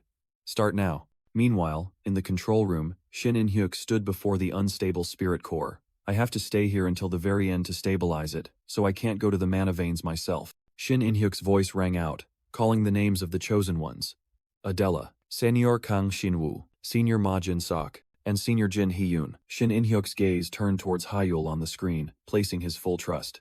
"I'm counting on you." The torrential rain poured down on the treacherous land, where the life or death mission was about to begin. Under the rain, the group had arrived. A voice rang out. "We've reached the 4th mana vein." Hyul began to implement the plan. "Senior Jin Hee-yoon, please prepare." In response to the command, Jin Hee-yoon unexpectedly questioned, "Hyul, I have something to ask. The important thing isn't achievement, but the ability to control mana circulation, right?" Hyul raised his tablet, confirming her words were true. Immediately, Jin Hee-yoon pointed towards another student. "In that case, instead of me, it would be better to entrust this to Sun-chan." Ji Sun-chan was startled, unable to believe his ears. "Huh? Me?" Jin Hee-yoon looked directly at Hyul, her gaze firm. "Hyul, you know it too.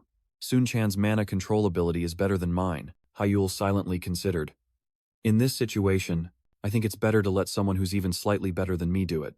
Jin Hee-yoon's words rang out as she handed the vial to Ji Sun-chan. Her eyes were pleading under the rain. "You're the one who's worked harder than anyone. Please help us."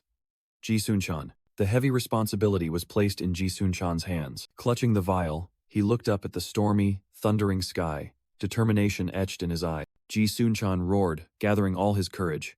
"All right, I'll do it. I will definitely succeed." Even so, he still needed a final confirmation. "Hyul, are you okay with this too?" The signal was transmitted, and Hyul's image appeared on the screen. From the control room, Hyul flashed a confident smile, his eyes glowing red. "Of course, I'm counting on you, Ji Sun-chan." At the same time, on the target island, the storm was raging fiercely. Elsewhere, a finger scrolled across a screen, monitoring the storm from afar. Kang Shin-woo stepped out of the pool, indifferently looking at his phone. "So, it's begun, hasn't it?" He leisurely dried his hair, a mysterious smile playing on his lips. "Today will be a very special day." He spread his arms wide before the magnificent scene. Let's admire this wonderful room. Suddenly, Kang Shinwoo's phone rang. A call from number 18. Kang Shinwoo cheerfully answered. Yes, dear customer, how have you been? But the other end of the line brought bad news. Father has found out about the Spirit Core riot. The voice on the phone was full of anger and panic. So what are you going to do now? In complete contrast, Kang Shinwoo merely smirked. Well, I'm not going to do anything. The nonchalant answer was like a thunderclap to the man on the other end of the line. The man roared into the phone, his face red with fury. What the hell are you talking about? Do you know how much money you've thrown out the window? Kang Shinwoo chuckled, a surge of dark purple magic beginning to gather on his finger. I misspoke. It's not that I'm not doing anything. It's that there's no need to do anything, he declared, magical energy exploding to envelop the space. Because Bangyong Island was now completely isolated within a gigantic magical vortex. Lying stretched out on the couch, Kang Shinwoo explained with a smug look. Even if the head of the Grand Mage family, an 8-ring mage, were to act right now, by the time they arrived, Bangyong Island would be nothing but ashes. Whether we intervene or not, Hyul will die there. Just enjoy the show that's already been prepared, dear customer. On the other end of the line, the man couldn't believe such arrogance. You just got lucky because a storm came up and everything went smoothly. Don't you think you're being too complacent? Kang Shinwoo sneered.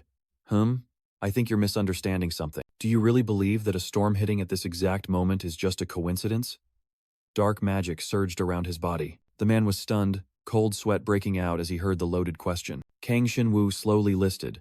Just before the spirit core exploded, the mana pathways were broken, the mechanic disappeared, a storm hit, and the harbor was empty. Kang Shinwoo continued to explain, his tone full of hidden meaning. Furthermore, that storm drained the mana from the spirit core, making aerial magic impossible. And then, he concluded with a question that pierced the opponent's heart. Do you truly think this is a coincidence? On the other end of the line, the man stammered, horror evident in his voice. So, you mean all of this was planned? Without hesitation, Kang Shinwoo revealed his trump card. In less than an hour, there will be an explosion on Bangyong Island. That means, the assassination plan for Hyul will be complete. The fear still lingered, and the man tremblingly asked, What if? What if the plan fails? A wicked smile spread across Kang Shinwoo's lips. Ah, if he miraculously survives, then I will kill him myself. He brushed aside all complaints, his tone commanding. So stop your useless whining and prepare the additional payment. If there's nothing else to say, I'm hanging up. Without waiting for the other party to react, Kang Shinwoo decisively ended the call. Everything was within his grasp. Kang Shinwoo leaned back, savoring the feeling of absolute power. But then, an unusual light from afar made his smile vanish. Kang Shinwoo's eyes widened, alert. Amidst the pouring rain, a brilliant pillar of magic light shot straight up into the sky. He whispered, disbelieving his eyes. Light? His complacency vanished, replaced by extreme shock. Kang Shinwoo sprang up from the bathtub. No way? Doubt quickly turned into furious rage. He gritted his teeth, snarling the name that had ruined everything. Hyul. His anger erupted, but mixed within it was a twisted admiration. You're truly unbelievable. A massive surge of mana erupted from the ground, signaling the activation of the first mana circuit. Amidst the torrential rain, Adela became the epicenter of the magical storm. Tears streamed down her cheeks, but Adela's focus remained unwavering. A second mana circuit immediately responded, roaring in resonance. From afar, Shin In-hyuk quietly observed, a flicker of satisfaction in his eyes as his plan unfolded smoothly. At another location, the third mana circuit also erupted, integrating its energy into the gradually forming magical network. Meanwhile, at the fourth mana circuit, Ji-sun-chan gritted his teeth, enduring the violent current tearing through his body. The pressure was immense, but his will was even stronger. Everyone, I'm counting on you. In the central control room, Hyul tensely monitored every indicator, sweat beading on his forehead. The scale of this operation far exceeded all imagination. The unified energy began to take effect. The chaotic mana flow within the spirit core gradually stabilized and dispersed along its designated trajectory. From the field, Seokyeon reported back, his voice resolute.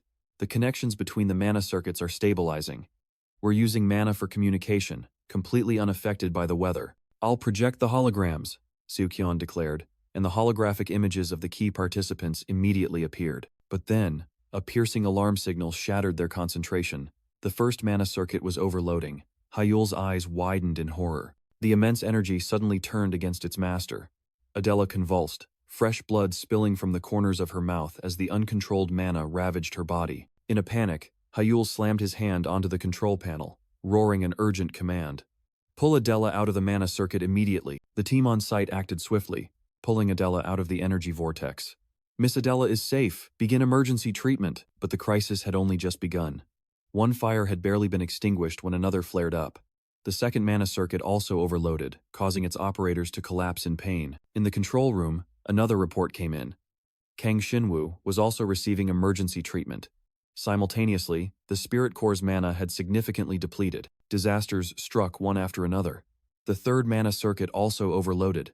Amidst the chaotic energy rain, Ma Jin-seok collapsed, his breath shallow. Hang in there, Ma Jin-seok. Only one last line of defense remained. Hyul yelled into the communicator, sweat pouring down his forehead. What's the situation with the fourth mana circuit? The answer came from the field, where the rain poured down relentlessly. Amidst the chaotic scene, Jin Hyun's desperate scream echoed. Ji Sun-chan. Amidst the rain, Ji Sun-chan's body convulsed violently, blood gushing from the corners of his mouth as the uncontrolled mana tormented him. The report from the field was full of despair. Ji Sun-chan's mana circulation isn't functioning properly. At this rate, he'll die even before an overload occurs. Jin Hyun screamed, about to rush forward. Ji Sun-chan, let me take your place. I should have. But Kang Hyungmin held her back. No, we don't have a panacea. Helplessness, despair. Jin Hyun gritted her teeth, clenching her fists until they were white. Damn it. What am I supposed to do? Pain tore through Ji Sun-chan's body from within. He collapsed, his scream lost. It hurts so much. It feels like I'm about to explode from the inside. On the verge of death, a familiar voice suddenly echoed in his mind. Ji Sun-chan, can you hear me? In his delirium, Ji Sun-chan recognized it. It's Hyul's voice. A device was brought before Ji Sun-chan.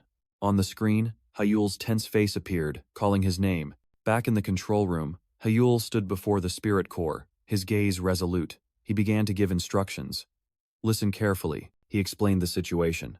Among the mana circuits releasing the core's energy outwards, 3 are in a state of rampage. Hyul's eyes flashed with a brilliant golden light. His ability was activated, allowing him to see through the flow of mana, and he saw it. That mana flow is heading towards Ji Sun-chan. Hyul was stunned as he realized the truth. He is forcing himself to operate the mana circulation excessively. Without a moment's hesitation, Hyul reached out towards the chaotic mana source. For now, I will cut off the mana flow in that direction. In the meantime, regulate your breathing. Energy converged at his fingertips, aimed directly at the red crystal exploding with dark power. Using his ability, Hyul unleashed sharp mana streaks, directly interfering with the violent magical current. Terrifying pressure surged, forcing Hyul to brace himself, blood already trickling from the corner of his mouth. Hyul's intervention immediately took effect. Kang Hyungman exclaimed in surprise.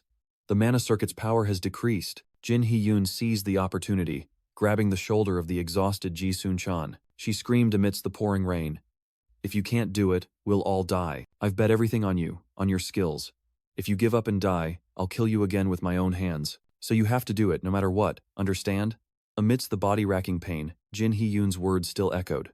So noisy. Ji Sun-chan gritted his teeth, struggling to reply. I'm listening. I have to do it. He realized he couldn't collapse. My whole body aches. But Hyul is carrying his share.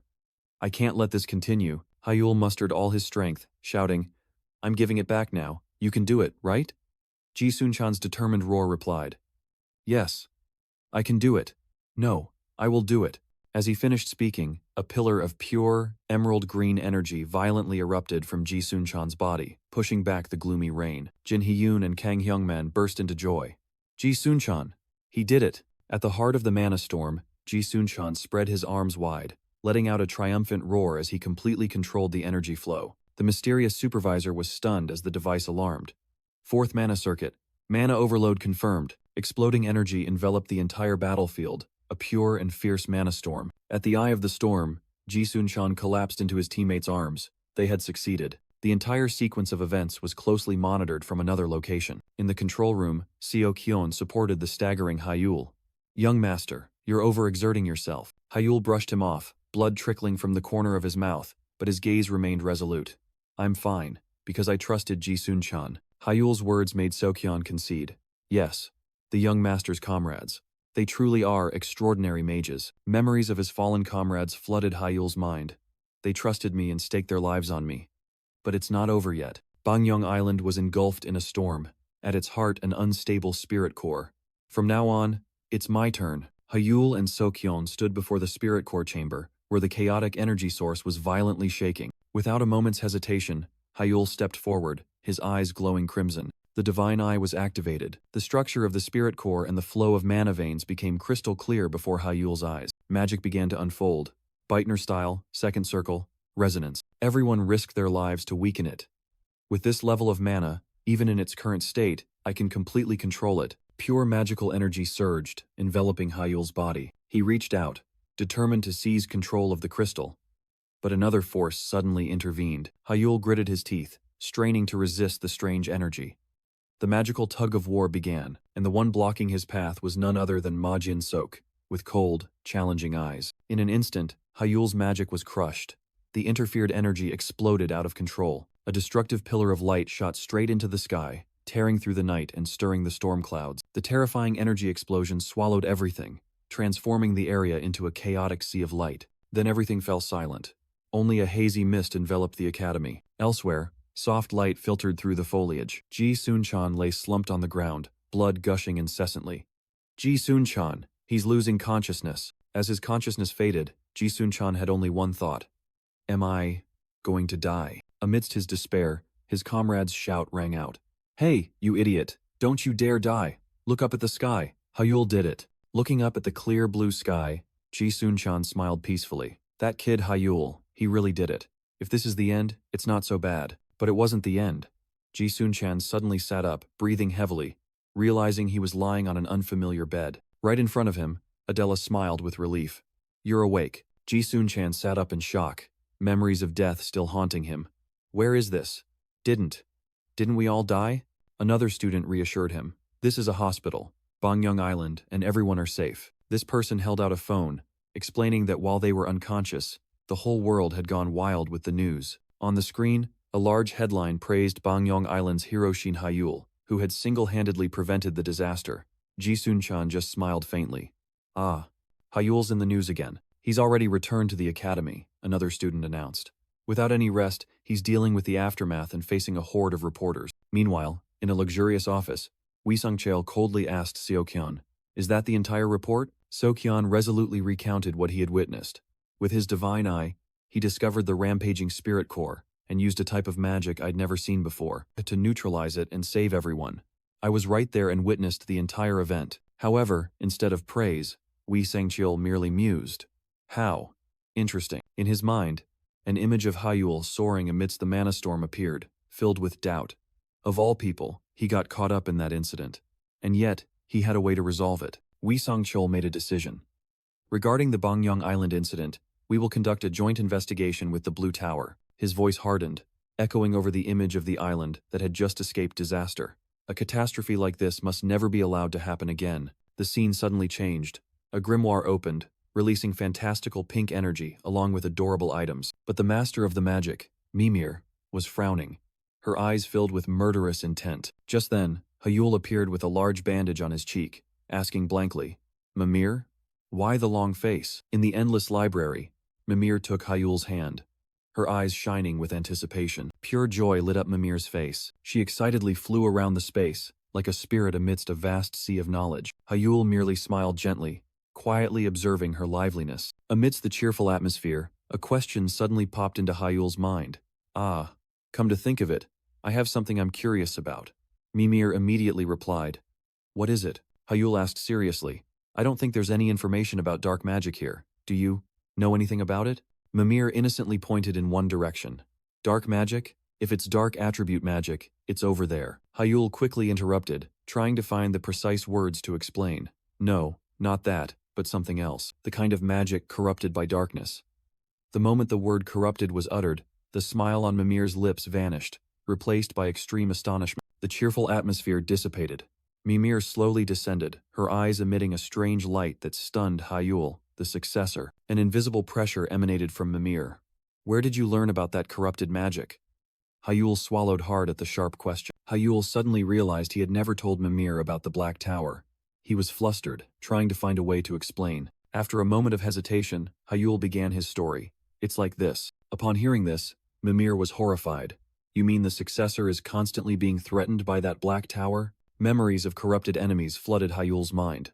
Last time it was an academy teacher, and this time it's the director of Bangyong Island. Both of them were drawn into that corrupted dark magic in the game. Hyul shivered, recalling. That feeling, a cold current ran down my spine. I always sensed danger whenever the Black Tower's forces approached. Mimir grabbed Hyul, angrily questioning him. Successor, why are you only telling me about such an important matter now? Facing Mimir's wrath, Hyul calmly replied. Sorry, but since I met you, I haven't encountered the Black Tower. That's why I'm telling you now. Hyul's mocking smile only annoyed Mimir further. Are you kidding me? Mimir slammed the table in protest, but Hyul suddenly became serious. From now on, I'm going to say something very important, so listen carefully. The space around them transformed into a magical dimension. Mimir began her lecture. You know that all existing magic originates from Ray, right? An illusion of the ancient mage appeared, manipulating an endless source of energy. The infinite circle is a type of magic that draws natural mana as its source. Mimir looked directly at Hyul, posing the crucial question. If so, do you think the origin of the dark magic used by the Black Tower is also from Ray? Hyul pondered, recalling the terrifying sensation when facing that power. No, it's different. It's an aura completely distinct from dark attribute magic. Mimir pointed directly at Hyul, her voice full of conviction. Yes, exactly. The origin of dark magic is dark magic itself. A chaotic sphere of dark energy appeared, proving her words. It's a magic system with a completely separate origin. Hyul was stunned. In other words, there's a separate founder who created dark magic? Mimir confirmed Hyul's words with an extremely serious expression. Precisely, her voice echoed through the dark space. A calamity born to corrupt mana, to destroy the world. The origin of destruction. His name is Veilstole. At the same time, at Shinji Han's penthouse, a chaotic scene was unfolding. An angry man kicked over a table, roaring Ju Han Wook's name. He grabbed Ju Han Wook by the collar, his face contorted with rage. What did you say? Didn't you say Shin Hyul would definitely die on Bangyong Island? From the shadows, a cloaked figure spoke coldly. Because of your foolish mistake, Hyul has become the hero who saved Bangyong Island. Meanwhile, Hyul had become the savior of Bangyong Island, his reputation soaring. Even within the family, factions supporting him have begun to openly appear. In response to the accusation, the man growled, How do you intend to take responsibility for this, Ju Han Wook? But his hand, before it could tighten, froze. A cold surge of dark magic emanated from the cloaked figure, stunning the man. The cloaked figure's eyes were icy, dark magic swirling around his body. His voice rang out, devoid of emotion. Let go. The power was instantly withdrawn. The cloaked figure calmly adjusted his hood. My apologies. I don't particularly like showing my face. He turned and walked away. Of course, I must take responsibility, as it was my mistake. The man asked, bewildered, Take responsibility. What do you mean? The cloaked figure stopped, his voice laced with cruelty. Even if his image improves, even if he gains more supporters, if he dies, then it's all meaningless, isn't it? The man was stunned, finally understanding his intention. So you mean, you will personally take responsibility for killing Hyul? How? The cloaked figure revealed his plan, a global stage appearing before their eyes, the Olympiad. As long as he's in the country, he remains within the Shadow's sight. But when he goes abroad, that's when the opportunity will arise. A sinister smile spread across his lips, and a venomous oath was uttered. I will take responsibility. These hands will kill him. I swear, in the name of the Black Tower. Night fell over the academy, strangely quiet. In the infirmary, Hyul lay on the bed, covered in injuries. His thoughts raced endlessly. Information related to Veilstole can only be unlocked after becoming a 5-ring mage. The image of Elena L. Greenwood suddenly appeared in his mind, her warning still echoing. The only thing I can tell you now is that the Black Tower is definitely your enemy. You must become stronger, successor. Hyul's eyes snapped open. That warning made him uneasy. Damn it, this is frustrating. All the mysteries.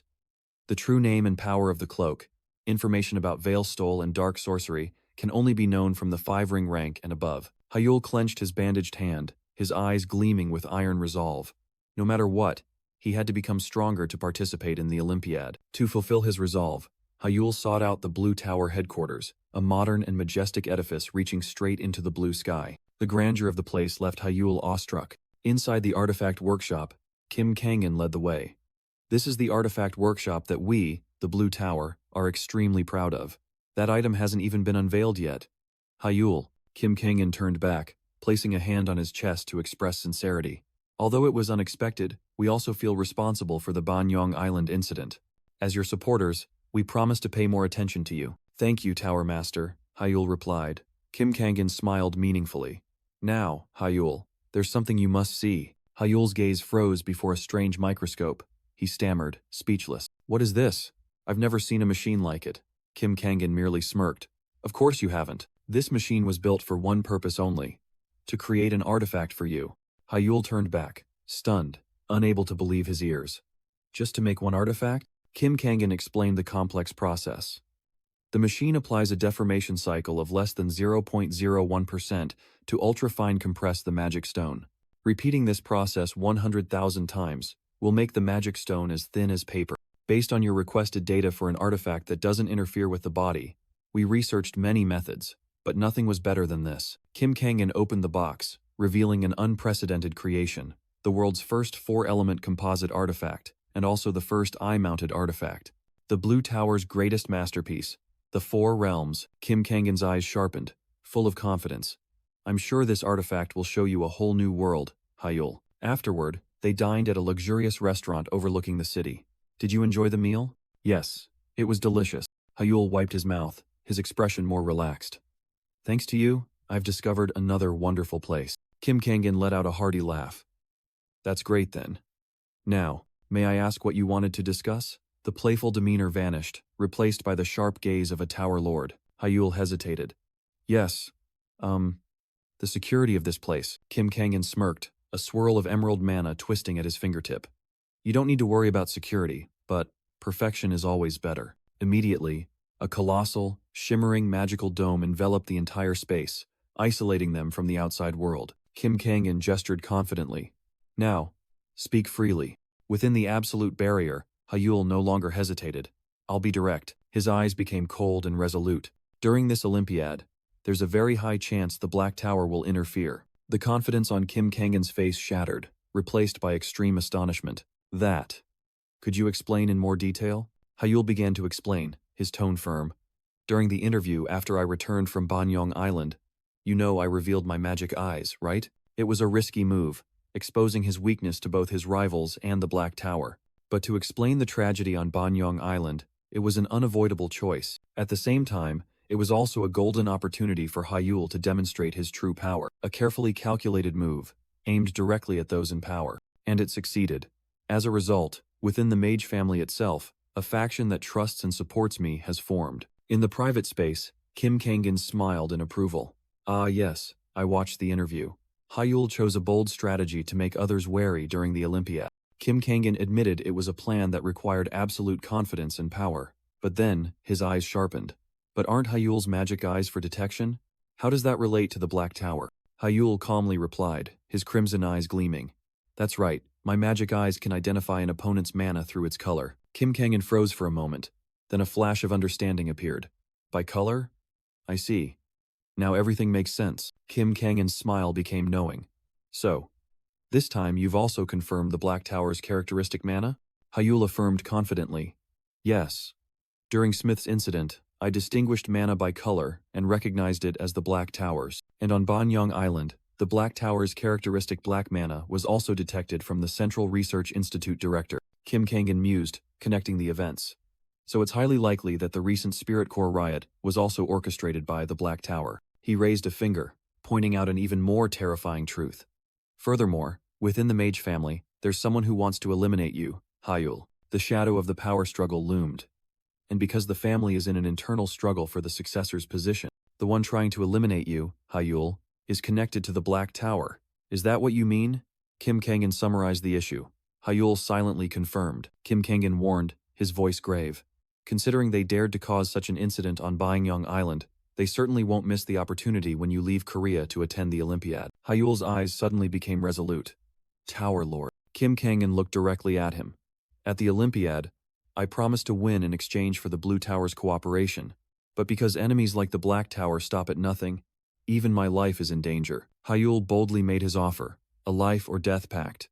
Therefore, throughout the Olympiad, I propose that the Blue Tower protect me. The black car glided along the deserted highway, signaling the start of a perilous journey. Inside the luxurious car, Hyul gazed thoughtfully at the passing mountain scenery outside the window. Kim Kangan's words still echoed in his head. Currently, I cannot give you a definitive answer, I will consider it carefully and get back to you later. An ambiguous answer, sounding like a refusal, but Hyul understood the meaning behind it. For someone like Kim Kangan, that was already a 99% guarantee. The remaining 1% was a personal investigation before he accepted the offer. The car finally stopped. We've arrived, Hyul. Hyul stepped out, taking a deep breath. Even though he had secured a protective force for the Olympiad, a sense of unease still lingered in his heart. He looked up at the magnificent building before him. This was the Mage family, and also the key to solving his problems. As Hyul stepped into the main hall, a familiar voice echoed from above. Hyul. Shin In-hyuk stood on the balcony, smiling down. Long time no see. Hyul paused, a hint of annoyance in his eyes. Brother. The moment he arrived, he ran into the most troublesome person. Shin In-hyuk feigned concern. I was very worried when I heard about the incident on Bangyong Island. I'm glad you're safe. Though cursing his bad luck internally, Hyul still offered a polite smile. I'm sorry to have worried you. I'm truly grateful, brother. He played the role of a carefree younger brother perfectly, grinning widely. It was just a minor injury. I'm fully recovered now and in top condition. Shin In-hyuk merely smirked, his eyes full of hidden meaning. I'm glad to hear that. You've overcome a serious crisis. As he spoke, Shin In-hyuk slowly descended the stairs. After all, you are my younger brother. He approached, his voice softening, carrying a thorny offer. Next time something happens, lean on me. That's what brotherhood is for, isn't it? Hyul kept his smile. Of course. I'll contact you. But you're always so busy. Shinji Han continued the act, his crimson eyes gleaming with condescension. Anyway, you don't need to worry about me. You should take care of yourself. Don't overexert yourself. He put on a fake smile. Come on, don't say that. Actually, having such a reliable younger brother makes me very happy. From a distance, the servants marveled at the warm, brotherly affection, believing that under Shinji Han's leadership, the family would grow even greater. They had no idea that Shinji Han's hand on Hyul's shoulder was not an act of encouragement, but a gesture of asserting dominance. He leaned down, his voice a probing whisper. I heard your goal for this Olympiad is a gold medal? Hyul looked up, his smile still in place. Yes, if I'm participating, I want to try for gold. That would also bring great strength to the Mage family. Shinji Han looked pleased. Good ambition. I'm sure you'll achieve it. I'll be looking forward to it. Hyul replied to that empty promise. With your support, I'm confident I can win it. I will grow even faster, to become the strongest pillar behind you. In response to the commitment, Shinji Han merely burst into a dramatic, loud laugh. He suddenly changed his demeanor, waving his hand. Ah, look, is it already this late? I have to go now. Before turning to leave, Shinji Han cast a meaningful glance back. Next time, let's meet somewhere better, Hyul. The moment his back disappeared, the smile on Hyul's lips froze. Now everything was clear. That bastard Shinji Han was definitely plotting something for the Olympiad. The scene changed. Hyul stood in Shin In-hyuk's study, the atmosphere so solemn it was suffocating. His father, Shin In-hyuk, stood with his back to the window. Hyul spoke, his voice devoid of warmth. Father. Shin In-hyuk slowly turned around, his fiery red eyes full of authority sweeping over his son. He simply issued a command. Sit down. Between father and son was a vast, cold space, just like their relationship. Night fell over the Obelisk Academy dormitory. Returning from the tense confrontation, Hyul flopped onto his bed amidst scattered piles of magic books. His fiery red eyes gazed into the distance, his mind heavy with thought. Memories of the conversation with Shin In-hyuk flooded back. They had reviewed a series of events, from Smith's death, the Baek Sahyuk incident, up to the incidents related to the Black Tower on Bangyong Island. Hyul mused. His father must have received a report about the Bangyong Island incident from Seokyeon, and the outcome of the meeting was that until the Olympiad concluded, Hyul would be under the surveillance of elite members of the Shadow Guard. Among them was Seokyeon. Hyul leaned back on the bed, feeling he had done everything he could. Well then, so be it. But the real burden was the secrets he was forced to hide. First, that Shinji Han was colluding with the Black Tower, and the other secret, that his magic belonged to the Baitaneo style. Time flew by. Only 9 days remained until the Olympiad. Hyul declared, today's training ends here. With only 8 days left, everyone should start managing their physical condition seriously from today. After training, Jin Hee-yoon stretched refreshingly. It was satisfying yet a little regrettable. The atmosphere in the team became more enthusiastic than ever. Ma Jin-seok laughed loudly. At this rate, who knows, we might actually win a gold medal. Hyul silently summarized. After the trip to Bangyong Island, the entire team had recovered and plunged into relentless training. Adela offered Hyul a banana milk, but he refused. Thanks to drinking blessed manna, Adela's mana circle had become much stronger than before. Ma Jin-suk's and Kang Shinwu's mana circles also became more stable. The entire team was growing stronger every day. But Hyul knew, the one who had made the most significant progress, was Ji Sunchan. By daringly operating his mana, Ji Sunchan had broken through the wall of enlightenment and reached the fourth circle. Hyul looked at the new strategy on the tablet with satisfaction. As expected, danger is opportunity. The diversity in our tactics has increased unimaginably. He turned around, drawing the team's attention. Oh, right, there's one more announcement. Hyul spoke. Does everyone remember I said we were adjusting the flight to the Olympiad, right? Kang Shin. Wu immediately asked. Yeah, why? Did something happen? Hyul's eyes became serious. Yes, there was a problem. Then he suddenly shouted, breaking the tense atmosphere. We've been provided with an even better plane. Tomorrow, we'll board the Blue Tower's private jet and depart for the US at 10 a.m. The entire team was stunned by the sudden announcement. We're leaving tomorrow? The Blue Tower's private jet? Hyul concluded emphatically. Everyone, get ready. The next day, the clear blue sky signaled an important journey. Jin Hee-yoon couldn't hide her excitement. Wow, it's beautiful. What caused a stir among the team were the magic rings. Hyul mused. So these are the artifacts we'll be using in this Olympiad? Go Chang-soo explained that they were specially modified by the Blue Tower, only differing in color from other countries. Meanwhile, Ji Sun-chan slyly approached Adela. Adela, let me see. Despite Adela's protest, Ji Sun-chan quickly snatched the ring with a naive thought. Wearing more makes it stronger, right? Hyul smiled, cutting off the joke. These rings have been customized to match each person's unique mana wavelength, so the consequences of wearing the wrong one won't be pleasant at all. Ji Sun-chan immediately collapsed, his face pale green. My stomach feels like it's turning inside out. Hyul casually concluded. That's the price you pay for wearing someone else's gear by mistake. He added a teasing remark, as if he had just remembered. Oh, I forgot to tell everyone beforehand. Just then, a voice rang out. Kim Kangan, the Blue Tower Master, had arrived with Sua. The entire team was astonished to recognize this important figure. Looking a bit tired, Kim Kangan still offered a professional smile. Sorry for being late. Hyul was the first to notice the exhaustion hidden behind that smile. You look very tired. But Kim Kangan merely waved his hand gently. Deep down, Hyul knew the reason. His mana wavelength was so unique that no artifact was compatible. Kim Kangan himself had to personally intervene, staying up all night to complete the ring for him. Hyul's train of thought was interrupted by Sua's reminder. It's time for departure. Kim Kangan urged, Oh, is it that late already? Let's go. The entire national team headed straight to the airport, where the private jet was ready and waiting. Inside the luxurious private jet, the atmosphere became lively. Ji-san Wook and Jin Hee-yoon couldn't hide their astonishment. Wow, a private jet. This is amazing. Kim Kangan smiled and announced. We have about 40 minutes before departure. Feel free to look around. I'll have Sua lead everyone. While the others eagerly explored, Hyul approached Kim Kangan to thank him. I didn't expect you to prepare both a private jet and artifacts. I'm truly grateful. Kim Kangan casually sat down, waving off the thanks. I haven't fully repaid you yet, Hyul.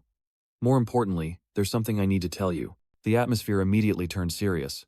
Hyul listened intently. With a snap of his fingers, Kim Kangan summoned an envelope glowing with magical light. Hyul took it, his eyes shining with surprise. Confidential documents sealed with magic? Hyul, Kim Kangan got straight to the point, his gaze sharpening. The Black Tower's recent movements are highly unusual. The private jet took off, soaring into the clear blue sky. Inside, Kim Kangan continued to explain.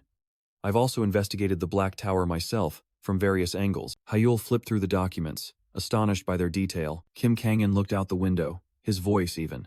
As you can see, the number of incidents suspected to be caused by the Black Tower this year is 67. A magical chart appeared from the tablet, and this is a chart showing the number of incidents caused by the Black Tower from January to May over the past 10 years. Hyul quickly analyzed. Excluding this year, the annual average is 131 incidents. This year, it's halved. Truly a strange fluctuation. And here's the data from 11 years ago. Kim Kangan raised a finger, his eyes full of hidden meaning. This is the number of incidents that occurred from January to May in the year of the Great Atlantic Catastrophe. Hyul froze as he recognized the name. The Great Atlantic Wormhole Catastrophe. One of the 10 greatest disasters in the world. A never-before-revealed truth suddenly flashed in Hyul's mind. It was a man-made disaster caused by the Black Tower. Kim Kangan continued his analysis, pointing out an alarming similarity. As you can see, the number of incidents from January to May 11 years ago was 61. A pattern very similar to this year. Hyul immediately understood the implication. This means the Black Tower is very likely preparing for some kind of terrorist attack. That's my assessment too. Kim Kangan switched to a world map. And now, let's look at the next data. This is a map comparing the locations of incidents this year and 11 years ago. Hyul pointed out the anomaly. This year, a large number of incidents occurred in the United States. Kim Kangan nodded. Exactly. What's more, this year's Olympiad is. A jolt ran down Hyul's spine. Being held in the United States, their plan was clear. Right in the United States, the Black Tower was preparing a terrorist attack, aimed directly at the time of the Olympiad. Kim Kangan clenched his fist, his gaze resolute.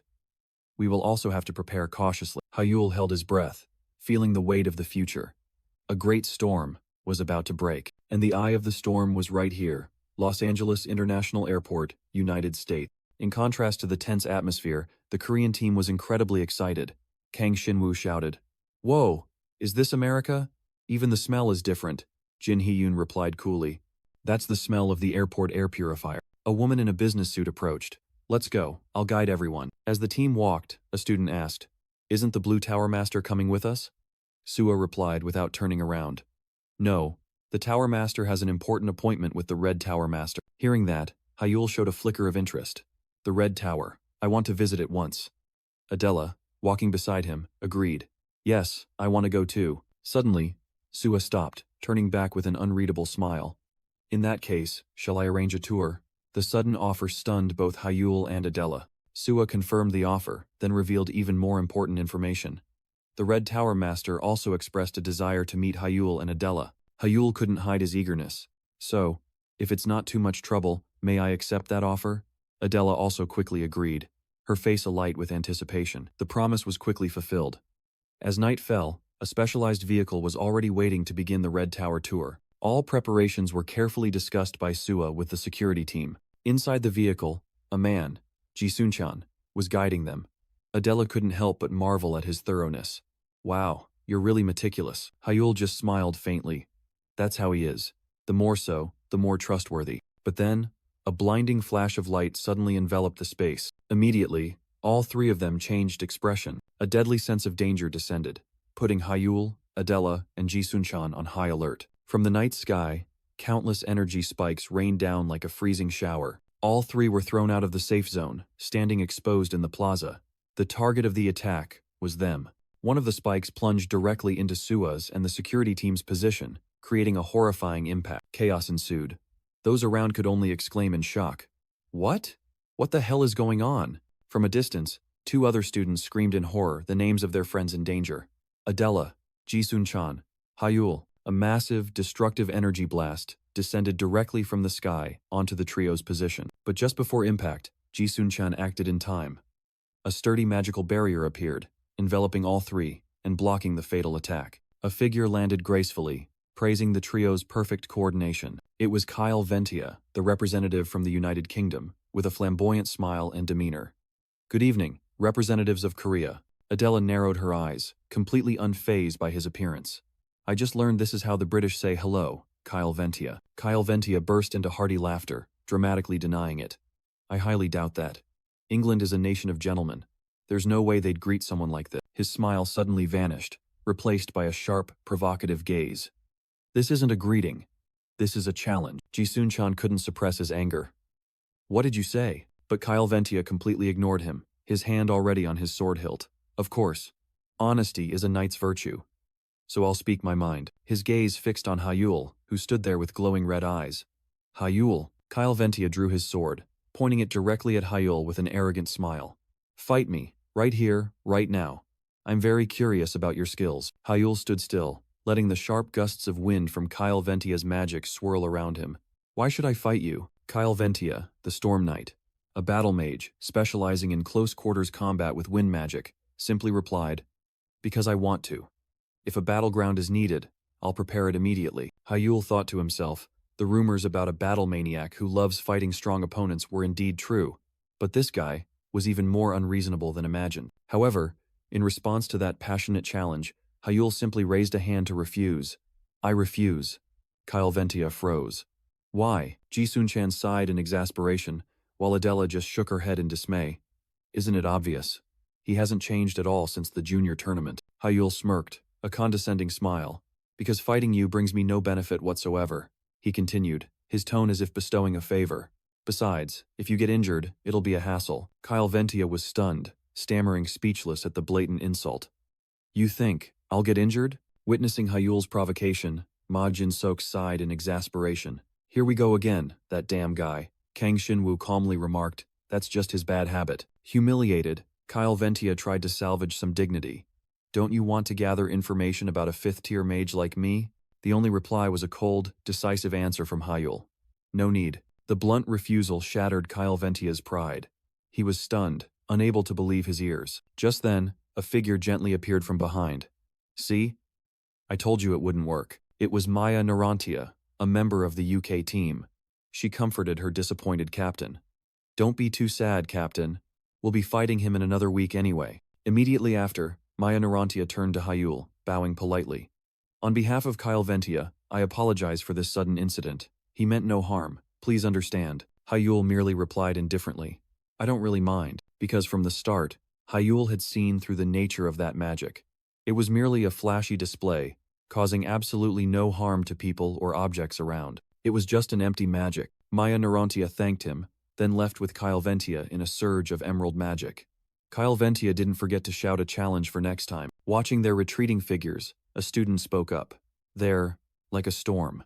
Hyul simply replied, Indeed. And it seems there will be a series of storms from now on. The bus rolled away, returning quiet to the road. But in another corner, Jin Hyun's anger had not subsided. What's wrong with those crazy guys? She couldn't swallow her indignation. They just attacked out of nowhere, then gave a perfunctory apology and left. Jin Hyun clenched her fists, fury blazing in her eyes. Are they really insane? No way, I can't let this slide. Still fuming, Jin Hyun turned to Hyul. So what are you going to do? What else? Report them so they get punished. Contrary to her exasperated look, Hyul calmly replied, There won't be any punishment, Jin Hyun yelled, unable to accept the explanation. Why not? They used magic to attack in public. Hyul's eyes flashed red as he reanalyzed the situation. But Kyle's windslash was actually just a harmless mass of wind mana. Even if it hit directly, it wouldn't leave a scratch. Hearing that, Ji Sun-chan suddenly realized. No wonder, my shield didn't feel any impact at all. Hyul emphasized a harsh truth. Besides, we're in America. Magic of that level isn't considered a crime here. It's more like mages observing each other's magic. And the fact that they recorded it with nearby magic surveillance cameras is enough proof that this wasn't an attack. Even though she understood, Jin Hyun couldn't help but be furious. Damn it, those calculating bastards. Meanwhile, Adela remained silent, lost in thought. After some analysis, Adela spoke up. Looking at their systematic actions, they must have challenged other teams as well, right? Highly likely. Adela continued to deduce, her eyes sharpening. Their goal is to gather information, isn't it? Another student on the bus interjected. That's right. Recording with those cameras will give them a lot of data. Even Ji Sun-chan's magic just now must have been exposed. Ji Sun-chan was still skeptical. But seriously, would many teams accept such a risky match? Hyul asserted. Yes, many more than you'd think. Ji Sun-chan sat up, completely bewildered. Huh? Why? Hyul calmly repeated. Do you remember what Kyle said? Memories of Kyle Ventia's smug smile flooded back, along with his arrogant provocation. Because you can get information about a fifth-ring mage like me? Ji Sun-chan froze, finally understanding. Ah, that's right. If they fought, they could gather information about Kyle. Magic energy gently emanated around Hyul. And the reason I avoided that match is because my information is even more valuable than his. Ji Sun-chan could only roll her eyes, muttering, Ah yes, whatever you say. On the moving bus, Ji Sun-chan spoke up. It seems we're almost at the hotel, but not everyone could keep their composure. Jin Hyun's fury erupted. Arg, I'm so mad I could die. I won't let those bastards get away with this. As soon as the bus stopped in front of the splendid hotel, she growled, Ma Jin-sok, you're coming with me. Called out by name, Ma Jin-sok could only meekly agree. Leaving the commotion outside, Hyul stepped into the luxurious room that had been prepared. A quiet space, perfect for his own plans. After arranging a few things, Hyul looked around with satisfaction. All right. All preparations are almost complete, he mumbled, holding two important grimoires.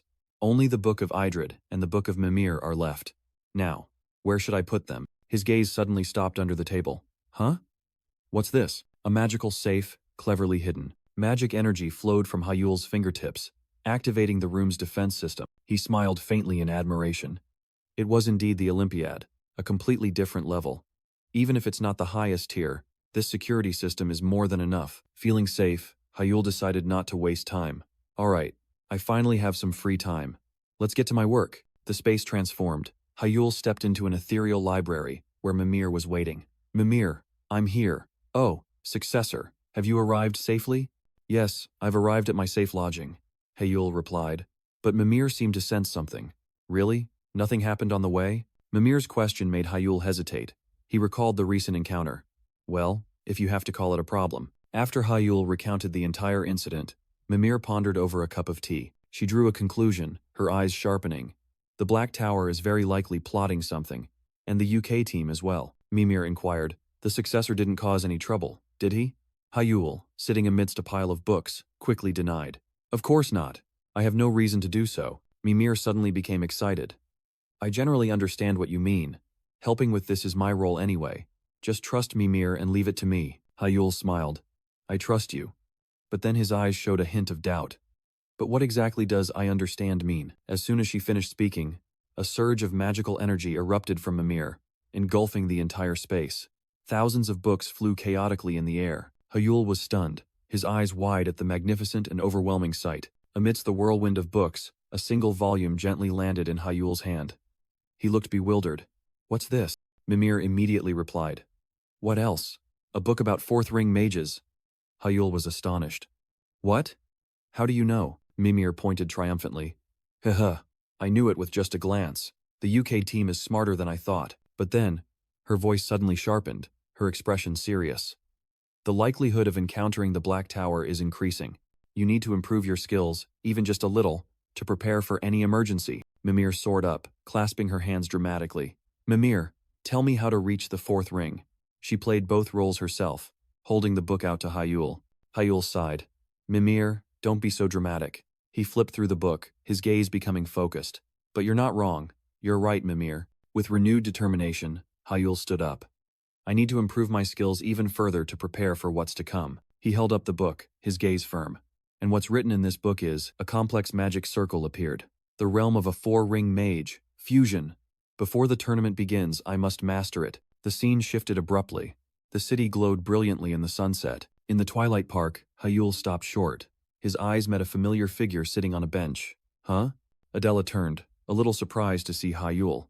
Adela? Oh, hi. Hyul approached, pressing her. What's wrong?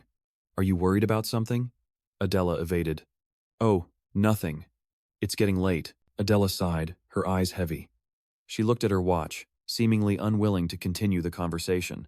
It's not that there's nothing to worry about. I should head back to the hotel, Hyul recalled. All day today, from the joint training session to dinner, Adela had seemed distracted and unusual. Worry welled up in Hyul's heart. This isn't good. Adela is the core strength of the entire team. If her morale is unstable, the whole group will be affected. Deciding he couldn't ignore it, Hyul called her back just as she turned to leave. Wait a moment, Adela. Can we talk for a bit? They walked side by side in silence. Hyul got straight to the point. Is it the trip to the Red Tower tomorrow that's bothering you? He explained further. Ever since Sua came to the training ground to announce the schedule, I've felt your mood change. Adela lowered her head, softly denying. No, it's not that. Hyul was confused. Huh? It's not? Then what is it? Adela hesitated, her eyes full of awkwardness. You won't laugh, will you? Hyul affirmed. No, of course not. I won't laugh. With an unbelievably serious expression, Adela revealed her concern. Do you know? In America, they don't have banana milk. Hyul was stunned. All his worries and conjectures vanished into thin air before a truth that couldn't be more absurd. Adela was truly panicked, wringing her hands. What am I going to do without it? Hyul could only call her name in astonishment. Suppressing a laugh, Hyul covered his face. They sell banana milk in America too. You can even find it in the imported goods section at the nearby supermarket. Adela's face flushed crimson, utterly embarrassed. No way. But Jin Hyun Unni said for sure that. Ah. Realizing she'd been tricked, Adela quickly ran off in embarrassment. Jin Hyun Unni tricked me. Thanks. I'm heading off. Hyul smiled and waved goodbye. Yeah, see you tomorrow. He also had to prepare for tomorrow. Finally, it was time to go to the Red Tower. And the next day arrived. Before the grandeur of the high-tech tower, Ma Jin-seok was utterly overwhelmed. This. This is. Inside was a breathtaking, modern space, like something out of a sci-fi movie. This was the Red Tower. Ma Jin-seok couldn't hide his excitement. It looks like a spaceship. A female staff member stepped out, professionally announcing. I will go prepare the tour documents then. Please wait a moment. Meanwhile, another student curiously watched Adela's retreating back. What's wrong with those two? Hyul chuckled, explaining to Ji-sun-chan. Jin Hyun Uni joked with Adela that they don't sell banana milk in America. A guide began to introduce. All the facilities here are state-of-the-art. Recently, they seem to be focusing on research into magical mechanization and automation. Amidst everyone's excitement, Ji-sun-chan whispered to Hyul, his face full of worry. It might be strange to ask now, but is it really okay for us to be here at this time? His fear surged. No, this is Dalria Sorrentia's base. What if information leaks? Hyul reassured him. So what? We're not using magic here. It's just a tour. Ma Jin-seok interrupted, changing the subject. Anyway, about this Olympiad competition. He became quite excited. It's turned into an interesting match. Kyle Ventia of the Green Tower, Maya Narantia of the Red Tower, and Shin Hyul of the Blue Tower. With support from the three towers, this has essentially become a proxy war. Don't tell me the Tower Masters are betting on this too? Hyul could only force a laugh, but a cold, furious voice rang out from behind, silencing all laughter. They've already placed their bets. Maya Narantia appeared, her entire body ablaze with anger. And right now, they're on their way back after being thoroughly beaten. They said, if the Tower Master loses, it's all over. The entire crowd was stunned by Maya Narantia's accusation. Her whole body radiating fierce aura, she questioned Hyul. Isn't that too much pressure for a disciple? Are all Tower Masters like that, Hyul? Faced with the tricky question, Hyul awkwardly replied. I'm not sure. I'm not actually a disciple of the Blue Tower Master, so I don't really know. Maya Narantia sneered, looking disappointed. Really? What a shame. If the Blue Tower Master knew how to cherish his disciples, perhaps I would have switched sides. A radiant smile suddenly bloomed on Hyul's lips. Oh, is that so? Then let me tell you something first. The Blue Tower Master is extremely good to his disciples, Hyul confidently asserted. If you want to change masters, I highly recommend him. Suddenly, Maya Narantia burst out laughing, dispelling the tense atmosphere. I'm just kidding, you're really funny. Then she extended her hand, her eyes sharp. Nice to meet you. You know my name without me having to say it, right? Hyul took her hand, his eyes glowing red. Yes, nice to meet you. I don't need to introduce myself either, do I? After all, we've met before. The smile on Maya Narantia's face suddenly vanished. What? Joking so blandly right after meeting? Don't you remember? Hyul smiled meaningfully. This isn't the first time we've met. We met once when we were both 10 years old. A vague memory suddenly flashed. You came with the Red Tower Master to my birthday party. You were introduced as the proud disciple. Maya Narantia was confused, trying to search her memory. Well, I don't remember much, but if you say so, I'll believe it. In that case, suddenly, she rushed forward and hugged Hyul tightly. Once again, long time no see, my friend. And then, before everyone's astonished eyes, Maya Narantia placed a kiss on Hyul's lips. From a distance, a figure wearing sunglasses smiled contentedly. Oh ho, truly my disciple. As soon as he finished speaking, a flamboyant man appeared, followed by Kim Kangan. He smirked. Already using a honey trap, are we? Called by name, Maya Narantia startled and turned around, her face flustered. Master, Tower Master, James Filler, the Red Tower Master, provoked Kim Kangan. Blue Tower Master, what do you plan to do now? It seems we've won this bet. He's helpless against Maya Narantia's honey trap. Kim Kangan merely smirked. Honey trap? I don't think so. This looks more like a man trap. That reply made James Filler burst into delighted laughter. Oh ho, that makes sense. It's definitely Maya Narantia's type. Seeing her master still teasing relentlessly, Maya Narantia quickly spoke up. Master, that's enough. It's rude to treat guests like that. What's wrong? James Filler continued to taunt. Has the girl really fallen for him? The last straw. Her anger erupted. Maya Narantia roared. Master, shut up. Unable to bear it any longer, she vanished in a blinding flash of light, leaving behind a promise. I'm leaving, Hyul. See you at the Olympiad. Witnessing the scene, Kim Kangan sighed. James, ease up a bit. He's about to lose his mind. I know, but his reaction is too funny. I can't stop, James Filler replied, then added, he even said he wants to change masters. Those words made James Filler flinch. What? Am I that bad?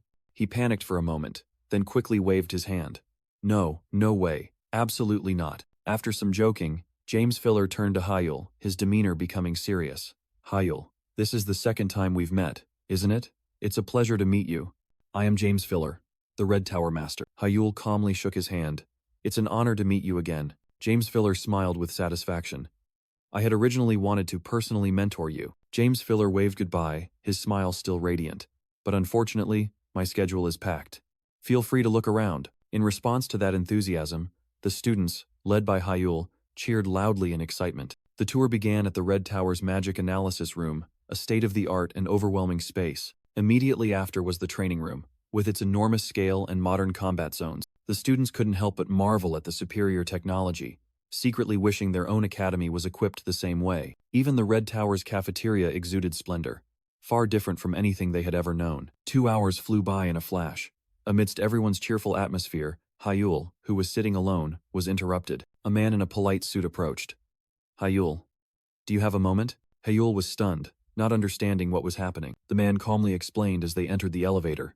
Both tower masters are calling for you. The elevator stopped on the 75th floor. The door opened to a luxurious corridor, stretching out with a magnificent red carpet. Hyul silently followed the man, sensing the solemnity of the place. He looked up in astonishment, realizing that the entire top floor was built from flame rock, an incredibly rare material. As they arrived before a large door, an authoritative voice echoed from within. Come in. As the door slightly opened, Hyul froze. Inside the luxurious meeting room, the atmosphere was tense. Father? Shin In-hyuk looked up, his voice even but full of scrutiny. When did you arrive? You were supposed to come on the final day, weren't you? Hyul stepped in. I arrived 4 hours ago, because something important came up. Sensing the abnormality, Hyul's eyes glowed crimson. Something important? James Filler spoke up, his voice slightly apologetic. I apologize for dragging a student who was just here for a tour into this. But business is business. I hope you understand. Those words were like a warning. Hyul's pupils contracted, and a premonition of ill omen struck him. Kyle Ventia, who was sitting opposite, decided to get straight to the point. This morning, we apprehended a dark mage from the Black Tower, disguised as an Olympiad official. Kyle Ventia's face was cold, his eyes sharp. I'll get straight to the conclusion. Kyle Ventia's declaration struck a heavy blow to Hyul's mind. He was stunned, speechless. A full view of the skyscraper, where the fateful meeting was taking place. Inside, a storm was brewing. Kyle Ventia looked directly at Hyul, explaining why he was there. We called you, Hyul, because this information came after our conversation on the plane, and we are gathered here to hear the opinion of the informant, Hyul. Hearing this, Hyul could no longer remain calm. Where? How did you catch them? He rushed towards the meeting table, panic evident on his face. And where is the captured mage? Kyle Ventia raised a hand to stop him. Calm down, don't get too agitated. From beginning to end, Shin In-hyuk silently observed his son's reaction, his gaze deep and inscrutable. Hyul realized he had lost control, and he took a step back. I apologize. The news was so sudden that James Filler smiled reassuringly. When I first heard the news, I reacted just like you. First, please sit down. The meeting began with information about a spy who was apprehended at the arena during the final inspection. Sitting at the table with Shin In-hyuk, James Filler, and Kyle Ventia, Hyul spoke up and asked, how was he discovered? In response, a blue magic cube was placed on the table. An employee discovered him trying to install this. Hyul was stunned as he picked up the cube, sensing an unusual surge of energy. He closed his eyes, concentrating his entire mind to analyze the complex magical structure within. When he opened his eyes, Hyul's pupils had turned a brilliant yellow. A detonator. James Filler and Kyle Ventia reacted with extreme surprise at Hyul's discovery. Meanwhile, Shin In-hyuk's gaze was sharp and probing. Hyul explained, this is a detonation spell, and it's also inscribed with a resonance ritual with other spells to increase its destructive power. James Filler clapped in admiration. Oh ho, that's impressive. You can recognize this complex ritual in an instant. There's also a small amount of Black Tower dark magic. It's definitely them, Hyul affirmed. James Filler burst into hearty laughter. Excellent. To possess such a magic eye. The family head has an outstanding successor. Shin In-hyuk's voice cut in coldly. James, needless to say, keep what you just saw a secret. James Filler flinched, quickly covering his mouth. Of course. I won't breathe a word to Maya Narantia, don't worry. Kyle Ventia, who had been silent until now, finally spoke, drawing everyone's attention. And there's one more thing to add. Kyle Ventia revealed disturbing information. This individual took their own life the moment they were apprehended. Contrary to the tension, Hyul merely mumbled. I thought so too. It's regrettable, but we should be satisfied that we have concrete evidence, Kyle Ventia said, holding a magical storage device. Hyul narrowed his eyes, steering the discussion to the core issue. So the question now is what the Black Tower is plotting at the Olympiad. Shin In-hyuk suddenly spoke up, his eyes as sharp as knives. They only have one reason to target the Olympiad. With a cold expression, Shin In-hyuk stated firmly, to abduct promising talents as materials for human experiments. Kyle Ventia shot up, so shocked he stammered. Shin In-hyuk, family head. James Filler also looked tense, beads of sweat forming on his temples. How can you say that with Hyul right here? Kyle Ventia questioned. But Shin In-hyuk replied nonchalantly. Hyul already knows. I showed him the report from 2 years ago. Kyle Ventia froze, unable to believe his ears. 2 years ago, you told a 16-year-old child? Is there a problem? Shin In-hyuk asked coldly. I merely told him what a member of the Demon God clan should know. Hyul maintained an impassive expression, not interfering in the adult's argument. Realizing he had overstepped, Kyle Ventia bowed his head. No, it's nothing. We shouldn't interfere in family matters. My apologies. Good that you know. Be more careful next time, Shin In-hyuk said, then returned to the main topic. To continue, I believe their objective is to secure experimental subjects. The atmosphere in the meeting room grew heavy. Though they didn't want to admit it, everyone understood it was the most plausible hypothesis. James Filler gritted his teeth, clenching his fists until his knuckles turned white, using talented young mages as research material. Those bastards are sickeningly disgusting. Hyul observed silently, understanding that this was more than just a competition. Indeed, the Olympiad is the only place where promising talents gather. Faced with the threat, an extreme solution was proposed, but Kim Kangan immediately rejected it. Cancel the Olympiad? No. All preparations for the tournament are complete. James Filler also agreed, emphasizing the unbreakable political constraints, and the International Mage Organization, including the United States, will not allow that. With the option of cancellation dismissed, Hyul presented the only viable alternative. Then, the most practical countermeasure is to strengthen the defense system. A high-ranking official's gaze grew thoughtful, considering Hyul's proposal. James Filler also fell into contemplation, assessing the feasibility of reinforcing the defenses. Breaking the silence, Kim Kangan steered the discussion to the core issue. Regarding that defense system, the high-level meeting continued, a tense atmosphere pervading the room. As dusk fell over the city, the discussion seemed to be drawing to a close. Kim Kangan decisively stood up, assigning the first task. We will negotiate with the U.S. government regarding what was discussed today, then inform you in writing. Following suit, James Filler also took on his part. I will consult with the Olympiad Organizing Committee. Wee Sang-cheol donned his cloak, his voice full of authority as he took charge of the security front. I will handle the International Anti-Terrorism Headquarters. Witnessing it all, Hyul couldn't help but be astonished. Truly incredible. Their decisions and task assignments are so swift and precise. The backs of the three of them gradually receded, leaving Hyul with a profound sense of awe. So this is the caliber of the world's top mages. A colossal, complex, and brilliant surge of magic erupted, as if signaling a grand destiny that had just been decided. Mimir mused, her eyes glinting with contempt. Human experimentation. They truly haven't changed at all after all these years. Worried for Hyul, Mimir suddenly suggested, Successor, how about we withdraw from the Olympiad? But Hyul immediately dismissed it. That's not happening. His resolve unwavering, Hyul clutched the book tighter. Precisely because of this, I will change my strategy. Mimir was surprised. Huh? How? Hyul's eyes gleamed with determined red. I will enter the 4th challenge page. A worried expression appeared on Mimir's face. Successor, are you sure? You know full well. Mimir's warning was not without reason. The 4th challenge could only be attempted once a month. And ironically, that day was none other than the opening day of the Olympiad. Meanwhile, the atmosphere at the stadium heated up by the minute. The audience excitedly chatted. I wonder what special performances there will be this year. At the opening ceremony, the magical performance by each nation's representative was more than just a mere show. A grand performance was a testament to the representative mage's superior skill. Moreover, it was the honor of an entire nation. Amidst the crowd, big names like England and America were mentioned, until the identity of South Korea's representative was revealed.